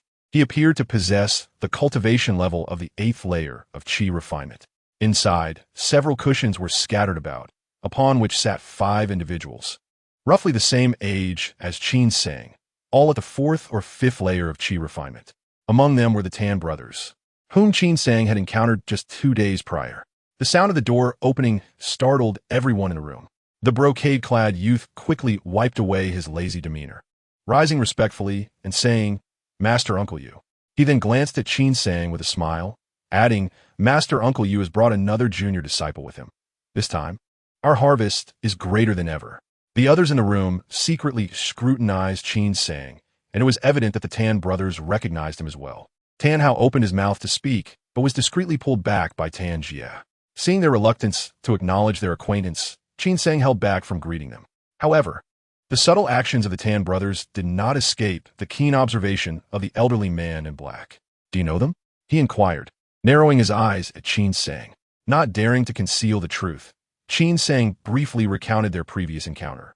The elderly man nodded, not probing further, and pointed at Qin Sang, instructing the brocade-clad youth, test his spiritual root. Yes. The youth approached Qin Sang, and after conducting the test, a look of profound surprise suddenly appeared on his face. He furrowed his brow, staring at Qin Sang as if struggling to believe the results. He proceeded to perform the test once more. Observing the youth's expression, Qin Sang realized that Tan Ming had indeed not deceived him. He truly lacked a spiritual root. Is the artifact pavilion accepting disciples? Could the jade plate be a token similar to the one from Shaowan Mountain? According to the shopkeeper, the artifact pavilion was backed by a powerful sect. Joining a sect would undoubtedly be advantageous, yet the concern remained that he had no spiritual root. Without a spiritual root, possessing cultivation would only lead to being sent for dissection. Qin Sang had not anticipated that he would be tested for his spiritual root upon entering. And with a Foundation establishment practitioner present, escape was not an option. He felt an overwhelming sense of panic, his mind racing with thoughts of how to extricate himself. The elderly man in black frowned and admonished, "Liang Yin, what are you doing?" Startled, Qin Sang jolted as the brocade-clad youth promptly replied, reporting to Master Uncle Yu. This junior disciple possesses a false spiritual root with all 5 elements. At first, I thought the test was mistaken. According to sect regulations, this junior disciple is not qualified to enter and practice. What? Not only the elderly man in black, but the expressions of everyone present turned peculiar. They had already used divination to assess Qin Sang's level of cultivation. He was indeed a genuine 5th layer of qi refinement at such a young age, and his talent should have been commendable. Yet, it turned out he possessed a false spiritual root with all 5 elements. One youth, with a strange look in his eyes, stared at Qin Sang, though his cultivation was only at the 4th layer of qi refinement, making him inferior to Qin Sang. He was a true 3-element spiritual root. The term false spiritual root was aptly named. It signified a painfully slow cultivation speed, with little hope of breaking through to Foundation establishment. And possessing all 5 elements only compounded the difficulty. No sect would accept such a candidate. Unbeknownst to them, the most shocked in the room was Qin Sang himself. "I actually have a spiritual root. Zhen Ming deceived me. I have never wronged him. Why would he do this? If it weren't for Zhen Ming, I would have been cultivating with the Han family by now. Why did I come all this way?" Enraged, Qin Sang temporarily overlooked what possessing a 5-element spiritual root entailed. The elderly man in black furrowed his brow slightly. It was not impossible for a false spiritual root to reach the 5th layer of qi refinement at this age. But given your cultivation method is the Yu Ming Jing, have you experienced any fortuitous encounters? The existence of the Yin Luo fan must never be disclosed. Despite his abysmal qualifications, with the assistance of the Yin Luo fan, his cultivation speed rivaled that of genuine spiritual roots, indicating the Yin Luo fan was indeed a rare treasure. Liang Yan's eyes brightened. "What kind of fruit is it?" "A blue one, resembling a type of berry?" Qin Sang fabricated a description to the best of his ability, likening it to the color of copper sulfate solution and adding iron oxide patterns, making it sound exceedingly peculiar. He himself doubted that a spiritual fruit could grow to resemble such a thing. Blue? Could it open meridians? Liang Yan pondered. Could it be the Zue, Xinghua? Does its skin have white speckles and a fragrance of fine wine? It seems there is no wine aroma. After a series of unfruitful inquiries, Liang Yan appeared somewhat disheartened. "Enough." The elderly man in black interrupted Liang Yan. "Liang Yan, write Qin Sang's name in the records. He shall henceforth be your junior disciple." Liang Yan exclaimed, "Master Uncle Yu, but Qin junior disciple has a 5-element spiritual root. Doesn't that contradict sect regulations?" The elderly man in black snorted, "What regulations?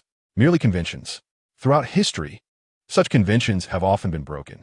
To have a chance to consume a spiritual fruit and obtain a sect token signifies profound fortune. You possess true spiritual roots, which, in essence, is also a blessing. As long as Qin junior disciple meets the sect's requirements, he shall not be turned away. Just note that down." From Liang Yan, Qin Sang learned that their sect was called Kuei Inzong. Sitting on the cushion, he felt somewhat dazed. Had he truly just been accepted as a disciple of a cultivation sect? "Congratulations, Brother Qin. From now on, we are brothers in the same sect." Suddenly hearing Tan Jie's transmission, Qin Sang's heart stirred, and he replied with a hint of self-deprecation, "Brother Tan, you might as well adhere to the sect's customs and call me junior disciple. To be honest, I still find this hard to believe. Do you all possess jade plate tokens as well?" Brothers and junior disciples are ordered according to the sequence in the records. Though Qin Sang is older than Tan Jie, he must still address him as brother unless he cultivates to Foundation establishment first, at which point the Tan brothers would have to call him Master Uncle. Of course, without tokens, one cannot gain the Artifact Pavilion's recognition. You must understand, opportunities for loose cultivators to join cultivation sects are exceedingly rare. Not only around Yushan, but even many distant loose cultivators are searching for Artifact Pavilion tokens, and the competition is fierce. My brother and I have also gone through great trials and tribulations to obtain these 2 tokens. It seemed that receiving a token from the Han youth had indeed been fortuitous. As the saying goes, fortune and misfortune are intertwined with his qualifications. He should have only been able to cultivate in the Han family's outer sect. Yet now he had joined a cultivation sect.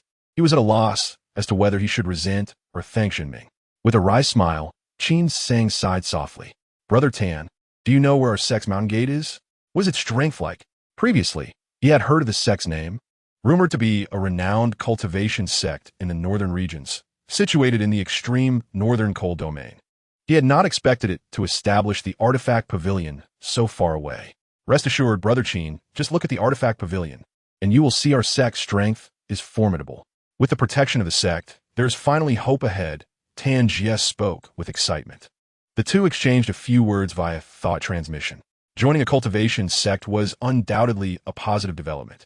The cultivation resources available to sect disciples were incomparable to those of loose cultivators. Once within the sect, whether in cultivation or seeking energy, it would undoubtedly be easier than relying on one's own exploration.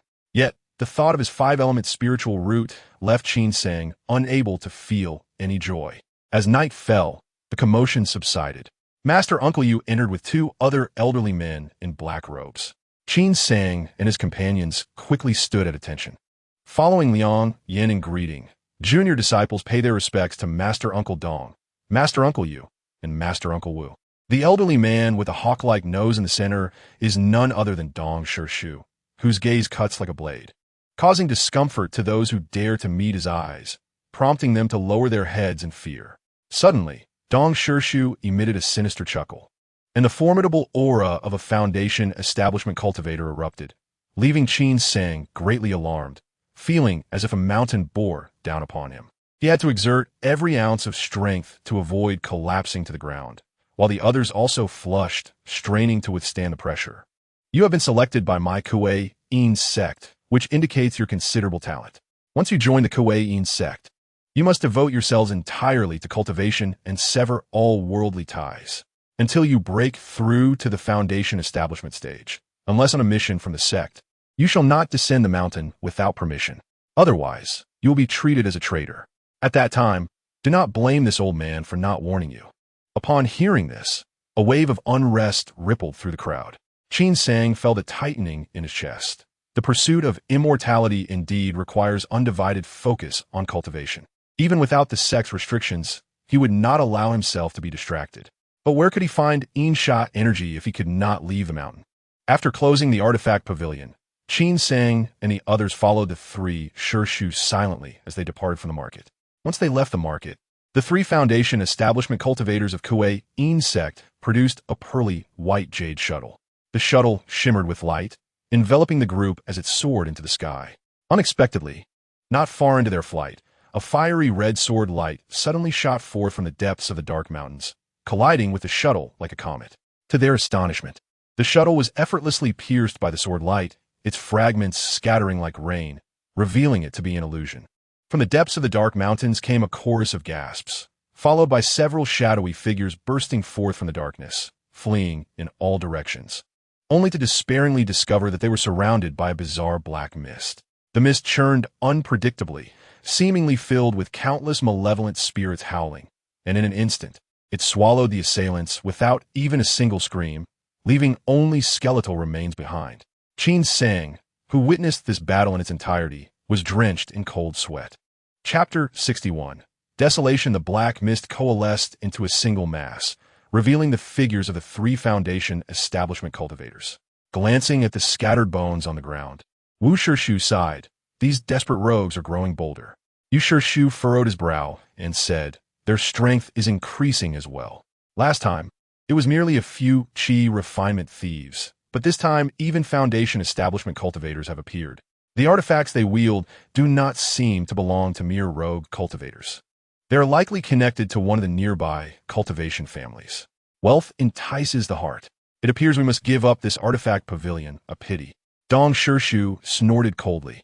Next time, I shall invite a few senior brothers to descend the mountain and purge the cultivation families surrounding the dark mountains.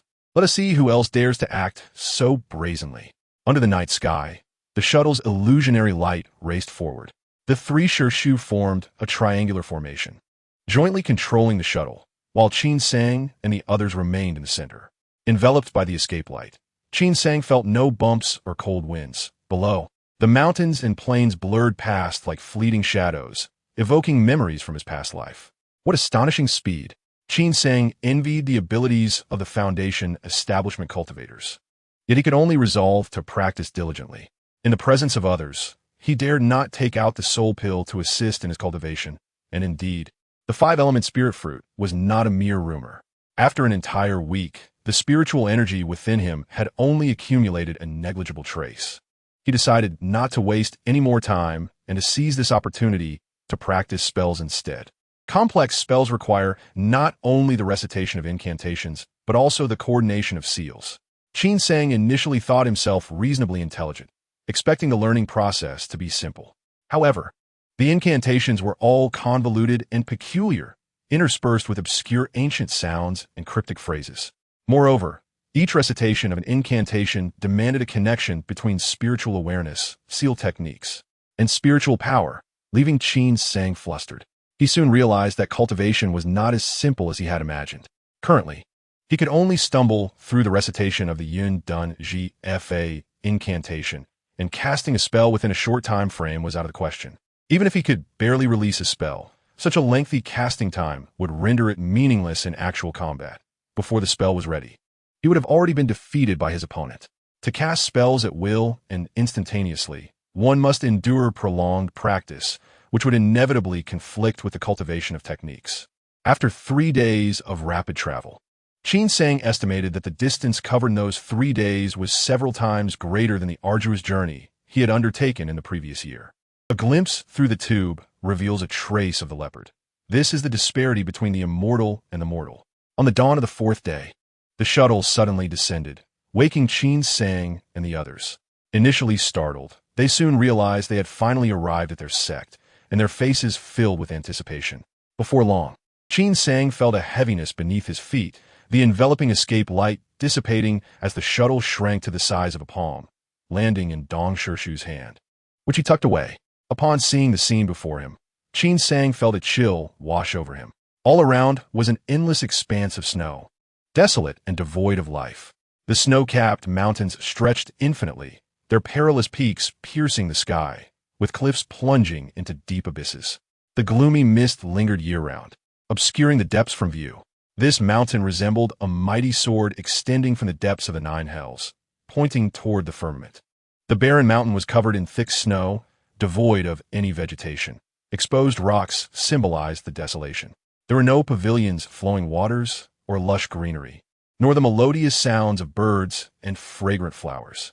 Instead, a few cave dwellings carved in the cliffs were blocked by snow, appearing exceedingly crude and shabby. Is this desolate and lonely mountain truly my sect? Seeing the dazed expressions on Qin Sang and the others, Shu smiled and said, "The Kuei-yin sect has no celestial aura whatsoever. Are you all disappointed?" Everyone's gaze turned toward Shu in unison, though no one dared to voice their thoughts, their eyes clearly conveying that sentiment. Dong and Hu, the 2 Shu, ascended with their artifacts toward the summit, while Shu led Qin Sang and the others down into the canyon. Having stepped into the realm of cultivation, the splendid sights, luxurious garments, and even parents and friends are mere externalities. Only that which aids your cultivation is genuine. Experience for yourselves the difference from the outside world. As he spoke, Shu opened a gap in the escape light, and a blast of cold wind rushed at them. Qin Sang shivered, quickly channeling his spiritual power to dispel the chill. Then, he heard a series of astonished exclamations. At that moment, Qin Sang also sensed that upon entering the Kuei-yin sect's territory, the spiritual energy of heaven and earth had become exceedingly rich. For cultivators, the density of spiritual energy in the surrounding environment directly impacts the speed of their cultivation. However, those paradisiacal realms had long been divided among the cultivation sects and families. Only the wealthiest rogue cultivators could afford to set up gathering formations with spirit stones to assist in their practice. The richness of spiritual energy within the Kuei-yin sect was astonishing. This place likely harbored the legendary spirit eyes or spiritual springs, showcasing the sect's profound foundation. Shu was correct. Compared to the abundant spiritual energy, mere beauty was insignificant. Leading them into the canyon, Shu soon reached the mist-laden heights, but unexpectedly, He showed no sign of stopping, ultimately becoming engulfed in the fog, obscuring their vision. The stone bridge was narrow, and they stood at the edge of the cliff, above a gaping abyss. A timid senior brother pressed tightly against the stone wall, his face pale. Qin Sang looked around and discovered that similar stone bridges, paths, and steps had been carved into the entire cliff face. The bridges connected various cave dwellings, some with tightly shut stone doors, others wide open. Yet not a soul was in sight. Standing there, Qin Sang felt as if he were in an ice cavern. This place was perpetually shrouded in thick mist, devoid of sunlight, with the chilling winds from the depths seeping into his bones, a place only cultivators could barely endure. In such an environment, even the most abundant spiritual energy would be difficult to cultivate. "Follow me," Yu Shirshu instructed, stepping toward a cave at the end of the stone bridge, prompting everyone to hurry after him. Before the cave, Yu Shirshu waved his hand, casting forth a beam of golden light, causing the stone door of the cave to open automatically. The group followed Yu Shirshu inside, and the chill that had clung to them dissipated, revealing that the cave contained a world within. The cave was simply arranged, featuring a stone bed, a mat, and an incense table. Behind the incense table hung a portrait of an elderly man in a black robe, standing majestically among the clouds, appearing ethereal as if he were a celestial being. Yu Shirshu approached the incense table, igniting the incense sticks and bowing reverently before the portrait. Turning around, he noticed that Qin Sang and the others stood respectfully, and with a nod of satisfaction, he smiled and said, "From this day forth, you shall be disciples of the Kuei-In sect." The Kuei-In sect was founded by our venerable ancestor, Kuei-In Shangren. You may now pay homage to the ancestor. Chapter 62. The Demon Sect. After Qin Sang and the others had paid their respects to the ancestor, Yu Shirshu continued. Our sect's founder reached the Yuanying stage, but was unable to break through to the Huashan stage. Here he established the Kuei-In sect, passing down the teachings before he departed from this world at the age of 1083. Currently, there are 3 Jinan masters in our sect, all of whom are disciples of Kuei-In Laozu. It is essential to understand that, like other cultivation sects, we determine seniority based on cultivation level. If you successfully break through the foundation establishment stage, you may become a disciple of one of the Jinan masters, and you will then be my junior brother. Liang Yin interjected with a grin. Then I shall have to call you Shirshu. Within the Insha Cliff, there are numerous cave dwellings, housing nearly 1,000 disciples in the Qi refinement stage. You cannot see them now because they are all diligently cultivating within their caves.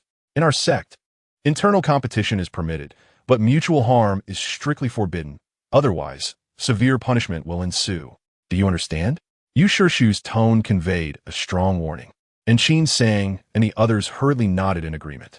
Seeing their obedience, Yu Shirshu's expression softened. He patted his bag of holding, and 7 streams of dark light flew out, each containing 2 items, a gray cloth pouch and a yellow-white pearl the size of a longan. This is the bishop pouch. In the future, when you venture deep into the Insha abyss, activating the pouch will prevent the Insha energy from invading your body. This pearl is the Wenyang pearl. When you cultivate, keep the Wenyang pearl close to you. It will warm your body and automatically isolate you from the surrounding cold. If you encounter ghostly entities in the Insha energy, you can activate the Yang energy within the Wenyang pearl to repel them.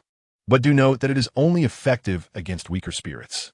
Never venture too deep into the malevolent energy. As the pouch and pearl landed in their hands, Qin Sang grasped the bishop pouch, feeling its coarse texture, while the Wenyang pearl radiated a gentle warmth.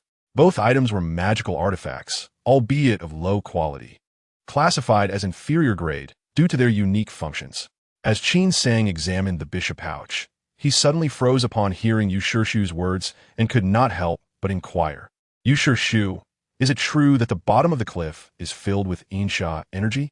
Yu Shirshu nodded, explaining that the chilling ambience of the Insha abyss was indeed caused by the Insha energy at its base.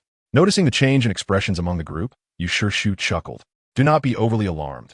Insha energy is not entirely detrimental.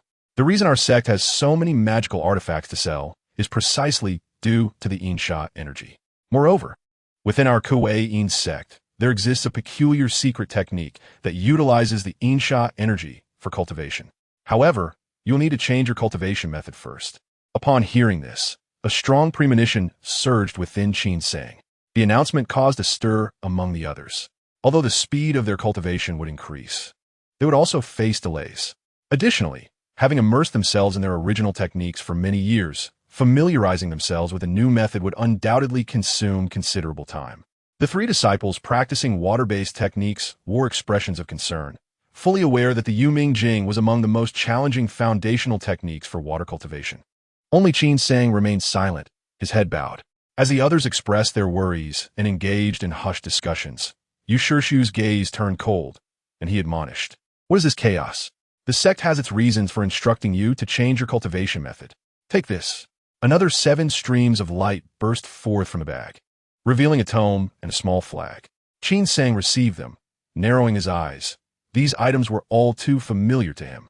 The book was half of the Yuming Jing, and the flag was the Yin Luo flag.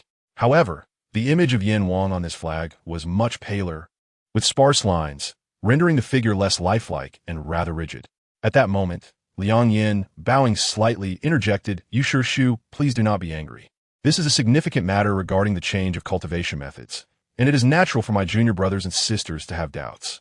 I will explain everything to them shortly, and I am sure they will understand the sect's noble intentions." Upon hearing of the reward of superior magical artifacts, the group's eyes lit up with excitement. Most loose cultivators lived in poverty, and possessing even one superior magical artifact was a rarity. Seeing a top-grade artifact, they could only drool in envy. Suddenly, their resistance to changing their cultivation methods seemed to diminish, and they eagerly bid farewell to Yu Shu, excitedly selecting their cave dwellings. As they walked along the mountain path, Liang Yin explained the functions and taboos of the Yin Luo flag. Qin Sang was already very familiar with the Yin Luo flag. Feigning interest in Liang Yan's words while his mind wandered, the Yin Luo flag was a closely guarded secret of the Kuei Yin sect, and the black-clad demon who perished at Songhua's hands was likely a disciple of the Kuei Yin sect. Even now, the memory of that corpse sent chills down Qin Sang's spine. Originally brimming with enthusiasm for joining a cultivation sect, he now felt doused with cold water. Gazing at the misty sky above, his thoughts grew increasingly troubled. Just as he descended 2 levels of steps, a sudden scream erupted from a nearby cave, followed by a horrifying roar that sounded like a demonic wail, mingled with cries of despair, sending shivers down their spines. Aside from Qin Sang, the others turned pale, and Liang Yin swiftly kicked open the cave door, revealing a youth of similar age, rolling on the ground, clutching his head, blood and tears streaming down his face, appearing utterly deranged. Upon seeing Liang Yin, a glimmer of hope flickered in the youth's eyes. He clawed at the ground, veins bulging on his arms, desperately trying to crawl forward to seek help. But in the next moment, his expression abruptly froze. His contorted body fell heavily to the ground, breathless. Chapter 63. The backlash of Yin Wang. A ghostly shadow emerged from the youth's body, cackling eerily. Liang Yin snorted coldly, summoning a flag from his palm, which fluttered as dark mists enveloped the ghostly figure. The shadow struggled violently within the dark energy, but could not escape, ultimately being devoured by it. Liang Yin then stored the flag away, conjuring a flame that incinerated the corpse within the cave completely. The cave was left desolate, with only a pile of ash remaining, swept away by the sinister wind into the canyon, while the youth's final marks were mere scratches on the ground. Liang Yin led them down 7 or 8 levels of steps to a row of unoccupied caves and remarked, "These caves are all uninhabited. Feel free to choose one and commence your arduous cultivation. Yu Shu will hold a teaching session at the end of each month. If you have any questions regarding your training, remember to ask him then." The group fell silent, gazing blankly at the dark caves, pondering whether similar scenes had unfolded within. Observing their expressions, Liang Yin smiled. "What? Are you frightened by such a minor spectacle? If you wish to survive, remember what I just said. You must first suppress the Yin Wang using your spiritual sense, ensuring its complete submission before entering the Insha Valley to absorb its energy. The Yin Luo flag is immensely powerful. You must resist any greedy impulses and act according to your abilities when absorbing the soul elixir, never allowing the Yin Wang a chance to break free. Otherwise, the backlash will be dire, and even gods cannot save you." The earlier disciple serves as a cautionary tale. Take heed, take heed." With that, Liang Yin mounted his flying artifact and departed. Qin Sang and the others exchanged glances, finding little to say, and each selected a cave for themselves. As Qin Sang was about to enter his chosen cave, he suddenly heard Tan Jia's voice in his mind. Qin De, what are your thoughts on the Yen Luo flag? Qin Sang paused, turning to see Tan Jia standing anxiously at the entrance of the adjacent cave.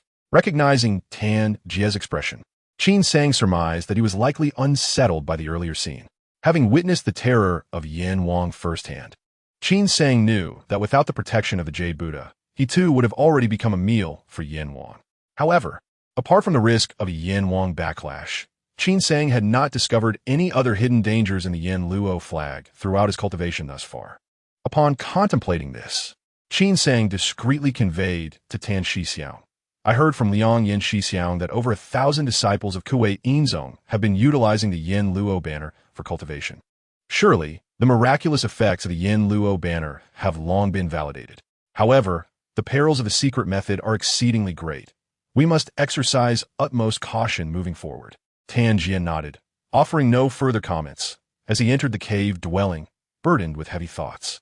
Once the cave door was securely shut, Qin Sang seated himself upon the stone bed, adorning himself with a one-yang pearl. Without the need for spiritual energy to activate it, the warmth emanating from the pearl gradually dispelled the chilling aura enveloping him. Yet it could not eradicate the coldness nestled deep within his heart.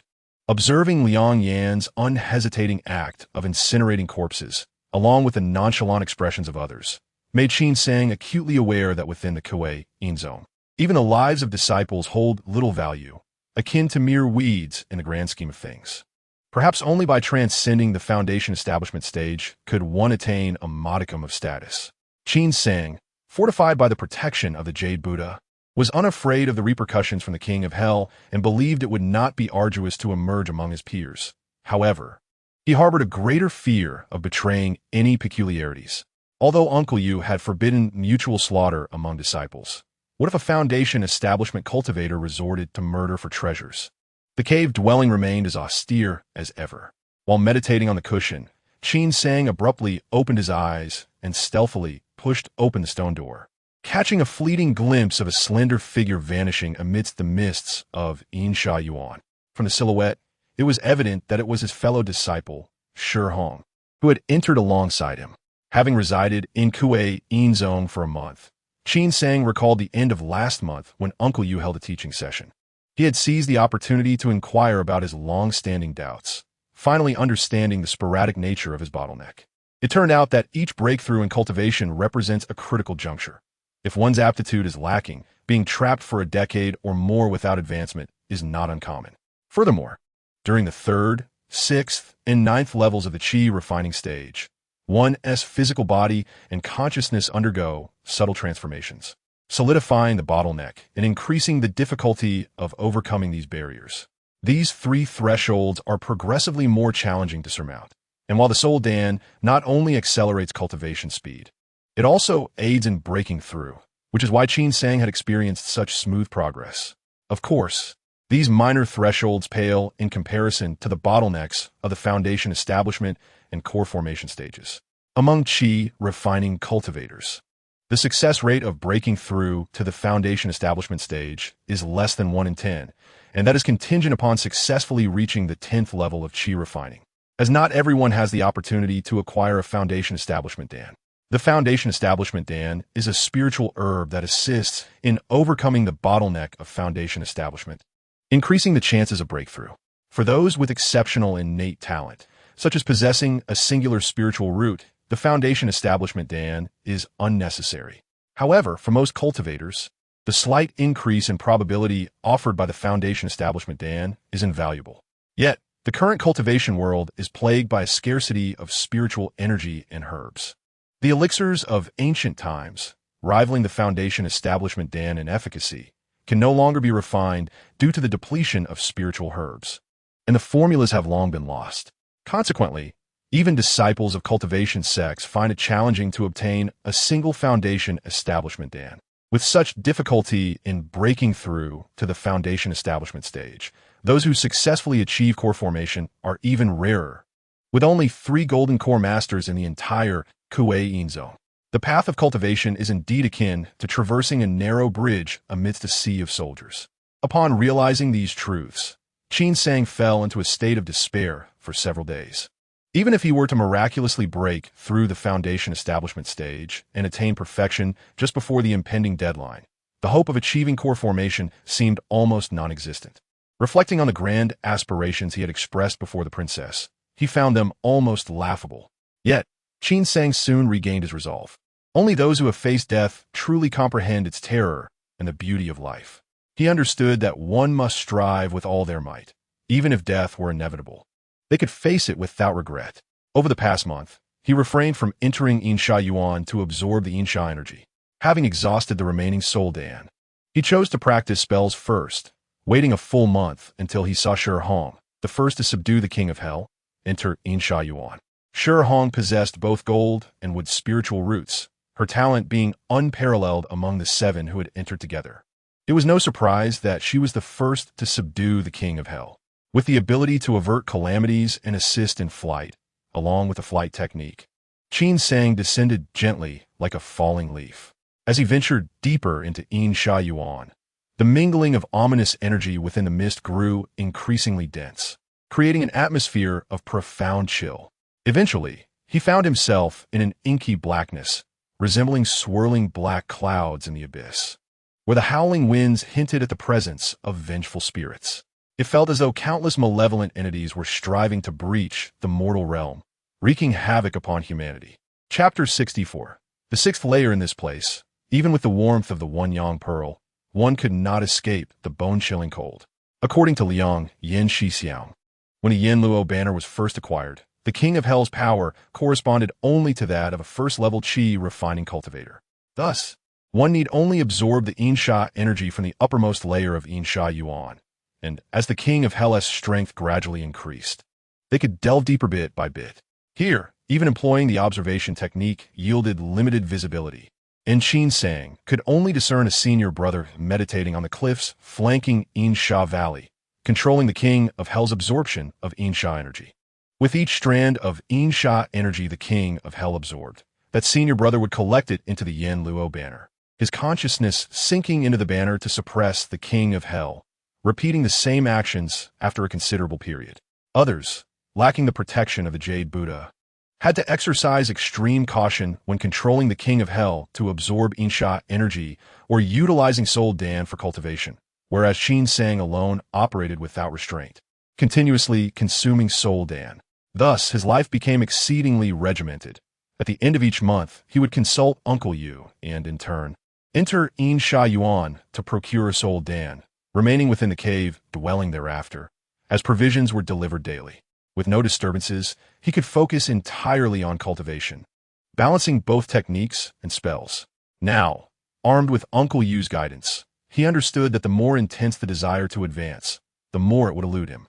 Consequently, he dedicated only 3 to 4 hours daily to cultivation techniques, reserving the remaining time for practicing spells and the Song family sword technique. Half a year passed swiftly. Qin Sang became proficient in the cloud escape technique and the 10,000 miles of ice sealing spell. Although he had not yet reached the level of effortless maneuvering, he was sufficiently prepared to face adversaries. In regard to the 10,000 miles of ice sealing spell, Qin Sang prioritized not the sheer area or the solidity of the resulting ice, but rather the training of techniques, transforming ice into swords, knives, or even ice needles for concealed weaponry, and crafting traps. The ice produced by this spell is exceptionally resilient, and with perfect timing, it can yield unexpected results in combat. The progress in the Song family sword technique was notably slow. Despite the extensive nurturing over time, he still struggled to wield the ebony sword effectively. Today marked another of Uncle Yu's teachings, prompting Qin Sang to cease his cultivation and leave the cave, only to encounter Tan Jia exiting. Among the 7 who had entered together, only 4 remained: Qin Sang, Tan Jia, and Shi Hong. One senior brother had perished within the cave due to a backlash from the King of Hell, while 2 others had entered Insha Yuan and never returned. Their fates tragically evident. Qin Sang could not help but lament. No wonder the senior brothers and sisters had displayed such indifference when witnessing someone suffer a backlash from the King of Hell on the day of their entrance, as such occurrences were far too commonplace. Over the past year, he had witnessed several backlashes firsthand, with countless others inexplicably perishing within Yuan. The survival rate among their group of disciples was unusually high, with more than half still alive. Later batches of disciples had suffered complete annihilation. The Kuei Zone, though said to have over 1,000 disciples, only saw 300 to 400 attending Uncle Yu's teachings, and that was under the condition of a continuous influx of new disciples. Observing that only Tan Jia had emerged, Qin Sang inferred that Tan Hao was once again secluding himself in a deathly retreat. Since entering, Qin Sang had only seen Tan Hao twice. He had never attended Uncle Yu's teachings, with Tan Jia attending alone. Tan Jia explained that his elder brother was obsessed with cultivation and reluctant to waste time. Any inquiries were relayed through him. Now, having forged a close bond with Tan Jia, Qin Sang still found Tan Hao to be a stranger. As they passed by Shi Hong's cave, Tan Jia cast a glance and inquired softly, "Brother Qin, is senior sister Shi Hong still in seclusion within her cave?" Qin Sang nodded gently, having been in seclusion for a full 2 months. He estimated that this time, he would be able to break through to the 6th level. Shi Yong, among their group, possessed the finest talent and, like Tan Hao, was an ardent cultivator. 2 months ago, she had sensed the opportunity for a breakthrough and had entered seclusion since then. Tan Jia expressed his envy, saying, "If Sister Shi Yong can break through to the 6th level within half a year, she will receive a supreme magical artifact as a reward." "Brother Qin, you must be close to a breakthrough as well, right?" Qin Sang smiled wryly. "It is not so easy. You are well aware of my aptitude. I have not even found a clue yet. You will surely surpass me." As the two exchanged insights on their cultivation, they made their way to Uncle Yu's cave dwelling. During this lecture, Qin Sang primarily sought guidance on the cultivation spells. Uncle Yu was generous in his teachings, offering detailed explanations that greatly benefited Qin Sang. Just as the lecture was nearing its conclusion, a sudden flash of red light pierced the air, creating a considerable commotion. Qin Sang turned to see that the newcomer was none other than Sister Shi Yong. Before entering the sect, she had been equipped with a red silk magical artifact that enveloped her, condensing into a dazzling light, moving with astonishing speed. The fluctuations of spiritual energy emanating from Shi Yong were significantly denser than before. Qin Sang's heart stirred as he stepped aside, clasping his hands in greeting. "Congratulations, sister, on breaking through to the 6th level of the Qi refinement stage." Despite Shi Yong's typically serene demeanor, her eyes sparkled with excitement as she nodded in acknowledgement before addressing Uncle Yu. Sister Shi Yong pays her respects to Uncle Yu. After Uncle Yu carefully examined Shi Yong's cultivation, he clapped his hands and exclaimed, "Good, good, good, truly deserving of the dual spiritual roots. You all may leave now. Shi Yong, come with me." As evening fell, Qin Sang heard the sound of Shi Yong's departing light and coincidentally encountered Tan Jia exiting the cave. They exchanged smiles and knocked on Shi Yong's cave door. Having entered the sect together, they were somewhat closer than other disciples, and Qin Sang inquired about various matters, to which Shi Yong patiently explained. It turned out that the promised supreme magical artifacts were not distributed upon breaking through, but would be given collectively to all qualifying disciples after a designated period. Chapter 65. Selecting disciples after leaving Shi Yong's cave, Qin Sang gathered ample soul pills in the Insha Abyss and immediately began his seclusion. Within 2 months, he emerged successfully, having broken through to the 6th level of the Qi refinement stage. Upon entering Uncle Yu's cave, he found Liang Yin also present. Hearing that Qin Sang had successfully broken through to the 6th level, even Uncle Yu displayed a look of surprise. As they had deemed Qin Sang the least likely among the 7 to achieve such a feat, Liang Yan's eyes brightened. If junior brother Qin can break through to the 6th level, he must possess an extraordinary willpower. "Uncle Yu, let junior brother Qin join me in cultivation." Uncle Yu shot Liang Yin a glare, prompting him to quickly fall silent, looking somewhat embarrassed. He then handed Qin Sang a jade slip, which Qin Sang examined to find it contained not only water-related spells, but a comprehensive array of several hundred spells from all 5 elemental categories. Uncle Yu also cautioned Qin Sang that while he could cultivate any spell, his primary technique was the Yu Ming Jing, making the water-related spells the easiest for him to practice. Otherwise, he would achieve little with much effort. Focusing on the water-related spells, Qin Sang quickly identified the Ning Shui Zhao and Yin Dun methods, and upon comparison, he discovered that the spell originally known as Wuzhong Shu was actually called Mist Locking the River, leaving him momentarily speechless. Gazing at the myriad of miraculous spells, Qin Sang felt almost overwhelmed. However, recalling Uncle Yu's advice that quality trumps quantity in spell mastery, he concluded that possessing numerous spells without proficiency would be futile in practical combat. After careful consideration, his gaze settled on a spell called Gui Shui Yin Lei Zhao. The Jade Slip described it as a thunder technique of utmost yin and strength, and if the caster were to find a spiritual object containing thunder power in the future, they could unleash even more fearsome yin thunder through the object. Upon discovering Gui Shui Yin Lei Zhao, Qin Sang was elated. This was precisely the offensive spell he needed.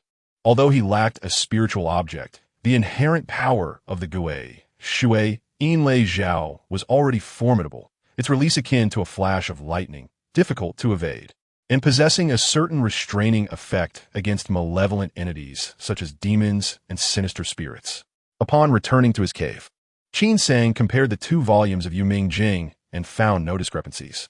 That morning, Qin Sang awoke from his meditation, realizing it was the designated time for the disciples who had broken through to the 6th level to gather at Uncle Yu's cave to pay their respects to the sect master. As he was about to leave, someone knocked at the door, and upon opening it, he welcomed Tan Jie inside. Tan Jie, having been stuck at the 6th level of the Qi refinement stage and unable to break through, lamented, "Congratulations, Brother Qin. With the supreme magical artifact, your strength will surely soar, and you will be highly regarded by the sect." Tan Jie smiled broadly, filled with envy. Qin Sang waved his hands dismissively. "Do not tease me. I merely relied on fortune. I heard Sister Shi Yong is close to breaking through to the 7th level. Even if the sect values me, it will be her that they favor. Is she still in the cave? I did not hear her leave, so she should still be there." Inside Uncle Yu's cave, there were already a dozen individuals present, but Uncle Yu himself was absent. The people in the cave were all prominent figures, many of whom Qin Sang had heard of, and some he had even seen when Uncle Yu lectured. After greeting acquaintances, Qin Sang quietly awaited in a corner. Gradually, more individuals arrived. Ultimately, only 22 disciples qualified to stand there in the entire Kuei Yin sect. Once everyone had gathered, a sudden commotion of footsteps echoed from outside the cave, followed by Uncle Yu and Liang Yin entering with 4 others, including 2 uncles named Dong and Wu, and 2 other foundation-building uncles whom Qin Sang had not seen before. Upon entering, Uncle Yu surveyed the room and called out to Shi Yong, "Shi Yong, come here and stand behind Liang Yin." Confused, Shi Yong complied with Uncle Yu's instruction. Subsequently, the other uncles also designated individuals to stand behind them. "You two, the boy with the scar and the girl, come to me," Uncle Dong instructed. Just as he pointed at the 2, Uncle Yu interjected, "Dong, that will not do. You can only take one. Otherwise, I cannot justify this to the sect master." Dong's face contorted with displeasure. "It's just one disciple. There are still so many left, which is more than enough to report to the sect master. What are you worried about?" "Absolutely not." Uncle Yu stood his ground. "Zong, you know very well the importance of this matter. I'm only taking this risk due to our shared brotherhood and the undeniable excellence of a few disciples. Otherwise, not a single one would be permitted to leave. If you have any grievances, feel free to discuss them with the sect master directly." Dong's face shifted from green to white as he finally pointed at the scar-faced youth. "You come here." The boy glanced at the girl beside him, hesitating. In a fit of anger, Dong shouted, "You little brat, why are you dawdling? Do you fear I will take away your supreme magical artifact?" After berating the scar-faced youth, Dong led him away, while the other uncles bid farewell to Uncle Yu. Shi Yong then followed Liang Yin out of the cave, casting a farewell glance at Qin Sang. 17 disciples remained in the cave, whispering amongst themselves, their words laced with envy. The 5 chosen ones were all top-tier talents, the least among them possessing 3 spiritual roots. Qin Sang could surmise that the uncles intended to accept them as disciples, while Uncle Yu had his sights set on Shi Yong. During his time in the Kuei Yin sect, Qin Sang had heard that those with exceptional talents might be accepted as disciples by foundation-building uncles, allowing them to cultivate on the back mountain and become true disciples of the Kuei Yin sect. Not only would they have access to more ample cultivation resources, but they would also have a solid backing, elevating their status to an entirely different realm. Qin Sang did not envy the resources available to them after becoming disciples. As long as he had sufficient soul pills, he was confident his cultivation speed would not lag behind. What he envied was their mentorship, freeing them from the worries of obtaining foundation-building pills. Chapter 66. Falling cloud wings, Shu emerged from the cave dwelling. The sword light swirling around the group as they soared upwards, breaking through layers of dense mist to reveal the azure sky. After joining the Kuei-In sect, not only were they unable to leave the sect, but they could not even exit the Insha abyss, spending their days in the howling winds and enveloping fog of the abyss. The sudden sight of the vast clear sky and the boundless earth made some unable to restrain their emotions, letting out a long cry to alleviate their pent-up feelings. The sword light rushed towards the mountain peak, dispersing the clouds, finally landing before a cave dwelling on the cliffside. The entrance was adorned with various mysterious prohibitions that flickered in and out of visibility, emanating an aura of profound mystery. The sect leader of Kuei-In sect resided within this cave, where the spirit tablet of the ancestor, Kuei-In Laozu, was placed. Every meeting of the sect was held in this very cave. Shu respectfully bowed before the cave, saying, respectfully reporting to Master, I have brought this batch of disciples here. The cave door opened silently, revealing a deep voice from within. Kumein. All the disciples followed closely behind Shu, behaving with utmost decorum, expecting the interior to resemble an immortal realm, only to find it quite simple. Shu knelt on the ground, addressing the master. Disciples pay their respects. Qin Sang hurriedly followed suit, lowering his head, adhering to Shu's prior instructions to pay respects to the sect leader. 4 dragon pillars stood in the corners of the hall, each adorned with a fist-sized luminous pearl, illuminating every corner of the hall. The furnishings were minimalistic. On the innermost wall hung a portrait of the ancestor, Kuei-In Laozu. Below the portrait were several grandmaster chairs, one of which was occupied by a man, Tianya, the current sect leader of Kuei-In sect. Dressed in a rather ordinary blue robe, Zhongmen appeared surprisingly youthful, resembling Qin Sang and the others, while his disciple Yu seemed to embody the features of a much older generation. Zhongmen spoke gently, you may rise. Seizing the opportunity, Qin Sang stole a glance at the sect leader, astonished by his appearance. As he had heard that the sect leader was nearly 500 years old, yet looked so youthful, Yu turned sideways, pointing to the row of disciples behind him, saying, respectfully reporting to Master, a total of 17 disciples have met the requirements and are present here. Zhongmen nodded, a look of approval gracing his face. It is commendable that 17 have broken through to the 6th layer of the Qi refinement stage. Yu, your contributions are not insignificant. Excitement flickered in Yu's eyes as he hurriedly replied, disciple dares not take credit. Alleviating Master's burdens is what a disciple ought to do, and I shall exert my utmost efforts. Zhongmen pondered for a moment and said, I see you have already broken through to the mid-stage of foundation building. Here are my insights on the Tong Xianlu from my own experience during the foundation building stage. Take it and contemplate it. Zhongmen pointed, sending a gleam of spiritual light into Yu's brow. Yu was overjoyed, exclaiming, thank you, Master. Zhongmen nodded, then addressed the disciples below. Yu has likely informed you that those who break through to the 6th layer of the Qi refinement stage before this will be rewarded with a top-tier magical artifact. Now, you may select for yourselves. As he spoke, Zhongmen gently pressed a bag of holding, and over 20 dazzling streams of light surged forth. The brilliance of the magical artifacts casting a kaleidoscope of colors throughout the hall. These magical artifacts flew before the crowd, swirling around them, all enveloped in radiant light. Qin Sang attempted to probe with his spiritual sense, but was thwarted by the brilliance, unable to discern the nature of the artifacts.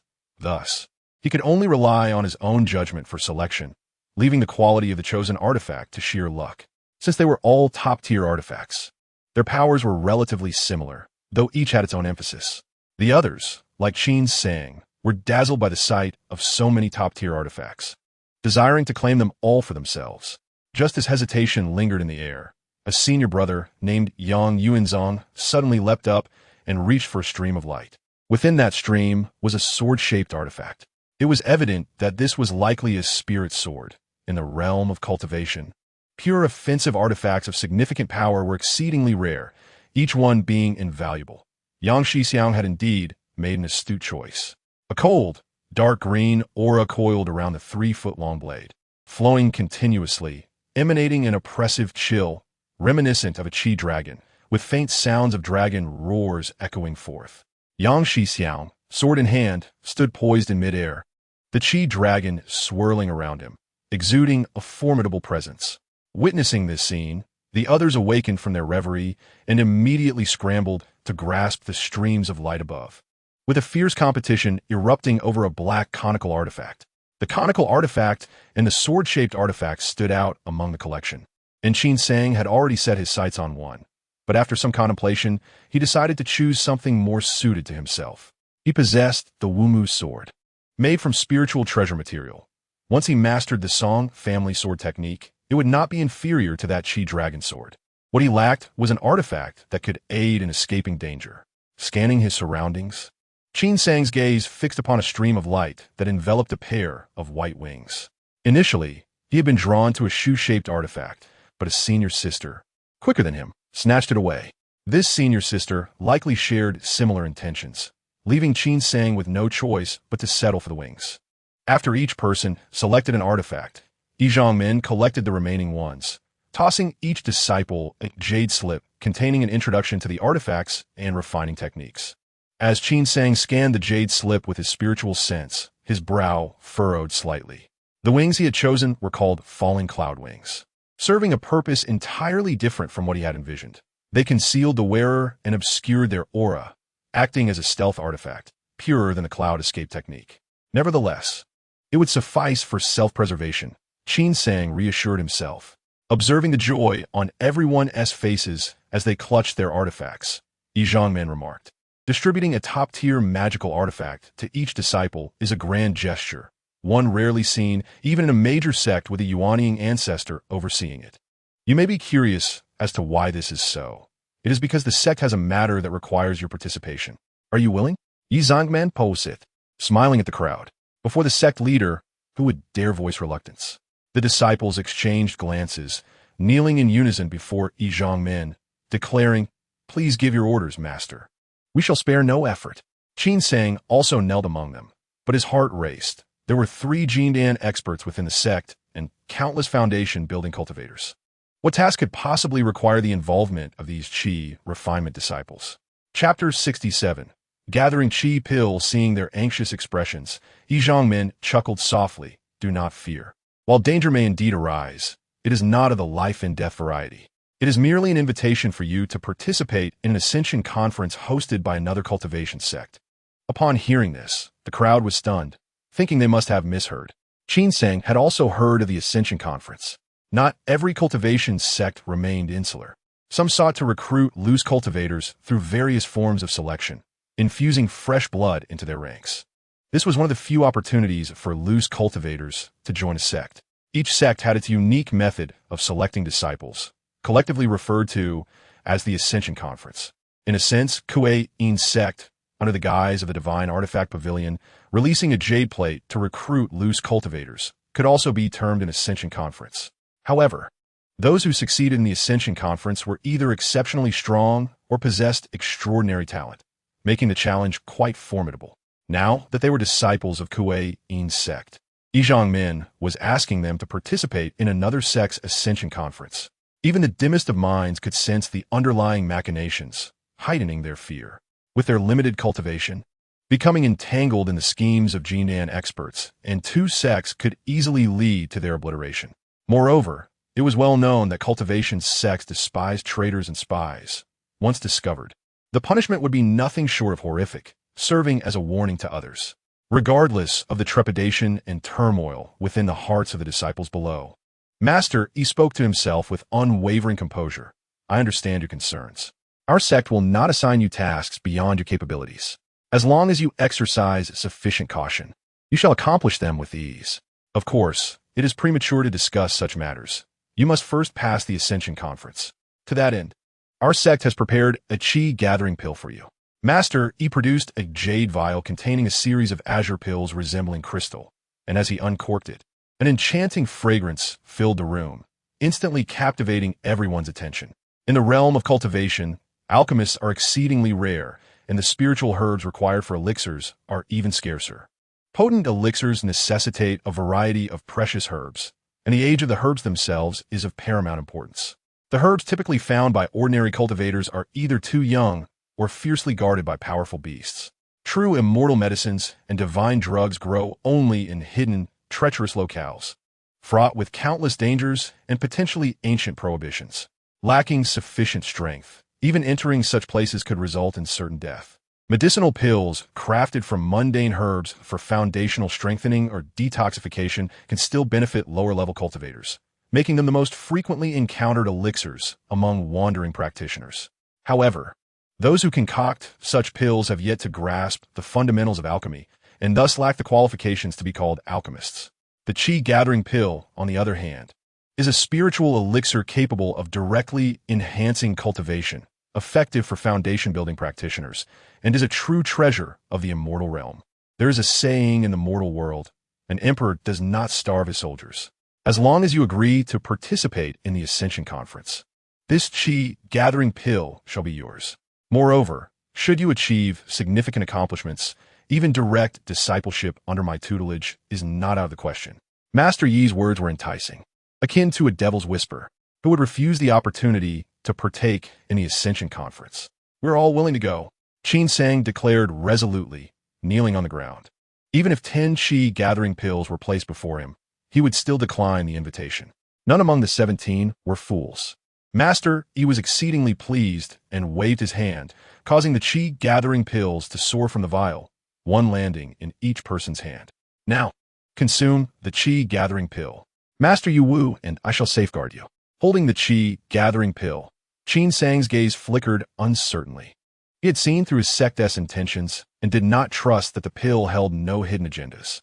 Yet, with a golden core elder watching, he dare not make any small movements. Observing several senior brothers and sisters joyfully consuming the chi-gathering pill without suspicion, Qin Sang felt a wave of sorrow wash over him, and he abruptly threw back his head and swallowed the pill. The chi-gathering pill transformed into a refreshing medicinal force, coursing down his throat and dispersing throughout his meridians, causing his internal spiritual energy to surge tumultuously.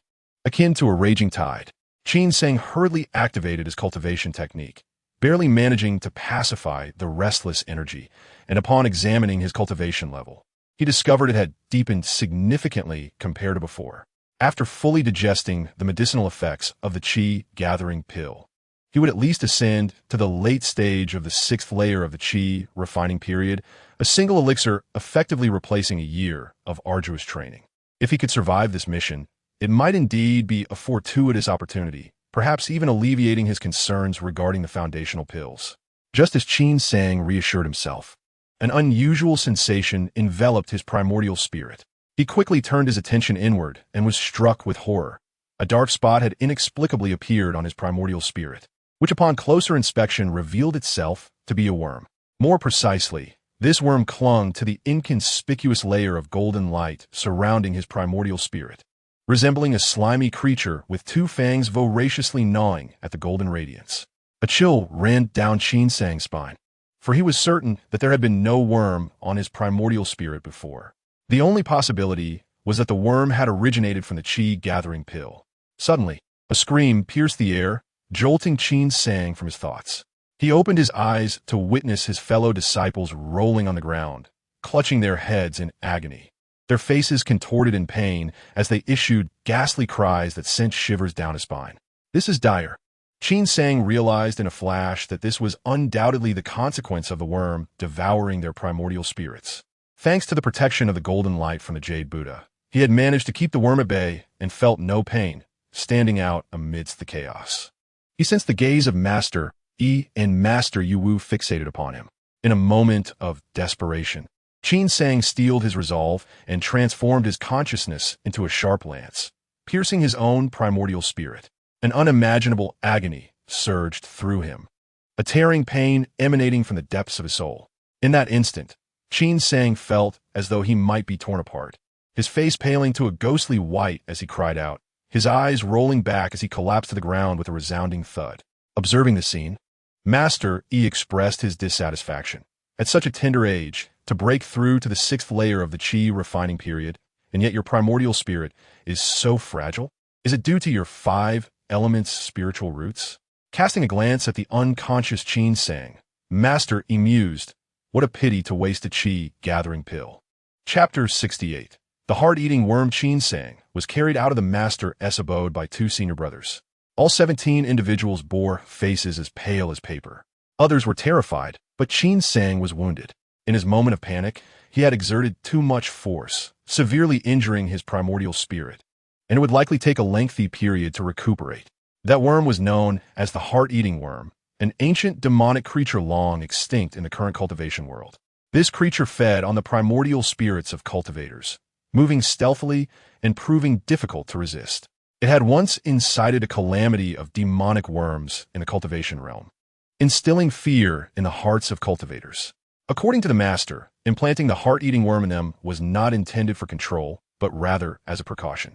As long as they remained obedient and devoted themselves to fulfilling the sex assignments, the heart-eating worm would remain dormant within their primordial spirits, posing no danger. Once the mission concluded, the sect would bestow upon them the antidote. However, should anyone entertain thoughts of escape or attempt to divulge secrets, betraying the sect, the heart-eating worm would awaken instantly, capable of devouring their primordial spirits in the blink of an eye.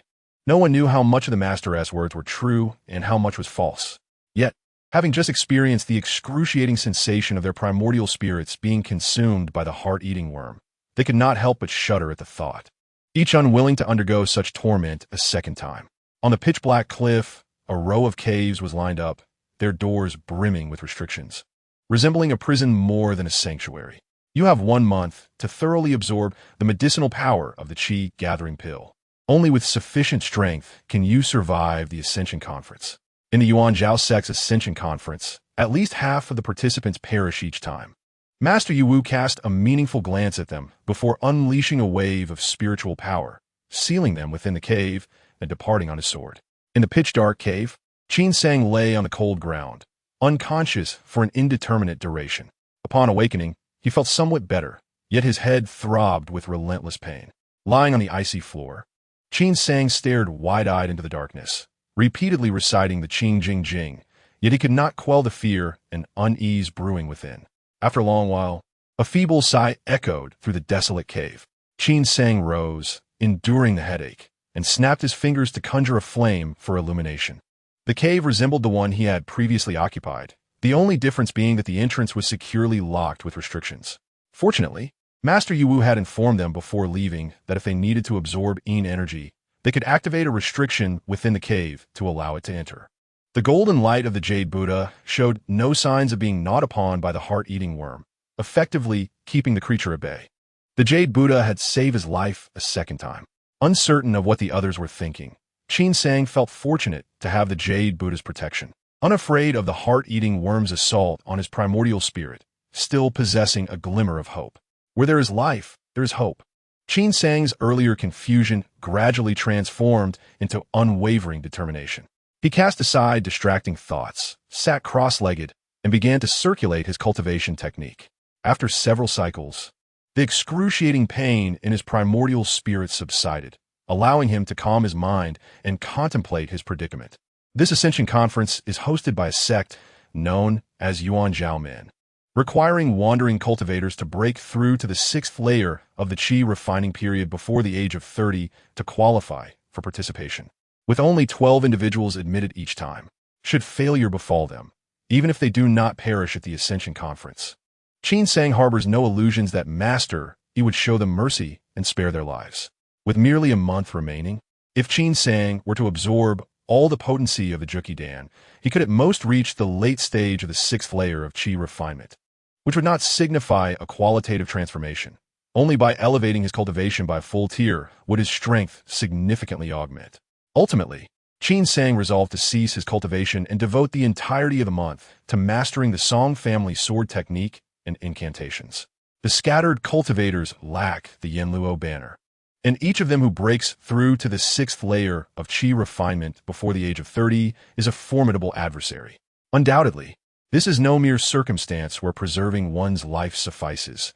A brutal struggle is imperative for one to emerge victorious, and even the 16 fellow disciples are rivals.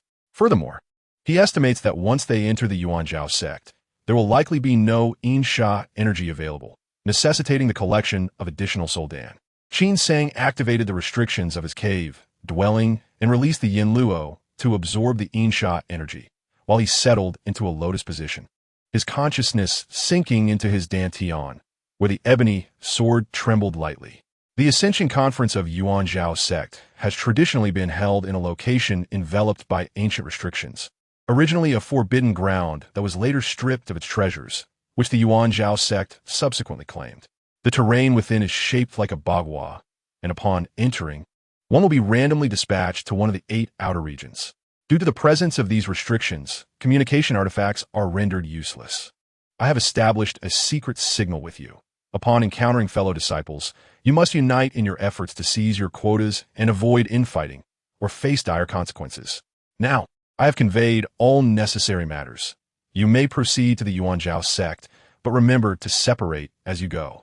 Lastly, do not entertain thoughts of fleeing. I can sense your locations through the heart-eating worm, and you will be met with ruthless measures. Have you understood? In the dim night, clouds obscured the moon. In an uninhabited forest, Master Yu wore a solemn expression, his eyes filled with a profound warning. Qin Sang and the others hastily complied. They had been confined at the base of the Insha cliff for a full month, only to be released today. Master Yu whisked them away on a flying shuttle, soaring throughout the day until they landed in this forest. Not far ahead lies the gate of the Yuanzhao sect, where the Ascension Conference will commence in 2 days.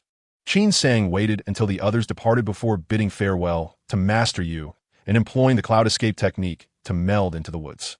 Observing the 16 fellow disciples, he noted that 5 had broken through to the 7th layer of Qi refinement after consuming Jukidan, and 1 senior brother possessed an astonishing depth of spiritual power, likely on the verge of breaking through to the 8th layer, which filled Qin Sang with great concern. Each of them was equipped with exceptional artifacts, making them challenging to contend with. As for Master Yu's admonition against infighting, Qin Sang had long cast it aside. He could only hope not to be allocated to the same region as the other disciples. Although the distance mentioned by Master Yu was not too far, Qin Sang still journeyed a full day, arriving at the gate of the Yuanzhao sect by dusk.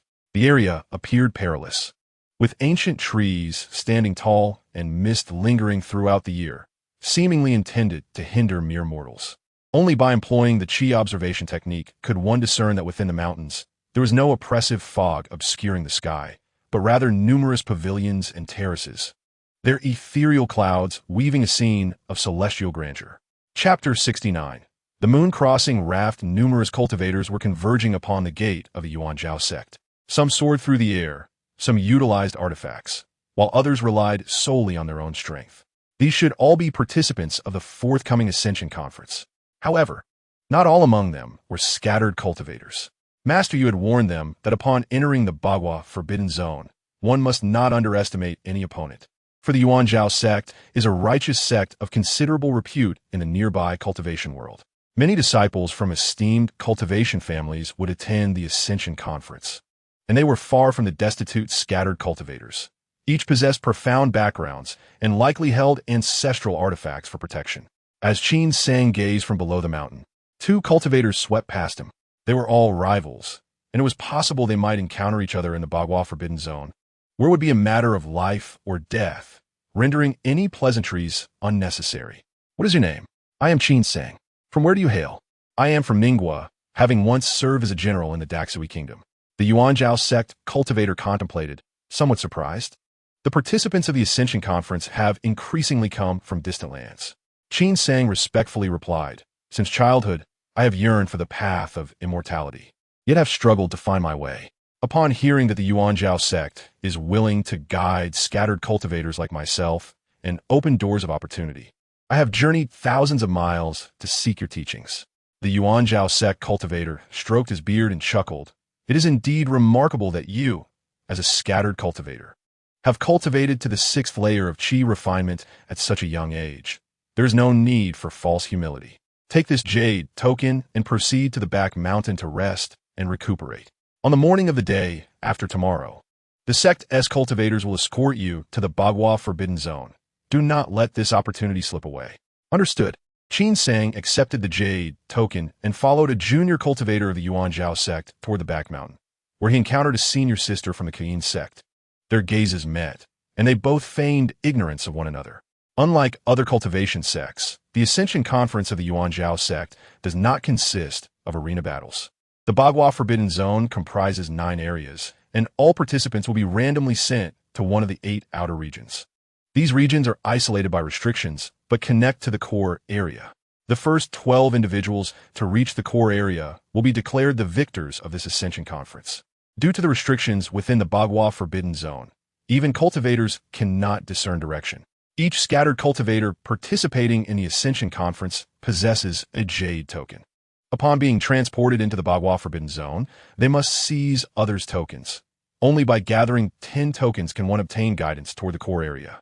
If the number of tokens is insufficient, even if one fortuitously discovers the core area, entry remains impossible. Engaging in combat with others is inevitable within the Bagua Forbidden Zone.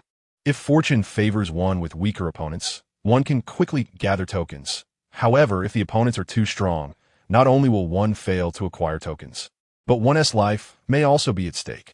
Additionally, numerous beasts inhabit the Forbidden Zone, rendering each step a potential peril.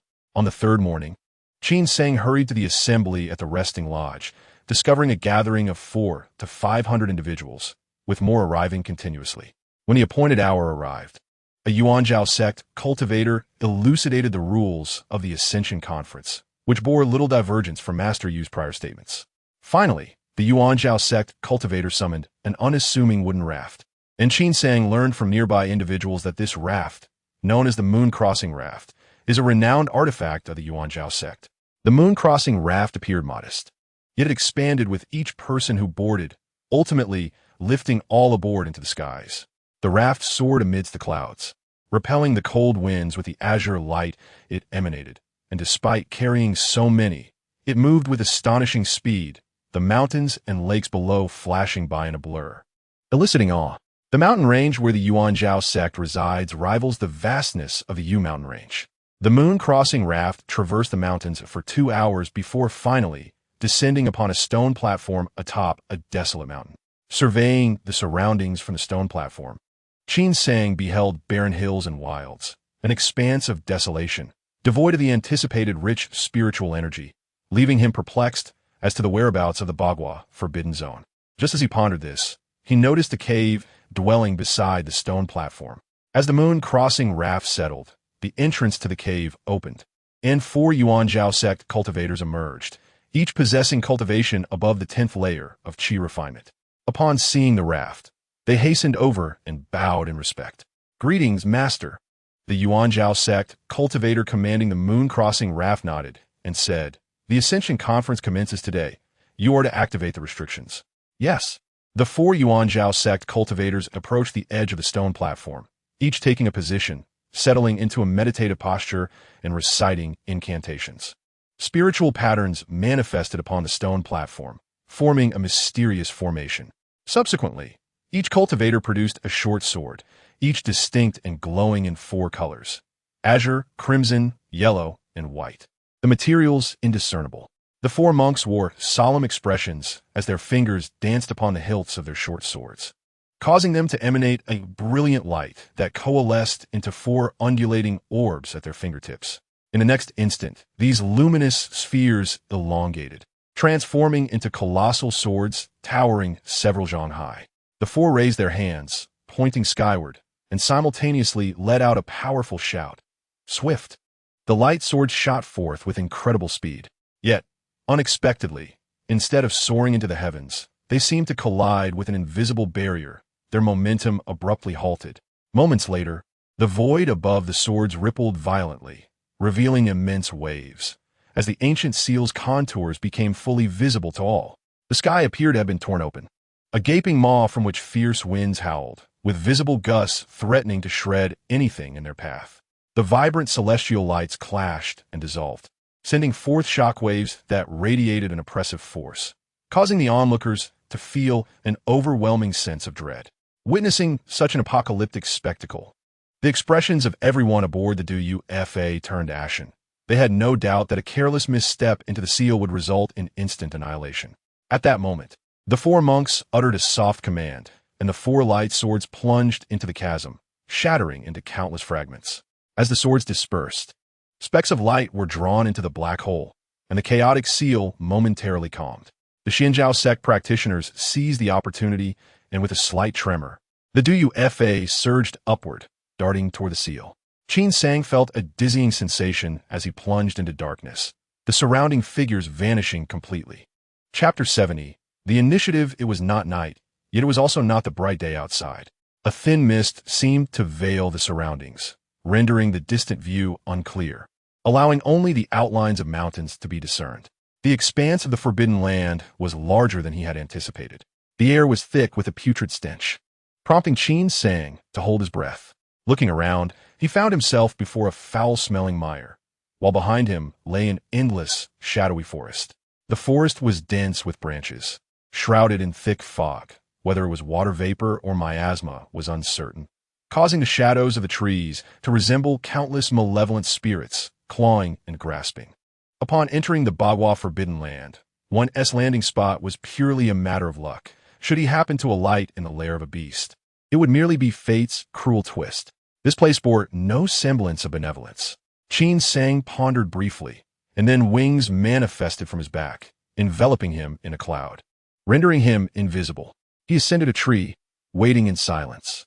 After a moment, with no unusual sound around, he stealthily leaped down and employed the cloud escape technique, darting toward his intended direction. However, as he neared the mountain summit, he quietly concealed himself behind a large rock. Moments later, a replica of Qin Sang emerged from behind the stone, boldly climbing upwards.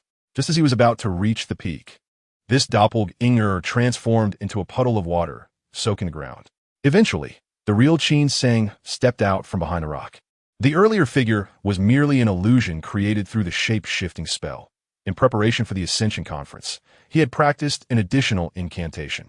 Due to constraints of time and energy, he had not opted for overly complex spells such as the water barrier or mist lock. Even with the shape-shifting technique, Qin Sang's mastery was not flawless, and the illusion bore subtle flaws. However, if an opponent did not scrutinize closely, they could easily be deceived by Qin Sang's ruse. As Qin Sang's cultivation level rose, so did his perspective, revealing that each spell possessed unique utilities. He initially dismissed the shape-shifting technique as trivial. It proved invaluable for reconnaissance and baiting foes.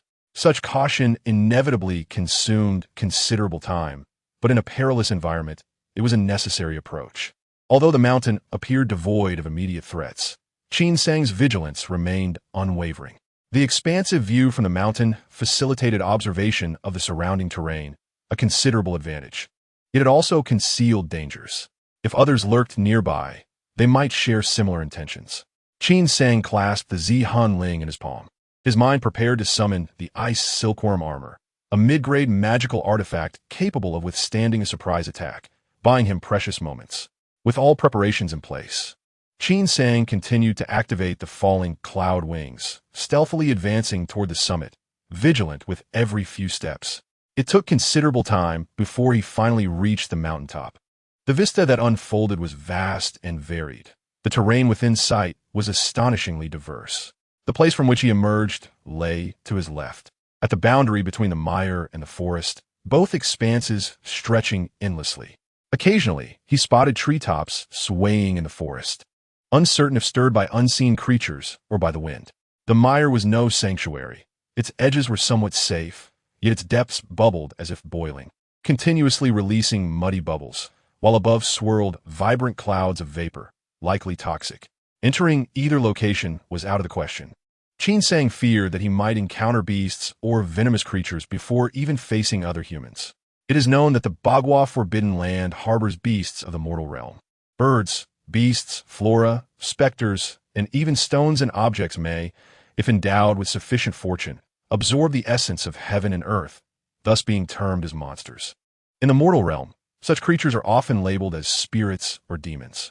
Many ancient beasts possess a level of intelligence, making them formidable opponents for chi refinement practitioners. Beasts at the pinnacle of the mortal realm on the verge of giving birth to spiritual awareness, rival those at the 13th layer of chi refinement. Once spiritual awareness is born, they ascend to the spirit beast stage, akin to human practitioners in their foundational stages. Thankfully, the Bagua Forbidden Land does not contain any spirit beasts, yet it is rumored to house formidable beasts at the late or even peak stages of the mortal realm. Even with his possession of a top-tier magical artifact, Qin Sang did not dare to provoke them lightly. The Kuei-In sect lacked a map of the Bagua Forbidden Land, and Qin Sang was unaware of which area he had been sent to. With options in every direction, he could traverse in any manner, but only by gathering the jade tokens would he discern the core area's location. Until then, his sole aim was survival and acquiring tokens.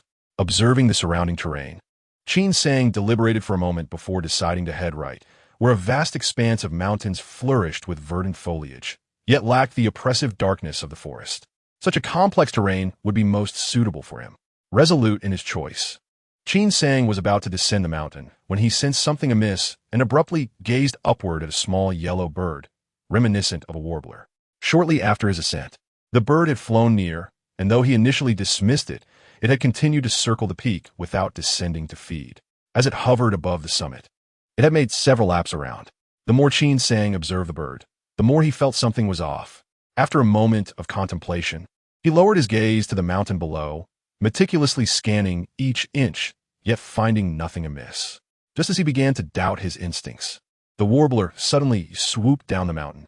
Qin Sang's eyes brightened, his gaze following the bird as it landed within a thicket of wild grass, disappearing from sight. The area, with a hollow in the mountain, overgrown with waist-high weeds, providing excellent concealment. Moments later, the thicket rustled, and a figure emerged, the warbler perched upon its shoulder, preening its feathers. The individual surveyed the surroundings before hastily making their way toward the mountain peak. Fortunately, Qin Sang had not yet dismissed his falling cloud wings. He could not help but feel grateful for his caution. He had not expected another practitioner to land so close to him, yet his heart raced with tension. Having countless lives under his command, this was his first encounter with a rival cultivator. Qin Sang quickly employed his divination technique, discovering that the newcomer's cultivation was comparable to his own, thus he need not evade. Chapter 71. Rui shielded this individual, with unkempt hair and a disheveled appearance, donned a tattered Taoist robe that conveyed the image of an untidy wanderer. At first glance, one might assume he was yet to reach the tender age of 30. With a sudden movement, the scruffy Taoist stepped lightly on the tips of the grass, covering several zhang in the blink of an eye. Devoid of any aura of spiritual power, resembling the lightness of a martial art from the mortal realm. This was quite normal. Many wandering practitioners lacked the ability to cast spells and had to substitute with earthly martial arts, which sometimes proved remarkably effective. What astounding speed! It was too late to prepare the Wumu sword now, unless the scruffy Taoist lingered on the mountaintop after surveying the terrain. Otherwise, it would be a sheer waste of a spirit stone. Qin Sang furrowed her brow, contemplating her advantageous position and the element of surprise. There was no need to summon the Wumu sword. As the scruffy Taoist approached the mountaintop, Qin Sang held her breath, her heart racing. At the moment he reached the summit, she abruptly summoned the Zihin Ling. The clear sound of the bell rang out, resonating like an enchanting melody, echoing across the mountaintop. The scruffy Taoist, taken aback by the unexpected presence hidden in the open, displayed an expression of alarm, hastily reaching for his waist, yet it was too late.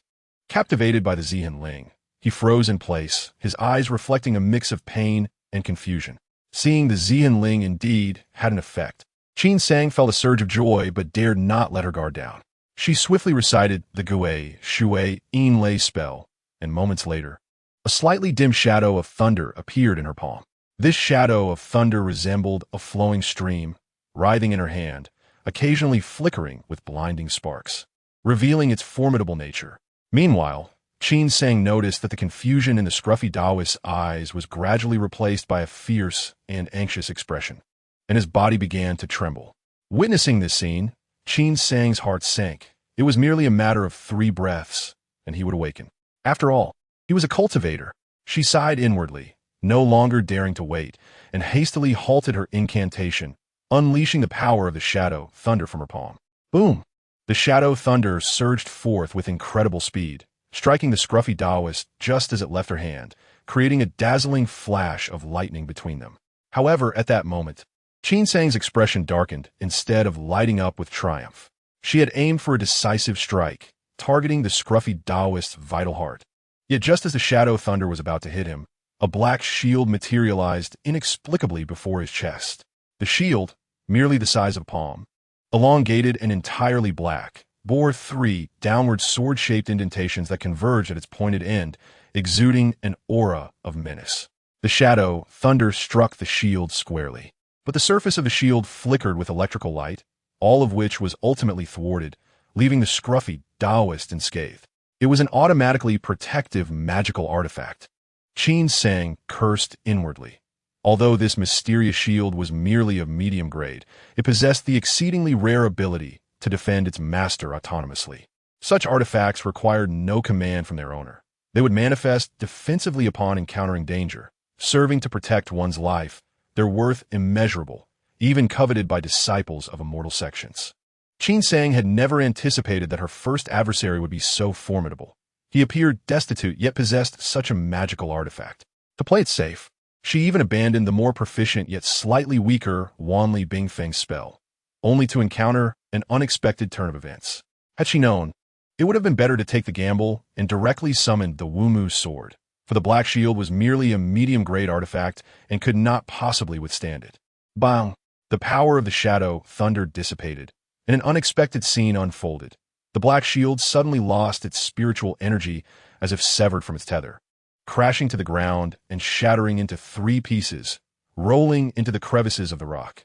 After all, it was merely a medium-grade artifact, and managing to withstand the Gui, Shui, Yin Lei spell was its limit. She had not anticipated it would be destroyed outright. This was indeed a pleasant surprise. Qin Sang's spirits lifted, and she promptly abandoned her intention to retreat, resolutely raising her hand. A gust of cold wind howled atop the mountain, and the temperature plummeted. A wave of azure-white, cold air materialized before the scruffy Taoist, entwined with countless shards of ice, rapidly coalescing. But at that moment, the scruffy Taoist suddenly let out a loud cry, his eyes widening in shock, as he broke free from the influence of the bell sound. Gasping for breath, still shaken, he immediately noticed the cold air before him and the shattered Rui shield at his feet, his expression shifting drastically, filled with terror. That Rui shield had been specially prepared for this Ascension conference, a treasure he had fought fiercely for at the auction, nearly exhausting his entire fortune. He had not expected to use it so soon upon entering. The scruffy Taoist's eyes darted around, finally landing on Qin Sang, who stood at the edge of the mountaintop.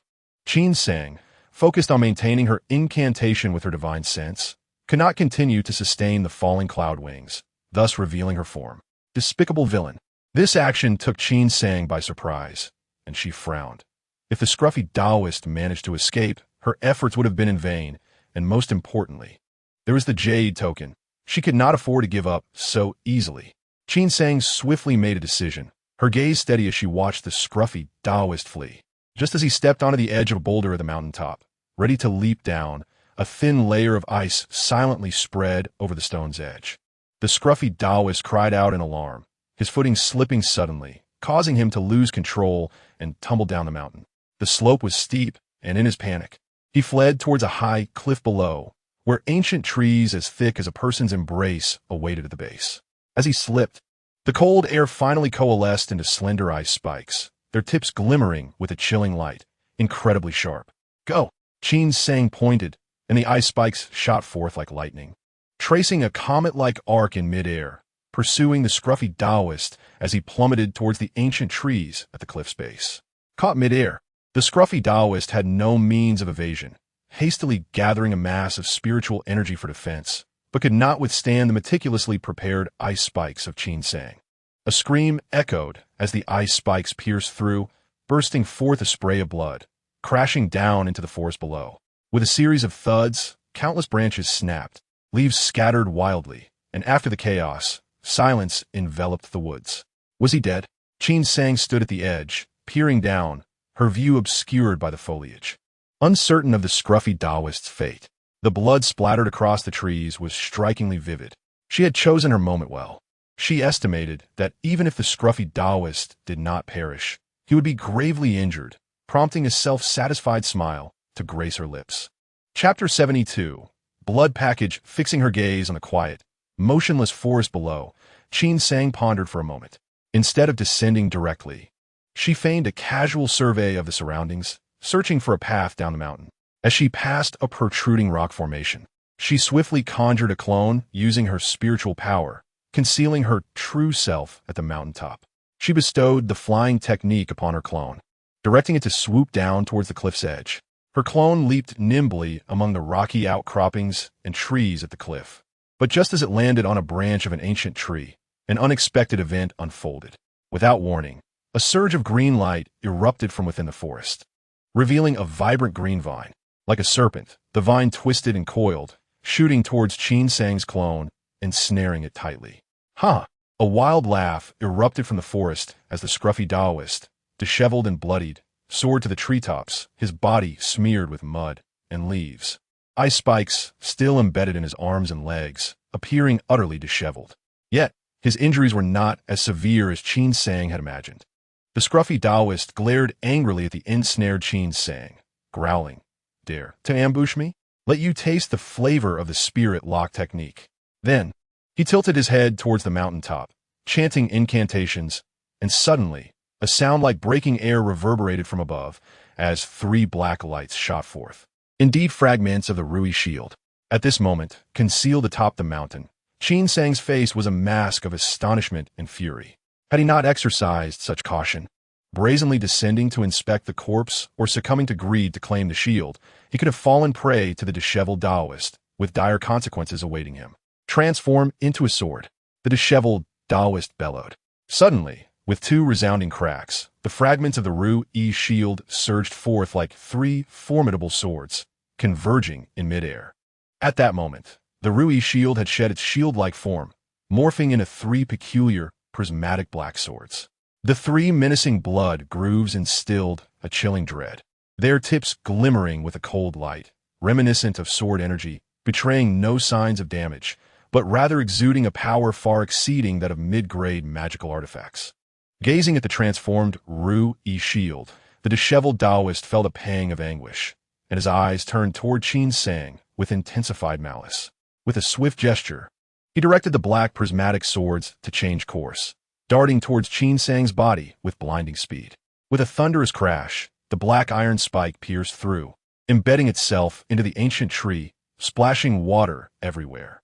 The disheveled Taoist's pupils constricted sharply, his expression shifting dramatically.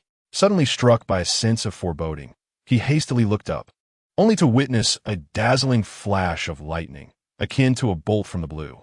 Terrified, the disheveled Taoist attempted to flee. Yet his speed was no match for the lightning. Having barely taken half a step, he was struck by the shadowy thunderbolt. Boom! The full force of the shadowy thunder erupted, cleaving through the massive branch beneath him, creating a deafening sound as a large pit appeared in the ground, revealing a charred figure within. Qin Sang, still wary, conjured several ice spikes and thrust them into the pit. Upon seeing the disheveled Taoist remain utterly still, he finally felt reassured and, with a leap, descended the cliff. As he reached the edge of the pit, Qin Sang halted abruptly, a look of astonishment crossing his features. Despite the disheveled Taoist-esque condition, a flicker of life still lingered. After some contemplation, Qin Sang stowed away the spirit stone in his hand, summoned the Yin Luo banner, and commanded it to consume the disheveled Taoist-esque soul. He was deeply intrigued by the Taoist's beast-controlling abilities. The yellow aureole had fled at the first sign of action, and its whereabouts were unknown. Though lacking in combat prowess, it could serve as a scout. The Yin Wang could not evade the gaze of cultivators, finding it difficult to approach, and was timid during confrontations, rendering it less than useful. Had the disheveled Taoist not been on the brink of death, the Yin Wang would not have dared to enter and devour souls. Qin Sang also pondered where the Yin Wang's earlier ferocity had vanished to. Unexpectedly, when the Yin Wang emerged from the disheveled Taoist body, it bore no soul, merely clutching a glimmer of green light. Qin Sang was taken aback. Upon examining the green light, he discovered it was merely a wisp of primordial spirit energy. After a moment of reflection, Qin Sang suddenly recalled that when the Yin Wang had extracted the soul of the Yuanju monk, it had only retained half of it for a limited time. As a congenital master, The Yuan Ju monk's soul should have been more substantial than that of a mere mortal.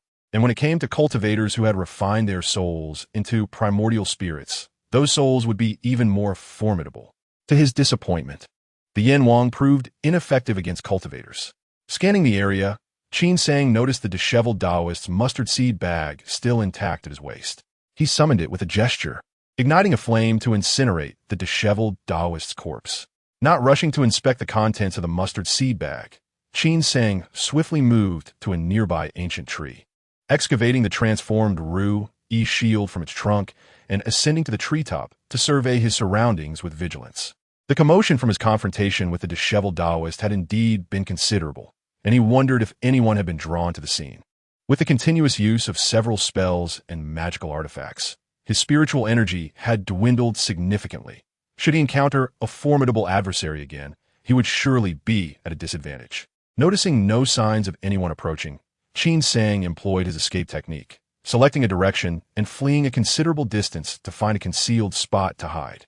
The two jade tokens remained unchanged when placed together, and after a brief inspection, Qin Sang stored them in the mustard seed bag. Aside from that, the disheveled Taoist's mustard seed bag contained only a fundamental wood element cultivation method and a few mundane martial arts techniques, lacking any useful items, beast-controlling methods, or even a single spirit stone. What captured Qin Sang's attention most were the several large bags of blood, each contained within a transparent bladder made from some animal's urine, meticulously cleaned and devoid of any foul odor. Gazing at these peculiar items, Qin Sang found himself momentarily speechless. In his past life, coming from a humble background, he had worked diligently to complete his education, and his first job was one he approached with utmost seriousness, never daring to slack off. The closest he came to relaxation was watching a hard-hitting movie when the pressure became unbearable. Now, encountering props that seemed pulled from the realm of cinema, he couldn't help but feel a wave of nostalgia. Among the items was a jade slip containing information about the Ru Yi shield.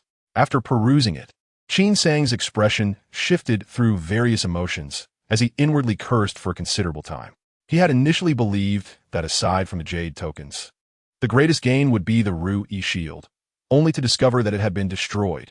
It turned out that the Ru Yi shield not only protected its master automatically, but also possessed the ability to transform, becoming a flying sword that could concentrate the power of 3 Ru Yi shields in an instant, unleashing a force comparable to that of high-grade magical artifacts, incredibly sharp. This transformation could occur in the blink of an eye, catching opponents off guard, and was indeed exceedingly peculiar. However, this opportunity was singular. Once transformed into a sword, all 3 Ru Yi shields would shatter. Upon examining the remnants, Qin Sang found the 3 black shields were indeed riddled with cracks, rendered unusable. Chapter 73. Hidden Notes Before Departing. Qin Sang quietly circled the mountain, believing that patiently waiting for an opportunity would yield better results than a hasty encounter. But alas, he found nothing. Ultimately, he set off in the direction he had previously chosen. Meanwhile, the entire Bagua Forbidden Zone was already saturated with bloodshed and carnage. The core area of the Bagua Forbidden Zone was not vast. It was a circular lake, its waters of vibrant azure, undisturbed. In the center of the lake lay a small island, lush with greenery and vibrant flowers. At the heart of the island stood a towering, pillar-like tree, its roots coiling like dragons, with layers of crimson leaves resembling a pagoda. A cultivator from the Yuanzhao sect, who was manipulating the ferrying vessel across the lake, sat in quiet meditation on a rock at the island's edge. Suddenly, his expression shifted, and he opened his eyes to gaze upward. The sky darkened ominously, and fierce winds raged, yet the mighty tree stood unwavering. He saw 2 figures enveloped in a glow of protective artifacts, cutting through the tempest as they flew towards the island. Recognizing the visitors, the Yuanzhao cultivator's tense expression relaxed, and he inquired with surprise, "Junior Brother Yu, what brings you here? Where's Brother Du?" The newcomers were a middle-aged foundation-building cultivator and a young man in white, whose cultivation level was merely at the 8th layer of qi refinement. As they landed on the island, the young man bowed respectfully, saying, "Zhao Yin greets Uncle Wan." The cultivator named you replied with a smile, "Brother Wan, you may not be aware, but it seems there were some issues in Brother Du's family. Early this morning, his descendants hurried up the mountain seeking help. Brother Du, overwhelmed, entrusted me with the task of assigning chores to the newly admitted disciples. Understanding the situation, Wanshan realized why Brother Du had not yet arrived. Each year, most of the newcomers at the Ascension Conference were scattered cultivators, often possessing a rebellious disposition that required tempering. Consequently, many arduous tasks, which the inner disciples were reluctant to undertake, would be assigned to them, under the guise of sharpening their resolve. This distribution of menial chores and the responsibilities of accepting new disciples had historically fallen to Brother Du. Since Brother Du had entrusted this to the cultivator named Yu, Wan Shan felt grateful. Thus, he expressed, "Thank you, Junior Brother Yu." The three exchanged a few more words before each found a rock to meditate upon, hesitating to step onto the island. In a dim, damp canyon of a desolate mountain, moss covered the rocks, and peculiar insects occasionally crawled through the crevices, exuding a faint odor of decay. Qin Sang weighed the mustard seed bag in his hand, flicking his fingers to unleash a flame, incinerating the corpse beneath him. This is the second opponent he encountered after entering the Bagua Forbidden Zone. Although not as troublesome as the Lada Dao run, he still made Qin Sang break into a cold sweat. First, he concealed himself in the shadows, unexpectedly using the Zihun Ling to ensnare the opponent's mind, followed by a strike of Yin Thunder that severely injured him, and then he unleashed several ice spikes, leaving the opponent unable to even deploy his protective artifacts. Qin Sang grew increasingly adept at this strategy. His intent in injuring the opponent was merely to seize the Jade Tablet, yet he discovered that while the man pleaded for mercy, his hand stealthily reached toward his GZ bag, with a faint red glow flickering in his palm. Qin Sang was immediately filled with alarm and rage. Having nearly fallen victim to a similar situation before, he dared not take any risks and resolved to eliminate the opponent entirely for peace of mind. Upon opening the GZ bag and searching through it, he found no Jade Tablet. The man must have either hidden it or had it stolen. In the Bagua Forbidden Zone, where there was no distinction between day and night, Qin Sang could only estimate that he had been there for about 2 hours, yet he had obtained only a single Jade Tablet. The challenge of gathering 10 Jade Tablets was far greater than he had anticipated. He could no longer afford to be so cautious. However, this man's possessions were indeed richer than those of the Lada Dao run. When Qin Sang opened his palm, he discovered a handful of 12 spirit talismans, and upon inspection, they were all fire feather talismans, which made him break into a cold sweat. The fire feather technique is a type of fire spell that, once invoked, unleashes a torrent of fiery feathers, overwhelming in its intensity. Although the scattered fire feathers were less potent than the Gui, Shui, Yin Thunder spell, they were still more formidable than the ice spikes formed from a freezing expanse. If the opponent were to deploy just one fire feather talisman, Qin Sang would not be concerned. However, the thought of 12 being unleashed simultaneously sent shivers down his spine, and he felt fortunate that he had not allowed the opponent the chance to use them. Aside from the collection of fire feather talismans, the man's other artifacts were rather unremarkable. A piece of azure gauze-like defensive artifact, which was less effective than the Bankan Baojia, and a blood-colored longsword, which was passable among middle-grade artifacts and barely usable. Qin Sang wielded it a couple of times and found it to be quite manageable, so he decided to keep it. After the body was incinerated, Qin Sang looked around, concealed himself, and after leaving the gorge, he crossed 2 mountains before finding a cave to hide in. After meditating to recover, Qin Sang gripped the blood sword and set off once more. The mountain seemed endless and the terrain incredibly complex. Qin Sang quickened his pace, and after a while he spotted a solitary peak rising ahead, its summit almost touching the clouds, the tallest mountain in the vicinity, promising an expansive view. He resolved to ascend and take a look. In such a place, one must exercise utmost caution. Qin Sang silently climbed to the summit, and his gaze suddenly sharpened. On a stone at the peak, there was an inconspicuous mark that only they, the 17 of them, could comprehend. It was indeed the secret sign agreed upon by their master Yu. After entering the Bagua Forbidden Zone, Qin Sang had completely forgotten about the secret mark. He would never leave a mark for others to find him, believing that others would share his sentiment. To his surprise, a fellow disciple had indeed left a mark. Was it naivety or conspiracy? Qin Sang furrowed his brow, following the direction indicated by the mark, which was precisely where he intended to go, suggesting that this fellow disciple was likely not far ahead. Having been inside for so long and having fought 2 battles while acquiring only 1 Jade Tablet made Qin Sang realize that standing out in the Ascension Conference was far from simple. Compared to the consequences of being unable to enter the Yuan Zhao Gate, the idea of seeking an alliance with a tiger seems somewhat more palatable. Qin Sang's expression became somewhat hesitant as he pondered, ultimately deciding to take different paths. He did not know who was ahead. If it were a fellow disciple at the 7th layer of Qi refinement, harboring ill intentions would spell disaster for him. The allure of a top-grade artifact was not significantly less than that of a jade tablet. Changing direction, he noticed that to the left, the view sparkled like the surface of a great river, with open terrain along the riverbank, and not far across lay a toxic marshland. After descending the mountain, Qin Sang turned right and continued his trek through the deep mountains. Chapter 74. Sister Shun Jing, Who Goes There? Step out. By a mountain gorge, a man and a woman stood facing each other across the ravine.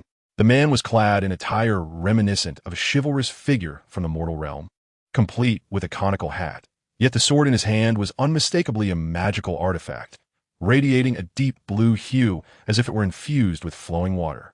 The woman was strikingly beautiful, her figure alluring, clutching a palm-sized bronze mirror, her expression wary as she gazed across the chasm, appearing somewhat pitiful. The two nearly simultaneously raised their heads, fixating on the same spot upstream of the gorge, and the woman let out a startled exclamation. Along the banks of the gorge, the grass rustled, and moments later, Qin Sang emerged from within, his expression devoid of embarrassment at being discovered, nonchalantly nodding toward the woman. To his surprise, this woman was a fellow disciple of the Kuei-In sect, named Shun Jing, and like Qin Sang, she was also at the 6th layer of Qi refinement. Although they had never spoken, they had seen each other during a lecture given by Master Yu. However, Qin Sang's emergence was not prompted by Shun Jing's identity. He was indeed somewhat helpless. The Luo Yun Qi was a top-grade artifact, consuming a significant amount of spiritual energy, making it unsustainable for prolonged use. Otherwise, with his current cultivation, he would surely not have been able to maintain it for long. The ancient trees lining both sides of the gorge obscured the interior entirely.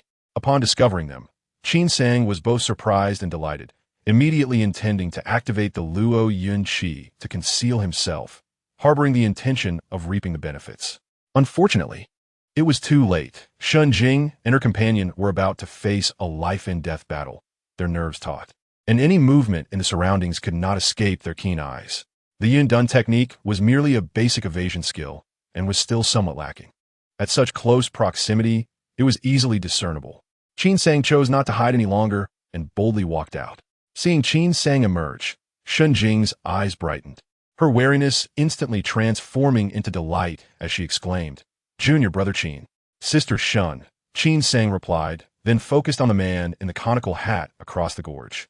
Hearing their exchange, the man's previously somber expression darkened further, his grip tightening around the sword, his gaze flickering as if considering which direction to flee.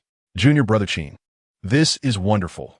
We have both ended up in the same area," Shun Jing said, her eyes sparkling with excitement, making her even more enchanting. "Sister Shun, let's deal with the trouble at hand before reminiscing," Qin Sang said, and before he finished speaking, he blurred into motion, blocking the man's escape route. If he were in a similar situation, his first instinct would be to flee. There was no reason to leave behind the jade tablet right before him. As for how to divide it, that could be decided after securing the prize. Shun Jing suddenly realized, exclaiming, "Yes, yes. Thank goodness Junior brother Qin is here, otherwise I would have been in grave danger." "Be careful, Junior brother. This man's swordplay is quite peculiar," she warned, raising her bronze mirror and aiming it at the man in the conical hat. At that moment, the man spoke in a hoarse voice. "If I hand over the jade tablet, will you let me go?" Qin Sang did not respond. If the man was sensible, perhaps negotiations could be arranged. However, upon Qin Sang's appearance, Shun Jing had foolishly revealed their relationship, making it impossible to allow the man to escape. Shun Jing glared at the man in the conical hat, clearly disapproving of his suggestion. The man coldly remarked, "You seem unaware of how you two plan to divide this jade tablet that I possess. I don't want it." Before Qin Sang could speak, Shun Jing suddenly declared loudly, "Junior brother Qin, if it weren't for you, I might have lost my life today. You could take everything. I don't want a single item." Shun Jing willingly relinquished her claim to the spoils, and Qin Sang had no objections. The two of them quickly subdued the man, who was ultimately gravely injured by Qin Sang's Shui Thunder spell and was swiftly decapitated. Qin Sang didn't even need to utilize the Zihun Ling. Qin Sang delicately lifted the mustard bag and the long sword from the man in the conical hat with the tip of her blade, then looked up at Shun Jing, exclaiming, "Shun Shiji, your precious mirror is truly formidable." During their earlier confrontation, the man in the conical hat, unaware of Qin Sang's capabilities, had chosen to escape through Shun Jing, only to be ensnared by her copper mirror. Each time he thrust his sword, the mirror shimmered with a golden ring, firmly blocking his attack, allowing Qin Sang to prepare her incantation in peace. By the time the man regained his senses to counterattack, it was already too late. Qin Sang recalled that this copper mirror was a reward bestowed upon Shun Jing by the sect leader in the cave, a truly exceptional magical artifact. "Qin Shidi, you flatter me," Shun Jing replied, a hint of blush appearing across her cheeks. It seemed that the earlier skirmish had drained her significantly. As her breath came in quick gasps, her cheeks flushed and beads of sweat dampened her bangs. With a graceful motion, she tucked a strand of hair behind her ear and softly said, "Without your assistance, even this mirror's strength would eventually falter against him. Your Gui Shui Inlay spell is far more impressive." As she spoke, Shun Jing naturally approached Qin Sang. "Shun Shiji, please wait." Shun Jing's expression morphed into one of disbelief as she lamented, "What do you mean, Qin Shidi? I do not covet his belongings in the slightest. Surely that is a testament to my intentions. Do you not trust me?" Qin Sang clasped his hands together. "It is not that I do not trust you, Shun Shiji, but the Ascension Conference is exceedingly ruthless. I am left with no choice. I beg for your forgiveness." "Are you saying you do not intend to join forces with me?" Shun Jing's eyes widened in disbelief. "Have you forgotten the instructions from Uncle Yu? Are you not afraid of punishment from a sect?" Qin Sang smiled faintly. "As long as I can enter the Yuan Zhao sect and fulfill my tasks. Uncle Yu would not punish me for such trivial matters."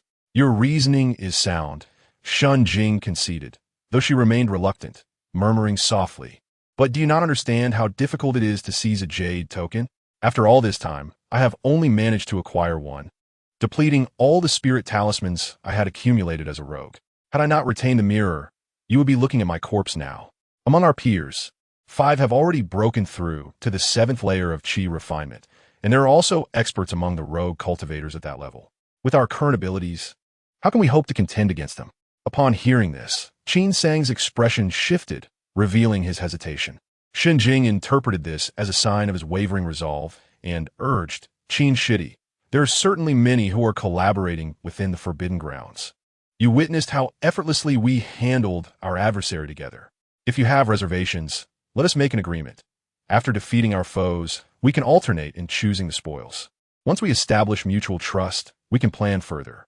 Qin Sang pondered for a moment, then suddenly lifted his gaze to Shun Jing, his eyes bright with intensity. "Shun Shiji, was the hidden mark atop that mountain left by you?"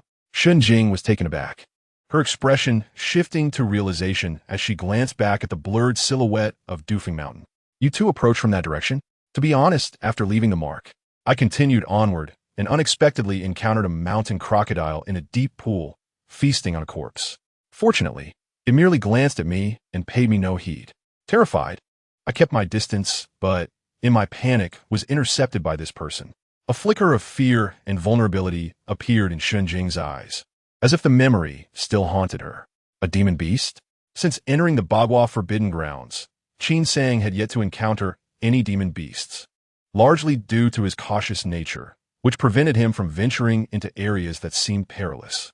Suddenly, Shun Jing clapped her hands in excitement, exclaiming, "Qin Shidi, the mountain crocodile only consumes corpses. The jade tokens must remain intact. Moreover, I have heard that areas inhabited by demon beasts are often rich in precious herbs. The Bagua Forbidden Grounds must be no exception.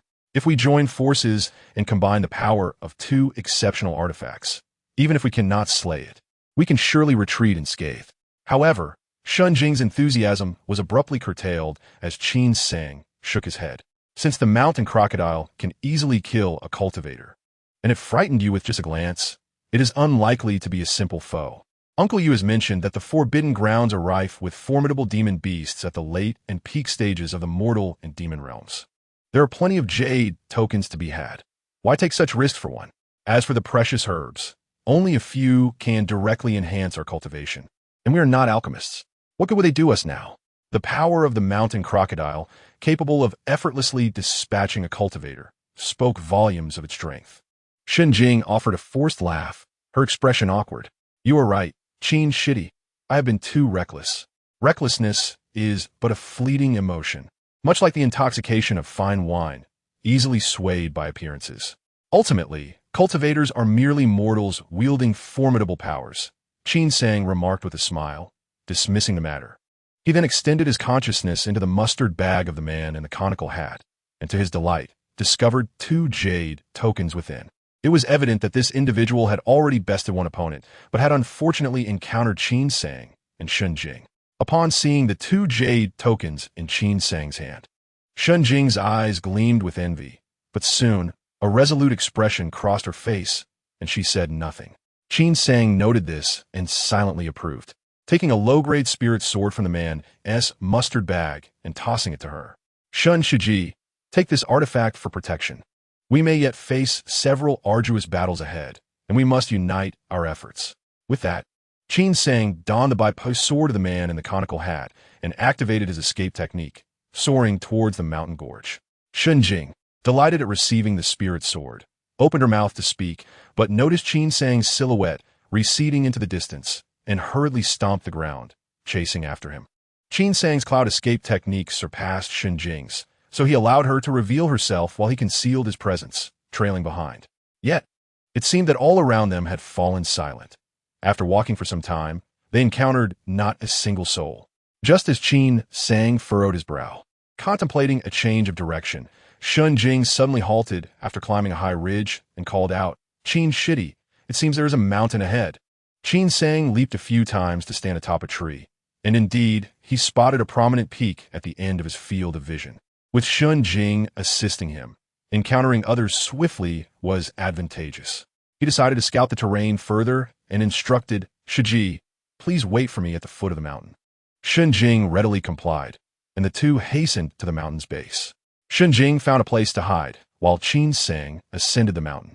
Upon reaching the summit, he realized they were nearing the edge of the mountain range. Beyond a few more peaks lay a vast plain overgrown with wild grass, tall enough to conceal a person. The swaying grass resembled waves upon the wind. This location was indeed suitable for luring and ambushing. Qin Sang's excitement surged as he prepared to descend and inform Shenjing when a sudden loud crash echoed from below, causing his expression to shift. He swiftly approached the mountain's edge, whereupon he witnessed rocks tumbling down the slope, a cloud of dust rising. Within the haze, he could vaguely make out flashes of blades and heard Shenjing's urgent exclamations, suggesting that the situation was dire. Seeing this, Qin Sang's instincts kicked in, and he was about to rush down to rescue Shenjing when he suddenly hesitated, contemplating the possibility of a trap. He had stood atop the mountain for quite some time without encountering anyone. Yet Shenjing had unexpectedly faced an enemy while concealed. Although he deemed this scenario unlikely, a sense of caution crept into his mind. He activated his falling cloud wings to obscure his presence and stealthily approached the foot of the mountain. However, just as Qin Sang reached halfway down, an unforeseen event transpired. A surge of dark, eerie mist erupted from the valley below, emanating from several copper mirrors arranged in a concealed formation, almost undetectable. The malevolent mist, chilling and swift as lightning, rendered the concealment of his falling cloud wings utterly ineffective.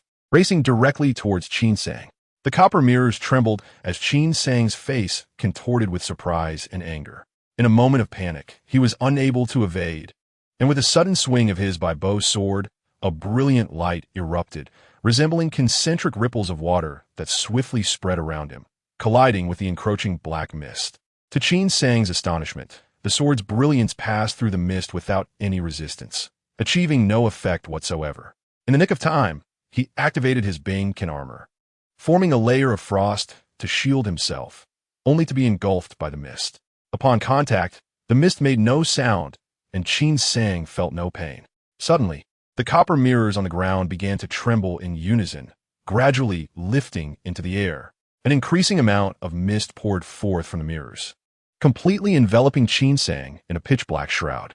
At that moment, a figure appeared in the valley, none other than the unharmed Shenjing.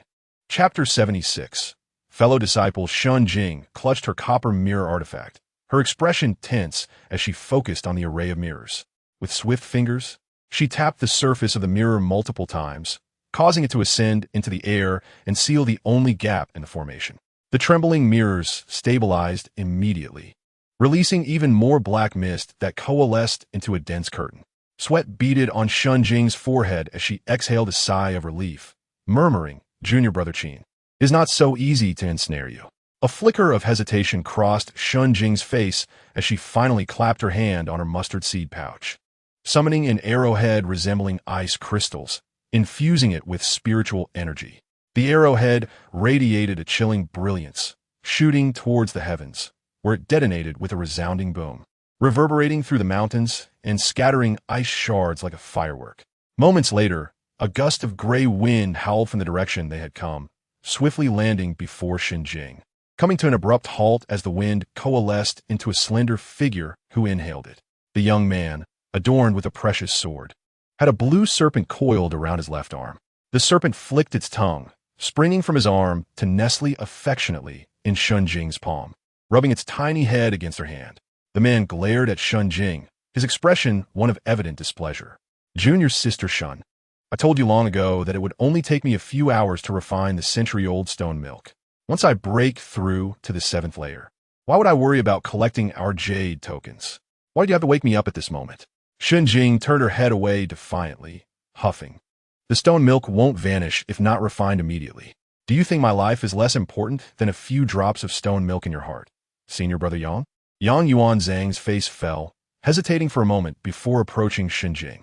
He gently lifted her shoulders, awkwardly attempting to console her. "Junior sister, I am anxious too. There are many experts in the 8 trigrams Forbidden Zone. If we cannot enter the Yuan Zhao sect, we do not know how those old ghosts from the Kuei Yin sect will deal with us. Besides, this person has already been easily trapped by your Huashan mirror.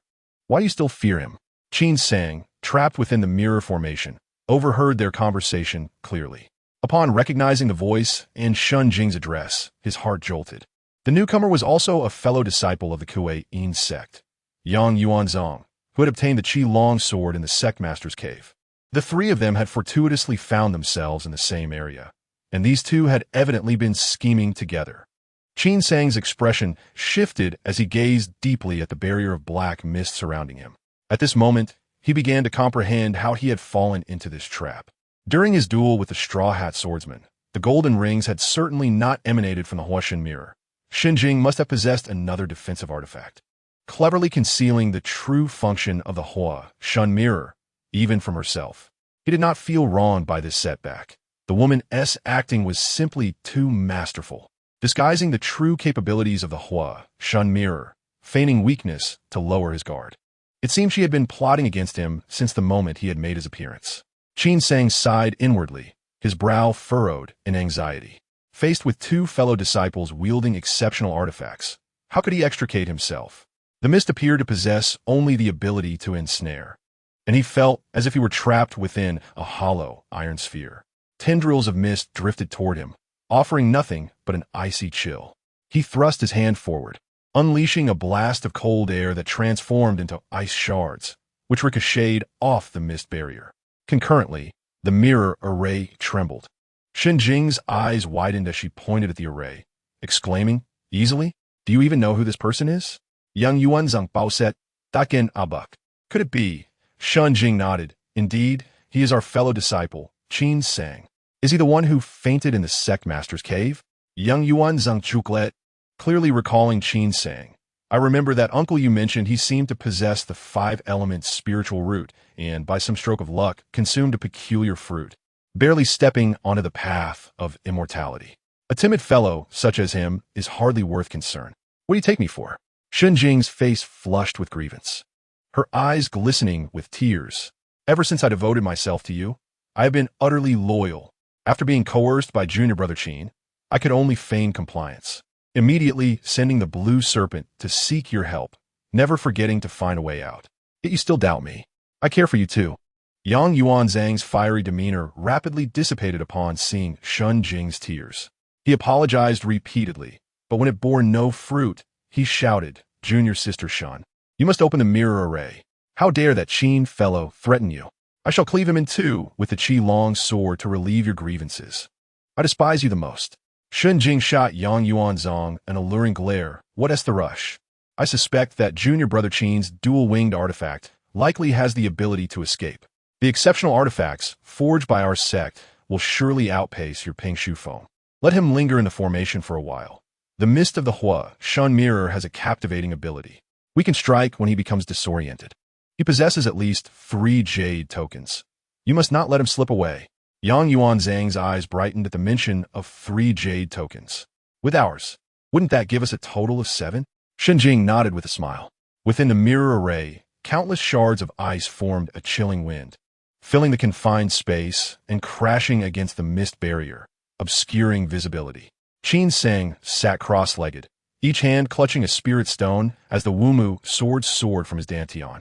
Hovering before him, the radiance of spiritual energy grew increasingly vibrant, and the sword trembled incessantly, seemingly unable to contain its thirst for carnage. While trapped in the mirror array, Qin Sang had initially intended to wait until Shun Jing opened a formation to escape using the Luo Yun wings. However, upon overhearing the conversation between Shun Jing and Yang Yuanzong, he instantly decided to wield the Wumu sword. He felt no effect of the mist's enchanting power. His mind was crystal clear. To rapidly accumulate sufficient spiritual energy, Qin Sang took the risk of simultaneously absorbing 2 spirit stones. A torrent of formidable energy surged into his meridians, causing excruciating pain akin to tearing within his body, as if his dantian were about to explode. He gritted his teeth, enduring the agony that contorted his expression, yet his gaze remained remarkably calm. Chapter 77. A radiant smile, the commotion within the mirror array gradually subsided until it fell utterly silent. The two exchanged glances, and Shun Jing said, Senior Brother Yang, I will now activate the Hua Shun mirror. You must not let him escape. Yang Yuanzang nodded nonchalantly, the Qi Long sword in his hand, suddenly emitting a resonant dragon roar. The sword's body radiated the cold aura of the Qi Long, standing defiantly against the sky, roaring like thunder. Taking a deep breath, Shun Jing gently gestured, and the topmost copper mirror soared through the air into her palm. Grasping the mirror, she directed it towards the array and commanded, Gather! With a whoosh, the mist, reliant on the array's support, collapsed instantaneously. The dense mist erupted as if boiling, unleashing a violent torrent that seemed to seal within it a ferocious dragon, poised to break free. The biting cold wind sliced through the black mist, entwining countless icicles in its icy grasp. More icicles soon followed, shattering the darkness in a display that seemed capable of obscuring the very sky, exuding an overwhelming force intent on tearing apart everything within the valley. Shun Jing's expression instantly shifted to one of alarm as she cried out, Brother Yang, act quickly. Yang Yuanzong's gaze sharpened, and with a sudden stomp, he propelled himself into the air. The Qilong sword in his hand effortlessly cleaved through the obstructing icicles, as the chill emanating from the blade coalesced into a massive ice sword, glinting ominously and radiating an indomitable aura. Yang Yuanzong halted, a cold smile gracing his lips. A fierce gust of wind surged beneath him, catapulting him forward in an instant, appearing behind his foe without hesitation, and he swung his sword down with lethal intent.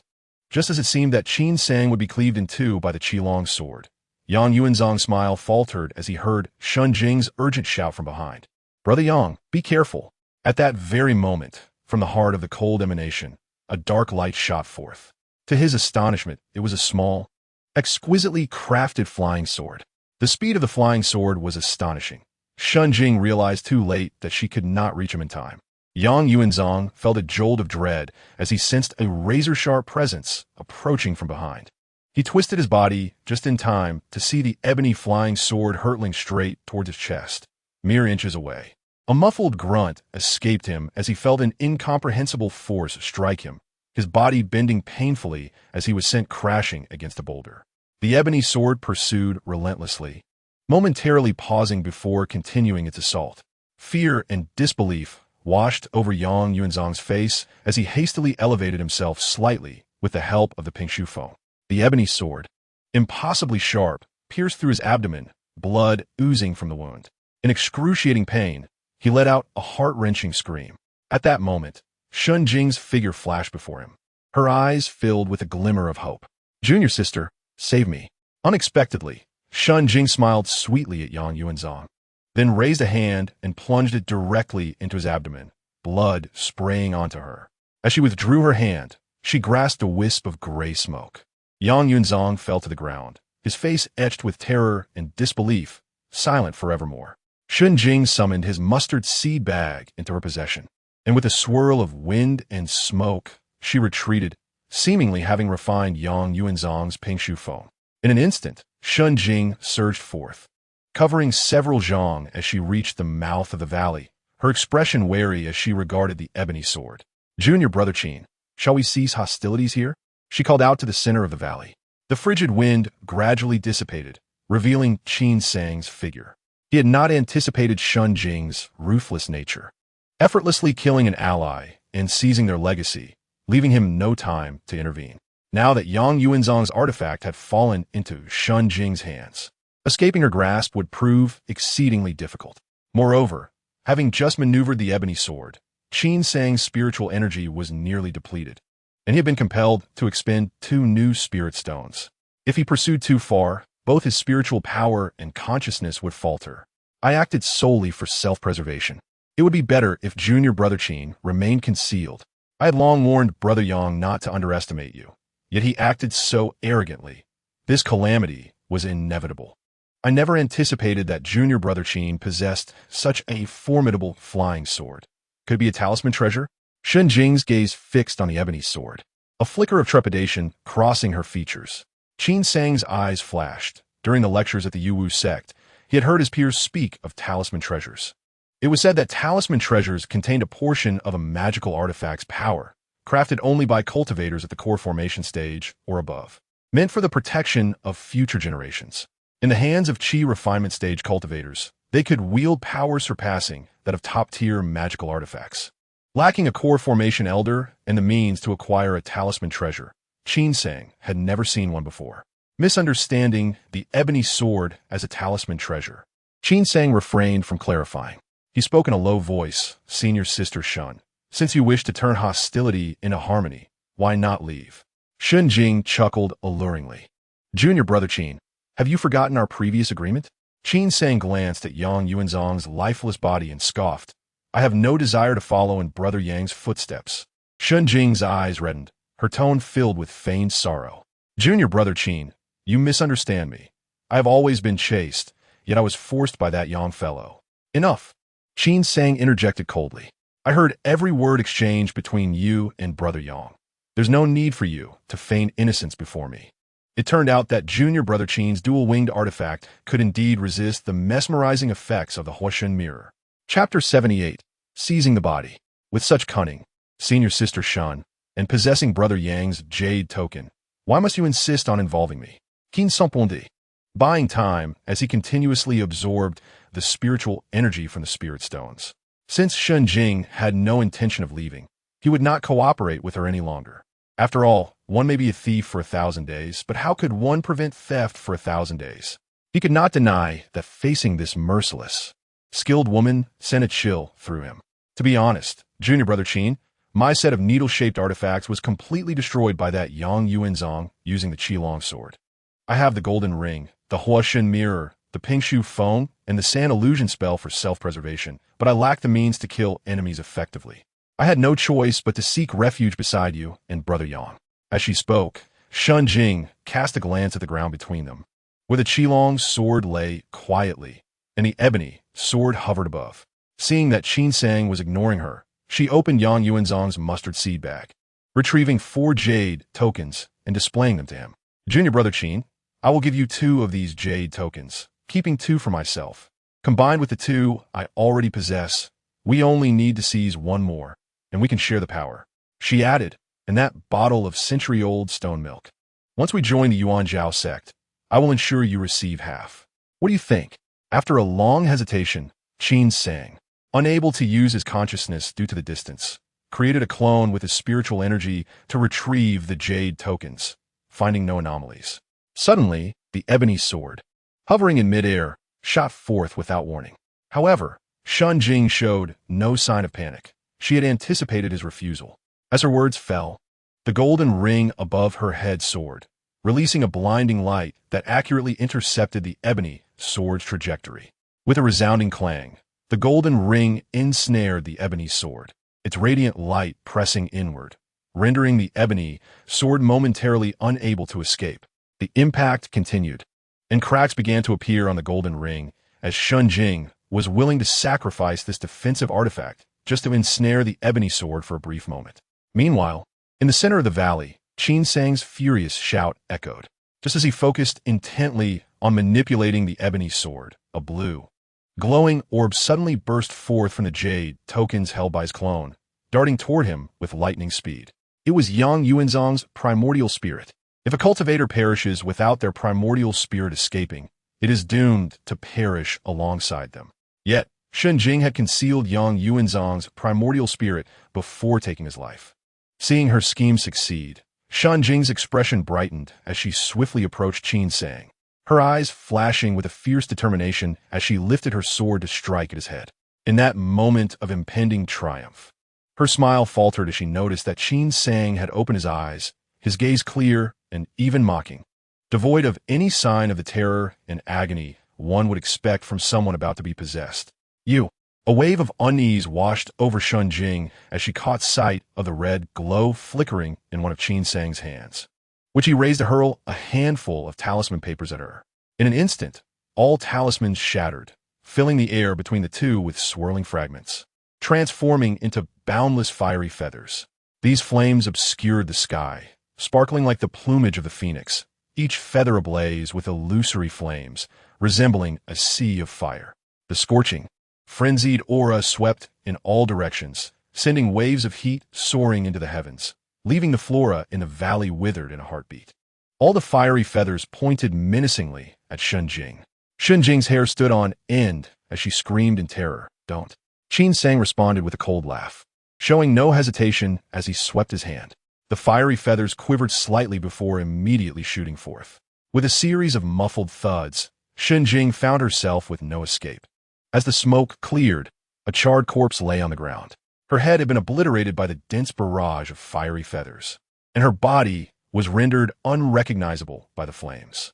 In that moment, the threat dissipated, and although Qin Sang experienced excruciating pain within, he felt an unprecedented sense of relief. He cast a complex glance at Shun Jing's lifeless form. This woman had truly taught him a valuable lesson. Fortunately, he had never let down his guard, having concealed the fiery talismans in his palm. When Yang Yuanzong's primordial spirit manifested, he could have unleashed the talismans but chose instead to trust the Jade Buddha, allowing the plan to unfold, successfully luring Shun Jing into a trap. The 12 fiery talismans were unleashed simultaneously, seeming somewhat extravagant. However, Qin Sang remained uncertain if this deceitful woman possessed any other protective artifacts. Moreover, Qin Sang murmured to himself, retracting his thoughts and entering his sea of consciousness, where he saw Yang Yuanzong circling his primordial spirit, futilely attacking with spiritual awareness, while the Jade Buddha stood resolute in golden light. Qin Sang immediately launched a counterattack. As the balance shifted, Yang Yuanzong's spirit grew increasingly feeble. In a state of alarm, he dared not linger and hastily fled from Qin Sang's sea of consciousness. "Junior brother Qin, spare me. I can assist you." The voice of Yang Yuanzong pleading for mercy echoed in Qin Sang's mind, but he paid it no heed, swiftly commanding the external Wumu sword to mercilessly shatter his primordial spirit. With a resounding crash, just as Qin Sang attempted to rise, an overwhelming tide of pain surged through him, causing him to collapse to the ground with a cry of anguish. During their earlier confrontation, he had been tense and able to endure, but now, with the release of that tension, he felt as if his entire body had become a tattered cloth, riddled with pain, especially in his energy center and meridians, as if they had been viciously stirred by a blade. It was a stroke of fortune that, after absorbing 4 spirit stones, his meridians had not burst from the influx of spiritual energy. Qin Sang could only manage a bitter smile as he reached into his storage pouch for several jade vials. These vials had been obtained from the straw-hatted swordsman's pouch, most of which were unfamiliar to him. However, he recognized one vial containing Shui Lu pills. There were a total of 8 Shui Lu pills within the vial. and Qin Sang took two, swallowing them. A refreshing medicinal power coursed through him, alleviating much of his suffering. After traversing several mountain ranges, he finally sought refuge in a stone cave. Qin Sang barely had the energy to assess his gains. He hastily set up the Hua Shun mirror at the cave entrance and began to meditate using the Yuming Jing. Time slipped by, and eventually, Qin Sang awakened, still feeling a faint pain in his meridians and energy center, but the urgency of the moment left no room for prolonged meditation. Chapter 79. Mid-grade Spirit Stone. After consuming 2 more Shui Lu pills to aid his recovery, Qin Sang eagerly opened his storage pouch and poured its contents onto the ground. On his journey, he had already refined the Hua Shun mirror for his own use. It turned out that the Huashan mirror was not a mere mirror, but a set of 8 copper mirrors stacked together, 1 main and 7 auxiliary. This assembly could form a mirror formation to ensnare individuals, remarkably sturdy, and the mist emitted possessed a mesmerizing effect. However, setting up this formation was no trivial task. It required considerable preparation time, proving even more challenging than using the Wumu sword. The formation could not be moved once established. It would only be effective if the opponent willingly entered, otherwise, it would serve no purpose. Furthermore, the mesmerizing effect of the mist could not be sustained indefinitely. One had to strike at the precise moment when the formation was first activated, catching the opponent unawares. While within the mirror formation, Qin Sang felt no sense of illusion, which he surmised could only be attributed to the presence of the Jade Buddha. The power of the Hua Shun mirror was undeniable, yet it struggled to unleash its full potential within the 8 trigrams forbidden land, leaving one to ponder whether Shun Jing's fortune was good or ill. In comparison to the Hua Shun mirror, Qin Sang found even greater joy in the Qi Long sword and the Ping Su Feng. With these 2 artifacts, had Yang Yuanzong not fallen to him and Shun Jing, securing a spot would have been a certainty. The might of the Qi Long sword was unparalleled, considered among the finest of spirit swords, far surpassing the Bloodblade and Bai Bo sword. Although Qin Sang's Wumu sword was indeed sharp, its usage required significant preparation, while the Qi Long sword could be wielded directly in combat with comparable power. The Ping Su Feng was a high-grade artifact, taking the form of a wisp of gray-white smoke, silky smooth to the touch. This was the first time Qin Sang had encountered such an artifact, leaving him in awe. With merely a refinement, he could command the winds and soar through the air, achieving remarkable speed with minimal consumption of spiritual energy. Though it could only elevate him a couple of zhang above the ground, it was sufficient for traversing mountains and evading danger. For a Qi refining stage cultivator, it was undoubtedly a treasure. Qin Sang immediately immersed his spiritual awareness into the Ping Su Feng, easily refining it. With a deep breath, he absorbed the Ping Su Feng into his being, storing it in his energy center. With a mere thought, the winds would rise beneath his feet. Fully equipped, Qin Sang felt a swell of satisfaction. His only regret was the lack of a reliable defensive artifact, as the golden ring had been destroyed in its clash with the Wumu sword. Yang Yuanzong, being affluent, possessed not only the Ping Su Feng, but also several lesser artifacts and spirit stones, while Shun Jing's pouch contained only trivial items, silks, cosmetics, and jewelry in abundance. What astonished Qin Sang the most was discovering a mid-grade spirit stone within Yang Yuanzong's storage pouch. In terms of value, a single mid-grade spirit stone was equivalent to 100 low-grade spirit stones, yet actual trading would vary based on negotiation. The spiritual energy contained within a mid-grade spirit stone was not only more abundant than that of a low-grade stone, but also purer, allowing for a faster refining speed when absorbed. However, for Qin Sang, the significance of the mid-grade spirit stone was even more profound.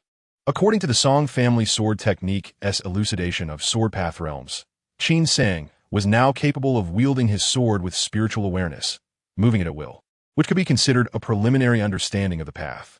However, limited by his low cultivation, his flying sword could not stray far from him. As he advanced further in the sword path, he would achieve the ability to manifest sword energy, even to the point where the sword energy could soar like a rainbow. The Song family sword technique stated that if one could comprehend sword energy, the Wumu sword, with the aid of sword energy, would not only amplify its power but also increase its speed exponentially, as swift as lightning. However, this would also significantly raise the consumption of spiritual energy. For cultivators below the 10th layer of the Qi refining stage, Relying solely on low-grade spirit stones would no longer suffice. Only with mid-grade spirit stones could they barely catalyze sword energy. Although Qin Sang had yet to reach that level of sword path mastery, he nonetheless cherished the mid-grade spirit stone he had acquired. Originally, he had no chance of obtaining one and had planned to focus on enhancing his cultivation after mastering spiritual sword control. But now, it was time to prioritize this goal. Being a spy within a cultivation sect posed undeniable dangers. Qin Sang was uncertain of the Kuai-Yin sect's intentions and had no desire to discover them. His only course of action was to await the right opportunity to flee. If escape proved impossible, he would have to strive to enhance his strength to confront potential threats. With these thoughts in mind, Qin Sang lowered his gaze, picking up a jade vial he had found in Yang Yuanzong's storage pouch. The vial, no larger than a thumb, contained a few drops of milky liquid, thick like paste. Upon removing the cap, a fragrant aroma wafted into his nostrils, easing some of the pain he had been enduring. This must be the Banyan Ru that Yang Yuanzong and Shunjing had mentioned, likely sourced from a mountain crocodile's lair.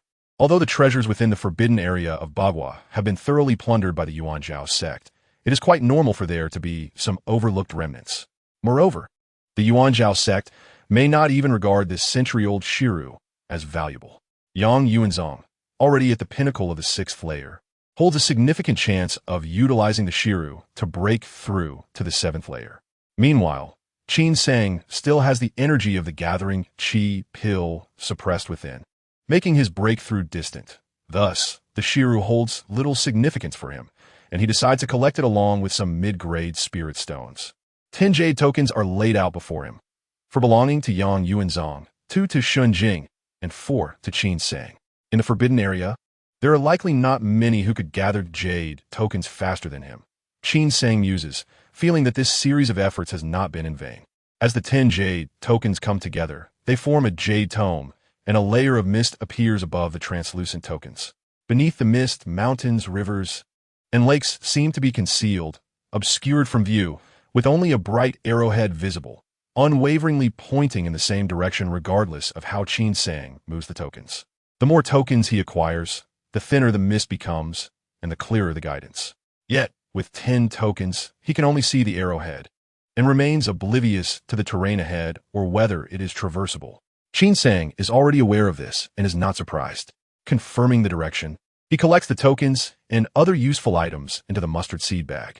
After sensing his physical condition and finding no major issues, he shoulders the Qilong sword and soars out of the cave on the wings of the wind.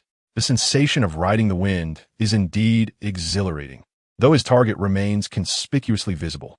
In a blink, Qin Sang flies out of the mountain range and onto the plains, suppressing the wind and racing through the grass. The vastness of the plains provides a clear view, and with the speed of the wind at his back, accompanied by 3 exquisite spirit weapons, Qin Sang feels little fear of encountering any foolhardy adversaries. Even if he cannot defeat them, he can certainly escape. He had anticipated collecting a few more jade tokens in the expansive plains, yet to his surprise, he encountered no opponents at all, which struck him as odd. Within 2 hours, Qin Sang traverses the vast plains, only to find countless rifts and cliffs ahead. Chapter 8. Bait and Entanglement. The landscape appears as if the earth has been torn asunder, with rifts crisscrossing in every direction. Between 2 rifts, the cliffs vary in height, many with razor-thin tops, making them treacherous to traverse. Strikingly, the ecology within each rift differs. Some are lush with fragrant grasses and winding streams, while others boast torrents of rushing rivers. Towering ancient trees, even taller than the cliffs, and barren patches of red earth or exposed rock. Whenever 2 rifts merge or intersect, even more intricate and magnificent sights emerge, leaving one to ponder how such unique topography came to be. This setting is ideal for ambush. If any rift conceals the lair of a demon beast, it would be exceedingly difficult to detect, and the tops of the cliffs are certainly untraversable. Qin Sang stands at the edge for a moment, lost in contemplation, before retrieving the jade token to pinpoint his direction and leaping into one of the rifts. He refrains from carelessly riding the wind, opting instead to travel using the method of cloud evasion. These rifts are chaotic and winding, forcing Qin Sang to take several long detours while frequently adjusting his course. Fortunately, he has yet to encounter any demon beasts or cultivators. After running for more than an hour within the rift, feeling increasingly vexed, he conceals his form and climbs to the top of a cliff, only to find an endless expanse of rifts stretching before him, extinguishing the last remnants of his temper. Upon discerning the terrain ahead, Qin Sang cannot help but exclaim softly. Before him lie more than a dozen rifts that converge like the mouth of a gourd, only to disperse again, showcasing an amalgamation of diverse landforms that promise to be extraordinarily unique. Observing the direction, he follows the arrow's guidance and swiftly makes his way toward that location. As he approaches the gourd-shaped opening, however, his movement suddenly halts. In that instant, clouds and mist envelop him, and he instinctively employs the falling cloud wings to conceal his presence, quickly darting behind a rock.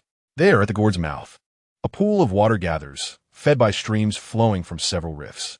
The water is crystal clear, with an assortment of flowers, grasses, and trees lining the banks.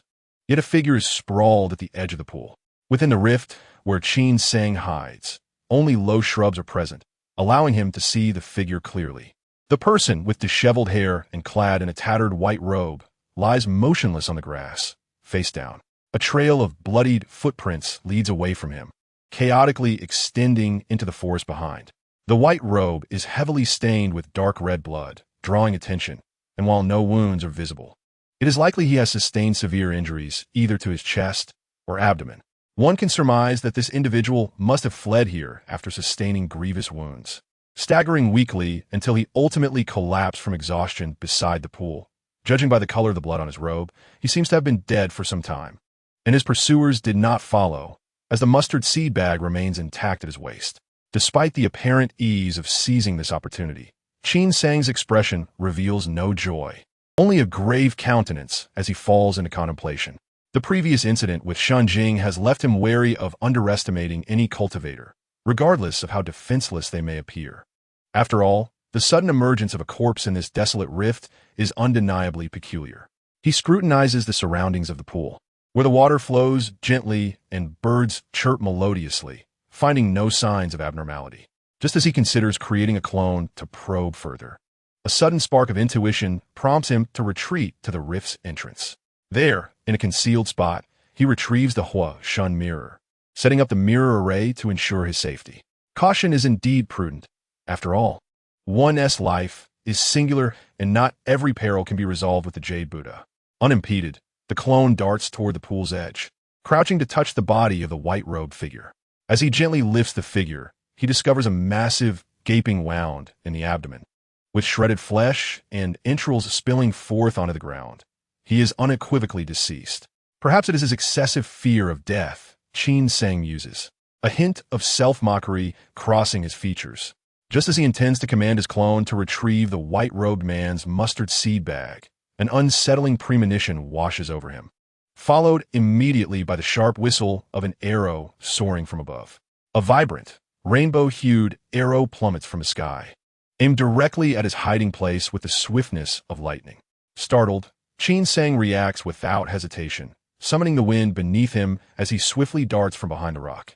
The impact of the arrow shatters the rock into fragments, creating a deep crater in the ground as a tempest of spiritual energy whirls, scattering debris and chaos in its wake. A chill runs down Qin Sang's spine.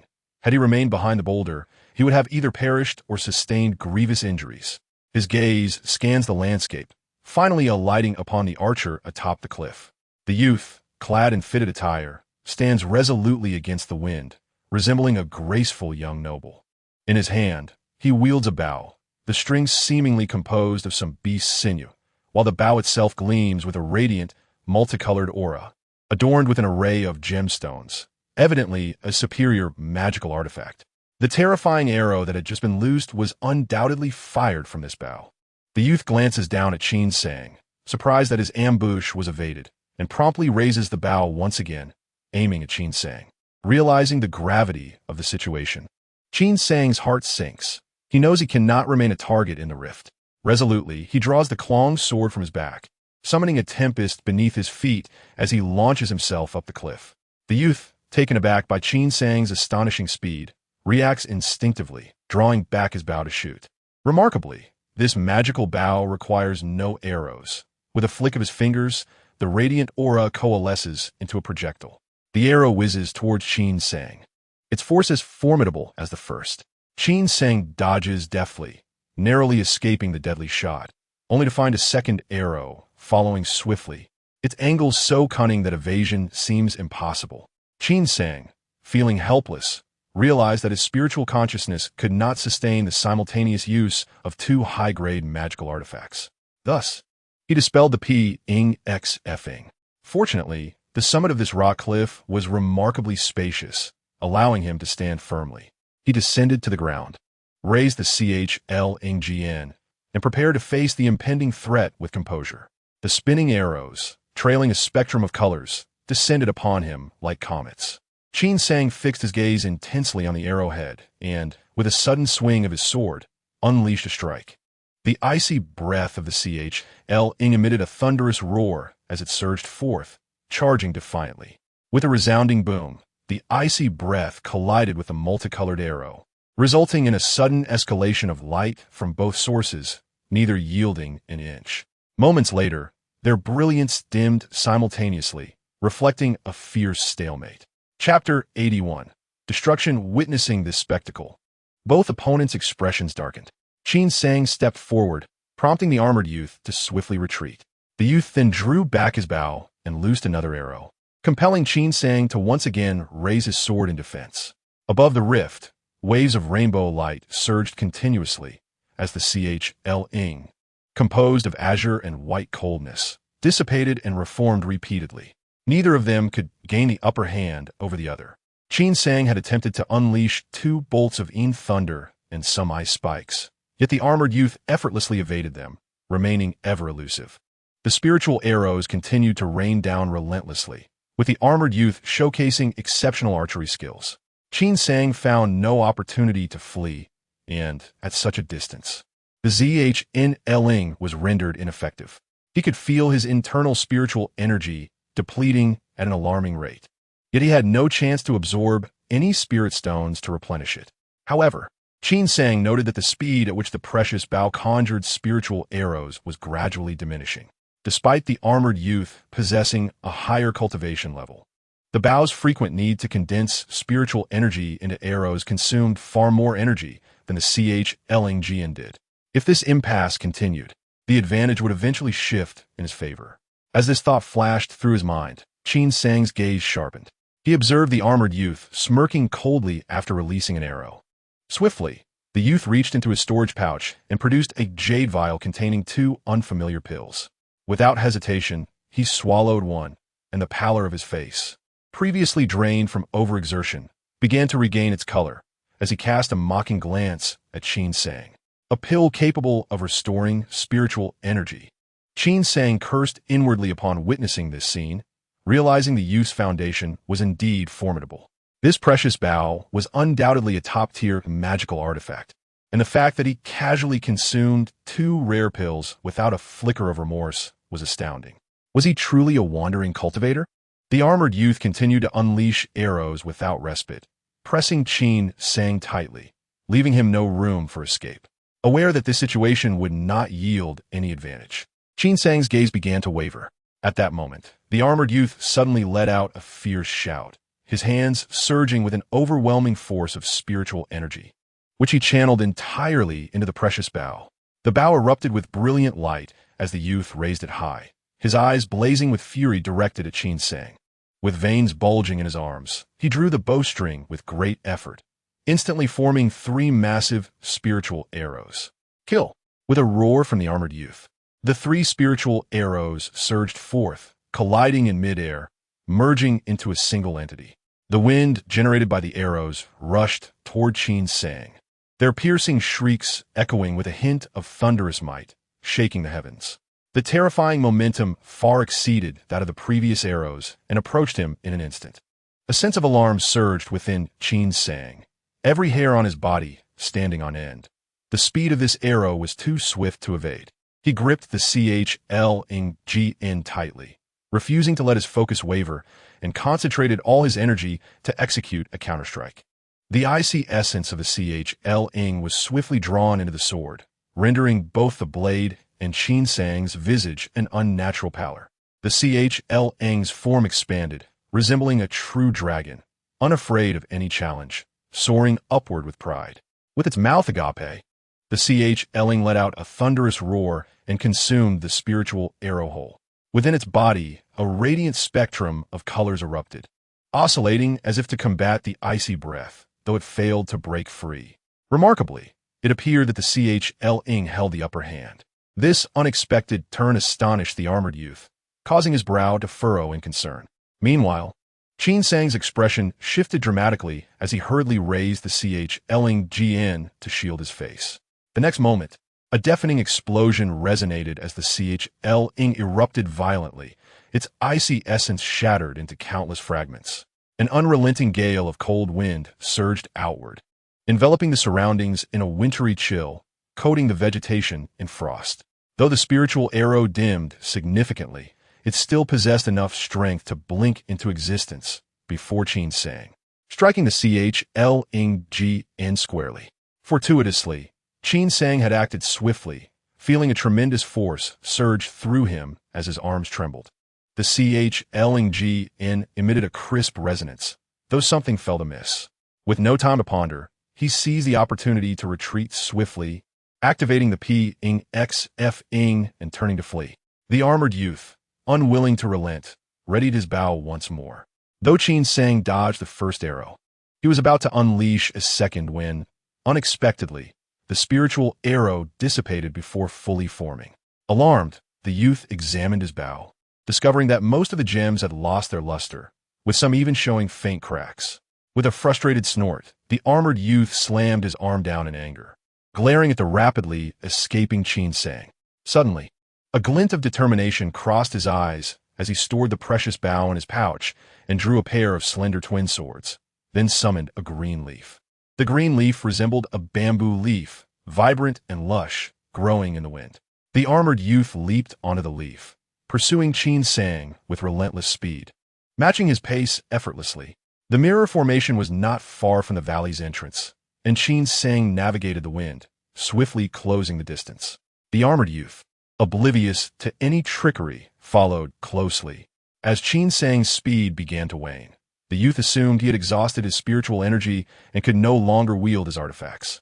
A glimmer of triumph appeared on his face when suddenly, the ground beneath them shifted, revealing a copper mirror that unleashed plumes of black mist, ensnaring the armored youth in the mirror formation trap. The barrier formed by the mist crackled ominously, the copper mirrors vibrating incessantly, emitting a sharp, resonant sound, indicating that the armored youth was desperately retaliating within.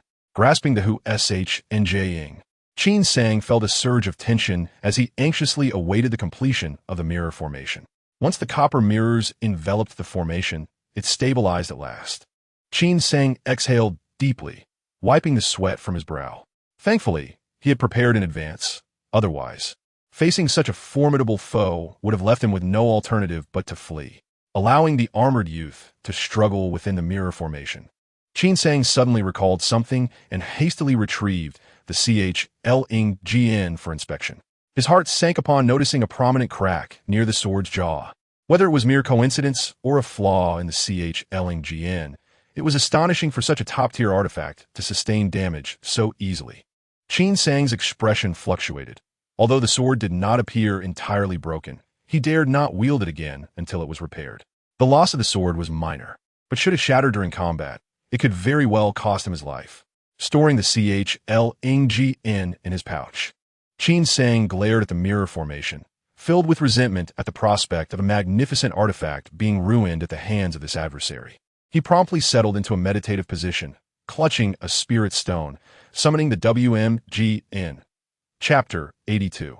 Confronting the demon before long, Qin Sang opened his eyes. The WMGN remained eerily still, hovering at the edge of the mirror formation. At this moment, silence reigned within the formation. The armored youth appeared to have succumbed to the enchanting effects of the SHNJing. Suddenly, a crisp sound resonated through the mist. As the fog began to dissipate, Qin Sang beheld the WMGN locked in a stalemate against a crescent-shaped blade, both forces equally matched and suspended in midair, neither able to advance an inch. The armored youth, his face a mask of fury and astonishment, shouted, "You possess a talisman treasure too?" "No. Your talisman treasure is unlike any I have seen." Qin Sang gazed at him coldly, remaining silent, her heart filled with trepidation. She had not anticipated that this individual could withstand the enchanting powers of the Hua Shunjing. The youth, clad in tight-fitting attire, wore a gray cloth hat previously unseen, which must be a result of the mystical artifact's influence. Even more astonishing to Qin Sang was the curved blade in his possession. Judging by the youth's tone, it appeared to be a talismanic treasure. This was Qin Sang's first encounter with such a treasure.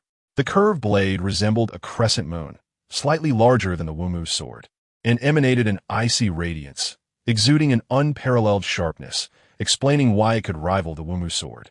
While she prepared her Wumu sword outside, the young man feigned being enchanted, all the while readying his talismanic treasure within the mirror formation. It was remarkable that both had arrived at the same conclusion. Now, Qin Sang felt an overwhelming sense of regret. Had she known the youth would prove so formidable, she would have undoubtedly chosen to retreat. In this moment, with the Wumu's sword pressing against the crescent blade, neither dared to yield an inch, for doing so would result in immediate death. Should the standoff continue, the victor was uncertain. The youth recognized this predicament as well, his expression darkening. He certainly did not wish to lose his life inexplicably here, and mutual destruction was not an option, as his life was far more precious than that of a mere scattered cultivator. Qin Sang's expression shifted slightly, and without hesitation, she urged the Wumu sword forward, forcing the crescent blade to remain in place. At this juncture, the spiritual energy within both their bodies was rapidly depleting. Soon, a sharp crack resounded from Qin Sang's palm as the energy she held shattered into fragments, rendering it useless. Instantly, she replaced it with a new one, and the youth mirrored her actions. However, in light of the relentless consumption, the meager replenishment from the spirit stones was merely a drop in the bucket. The youth's face fluctuated with emotions, and suddenly he exclaimed, "You are certainly not a scattered cultivator. Which family do you belong to?" Qin Sang's heart stirred, and she replied solemnly, "I am indeed a scattered cultivator." The youth scoffed in dissatisfaction, asserting no scattered cultivator could possess such a wealth of resources. A talismanic treasure is beyond their reach. Even if you deny it, I can surmise your true intentions. You infiltrated here not to join the Yuanzhao sect, but to hone your skills and collect a few useful artifacts. Taken aback by his words, Qin Sang retorted, "Is that your objective?" "Indeed," the youth replied boldly. "I am the most gifted descendant of my family, and I would never stoop to being a menial disciple of the Yuanzhao sect. This is my second time participating in the Ascension Conference, and I acquired this Qingya artifact during the last event. It is exceptionally useful. However, I have never encountered an opponent as challenging as you. Since our aims align, there is no need for us to engage in a life-and-death struggle. Let's shake hands and part ways amicably, ensuring we do not infringe upon one another in the future." Qin Sang coldly laughed, "You are mistaken. I am participating in the Ascension Conference with the intent to join the Yuanzhao sect. However, if you first put away your talismanic treasure, I may agree to cease hostilities." "Am I a fool?" the youth retorted, his face contorted with anger. He flipped his palm, revealing a jade vial containing spiritual elixirs, feigning the intent to consume it. Qin Sang, refusing to falter, hastily produced a mid-grade spirit stone, displaying a resolve to spare no effort. The youth's expression stiffened, his gaze shifting erratically, and after a moment he begrudgingly uttered, "Fine, I concede today. You seek to join the Yuanzhao sect, do you not? I have 4 jade tokens here. Take them, and perhaps you will reconsider your stance." As he spoke, the youth tossed the jade tokens onto the ground, appearing indifferent to their worth. Qin Sang cast a glance at the tokens, her expression contemplative, and suddenly fixed her piercing gaze upon the youth. "With your capabilities, if your aim is merely to hone your skills, why set traps in such a remote location and wait for unsuspecting prey? Unless you are certain that someone will pass through here, and they will not be weak. Either you possess more than just 4 jade tokens, or you already know that anyone venturing toward the core area must pass this way. Am I correct?" The youth's expression slightly changed as he opened his mouth, only to be interrupted by Qin Sang. "Do not tell me that you coincidentally stumbled into the same area twice. Such a tale would only deceive a fool." The youth fell silent for a long moment before finally chuckling bitterly. "You arrived too quickly. I truly only have 4 jade tokens." Qin Sang's gaze sharpened. So you admit it. The youth nodded. Indeed, I possess a map of the Bagua Forbidden Zone, although the Yuanzhao sect occupies it. It was jointly governed by several factions before the treasures were completely plundered. This map was lost during that time. If you're willing to withdraw, I can provide you a copy of the map. It contains a shortcut that will guide you past the perilous areas ahead, surely granting you a chance to secure a spot. But you must vow not to divulge this information. Qin Sang replied, I swear you would not believe. I can only assure you that I will not undertake actions that do not benefit me. You are merely fishing in troubled waters during the Ascension Conference. The Yuanzhao sect is a righteous sect. Do you truly believe they would pursue you over such trivial matters? But I just sect. The youth scoffed. You truly hold them in high regard. Have you considered why a mere arena could host an Ascension Conference? Why would they mobilize forces to such a remote forbidden zone, causing countless deaths? Qin Sang inquired. Why? The restrictions of the Bagua Forbidden Zone have been on the verge of collapse for 200 years. Yet the Yuanzhao sect discovered a secret method to prolong its existence. Since then, the Ascension Conference has been relocated to the Forbidden Zone, and the rules have grown increasingly brutal. What constitutes righteousness? What constitutes evil? Qin Sang gently shook her head. Wait, the youth's fury erupted. Do you truly think I fear you? If you push me further, I will drag you down with me, even if it costs my life. Chapter 83. The outbreak of insect toxin, it seemed she had pushed him to his limits. Qin Sang's gaze flickered, her tone light. What are you so anxious about? I merely wish to verify the goods first. What if her jade slip does not contain a map? Ultimately, the youth tossed the jade slip to Qin Sang. Upon confirming that it indeed contained the map, she agreed to their truce. As the youth's figure became nearly indistinguishable, Qin Sang finally sheathed her Wumu sword and, harnessing her ability to ride the winds, disappeared into the distance. The youth glared in the direction Qin Sang had departed, a look of deep resentment etched upon his face. Suddenly recalling something, he hastily raised the talismanic treasure before him, noticing several fissures of varying sizes appearing on its surface.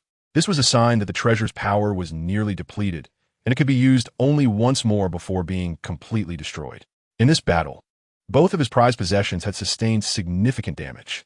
A profound sense of anguish welled up in the youth's eyes as he carefully stowed the talismanic treasure away. He cursed in the direction Qin Sang had fled to relieve some of his pent-up frustration, consumed a spiritual elixir, and swiftly approached the water pool. With a gesture, the waters churned, revealing a large azure flag rising from the depths. After collecting the flag and burning the bait, the youth pondered for a moment before commanding the Qingya artifact and vanishing into the chasm. At this time, Qin Sang had found a concealed spot to recuperate. The clash between them had reached its zenith. Her spiritual energy was utterly depleted, and the exhaustion was even more severe than before. Before the youth, she was merely putting on a brave front. However, she surmised that the youth was likely in a similar state. Otherwise, he would not have capitulated so readily. After 2 full hours, Qin Sang emerged from her hiding place, her complexion still pale, indicating that full recovery would not be easily attained. She retrieved the map and jade tokens. Qin Sang remained uncertain whether there was a hidden agenda behind the map the youth had given her. But she could not afford to be complacent. Thus, she cross-referenced the map and jade tokens. When the 14 jade tokens were placed together, the mist above them thinned slightly, revealing the nearby terrain, the core area of the Bagua Forbidden Zone. At this moment, 5 rocky outcrops along the island's edge had been occupied by individuals, including 2 Foundation establishment cultivators from the Yuanzhao sect and Luan, along with a man and a woman. If Qin Sang were to see these 2 individuals, he would recognize them at a glance. The man was none other than his senior brother Ruan Nanfeng, who was on the verge of breaking through to the 8th layer. The woman, however, was an unknown loose cultivator with profound abilities, rivaling Ruan Nanfeng. Clearly, they were the first to stand out from the Ascension Conference. The 5 individuals each occupied a separate rock, engaged in silent meditation, with no one uttering a word. At that moment, Wan Shan suddenly opened his eyes, raised his hand, and unleashed a stream of spiritual power into the void, which manifested as a luminous gate. 14 jade tokens emerged from the gate. Wan Shan nodded slightly, indicating a commendable level of strength. Following closely behind, a figure shot out from the gate along with the jade tokens. Wan Shan's brow furrowed slightly as he remarked, "Fortunate indeed." The figure that had just appeared was none other than Qin Sang. The map provided by the robust youth had proven accurate, allowing Qin Sang to easily evade various dangers. Having gathered sufficient jade tokens, he encountered a few loose cultivators along the way, but chose to ignore them, reaching the entrance to the core area without any setbacks. Riding the wind, Qin Sang swept his gaze across the 5 individuals meditating at the island's edge. Alighting on a rock and bowing respectfully, he had met 2 uncles, 2 senior brothers, and a senior sister. Ruan Nanfeng and the woman nodded in acknowledgement. Zhao Yan, with keen interest, scrutinized Qin Sang and took the initiative to introduce him. Qin Shidi, this is Luan Shan, Luan Shi Shu, and this is Yu Hua, Yu Shi Shu. You can call me Zhao Shixiao. With no objections from Qin Sang, he glanced at the enigmatic island and followed instructions, sitting cross-legged on the rock.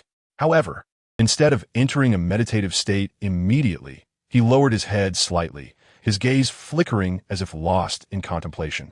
Suddenly, Qin Sang sensed something unusual, casually raising his head.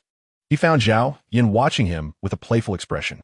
A chill ran down his spine, yet he feigned a smile, suppressing his distractions and channeling his energy to enter a state of meditation. Time passed, and Luan Shan opened the luminous gate once more, allowing 2 men to emerge, still recognized by the others. At this point, everyone understood that the subsequent arrivals would come increasingly swiftly, signaling the impending conclusion of the Ascension Conference. Therefore, they ceased their meditations. Qin Sang noticed that besides himself and Ruan Nanfeng, there was another senior brother named Lu Yi from the Kuei-In sect who had also emerged, being one of the 5 to break through to the 7th layer of the Qi refining stage. Strangely, ever since entering the core area, Lu Yi had appeared troubled, sitting on the rock with a gloomy demeanor, as if burdened by some pressing issue. Lu Yi, fidgeting on the rock, suddenly clenched his fists, lifted his head abruptly, and addressed the 2 uncles. I have something to report. Yet, just as he began, his expression twisted in agony, his voice abruptly ceasing. A layer of black mist enveloped his face, emanating a foul stench as his body tilted and plunged into the lake, silent thereafter. The sudden turn of events startled everyone, causing them to ascend into the air. Yu Hua swiftly darted to Lu Yi's rock, retrieving his lifeless body and inspecting it before remarking blandly. It appears he was afflicted by some sort of insect poison, which lay dormant until now, only to manifest lethally. Wan Shixiao, could there be poisonous insects roaming the forbidden area? As Yu Hua mentioned insect poison, he cast a meaningful glance at Qin Sang and Ruan Nanfeng. A chill coursed through Qin Sang's body, and upon observing Ruan Nanfeng's eyes filled with palpable fear, he pondered the implications. Was Yu Shi Shu also an informant for the Kuei-In sect? How many members of the Kuei-In sect had infiltrated the Yuan Zhao sect, even managing to penetrate the ranks of foundation-building cultivators? He had briefly entertained thoughts of reporting this, as he was not afraid of the heart-eating insect, but rationality swiftly quelled that impulse. Reflecting on it now, a wave of dread washed over Qin Sang. Luan Shan remained oblivious to the undercurrents among them and nonchalantly remarked, I have only recently taken charge of the Ascension Conference. I have heard rumors of toxic swamps within, so it is certainly plausible for poisonous insects to inhabit here. This lad succumbed to insect poison without any awareness. His death is of little consequence. You Shidi, dispose of the body outside to avoid contaminating this serene place. We may as well allow another to take his place. Yu Hua clapped his hands and added with a smile, No rush. Let the following disciples be forewarned, lest they wander in the cultivation world and perish without understanding how. Chapter 84. Xingyun Valley aside from Qin Sang and Ruan Nanfeng. Another senior sister named Wu Luiyue had secured a spot, albeit with only the 6th layer of Qi refining cultivation. Had Lu Yi survived, the Kuei-In sect would have claimed 1/3 of the spots. Qin Sang also observed several defeated senior brothers and sisters leaving the 8 trigrams forbidden area with heavy hearts, uncertain of what fate awaited them. However, Qin Sang's greater concern lay with his own circumstances. From this point forward, you will be disciples of the Yuan Zhao sect and must adhere to the sect's regulations, for any act of betrayal will be met with lethal consequences. Yu Hua was passionately elaborating on the sect's rules, speaking with a righteous demeanor, which struck Qin Sang as profoundly ironic.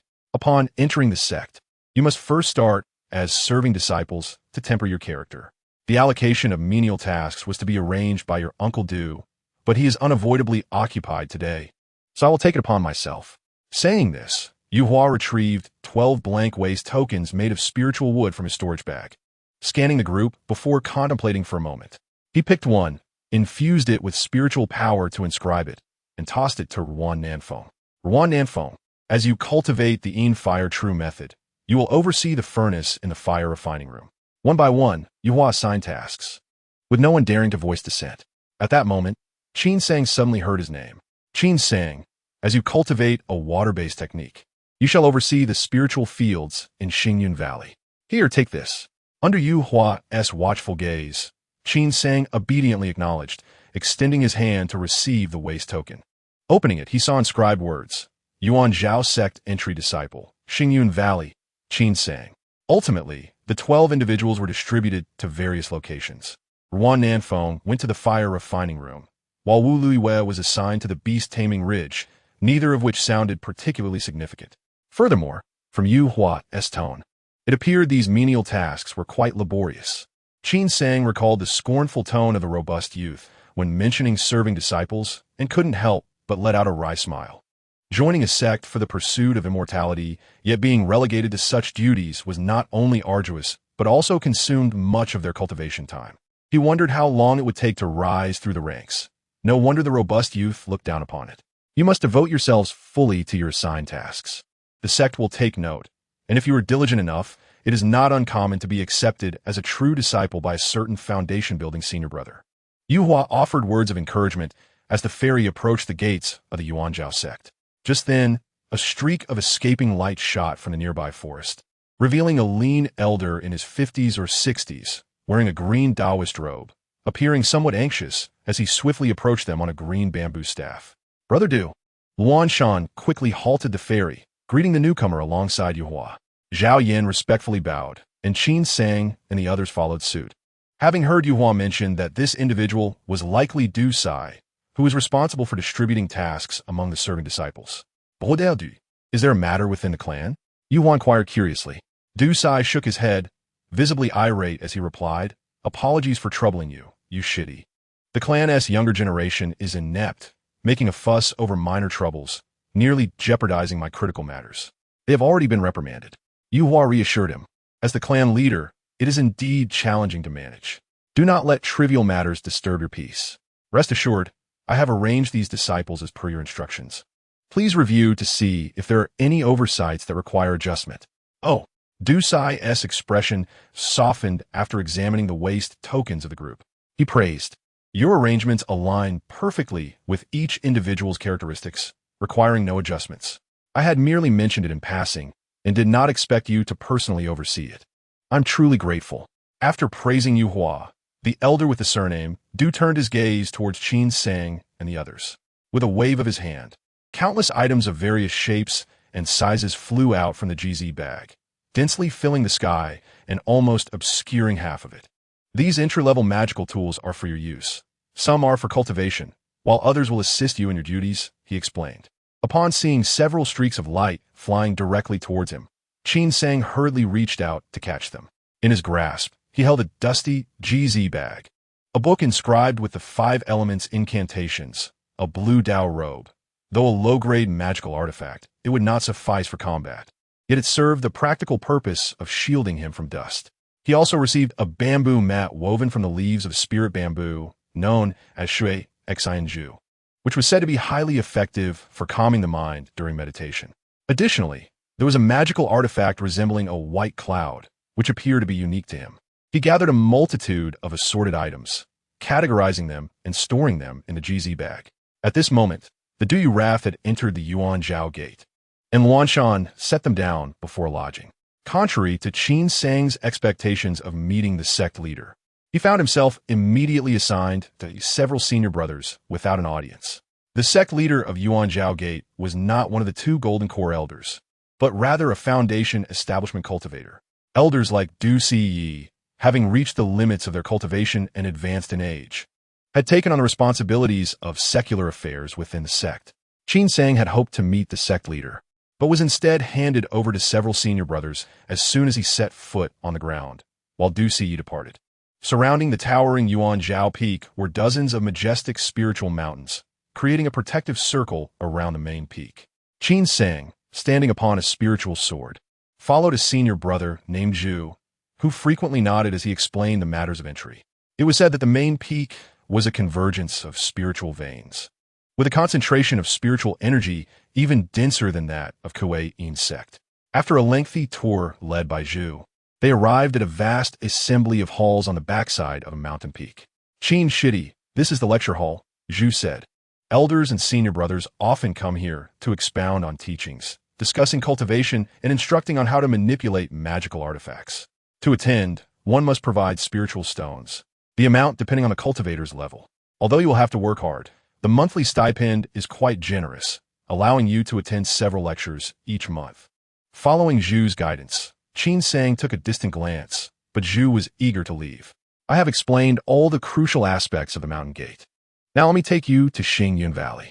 You are fortunate, as Xingyun Valley is within the inner gate. Although the duties may be somewhat laborious, the spiritual energy there is significantly richer than in the outer gate, and it is located close to the lecture hall. Additionally, you may encounter senior members of the sect, who might take notice of you and accept you as a disciple, thus freeing you from hardship. After inquiring further, Qin Sang learned that the influence of Yuanzhao Gate extended far and wide. Once disciples obtained the qualification to establish caves, they could freely seek out areas of rich spiritual energy within the expansive mountain range to construct their abodes. Yuanzhao Peak served as the foundation of the sect's protective formation, with the Grand Master cultivating at the main peak and important structures built around it, hence referred to as the inner gate. As Zhu raised his hand to channel spiritual energy into the valley, the mist parted, revealing an elderly man, even older than Du Siyi, who had a cultivation level at the 13th layer of qi refinement. The man descended gracefully before them, scrutinizing Qin Sang with a sardonic expression. Ah, Qin Shidi, a rare visitor indeed. How are you addressed? Qin Sang quickly bowed. I am Qin Sang, greeting you, Shi Xiao. Zhu forced a smile, suppressing his irritation, and spoke in a tone of lament. Meng Shi Xiao, this is Qin Sang, a new disciple assigned to assist you in Xingyun Valley. I brought him personally, and yet you treat him in such a manner. Meng Shi Xiao's eyes brightened.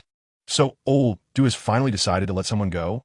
Oh, I nearly forgot today is the Ascension Conference.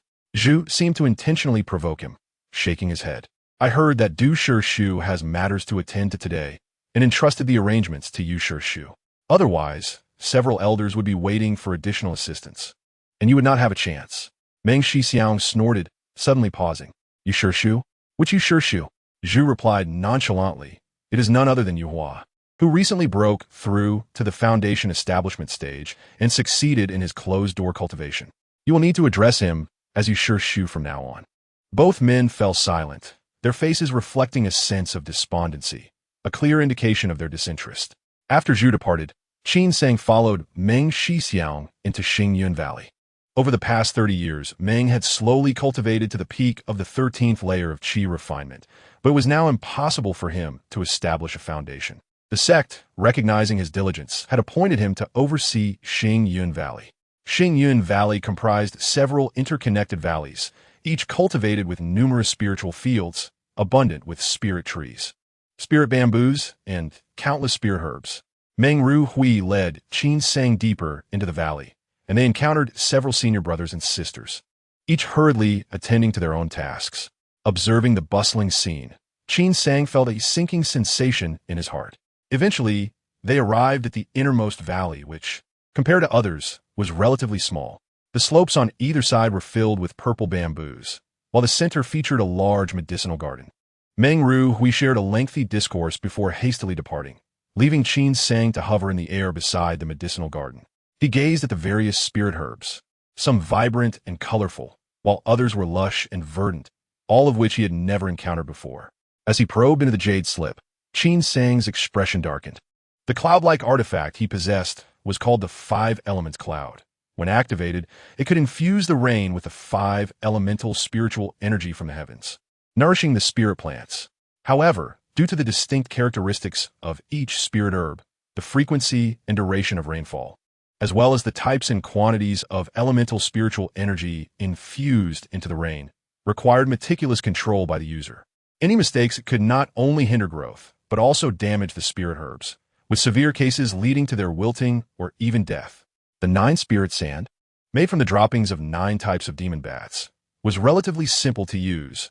Ordinary spirit plants needed only to be sprinkled every 10 days without further care. Yet spirit herbs were far more complex, and the intricacies made Qin Sang increasingly overwhelmed. If he were to adhere strictly to the Jade Slip's instructions, he would have to dedicate over half of his time daily to tending the medicinal garden, leaving him with a pitiful amount of time for cultivation. No wonder Meng Ruhui left in such a hurry, not granting him a chance to protest. Ascending to a higher vantage point, Qin Sang noticed a bamboo building deep within a bamboo grove. He flew over, only to find the building in disrepair. A gust of wind made it sway perilously. Opting for safety, he sought a cliff behind the bamboo grove and used the bow sword to carve out a simple cave dwelling, where he sat in quiet contemplation. The fact that Yu Shu had assigned him to Xingyun Valley without explicitly stating his duties left Qin Sang feeling uneasy. It was possible that Du Si Ye's sudden appearance had disrupted his plans. This uncertainty weighed heavily on his mind. Though Qin Sang had considered reporting the situation, he questioned how many spies from Kuei Yin sect remained within Yuan Zhao Gate aside from Yuhua. Could Meng Ruhui be one of them? Besides the 2 Golden Core elders and the sect leader, he truly dared not place his trust in anyone else. Moreover, given Yuan Zhao Gate's method of enticing and eliminating rogue cultivators during the Ascension Conference, would he truly be able to exchange his revelations for absolution? This was a gamble with his life at stake.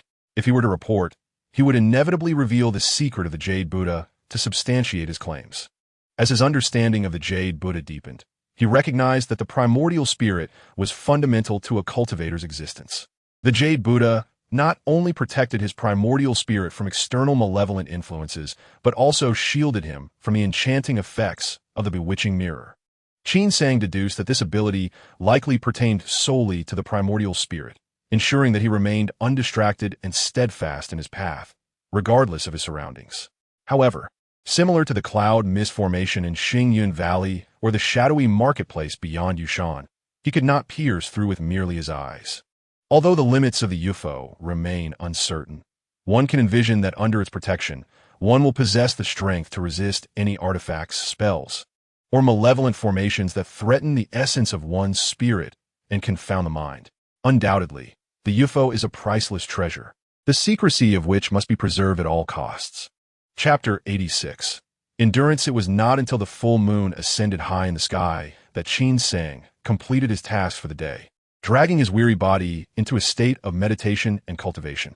The manipulation of the 5 elements cloud to nourish the spirit herbs had nearly depleted his internal spiritual energy.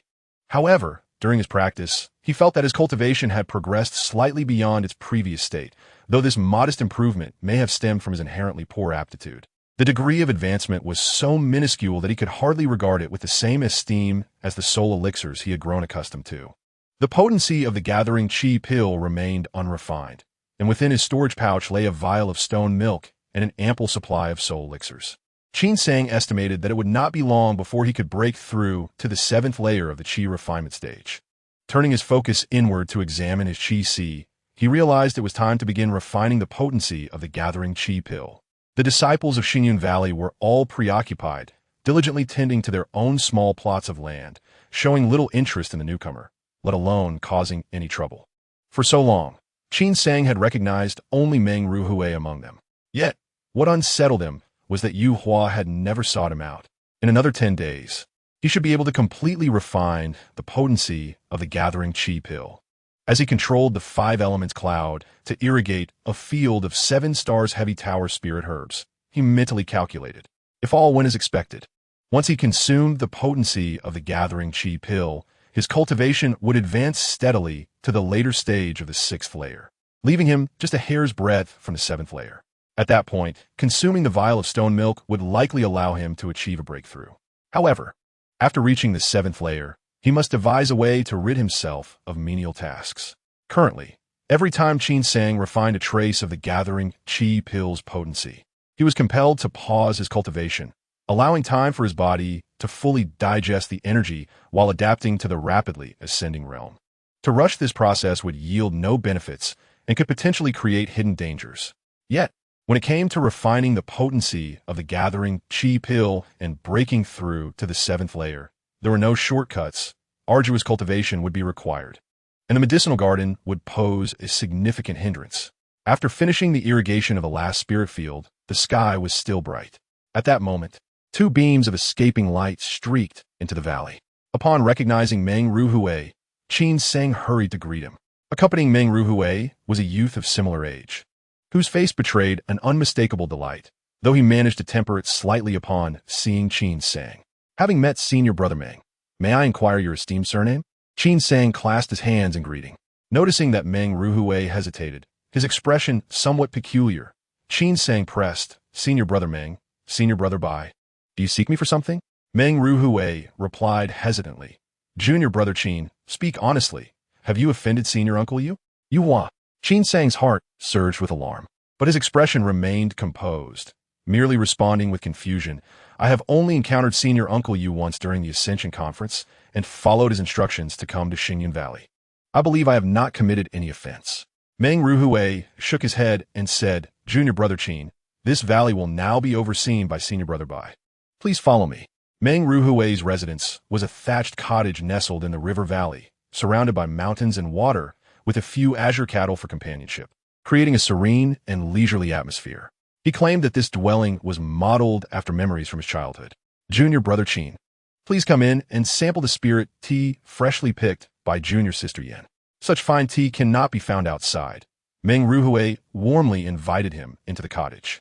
Meng Ruhui's amiable disposition made Qin Sang feel at ease, even though they had met only a few times.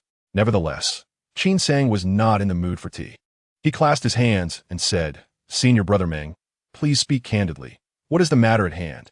I have diligently nurtured spirit herbs in Xingyun Valley since joining the Yuanjiao sect, and have not even attended the lecture hall. So it is impossible for me to have offended anyone, Qin Sang asserted. Meng Ruhui's smile faded as he sighed. Junior brother Qin, I believe you're not an arrogant person, but in this realm of cultivation, lacking strength means there is little recourse for reason. A single gesture, a fleeting glance, or even a tone of voice may lead to resentment. It would be wise for you to tread carefully in your dealings. Meng Ruhui then recounted a series of profound truths before concluding, the senior brother Bai you just met inadvertently offended a foundation-building elder. I received a hint that he could only be assigned the most arduous menial tasks, enduring 10 years of hardship. Fortunately, within the sect, even foundation-building cultivators must adhere to the rules, making it difficult to resort to violence. Outside, one's life could be at stake. Understanding the implications, Qin Sang spoke solemnly. Senior brother Meng, do you mean to say? Meng Ruhui nodded. Follow me, junior brother. The two soared out of Xingyun Valley and flew westward. Along the way, Qin Sang noted several similar valleys shrouded in mist. After flying for a short distance, Meng Ruhui halted before a valley, producing a spirit talisman to open the grand formation, then handing the talisman and a jade slip to Qin Sang. As they entered, Qin Sang was immediately enveloped by a rich fragrance of herbs, realizing that this was likely another medicinal garden. The Returnyang Valley was slightly larger than the Zizhu Valley, with a variety of spirit herbs in its fields multiplied several times over. Qin Sang's divine sense delved into the jade slip, revealing a dizzying array of requirements and prohibitions that left him feeling overwhelmed. Maintaining the fields here would require even more time than in Zizhu Valley. As Meng Ruhui turned to leave, Qin Sang hurriedly pursued him. Senior brother Meng, please wait. Meng Ruhui thought Qin Sang was struggling with the indignity and kindly advised. I understand your discontent, junior brother Qin. If you can endure for a few years until senior uncle you calms down, things will become easier. During the next Ascension Conference, I will do my best to mediate for you. Qin Sang smiled. Rest assured, senior brother. I have considerable experience with the concept of endurance. I merely wish to consult you on a few urgently needed items and where I might procure them. Chapter 87. Tianyuan Market. Meng Ruhui replied, Oh, you must be familiar with the lecture hall, correct? At the end of each 10-day period, foundation-building elders will deliver teachings there. During that time, most disciples of the sect gather to attend. With so many people gathered, some begin to exchange goods and share what they need, gradually forming a custom. Every 10-day period, The lecture hall becomes a marketplace for disciples to trade. The sect not only permits this, but actively encourages it. Occasionally, foundation-building elders may also make an appearance. However, Meng Ruhui's tone shifted. The trading session is primarily among the entry-level disciples, so high-quality items are limited. If you wish to acquire superior artifacts or rare items, you must venture to the external cultivation market. Upon exiting the mountain gate and proceeding north, you will find Tianyuan Market. This market is a property of our Yuanzhao sect, quite prosperous, and holds a considerable reputation within the surrounding cultivation community. Once you present your waste token upon entry, you will be afforded protection and need not worry about your safety. Tianyuan Market. Qin Sang mentally noted the location and clasped his hands, expressing gratitude. Thank you, Senior Brother Meng, for the guidance. There are still several days until the end of the 10-day period. I wish to visit Tianyuan Market to broaden my horizons. If there is anything you require, I would be happy to assist. Upon hearing this, Meng Ruhui narrowed his eyes, scrutinizing Qin Sang before grinning. Your mention reminds me. Indeed. There's something. Please hold on. With that, Meng Ruhui retrieved a storage pouch and handed it to Qin Sang. Meng Ruhui's expression turned stern as he furrowed his brow. What is the meaning of this, Junior Brother Qin? Qin Sang forced a smile. I beg your pardon, Senior Brother Meng. Just as I was about to leave the mountain gate, I felt an unexpected stirring in my heart, sensing the potential for a breakthrough. I require some time for meditation and may not be able to visit Tianyuan Market for the time being. I assure you that I have not touched the contents of this storage pouch, nor even looked inside. Please verify for yourself. Meng Ruhui cast a cold glance at Qin Sang, grabbed the storage pouch, and turned to enter the thatched cottage, slamming the door behind him. Qin Sang secretly chuckled to himself, realizing he had inadvertently offended Senior Brother Meng. The days ahead might prove challenging, yet he saw no alternative. He would face whatever came his way. After all, how much worse could things become? Qin Sang sat upon a bamboo mat at the water's heart, exhibiting an air of restlessness, his gaze shifting unpredictably. After a considerable moment, he gradually unfolded his left hand. To his astonishment, a black eye was prominently displayed in his palm. This enchanted eye had been bestowed upon him by Zhao Yan. Reflecting on a previous encounter, Qin Sang's hand instinctively clenched. He had his own designs regarding Tianyuan Fengshe, and if no one obstructed his path until he reached the city, he would surely vanish without a trace. Fleeing as far as possible. Where could Junior Brother Qin be at such a late hour? A sense of urgency gripped Qin Sang, prompting him to activate his magical artifact. Yet, Zhao Yan appeared abruptly, barring his way with a grim expression. In the Bagua Forbidden Ground, Qin Sang had discerned the intricate relationship between Zhao Yin and Yu Hua, suspecting that Zhao Yin might also be a pawn of the Kuei-Yin sect. Thus, he feigned nonchalance, offering a polite bow and presenting the excuse he had meticulously prepared. Greetings, Senior Brother Zhao. Senior Brother Meng from Xingyun Valley has tasked me with delivering an item to Tianyuan Fengshe, and as night approaches, I am eager to depart. Zhao Yin let out a long "oh," his gaze sweeping across Qin Sang's face. With an inexplicable tone, he inquired, Junior Brother Qin, you are indeed remarkable, having gained Senior Brother Meng's favor so swiftly. May I inquire what item Senior Brother Meng has entrusted you with? Might I take a look? Qin Sang hesitated, sensing Zhao Yan's growing impatience as he let out a disgruntled huff, his lips moving not to speak, but to convey a message telepathically. Upon hearing the transmitted content, Qin Sang feigned shock, exclaiming, Senior Brother Zhao, you too silence. Zhao Yan interjected, glaring fiercely. Do not forget your station, lest you meet the same fate as Lu Yi. Hand over the item from Meng Ruhui. In haste, Qin Sang retrieved the mustard seed bag given to him by Meng Ruhui and presented it to Zhao Yan, finally alleviating the latter's suspicions. Although he had managed to navigate this encounter, Qin Sang realized that his chances of escaping Yuanzhao sect were slim, and he was becoming increasingly ensnared in this quagmire. The enchanted eye needed to be embedded within the Yinluo banner to be activated. Qin Sang produced the Yinluo banner issued by the Kuei-Yin sect, which he had never utilized before. Following the incantation Zhao Yan had provided, he attempted to merge the enchanted eye with the banner, but to no avail. After several unsuccessful attempts, there remained no sign of integration between the enchanted eye and the Yinluo banner. Qin Sang gazed at the eye, uncertainty flickering in his eyes. After much deliberation, he finally retrieved his own Yinluo banner. With a single recitation of the incantation, the enchanted eye soared towards the banner. Instantly, dark mist enveloped the Yinluo banner, swirling restlessly. Once the mist dissipated, the enchanted eye had vanished, leaving a pattern of the eye on the banner, which appeared less sinister. Quickly, Qin Sang summoned the King of Hell, and after a thorough inspection, he found it unchanged, which brought him relief. Grasping the Yinluo banner, he exited the cave, where night had fallen, and the stars twinkled above. After several days, he sensed the barrier at the valley's entrance being triggered. Upon its opening, he saw Meng Ruhue standing at the entrance with a similarly aged senior brother, engaged in cheerful conversation, indicating their close familiarity. Qin Sang straightened his attire and approached them with a beaming smile. Meng Ruhue was taken aback. He distinctly remembered that a month prior, when Qin Sang had first entered the valley, his aura had been weak, having barely broken through to the 6th level of the refining chi stage. Upon witnessing Qin Sang emerge on his flying artifact, he sensed something amiss and quickly realized that Qin Sang had ascended a significant realm. Having greeted senior brother Meng and senior brother Jiang, Qin Sang led the way. Speaking in a casual tone, it was merely luck.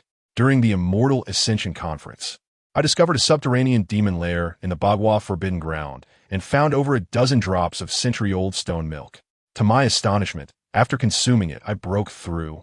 Upon hearing this, senior brother Jiang expressed envy. Century-old stone milk is indeed a miraculous herb, its effects enduring. After consumption, it nourishes the meridians, providing benefits for years to come. It is no wonder, junior brother Qin, that you possess such fortune. In a few years, you may surpass us all. At this remark, Qin Sang felt a stir within. No wonder he sensed that his advancement after the breakthrough had accelerated compared to before. He had assumed it was due to his elevated realm, not realizing it was the residual effects of the century-old stone milk. He also understood that senior brother Jiang's subsequent comments were mere politeness. They were all at the pinnacle of the 13th level of the refining chi stage, unable to break through the bottleneck of the foundation establishment stage. If all went well, he might catch up to them in a decade or so. Thus, Qin Sang sought guidance from senior brother Jiang. Meng Ruhue had mentioned that this senior brother Jiang was well-versed in alchemy, and indeed, after just a few pointers, Qin Sang grasped the properties of the century-old stone milk and understood how to maximize its efficacy without wasting its power. He had not anticipated that there was century-old stone milk hidden within the Bagua Forbidden Ground. It was time to petition the sect leader to procure some. However, such spiritual herbs were rare and fortuitous. Senior brother Jiang inquired about the location, lamenting, "What a pity, junior brother Qin, that your impatience led to wasting some of the herb's potency. With this much stone milk, if you were to take it to the longevity hall for refinement, it could very well elevate you to the later stages of the 7th level." Qin Sang smiled calmly, pondering who could say if there would be any left for him after it was taken out. Moreover, his meager supply of spirit stones did not afford him the luxury of hiring someone to refine pills. He was already quite content with the effects he had achieved thus far. As they conversed while walking, Meng Ruhue remained silent behind them, observing Qin Sang's back with a tinge of bitterness in his heart. Considering Qin Sang's age, a flicker of jealousy crossed his gaze before he quickly shook his head, restoring his composure. Upon arriving beside the medicinal garden, the enthusiastic brother Jiang, who had been eagerly pointing out the merits of Qin Sang, suddenly fell silent, his expression darkening. Qin Sang, standing nearby, offered a conciliatory smile. The foundation of cultivation is paramount, and he had devoted his energy to training, leaving little time to tend to the medicinal garden. Occasionally, he would scatter a handful of Jiuling Sha and neglect it thereafter, due to the lack of care. Although the spiritual herbs were not entirely withering, they still fell short of the standards set by the Chongqing Tang. To Qin Sang's surprise, Meng Ruhue was willing to assist in easing the situation, and he expressed his gratitude with a respectful gesture. Brother Jiang replied coolly, "Junior brother Qin, I can make an exception this time out of consideration for junior brother Meng. I will only deduct your monthly stipend. However, if the tasks remain unfulfilled, I will have no choice but to report the matter honestly and let the sect impose its punishment."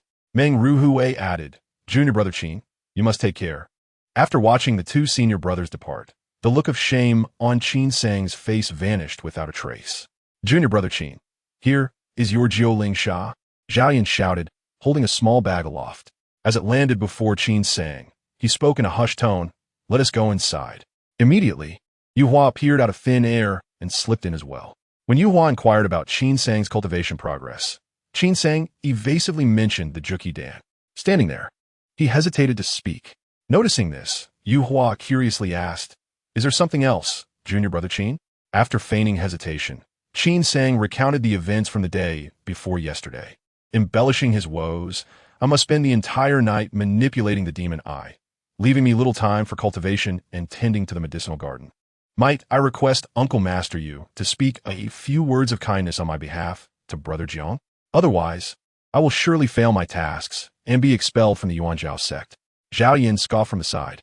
"What does it matter if you skip cultivation for a year or two? Do you truly believe you can?" Yuhua cleared his throat, interrupting Zhao Yin with a frown. "This indeed presents a dilemma. I cannot intervene too frequently in the affairs of Xingyan Valley." Qin Sang looked at Yuhua with hopeful anticipation, understanding that Zhao Yin was merely a brash youth while Yuhua was a seasoned veteran, which is why he had made his request upon seeing Yuhua. As expected, after a moment of contemplation, Yuhua said, "Here's what we shall do. I will impart to you a method for arranging a gathering spirit array. Take these spiritual stones and place them around the medicinal garden. It will significantly enhance the spiritual energy within, aiding the growth of the herbs. Though it may not rival the effects of the five elements cloud, it should suffice to help you complete your tasks. However, junior brother Qin, you must be clever and ensure this remains concealed from others. Does Zhao Shizi think I cannot see through this boy's intentions? Yet, there is no need to expose it." Yuhua smiled nonchalantly. To have someone accomplish a task, mere threats are insufficient. One must also provide ample temptation and ensure their willingness, for only then can the task be executed swiftly and flawlessly. In addition, take the opportunity to inquire with Yuannan Feng and others about their difficulties. Compared to the significant matters of the holy sect, a few spiritual stones are trivial. As long as we fulfill the sect's tasks, Master will certainly not neglect us. If Zhao Shizi feels aggrieved, after the matter is concluded, you may vent your frustrations as you like. Can he truly escape our grasp?" Zhao Yin pondered for a moment, then clasped his hands in gratitude. "I have learned much from you, Uncle Master Yu. This plan has proceeded so smoothly, all thanks to your astute guidance. Once the task is achieved, I will certainly speak highly of you before Uncle E, advocating for your merit." Yuhua's eyes brightened. "Then I thank you, Zhao Shizi. By the way, I have secured a position at the Master's Hall today, allowing me to enter Yuanzhao Peak with legitimacy. The matters here will require your care." Zhao Yin rejoiced, wishing Uncle Master Yu great success. Qin Sang pondered whether the Hua Shan Jing could be considered an array. If not, this gathering spirit array would be his first. In any case, the spiritual stones were not his to lose sleep over. The only drawback was that if discovered, it might raise suspicions about how a mere entry-level disciple could possess such wealth. Fortunately, Qin Sang had no friends, and rarely did anyone seek him out, needing only to conceal the gathering spirit array before Brother Meng and Brother Jiang came to gather herbs. Each time, he managed to meet the requirements, and the two senior brothers did not trouble him, allowing for a harmonious existence. Time passed without notice in the mountains, and thus over a year slipped by. At this point, the gaze of the demon eye had shifted westward, and according to Qin Sang's estimations, in 3 to 4 months, his task would be completed. Zhao Yan's tone grew increasingly urgent as he pressed him, giving Qin Sang a foreboding sense that the moment their task was fulfilled would likely herald a time of great upheaval. His cultivation level was not high, and the spiritual energy of the Yuanzhao sect was more than sufficient, rendering the gathering spirit array unnecessary. Sitting cross-legged on a water-hard bamboo mat, Qin Sang turned his focus inward. Thanks to the lingering effects of the century-old stone milk, his cultivation had progressed rapidly over the past year. Now, just a hair's breadth away from the 8th layer. Today, he finally sensed the opportunity for a breakthrough. Hastily taking out the Hua Shanjing to set it at the cave entrance, settling into a meditative state. 10 days later, Qin Sang emerged, his face radiant and invigorated, longing to let out a joyous howl to the heavens.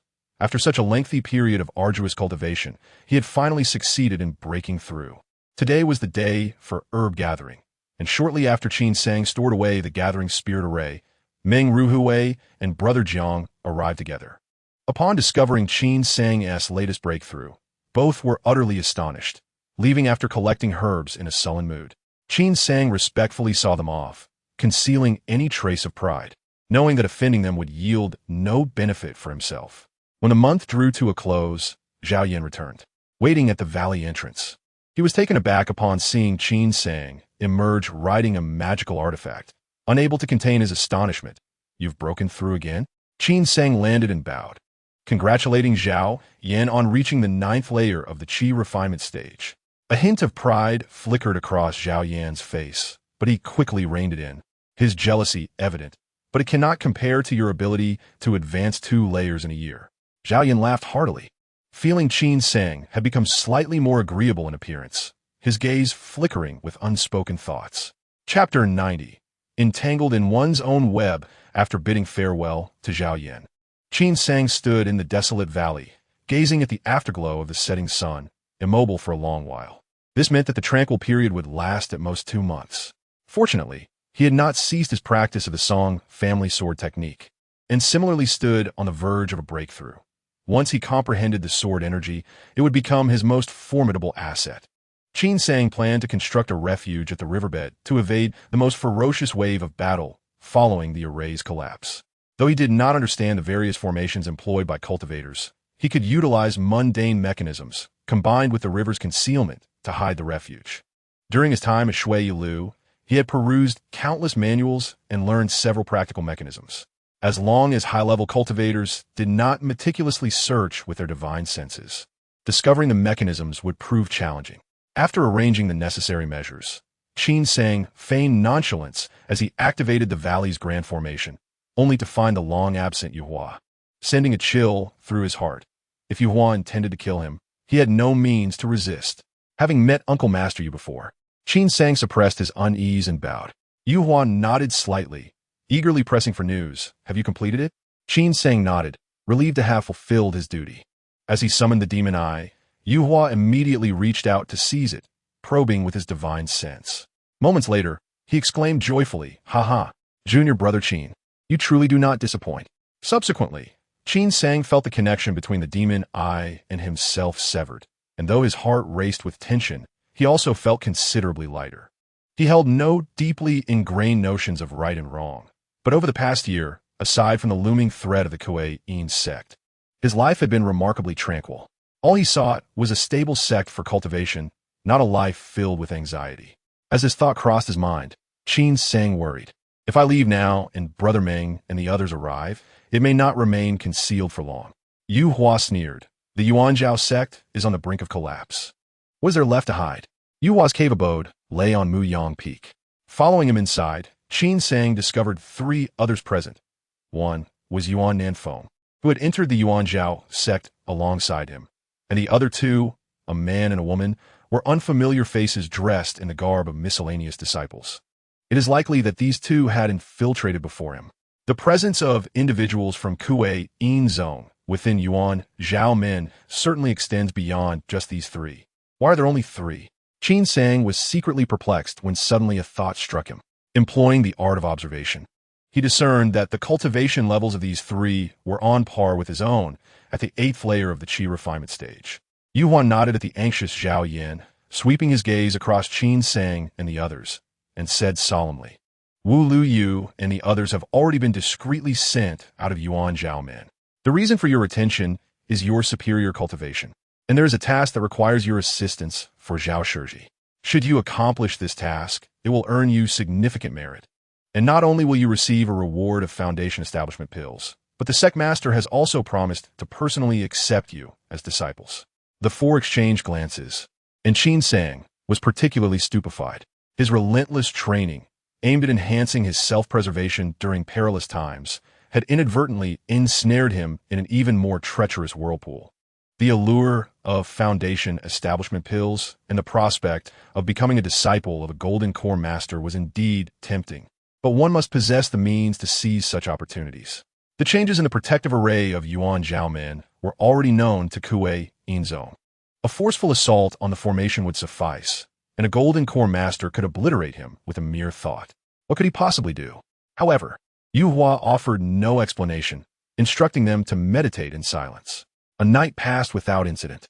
The following midnight, Yuhua abruptly departed, and Zhao Yin tossed each of them a jade waste token, his tone icy. Follow closely behind me. Unless commanded, if anyone dares to speak or move recklessly, I will ensure their demise. Do you understand? Qin Sang and the others exchanged apprehensive glances, none daring to voice dissent. Zhao Yin smirked contemptuously, his lips barely moving. Suddenly, a series of anguished screams erupted within the cave, including Qin Sang. The four clutched their heads tightly, rolling on the ground in torment. This action was one Qin Sang had practiced countless times in private. Now, he managed to mimic it convincingly, mitigating the severity of his injuries. Their faces drained of color. The four staggered to their feet, eyes reflecting profound terror. Zhao Yin said flatly, I merely wish for you to understand that with a mere thought, I can control your lives. We all belong to the same sect. Do not force my hand. If you obey and follow my commands, benefits shall surely come your way. Understood. The four of them donned their waist tokens and obediently followed Zhao Yin, soaring toward Yuanzhao Peak. The sky was overcast, shrouded in darkness without stars or moon, and the mountain loomed as a colossal shadow, its summit obscured. A few spots of light flickered on the mountain, and Qin Sang recalled that the peak was where the supreme sect master entered seclusion, while other areas were also restricted grounds. At the foot of Yuanzhao Peak lay a vast lake, flanked by three mountains that formed a protective semicircle, with the main hall of the sect master atop one of them, known as Zhongmen Peak.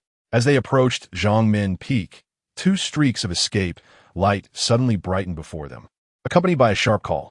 Who goes there? Zhao Yin immediately signaled for them to halt. The two streaks of light drew near, revealing the figures of two young men. Their expressions softened upon seeing Zhao Yin, and one inquired, Ah, it is Zhao Shidi. What brings you to Zhongmen Peak at such a late hour? Zhao Yin respectfully bowed. Addressing the two senior brothers, Uncle Yu relayed that there are some trivial matters in the sect master's hall requiring assistance, and I was instructed to bring a few junior brothers up the mountain. We shall depart at dawn. Trivial matters? The two exchanged puzzled glances, but upon noticing the jade waste tokens on Qin Sang and the others, they ceased further questioning. Zhao Shidi should be well aware of the mountain's regulations. Ensure that the junior brothers do not breach any taboos. Otherwise, we would be at a loss for explanations. Zhao Yin quickly assented, assuring them that he would keep a close eye on the group. The two nodded and stepped aside to clear the path. Zhao Yin led them to the foot of Zhongmen Peak, then began ascending the stone steps toward the summit, veering off at a fork in the path, with Qin Sang and the others closely trailing behind. Along the way, they encountered several senior brothers, to whom Zhao Yin had his own justifications to deflect inquiries. Eventually, the five reached a secluded wooden building that appeared dilapidated and long neglected, yet bore no scent of decay. This wooden structure stood at the rear of Zhongmen Peak, offering a clear view of Yuanzhao Peak and the expansive lake below. Zhao Yin peered outside, then closed the door, retrieving 4 palm-sized triangular cloud flags from his storage pouch, distributing one to each person. He conveyed, these cloud flags were personally crafted by the sect master. They are forbidden artifacts of the 4 cloud divine seals. We must all cooperate to activate them. Each of you should now refine your respective flags, as they will be needed shortly. Upon receiving the triangular cloud flag, Qin Sang noticed that each flag was distinct. His bore azure cloud patterns, radiating a robust flow of water elemental energy, as though he were immersed in rivers and seas. Yuan Nanfeng held a crimson flag, while the other 2 possessed yellow and green flags, respectively. Unfamiliar with the specifics of the 4 cloud divine seals, Qin Sang recognized the renown of the forbidden artifacts. It was said that adept cultivators of formations could forge unique artifacts based on their understanding of formations, creating a set of forbidden tools.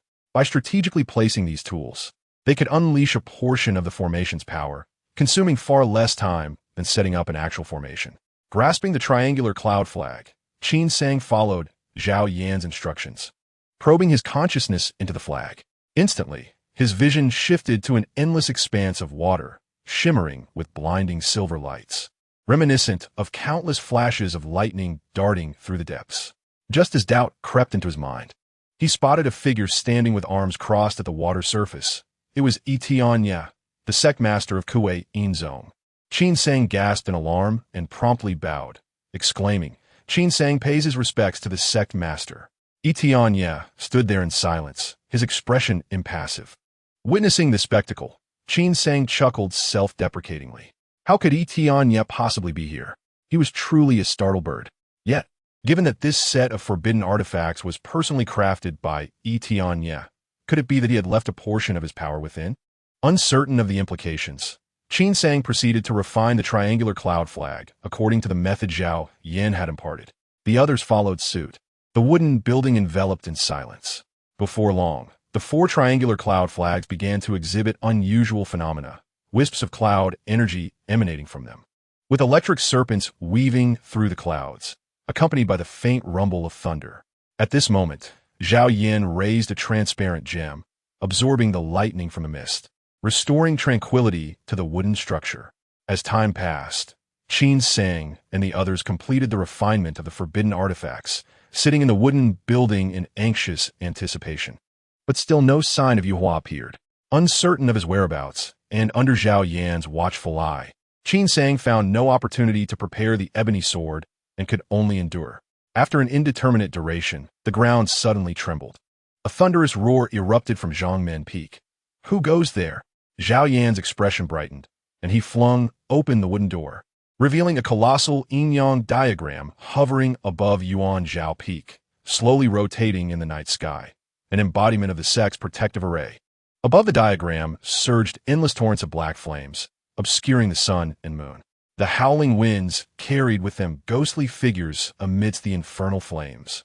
The chilling cries striking fear into the heart, as if 100 demons roamed, relentlessly assaulting the protective array of Yuan Zhao men in waves. A voice cackled. Old Ghost G, did you ever consider this day when you ambushed me on the ancient immortal battlefield? The chorus of demons echoed, shaking the mountains of Yuan Zhao men, while the lake roiled with monstrous waves.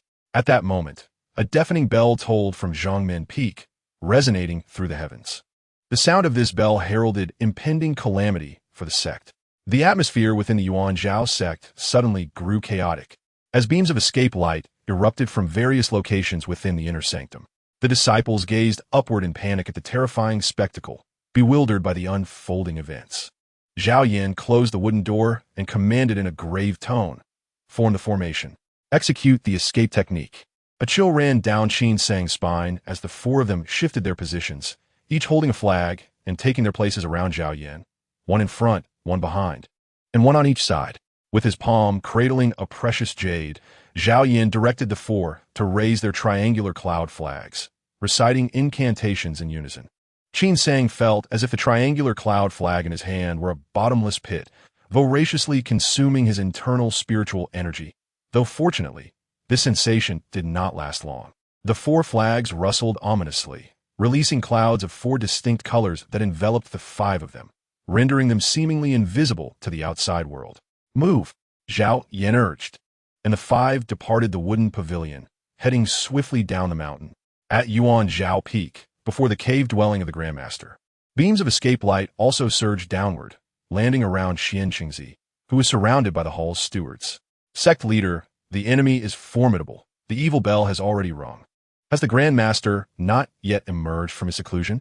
An elderly man with a red face inquired urgently. With a pained expression, Xian Qingzi opened his mouth to respond when the stone door suddenly swung open, and a deep voice resonated, "Come in and speak." The crowd's faces lit up with joy as they filed in. Disciples paid their respects to the Grandmaster. They all bowed in unison, and Xian Qingzi looked up, speaking urgently. "Master, a devil has suddenly attacked without warning. I only had time to activate the Great Formation and am still unaware of the devil's origins. The demonic flames outside are overwhelming. Please take charge." The Grand Master of Yuan Zhao sect, with hair white as snow yet a youthful visage, gazed intently upward, seemingly able to see beyond the cave dwelling to the Great Formation outside. "I am already aware that the enemy is the old demon Yi from the Kuei-Yin sect, and all 3 golden core demons from the Kuei-Yin sect have arrived." Chapter 92. The Shell 3 Golden Core Masters. The crowd gasped in horror, but the Grand Master continued with even more shocking news. "I just contacted Brother Gu. Upon emerging from seclusion, he discovered that the Bagua Forbidden Area has been sealed by a peculiar forbidden technique, one so enigmatic that it may take time to break through and summon aid." Seeing the crowd in disarray, The Grand Master smiled reassuringly. Do not fear. The ancestors have summoned 2 Yuanian cultivators to set up the protective formation. It cannot be breached by a mere handful of golden core cultivators. You all must ring the evil bell to summon the Foundation Establishment disciples to the mountain to operate the formation and fend off the enemy. I have sent messages for assistance. Once my fellow Taoists arrive, the crisis will resolve itself. As Xian Qingzi and the others left the cave, dwelling in trepidation, the Grand Master's smile vanished, replaced by grave expression. His figure gradually faded, disappearing from the cave to appear above the protective formation. The demonic flames surged, and as the Grand Master of Yuan Zhao sect manifested, Etinya's figure also emerged from within the inferno. At this moment, Zhao Yin and the 4 disciples descended from the Master's peak and leaped directly into the lake. The earth trembled continuously, sediment rising from the lake bed, causing waves to ripple violently, and the river water became exceedingly murky. The 5 took advantage of the chaos at the lake's bottom to swiftly dive deeper. Within their sight was only the turbid lake water, and as they descended to an unknown depth, a glimmer of light suddenly appeared ahead. Zhao Yin immediately commanded them to slow down and approach the source of illumination silently. Upon reaching the light, they beheld an exquisite scene. A shell the size of a room lay quietly at the lake bed, its massive mouth agape.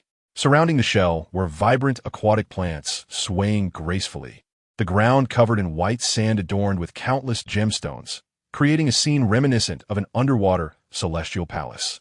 An invisible barrier seemed to exist, preventing the swirling sediment from encroaching on this tranquil space. Zhao Yin signaled for them to halt, and the 5 stood motionless in the murky water, concealed beneath the 4-cloud divine restrictions. Qin Sang gazed at the breathtaking sight before him, astonished. When listening to Brother Zhu's descriptions of the various forbidden areas within the Yuan Zhao sect, he had never heard of such a mysterious location at the lake's bottom. This enormous shell was clearly no ordinary object. What could be inside that warranted Zhao Yan's perilous venture? Before Qin Sang could ponder further, 2 figures suddenly emerged from the shell, one tall and one short, both of them Foundation Establishment cultivators.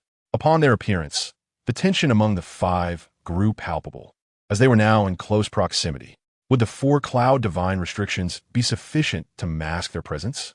Just as they were filled with apprehension, the 2 Foundation Establishment cultivators stood outside the shell, gazing upward. At that moment, Qin Sang and the others faintly heard the distant ringing of a bell. Realizing that the evil bell of Yuan Zhao sect had been struck again, the bell tolled 9 times, and the expressions of the 2 cultivators shifted slightly. The shorter cultivator exclaimed, "Brother Miao, the evil bell has tolled 9 times. It appears the enemy is formidable. The sect must summon all Foundation Establishment cultivators to operate the formation against the foe. What should we do?" Brother Miao furrowed his brow, hesitating before replying. When the evil bell tolls, all disciples must comply or face disciplinary action according to sect rules. Since we have not been explicitly informed, we can only follow orders. However, we cannot leave this place unattended. You stay put while I go to observe and report to the sect leader. He will surely understand. The 2 exchanged a few more whispers, and Brother Miao summoned his artifact, breaking through the water's surface and speeding away. Zhao Yin furrowed his brow, pondering for a moment before commanding Qin Sang and the others to remain still. He then retrieved a massive ghost banner from his storage bag, standing as tall as a person. Initially, Qin Sang thought it was a large version of the Yanluo banner, but upon closer inspection, he realized it was markedly different. The ghost banner was adorned with countless fierce and malevolent spirits, exuding an extraordinary aura. What astonished Qin Sang even more was that this ghost banner did not appear to be a mere artifact, but rather a magical treasure. One could not wield magical treasures without achieving the golden core stage. Qin Sang could only use the Yuwood sword because it was a fragment of a magical treasure, reforged by a craftsman. Could it be that Zhao Yin could manipulate magical treasures? Qin Sang silently rejoiced at his decision to refrain from acting hastily, while simultaneously maneuvering the triangular cloud flag and covertly observing Zhao Yan's actions. He saw Zhao Yin holding the precious jade in one hand and firmly gripping the ghost banner with the other, bringing the jade close to the banner while reciting incantations. Suddenly, the fierce spirits depicted on the ghost banner sprang to life, clawing and gnashing their teeth, eager to break free from the banner and enter the material world. A chilling wind swept through, and countless ghostly mists surged forth from the banner, and the spirits erupted from their confines. Zhao Yin was instantly enveloped in a thick fog of spirits, rendering him invisible. Zhao Yin emitted a muffled groan. It was unclear what he was doing within the fog, but gradually the spirits began to settle down. Then Zhao Yin bellowed, "Go!" The ghost banner, accompanied by numerous spirits, surged forth directly out of the four-cloud divine restrictions, heading straight for the shell. The commotion was so great that it immediately caught the attention of the shorter cultivator inside the shell. "Who goes there?" The shorter cultivator swiftly appeared before the shell. Upon seeing the approaching ghost banner, he exclaimed, "A magical treasure."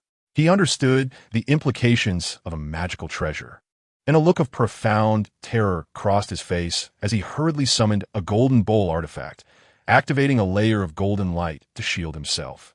Simultaneously, he manifested a flying sword in his palm, directing it upward and frantically channeling spiritual energy into the sword, preparing to send a message. However, just as the ghost banner reached him, the ghostly mist suddenly expanded exponentially, and the golden light from the bowl offered no resistance, enveloping the shorter cultivator along with it. The ghost banner was firmly planted in the ground, surrounded by layers of ghostly mist.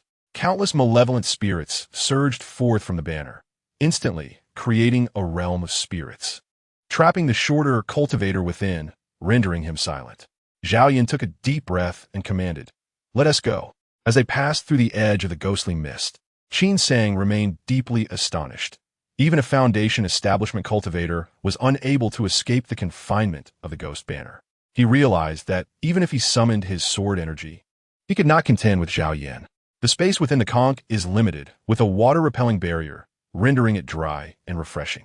The furnishings are sparse, consisting merely of 2 bamboo mats. Most striking, however, is a subterranean cavern deep within the conch, with a stone staircase leading down into the abyss.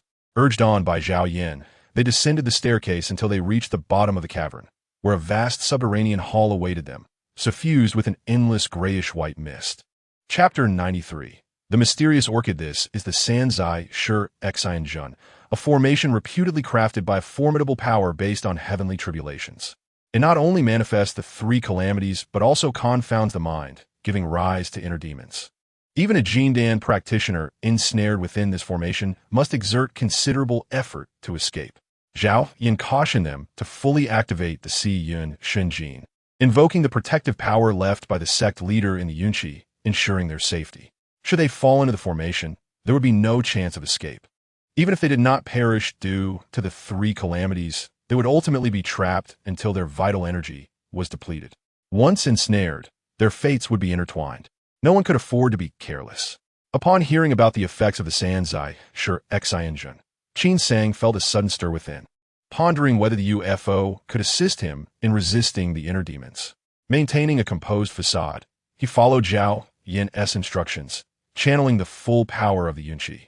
As the 5 of them assumed their designated positions, the 4-colored cloud energy intensifying.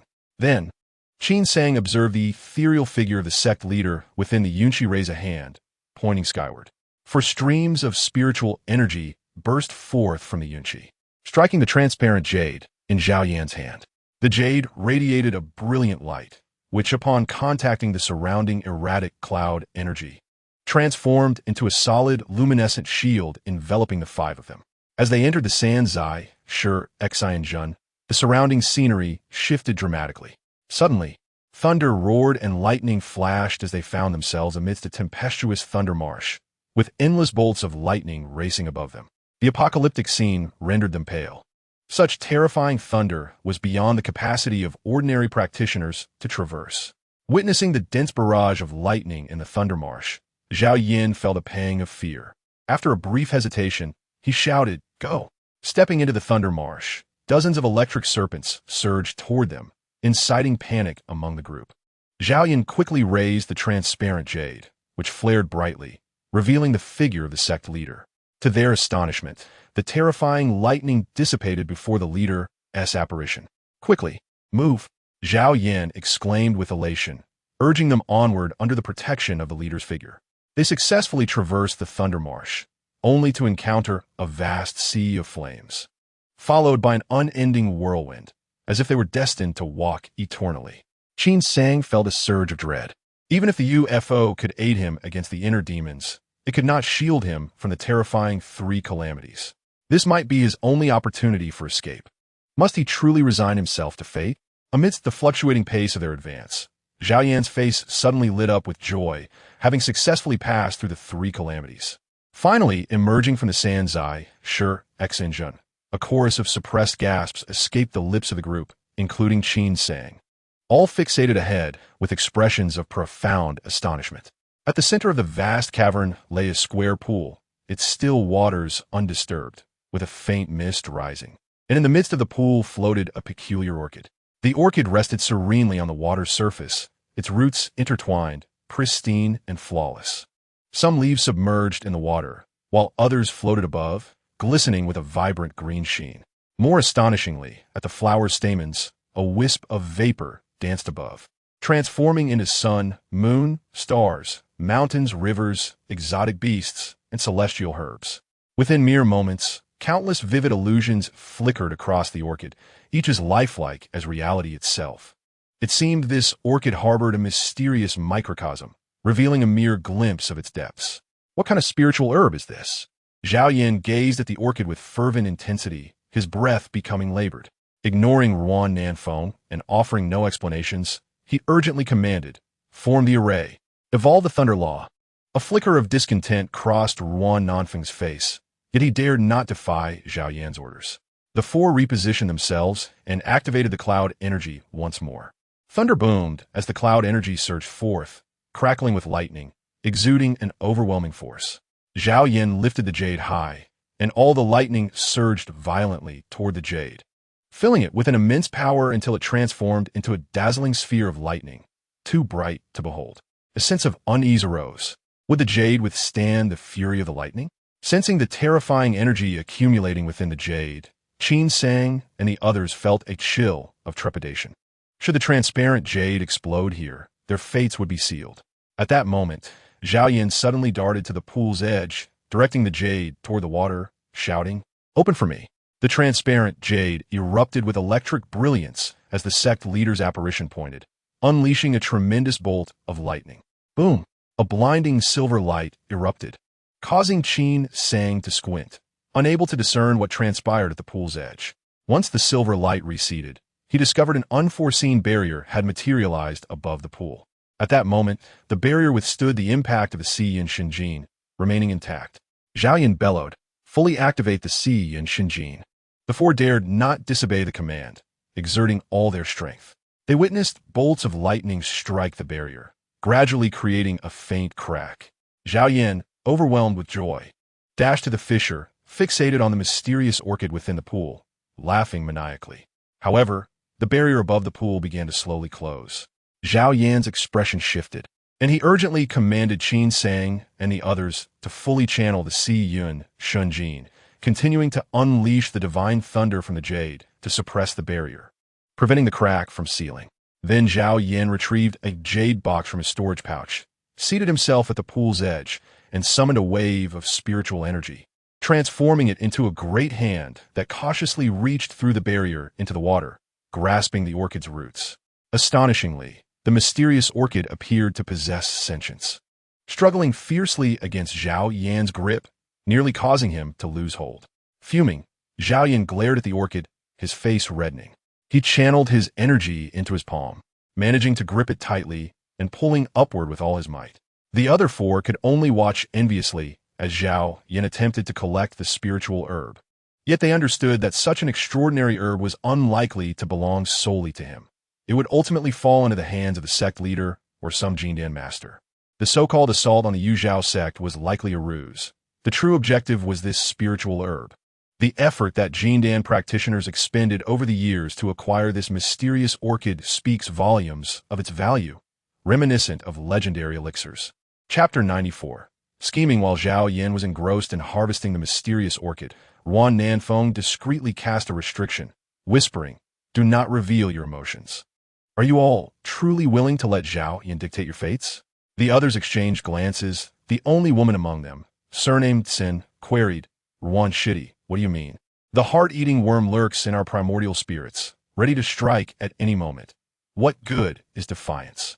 None, Ruan Nanfeng replied coolly, but I refuse to sit idle.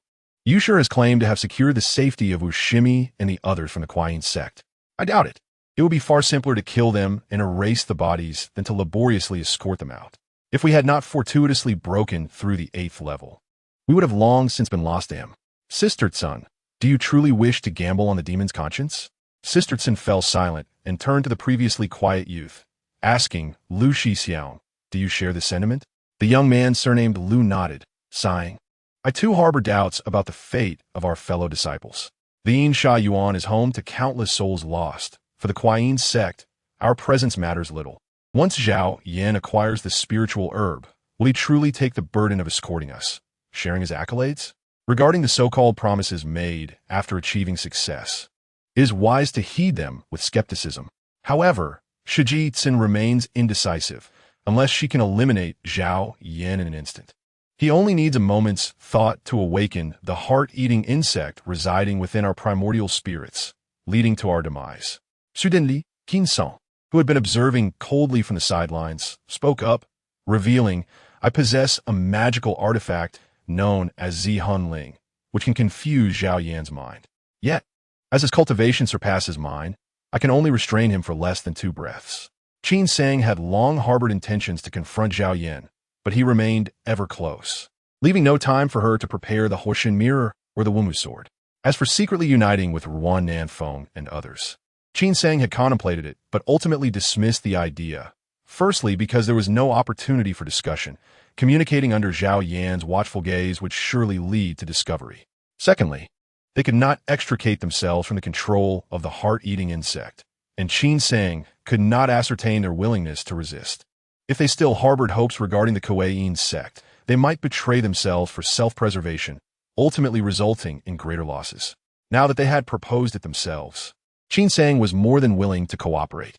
Ruan Nanfeng exclaimed with delight, if you give me the chance to summon the Jinwu hammer, 2 breaths will suffice. Brother Lu, Sistertson, you must also possess offensive artifacts, yes? When our 3 artifacts are unleashed together, we shall surely vanquish Zhao Yan in an instant. Brother Lu's tone was equally tinged with joy as he replied, my supreme artifact happens to be the Sure Hun spear, and Sistertson also possesses a high-grade spirit sword. Once we escape the Sanzai Sure Xian formation, Brother Qin can immediately activate the Zihun Ling to prevent Zhao Yan from taking the initiative. Sistertson was finally swayed, her cold gaze fixed on Zhao Yan, who was busy in the pool. With an icy tone, she declared, that young lady shall wager with my brothers. In my view, there is no need to wait. To avoid prolonged uncertainty, it would be prudent to act now. Zhao Yan has expended much spiritual energy in his pursuit of the orchid. He is at his weakest now, ensuring our success. Brother Lu quickly cautioned, no. The Siyun Shinjin requires 5 individuals to operate. We must rely on him to exit the Sanzai Sure Xian formation. We cannot act against him now. Upon hearing this, the expressions of Brother Lu and Sister Tsin grew fervent. Qin Sang, catching sight of their gaze, felt a sense of foreboding and resolved that once he extricated himself, he would not accompany them. The mysterious orchid was firmly grasped by Zhao Yan, and despite all struggles, it cannot be freed. At the moment the roots were pulled from the water, it suddenly fell silent, and the illusory smoke from the flower's pistil dissipated, rendering it inert. However, Zhao Yan remained unfazed, his face alight with joy as he eagerly amplified his spiritual power, activating the remaining thunderous energy within the transparent jade, unleashing several divine thunders that cleaved a massive chasm from which he extracted the orchid. Zhao Yan laughed heartily, lifting the mysterious orchid before him to examine it closely, appearing almost mad. Yet, none of Qin Sang and the others could perceive that Zhao Yan's eyes, turned away from them, held no trace of madness, but rather an icy coldness, accompanied by a sinister smile. In the next moment, a shriek echoed through the cavern, followed by several muffled thuds. Yet, upon witnessing the scene behind him, Zhao Yan's smile abruptly froze. 1, 2, 3, there were only 3 corpses. Zhao Yan's expression shifted dramatically. He had directly awakened the heart-eating insect. So how could only 3 perish? Where was the 4th? Could it be that the heart-eating insect had also failed? With no time to ponder further, Zhao Yan bellowed, come out. The blue cloud banner flashed, and suddenly the cavern was engulfed in swirling mists. Qin Sang's silhouette emerged from within the fog. The Luo Yunqi could only conceal his aura, not allow him to vanish entirely. Qin Sang had not anticipated that Zhao Yan's proposal for them to jointly activate the Si Yun Shinjin to breach the Sanzai Shi Xian formation was merely a ruse to distract their sight. His true intention was to harness their combined power to unleash the most formidable thunder magic of the Si Yun Shinjin, breaking the restrictions upon a mysterious orchid. Before Zhao Yan could secure the orchid within the jade box, he promptly summoned the heart-eating insect, which devoured the primordial spirits of Ruan Nanfeng and the others without resistance. Simultaneously, the cloud banner was forcibly seized by Zhao Yan.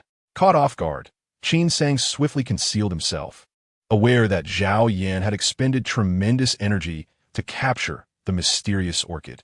To ensure his safety, he opted for a surprise attack rather than fleeing. The Luo Yunqi was easily disrupted, yet Qin Sang remained unfazed, channeling the Gui, Shui, Yin Lei spell to its completion.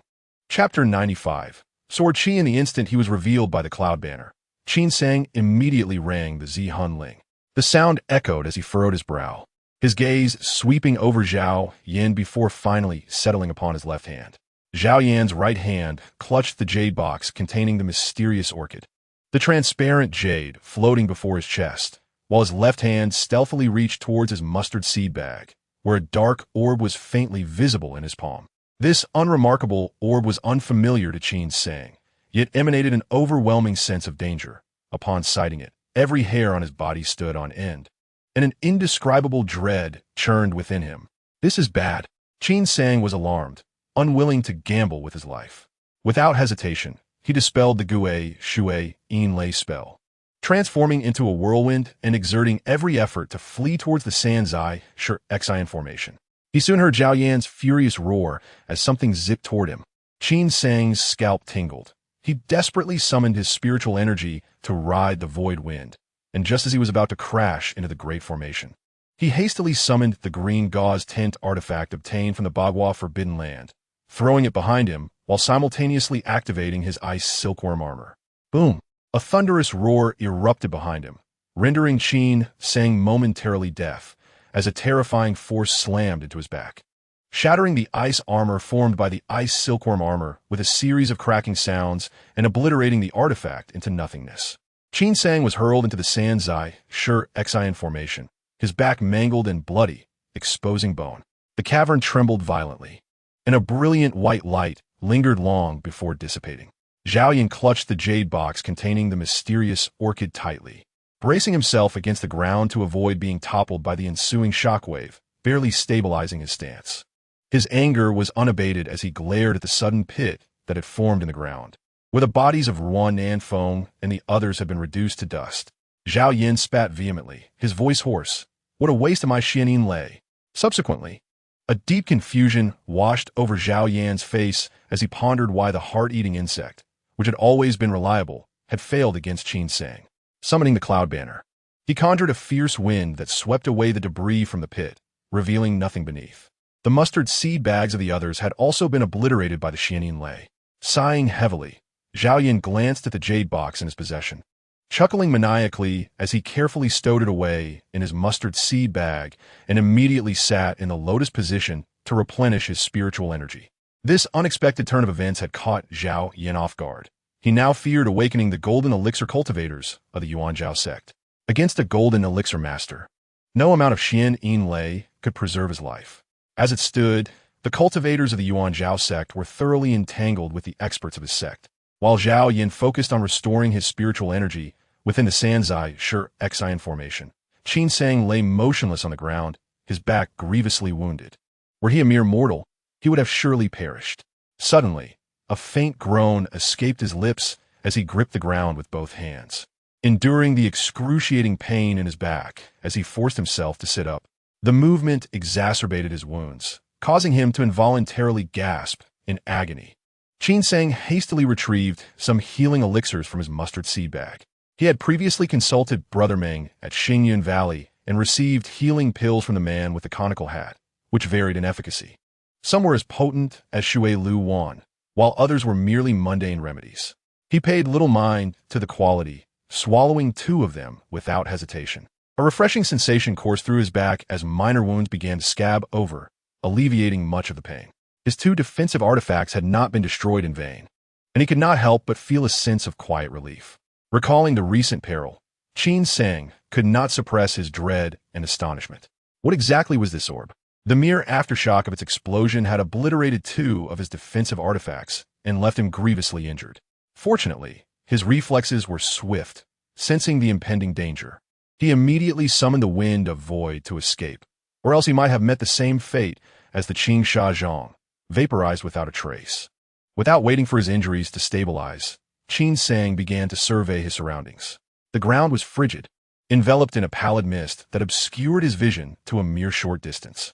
Already ensnared within the Sanjai Xian formation, his consciousness remained lucid, devoid of madness or the so-called heart demon, a testament to the protection afforded by the UFO over his primordial spirit.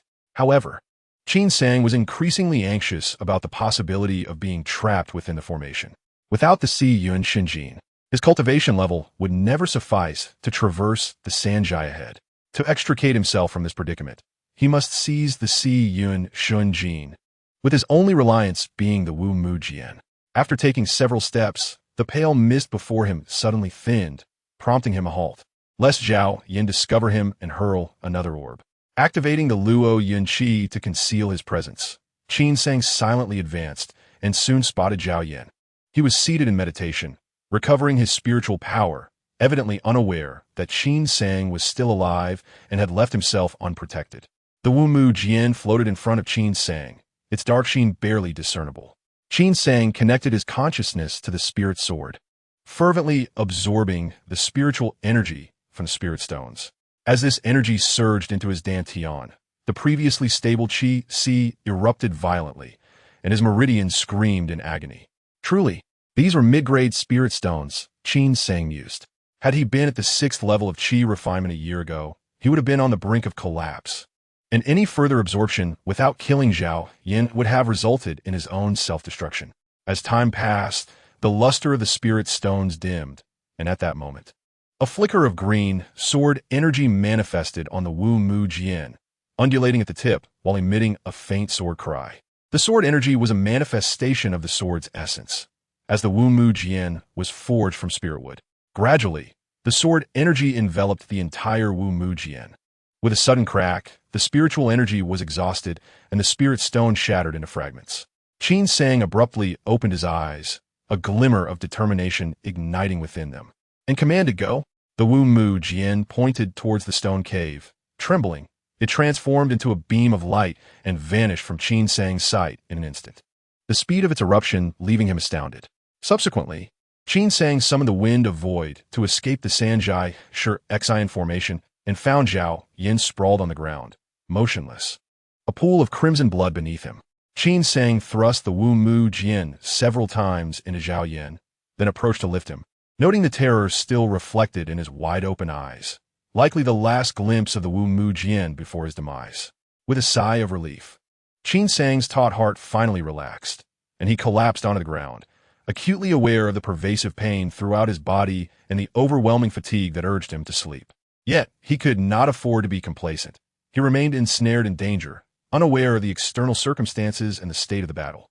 Fortunately, the Wu Mu Jian had easily dispatched Zhao Yin without a stalemate, and a considerable amount of spiritual energy still lingered within the spirit stones. Seizing Zhao Yan's mustard seed pouch, he glanced at the mysterious orchid resting securely within the jade box and smiled. If he could take it with him, the trials he endured would be worth it. Should the Yuan Zhao sect be breached, he could claim to have encountered a formidable foe, with Zhao Yin dead and himself controlling the Si Yun Shunjin to flee. He believed that presenting this orchid would delight the sect leader, sparing him from Zhao Yan's reproach. As for the possibility of the Kuei-In sect being countered by the Yuan Zhao sect, it seemed unlikely. Whether these explanations would preserve his life remained uncertain, and he would have to assess the situation and adapt accordingly upon his escape. In any case, survival remained paramount. Qin Sang chuckled inwardly, for what choice did he have? Such a precious elixir was never meant for him. Sensing the spiritual energy within him gradually dissipating, Qin Sang dared not delay further and seized the transparent jade that Zhao Yin had held. The ritual he had learned could also be applied to the transparent jade. Upon completion of the ritual, he discovered that it was unnecessary to control all 5 artifacts simultaneously. By wielding his consciousness over the transparent jade, he could command the 4 triangular cloud flags, enabling a Qi refinement cultivator to utilize them independently. However, a single person could only unleash a fraction of the Si Yuan Shunjin's power. A wave of swelling pains surged through his dantian, yet Qin Sang endured the agony. Rising to hold the transparent jade aloft, the 4 triangular cloud flags automatically ascended, swirling around him. Manipulating the artifacts alone proved considerably more arduous. And even with the power left by the sect leader, Qin Sang found himself struggling, taking many times longer than before to finally exit the Sanjai Exine formation. Emerging from a shell, he beheld the spectral banner still standing outside, uncertain of the fate of the foundation-building cultivators within. Considering the timeline, not much had elapsed since his entry into the cavern. Rather, the rapid shifts in the situation had left him feeling utterly drained. The artifact loomed before him. Yet Qin Sang dared not claim it as his own. If the foundation-building cultivators were still alive, he would be in grave peril. Even attempting to flee amidst the chaos would require relinquishing both the mysterious orchid and the Si Yuan Shunjin. Should he escape or offer the orchid in exchange for a brighter future? It was a difficult decision. Utilizing the escape technique of the Si Yuan Shunjin, Qin Sang concealed his form. Zhao Yan's audacity to infiltrate beneath the watchful eyes of high-ranking cultivators at Yuan Zhao Peak indicated that the Si Yuan Shunjin was far superior to the Luo Yun Qi. Silently suppressing his aura, Qin Sang hastily swam towards the lake's surface, slowing his movements as he neared, cautiously climbing ashore before hurriedly fleeing from the sect leader's peak.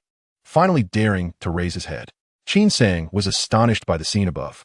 Over Yuan Zhao Peak, dozens of figures hovered in the air, forming a formidable formation. Among them were foundation-building cultivators, and he wondered if Yu Hua was among them.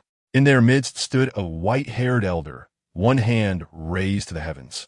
A massive yin-yang fish diagram slowly spinning as if supported by him alone, with raging demonic flames consuming it and the howls of evil spirits reverberating in a fierce clash. The elder's other hand grasped the ground, and white streams of energy surged upward from Yuan Zhao Peak, coalescing in the elder's palm like a great whale drinking water. Qin Sang had heard that Yuan Zhao Peak was a convergence of spiritual veins. Was the elder extracting spiritual power to sustain the formation?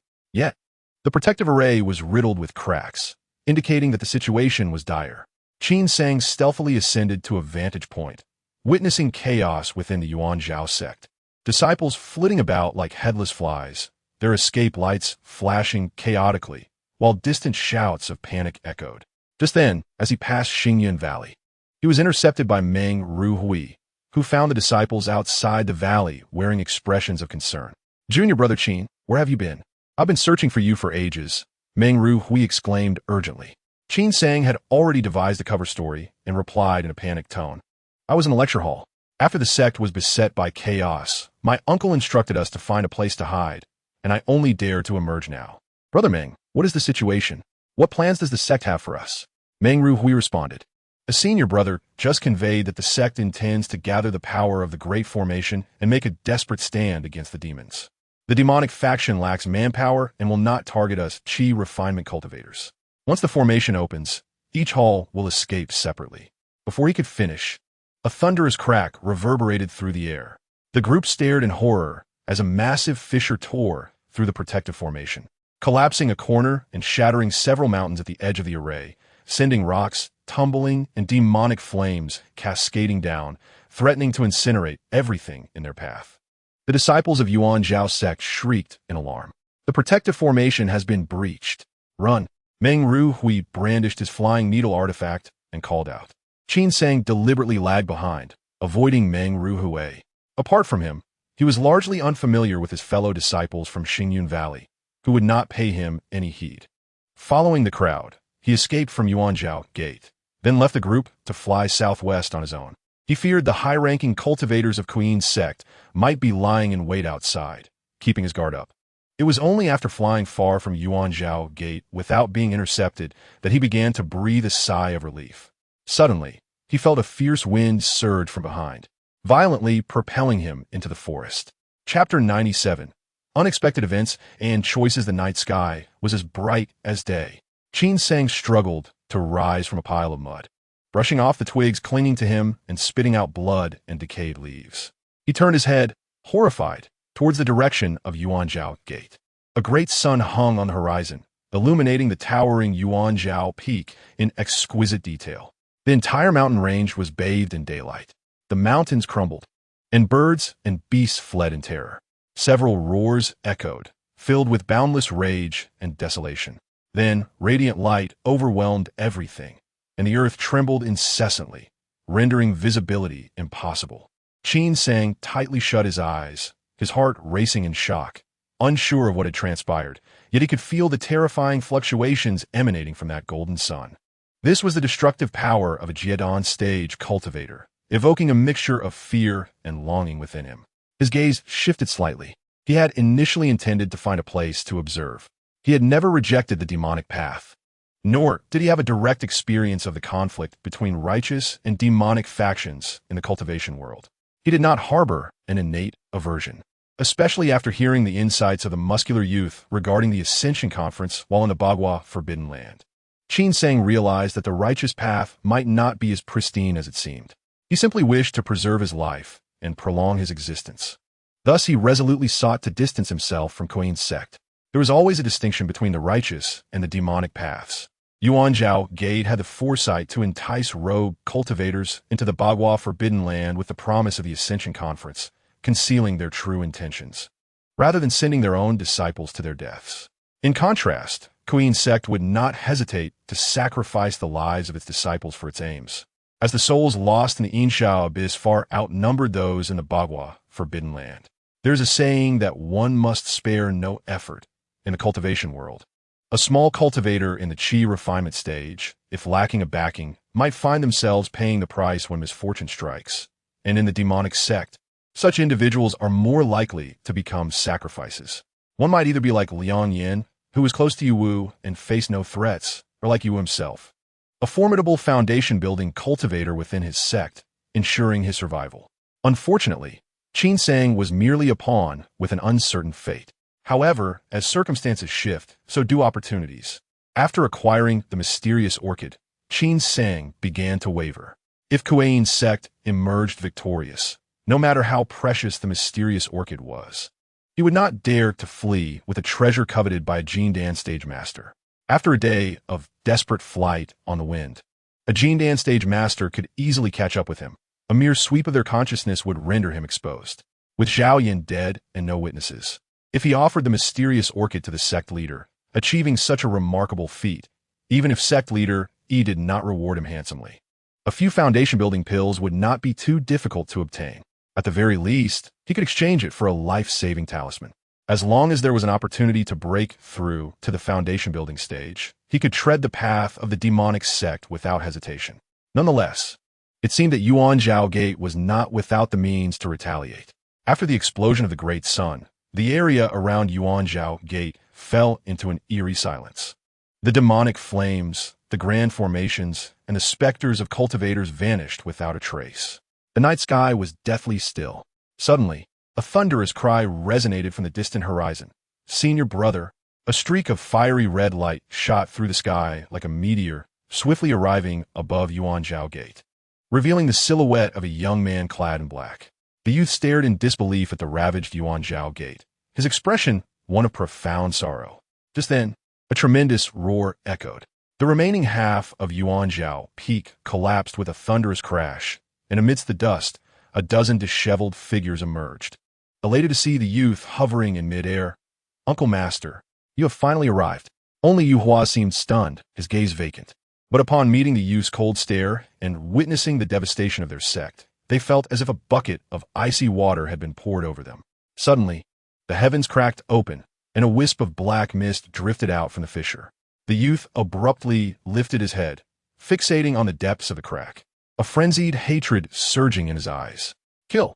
The fiery red divine sword possessed an awe-inspiring might, while a thin wisp of black mist fled northward in a desperate escape.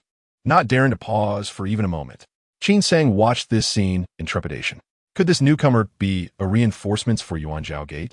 The sect, besieged and its formations shattered, might turn the tide in this desperate situation. This was far beyond Qin Sang's expectations. The divine sword and the black mist chased and fled, disappearing into the horizon. Qin Sang's expression fluctuated, and he quickly made a decision. He discarded the four-cloud divine ban and clutched the jade box, hesitating for a long while, yet ultimately failing to suppress his greed. A hint of self-mockery surfaced on Qin Sang's face as he swiftly rummaged through Zhao Yan's mustard seed pouch, taking out useful items and leaving behind those he did not recognize. In the end, he discovered a familiar pearl, which brought him great joy.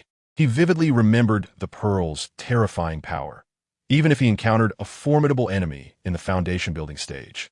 Throwing the pearl would not necessarily kill them, but could certainly cause chaos.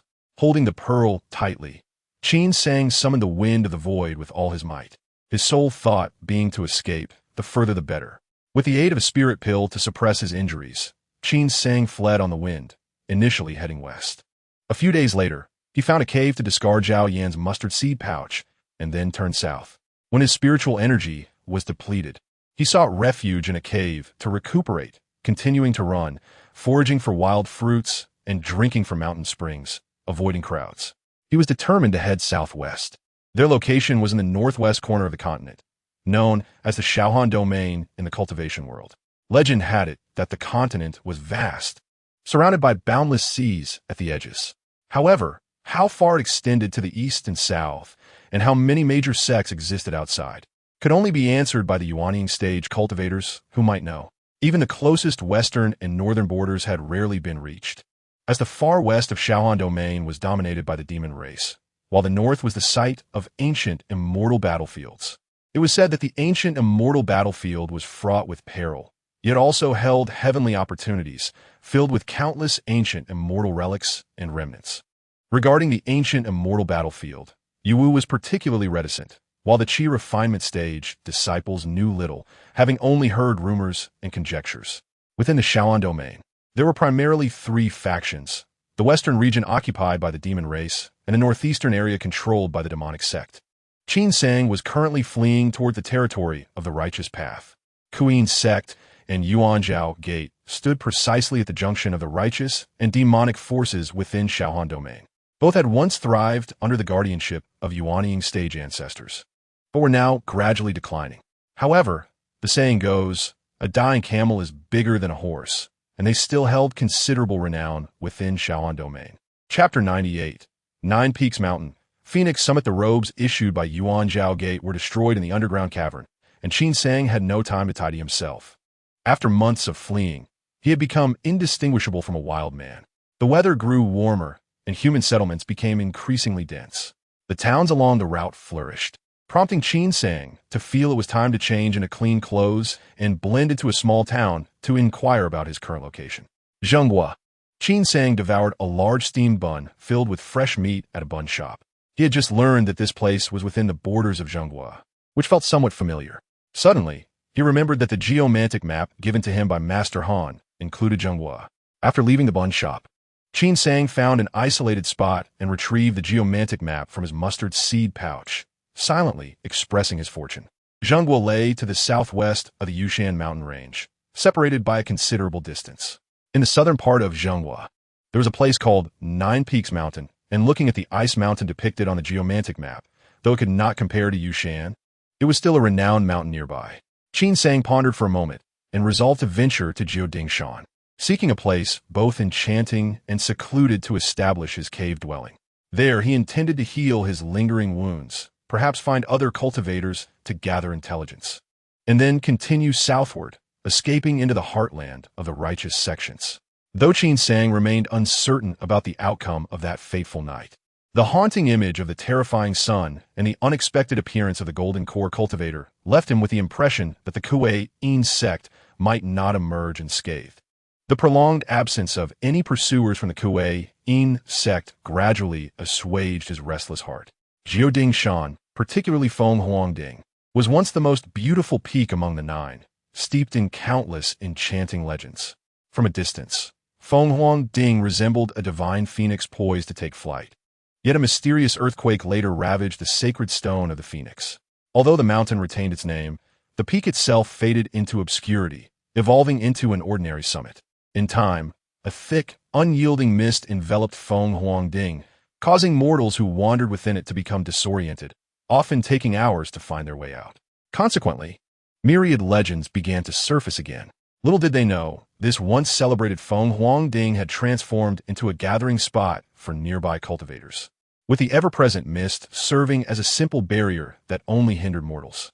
At the end of each lunar cycle, scattered cultivators and members of minor sects would convene at Jiudingshan. While the numbers were modest compared to the bustling markets of cultivation, they exchanged insights and shared news of the realm. Today marked the end of the lunar period, and early in the morning, several beams of light appeared, accompanied by individuals stepping into the mist. As daylight broke, a woman in her 30s alighted before Feng Huangding, her face alight with joy as she addressed the young man beside her. Qin Daoyu, your method of cloud evasion truly excels. It is far more discreet than my water evasion technique and significantly swifter. I am grateful for your willingness to share your knowledge. Qin Sang nodded with a smile. The woman accompanying him was named Li Yunyang, a once ordinary villager from a small settlement outside Jiudingshan, who had married in her teens. Her husband had rescued an injured cultivator while gathering firewood, and in gratitude for his life-saving act, the cultivator imparted a fraction of his knowledge before passing. Unfortunately, only Li Yunyang possessed spiritual roots, specifically the rare 4 roots, and after many years of cultivation, she had only reached the 3rd level of qi refining. Yet, despite receiving the teachings, Li Yunyang chose to remain in her village, not seeking enlightenment beyond, and embraced her mundane life with her husband, a mortal without disdain. Now, with 3 children, their family thrived in harmony. Half a month ago, her husband fell gravely ill, prompting Li Yunyang to seek remedies at Feng Huangding, where she fortuitously encountered Qin Sang. At that time, Qin Sang had established a hidden cave in a secluded ravine of Jiudingshan, where he was in seclusion to heal. Upon learning of her plight, he readily offered her a spiritual pill, which miraculously cured her husband. Li Yunyang regarded Qin Sang as her savior, and upon hearing his request, eagerly agreed to introduce him to the gathering at Feng Huangding, advising him that the best time to gather news would be at the month's end. Her master had a friend named Yu Lian, a disciple of the nearby Yu family. Known for his extensive knowledge and sociable nature, he would often hold discussions at Feng Huangding at the end of each month, where scattered cultivators would learn much from him. Qin Sang decided to stay with Li Yunyang's family until the end of the lunar period, and as he observed their harmonious household, he admired her steadfastness even if he could not fully comprehend it. Li Yunyang, suppressing her excitement, said, "Qin Daoyu, follow me. I shall introduce you to my Shibuyu." The enchanting barrier of Feng Huangding posed no hindrance to cultivators. A simple application of divination revealed a path leading directly to the peak. Following closely behind Li Yunyang, Qin Sang marveled at the unique beauty of Feng Huangding. Upon a remnant of the divine phoenix stone lay an empty white rhinoceros horn, a low-grade magical artifact, which only served to condense water vapor. Water flowed continuously from the horn's opening, meandering down the mountain, creating a serene and elegant scene adorned with pavilions and flowing streams. Within these pavilions, numerous cultivators had gathered, mingling in small groups. Li Yunyang greeted many along the way, displaying a familiarity that indicated her close ties to the local scattered cultivators. Upon seeing the unfamiliar face of Qin Sang, the crowd expressed curiosity, though no one pried further. Li Yunyang led Qin Sang to the peak of Feng Huangding, arriving at a bamboo pavilion where 7 individuals surrounded a venerable elder with a goatee, engaging in lively conversation while enjoying their drinks. The elder, having imbibed some wine, appeared slightly tipsy and animatedly began to speak. Recently, several significant events have unfolded in the realm of cultivation. Noticing Li Yunyang and Qin Sang's arrival, he warmly beckoned. "Ah, Yunyang has arrived. Come in and sit. Bring 2 jugs of wine for our esteemed guests." "Who is this friend?" he inquired, his curiosity piqued. "Shibuyu. This is Qin Daoyu, the savior of Xilang," Li Yunyang introduced, recounting the details of their encounter. Qin Sang stepped forward and bowed respectfully. "I am Qin Sang. Honored to meet you, Yu Xianbei." Yu Lian's previous inebriation evaporated as his eyes scrutinized Qin Sang. Yunyang and Xilang are indeed fortunate to have met such a benevolent friend. "Please come in." Once Qin Sang settled, Yu Lian inclined his head. Yunyang mentioned you have inquiries, Qin Daoyu. I wonder how I may assist you. This matter can wait, Qin Sang replied with a smile. I recently overheard you discussing significant happenings in the realm of cultivation, and I am quite intrigued. I would not wish to interrupt your pleasant gathering. Please, continue with your tales. At this, the others nodded in agreement, some even offering friendly smiles to Qin Sang. Li Yunyang returned, bringing several cups of wine, and took a seat beside him. Yu Lian sipped his drink and praised. Yunyang's brewing skills have indeed improved. Since Qin Daoyu is interested, I shall share the recent major event in the cultivation world. Several months ago, the demonic sect Kuei Yin Zong suddenly invaded the righteous sect Yuan Zhaomen.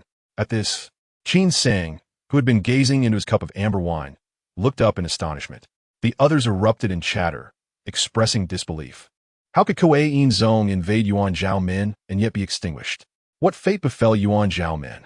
And what exactly is the origin of Kuei Yin Zong? Yu Yin chuckled. Patience, my friends. Allow me to elaborate.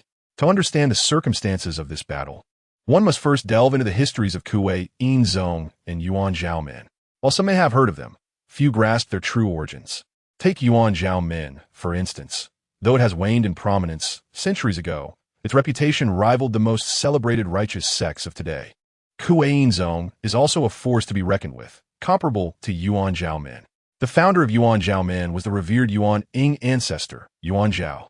Conversely, Kuei Yin Zong was established by the demonic figure Kuei Yin Laozu during his Yuaning phase. Both were formidable figures in their time, and their sects were founded almost simultaneously, even sharing names derived from their respective founders. A remarkable coincidence. Wouldn't you agree? Moreover, these two sects are situated not far apart, embodying a rivalry that has persisted over the years. It is said that the Yuan Zhao ancestor and several disciples met an untimely demise on the ancient battlefield. Had it not been for Wu Jimin's intervention, Kuei Yin Laozu would have already overstepped his bounds and toppled Yuan Zhao Peak. Until the eventual demise of the venerable Kuei Yin Laozu, the discord between the two factions finally subsided. It was unforeseen that the Kuei Yin sect had never relinquished their past grievances, launching a full-scale surprise attack on the Yuan Zhao sect, only to end up sacrificing themselves in the process. At this juncture, Yu Lian took a sip of wine, closing his eyes to savor the moment. The audience, enraptured by his words, suddenly united in indignation, denouncing Yu Lian. You old specter, always keeping us in suspense. Indeed, how unsatisfactory. Qin Sang listened with growing impatience, wishing to pry open Yu Lian's mind. If the Kuei Yin sect had truly been eradicated by the Yuan Zhao sect, wouldn't he have to worry about nothing, and mysterious orchid would be his for the taking? Instead, Yu Lian appeared quite pleased with himself, laughing heartily. If I do not keep you all in suspense, would that not be exceedingly dull? This incited another round of reproaches, and Yu Lian cheerfully continued. This matter has spread, and our clan is also in discussion. What baffles many is why the Kuei Yin sect dared to invade the Yuan Zhao sect. One must understand, the protective formation of the Yuan Zhao sect is no trifling matter. It was laid down by the Yuan Zhao ancestor, who called upon two Yuaning friends, one of whom hailed from the Yuanshan sect, a formation that mere golden core cultivators could not breach. Even more perplexing is that it seems the protective formation of the Yuan Zhao sect was indeed breached. Breach! The crowd gasped. How could the protective formation be destroyed, and yet the Kuei Yin sect face annihilation? They exclaimed, self-detonation of the golden core. The golden core cultivators were figures of unimaginable prowess, and it was unfathomable to conceive of a golden core cultivator self-destructing. The scene must have been utterly terrifying. Qin Sang also fell into a trance, recalling the frightening spectacle of the blazing sun erupting that fateful night. His earlier suspicions were now confirmed, and he could not help but murmur, what a ruthless golden core. The protective formation, the Yuan Zhao peaks, spiritual veins, all detonated simultaneously. That supreme sect master was indeed decisive. Truly a formidable individual. Yu Lian reflected with a tone of awe, though this self-detonation appeared mutually destructive. It preserved their sect's lineage while severing the roots of their nemesis. It is no wonder that one could cultivate to the golden core stage and ascend to the position of supreme sect master. A young man scoffed. That is because he had a Yuaning master. If I were afforded the same cultivation resources, my achievements would be no less than his. Qin Sang suddenly interjected. Which golden core elder from the Kuei Yin sect survived? Yu Lian furrowed his brow. I am uncertain. The information released by the Wuji sect merely states that the Kuei-in sect's leader, having committed numerous injustices, must meet their demise. It is likely that this fiend is already dead. The other two lack prominence, and I do not know which of them is clinging to life. Considering the Kuei-in Laoma's reputation for ruthlessness, it has only been a few years, and the lineage he left behind has already been severed. One wonders what the Kuei-in sect's leader was thinking. At 500 years of age, on the brink of passing, he suddenly engaged in such actions, not only costing himself his life, but also burying the sect's legacy. Pondering deeply, Qin Sang realized that as long as even one golden core cultivator from the Kuei-in sect remained alive, his safety was not guaranteed. With that thought, he complimented Yu Lian. The secrets you have shared, dear Master Yu, are indeed enlightening. I must confess my ignorance regarding the 8 great sects of the righteous path. Might you briefly elaborate on them, so that I may expand my knowledge?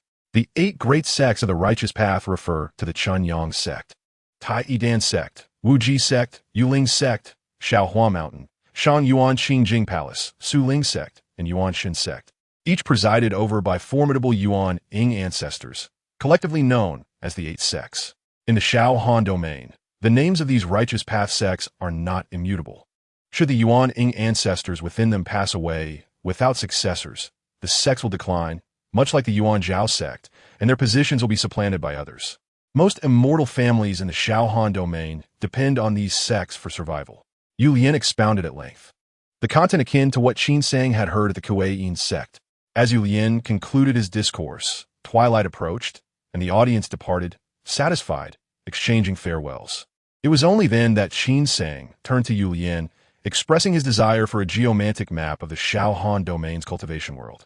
The specific locations of the various sects must be clearly marked, regardless of whether the mortal realms were indicated. Could you kindly guide me on where I might procure such a map?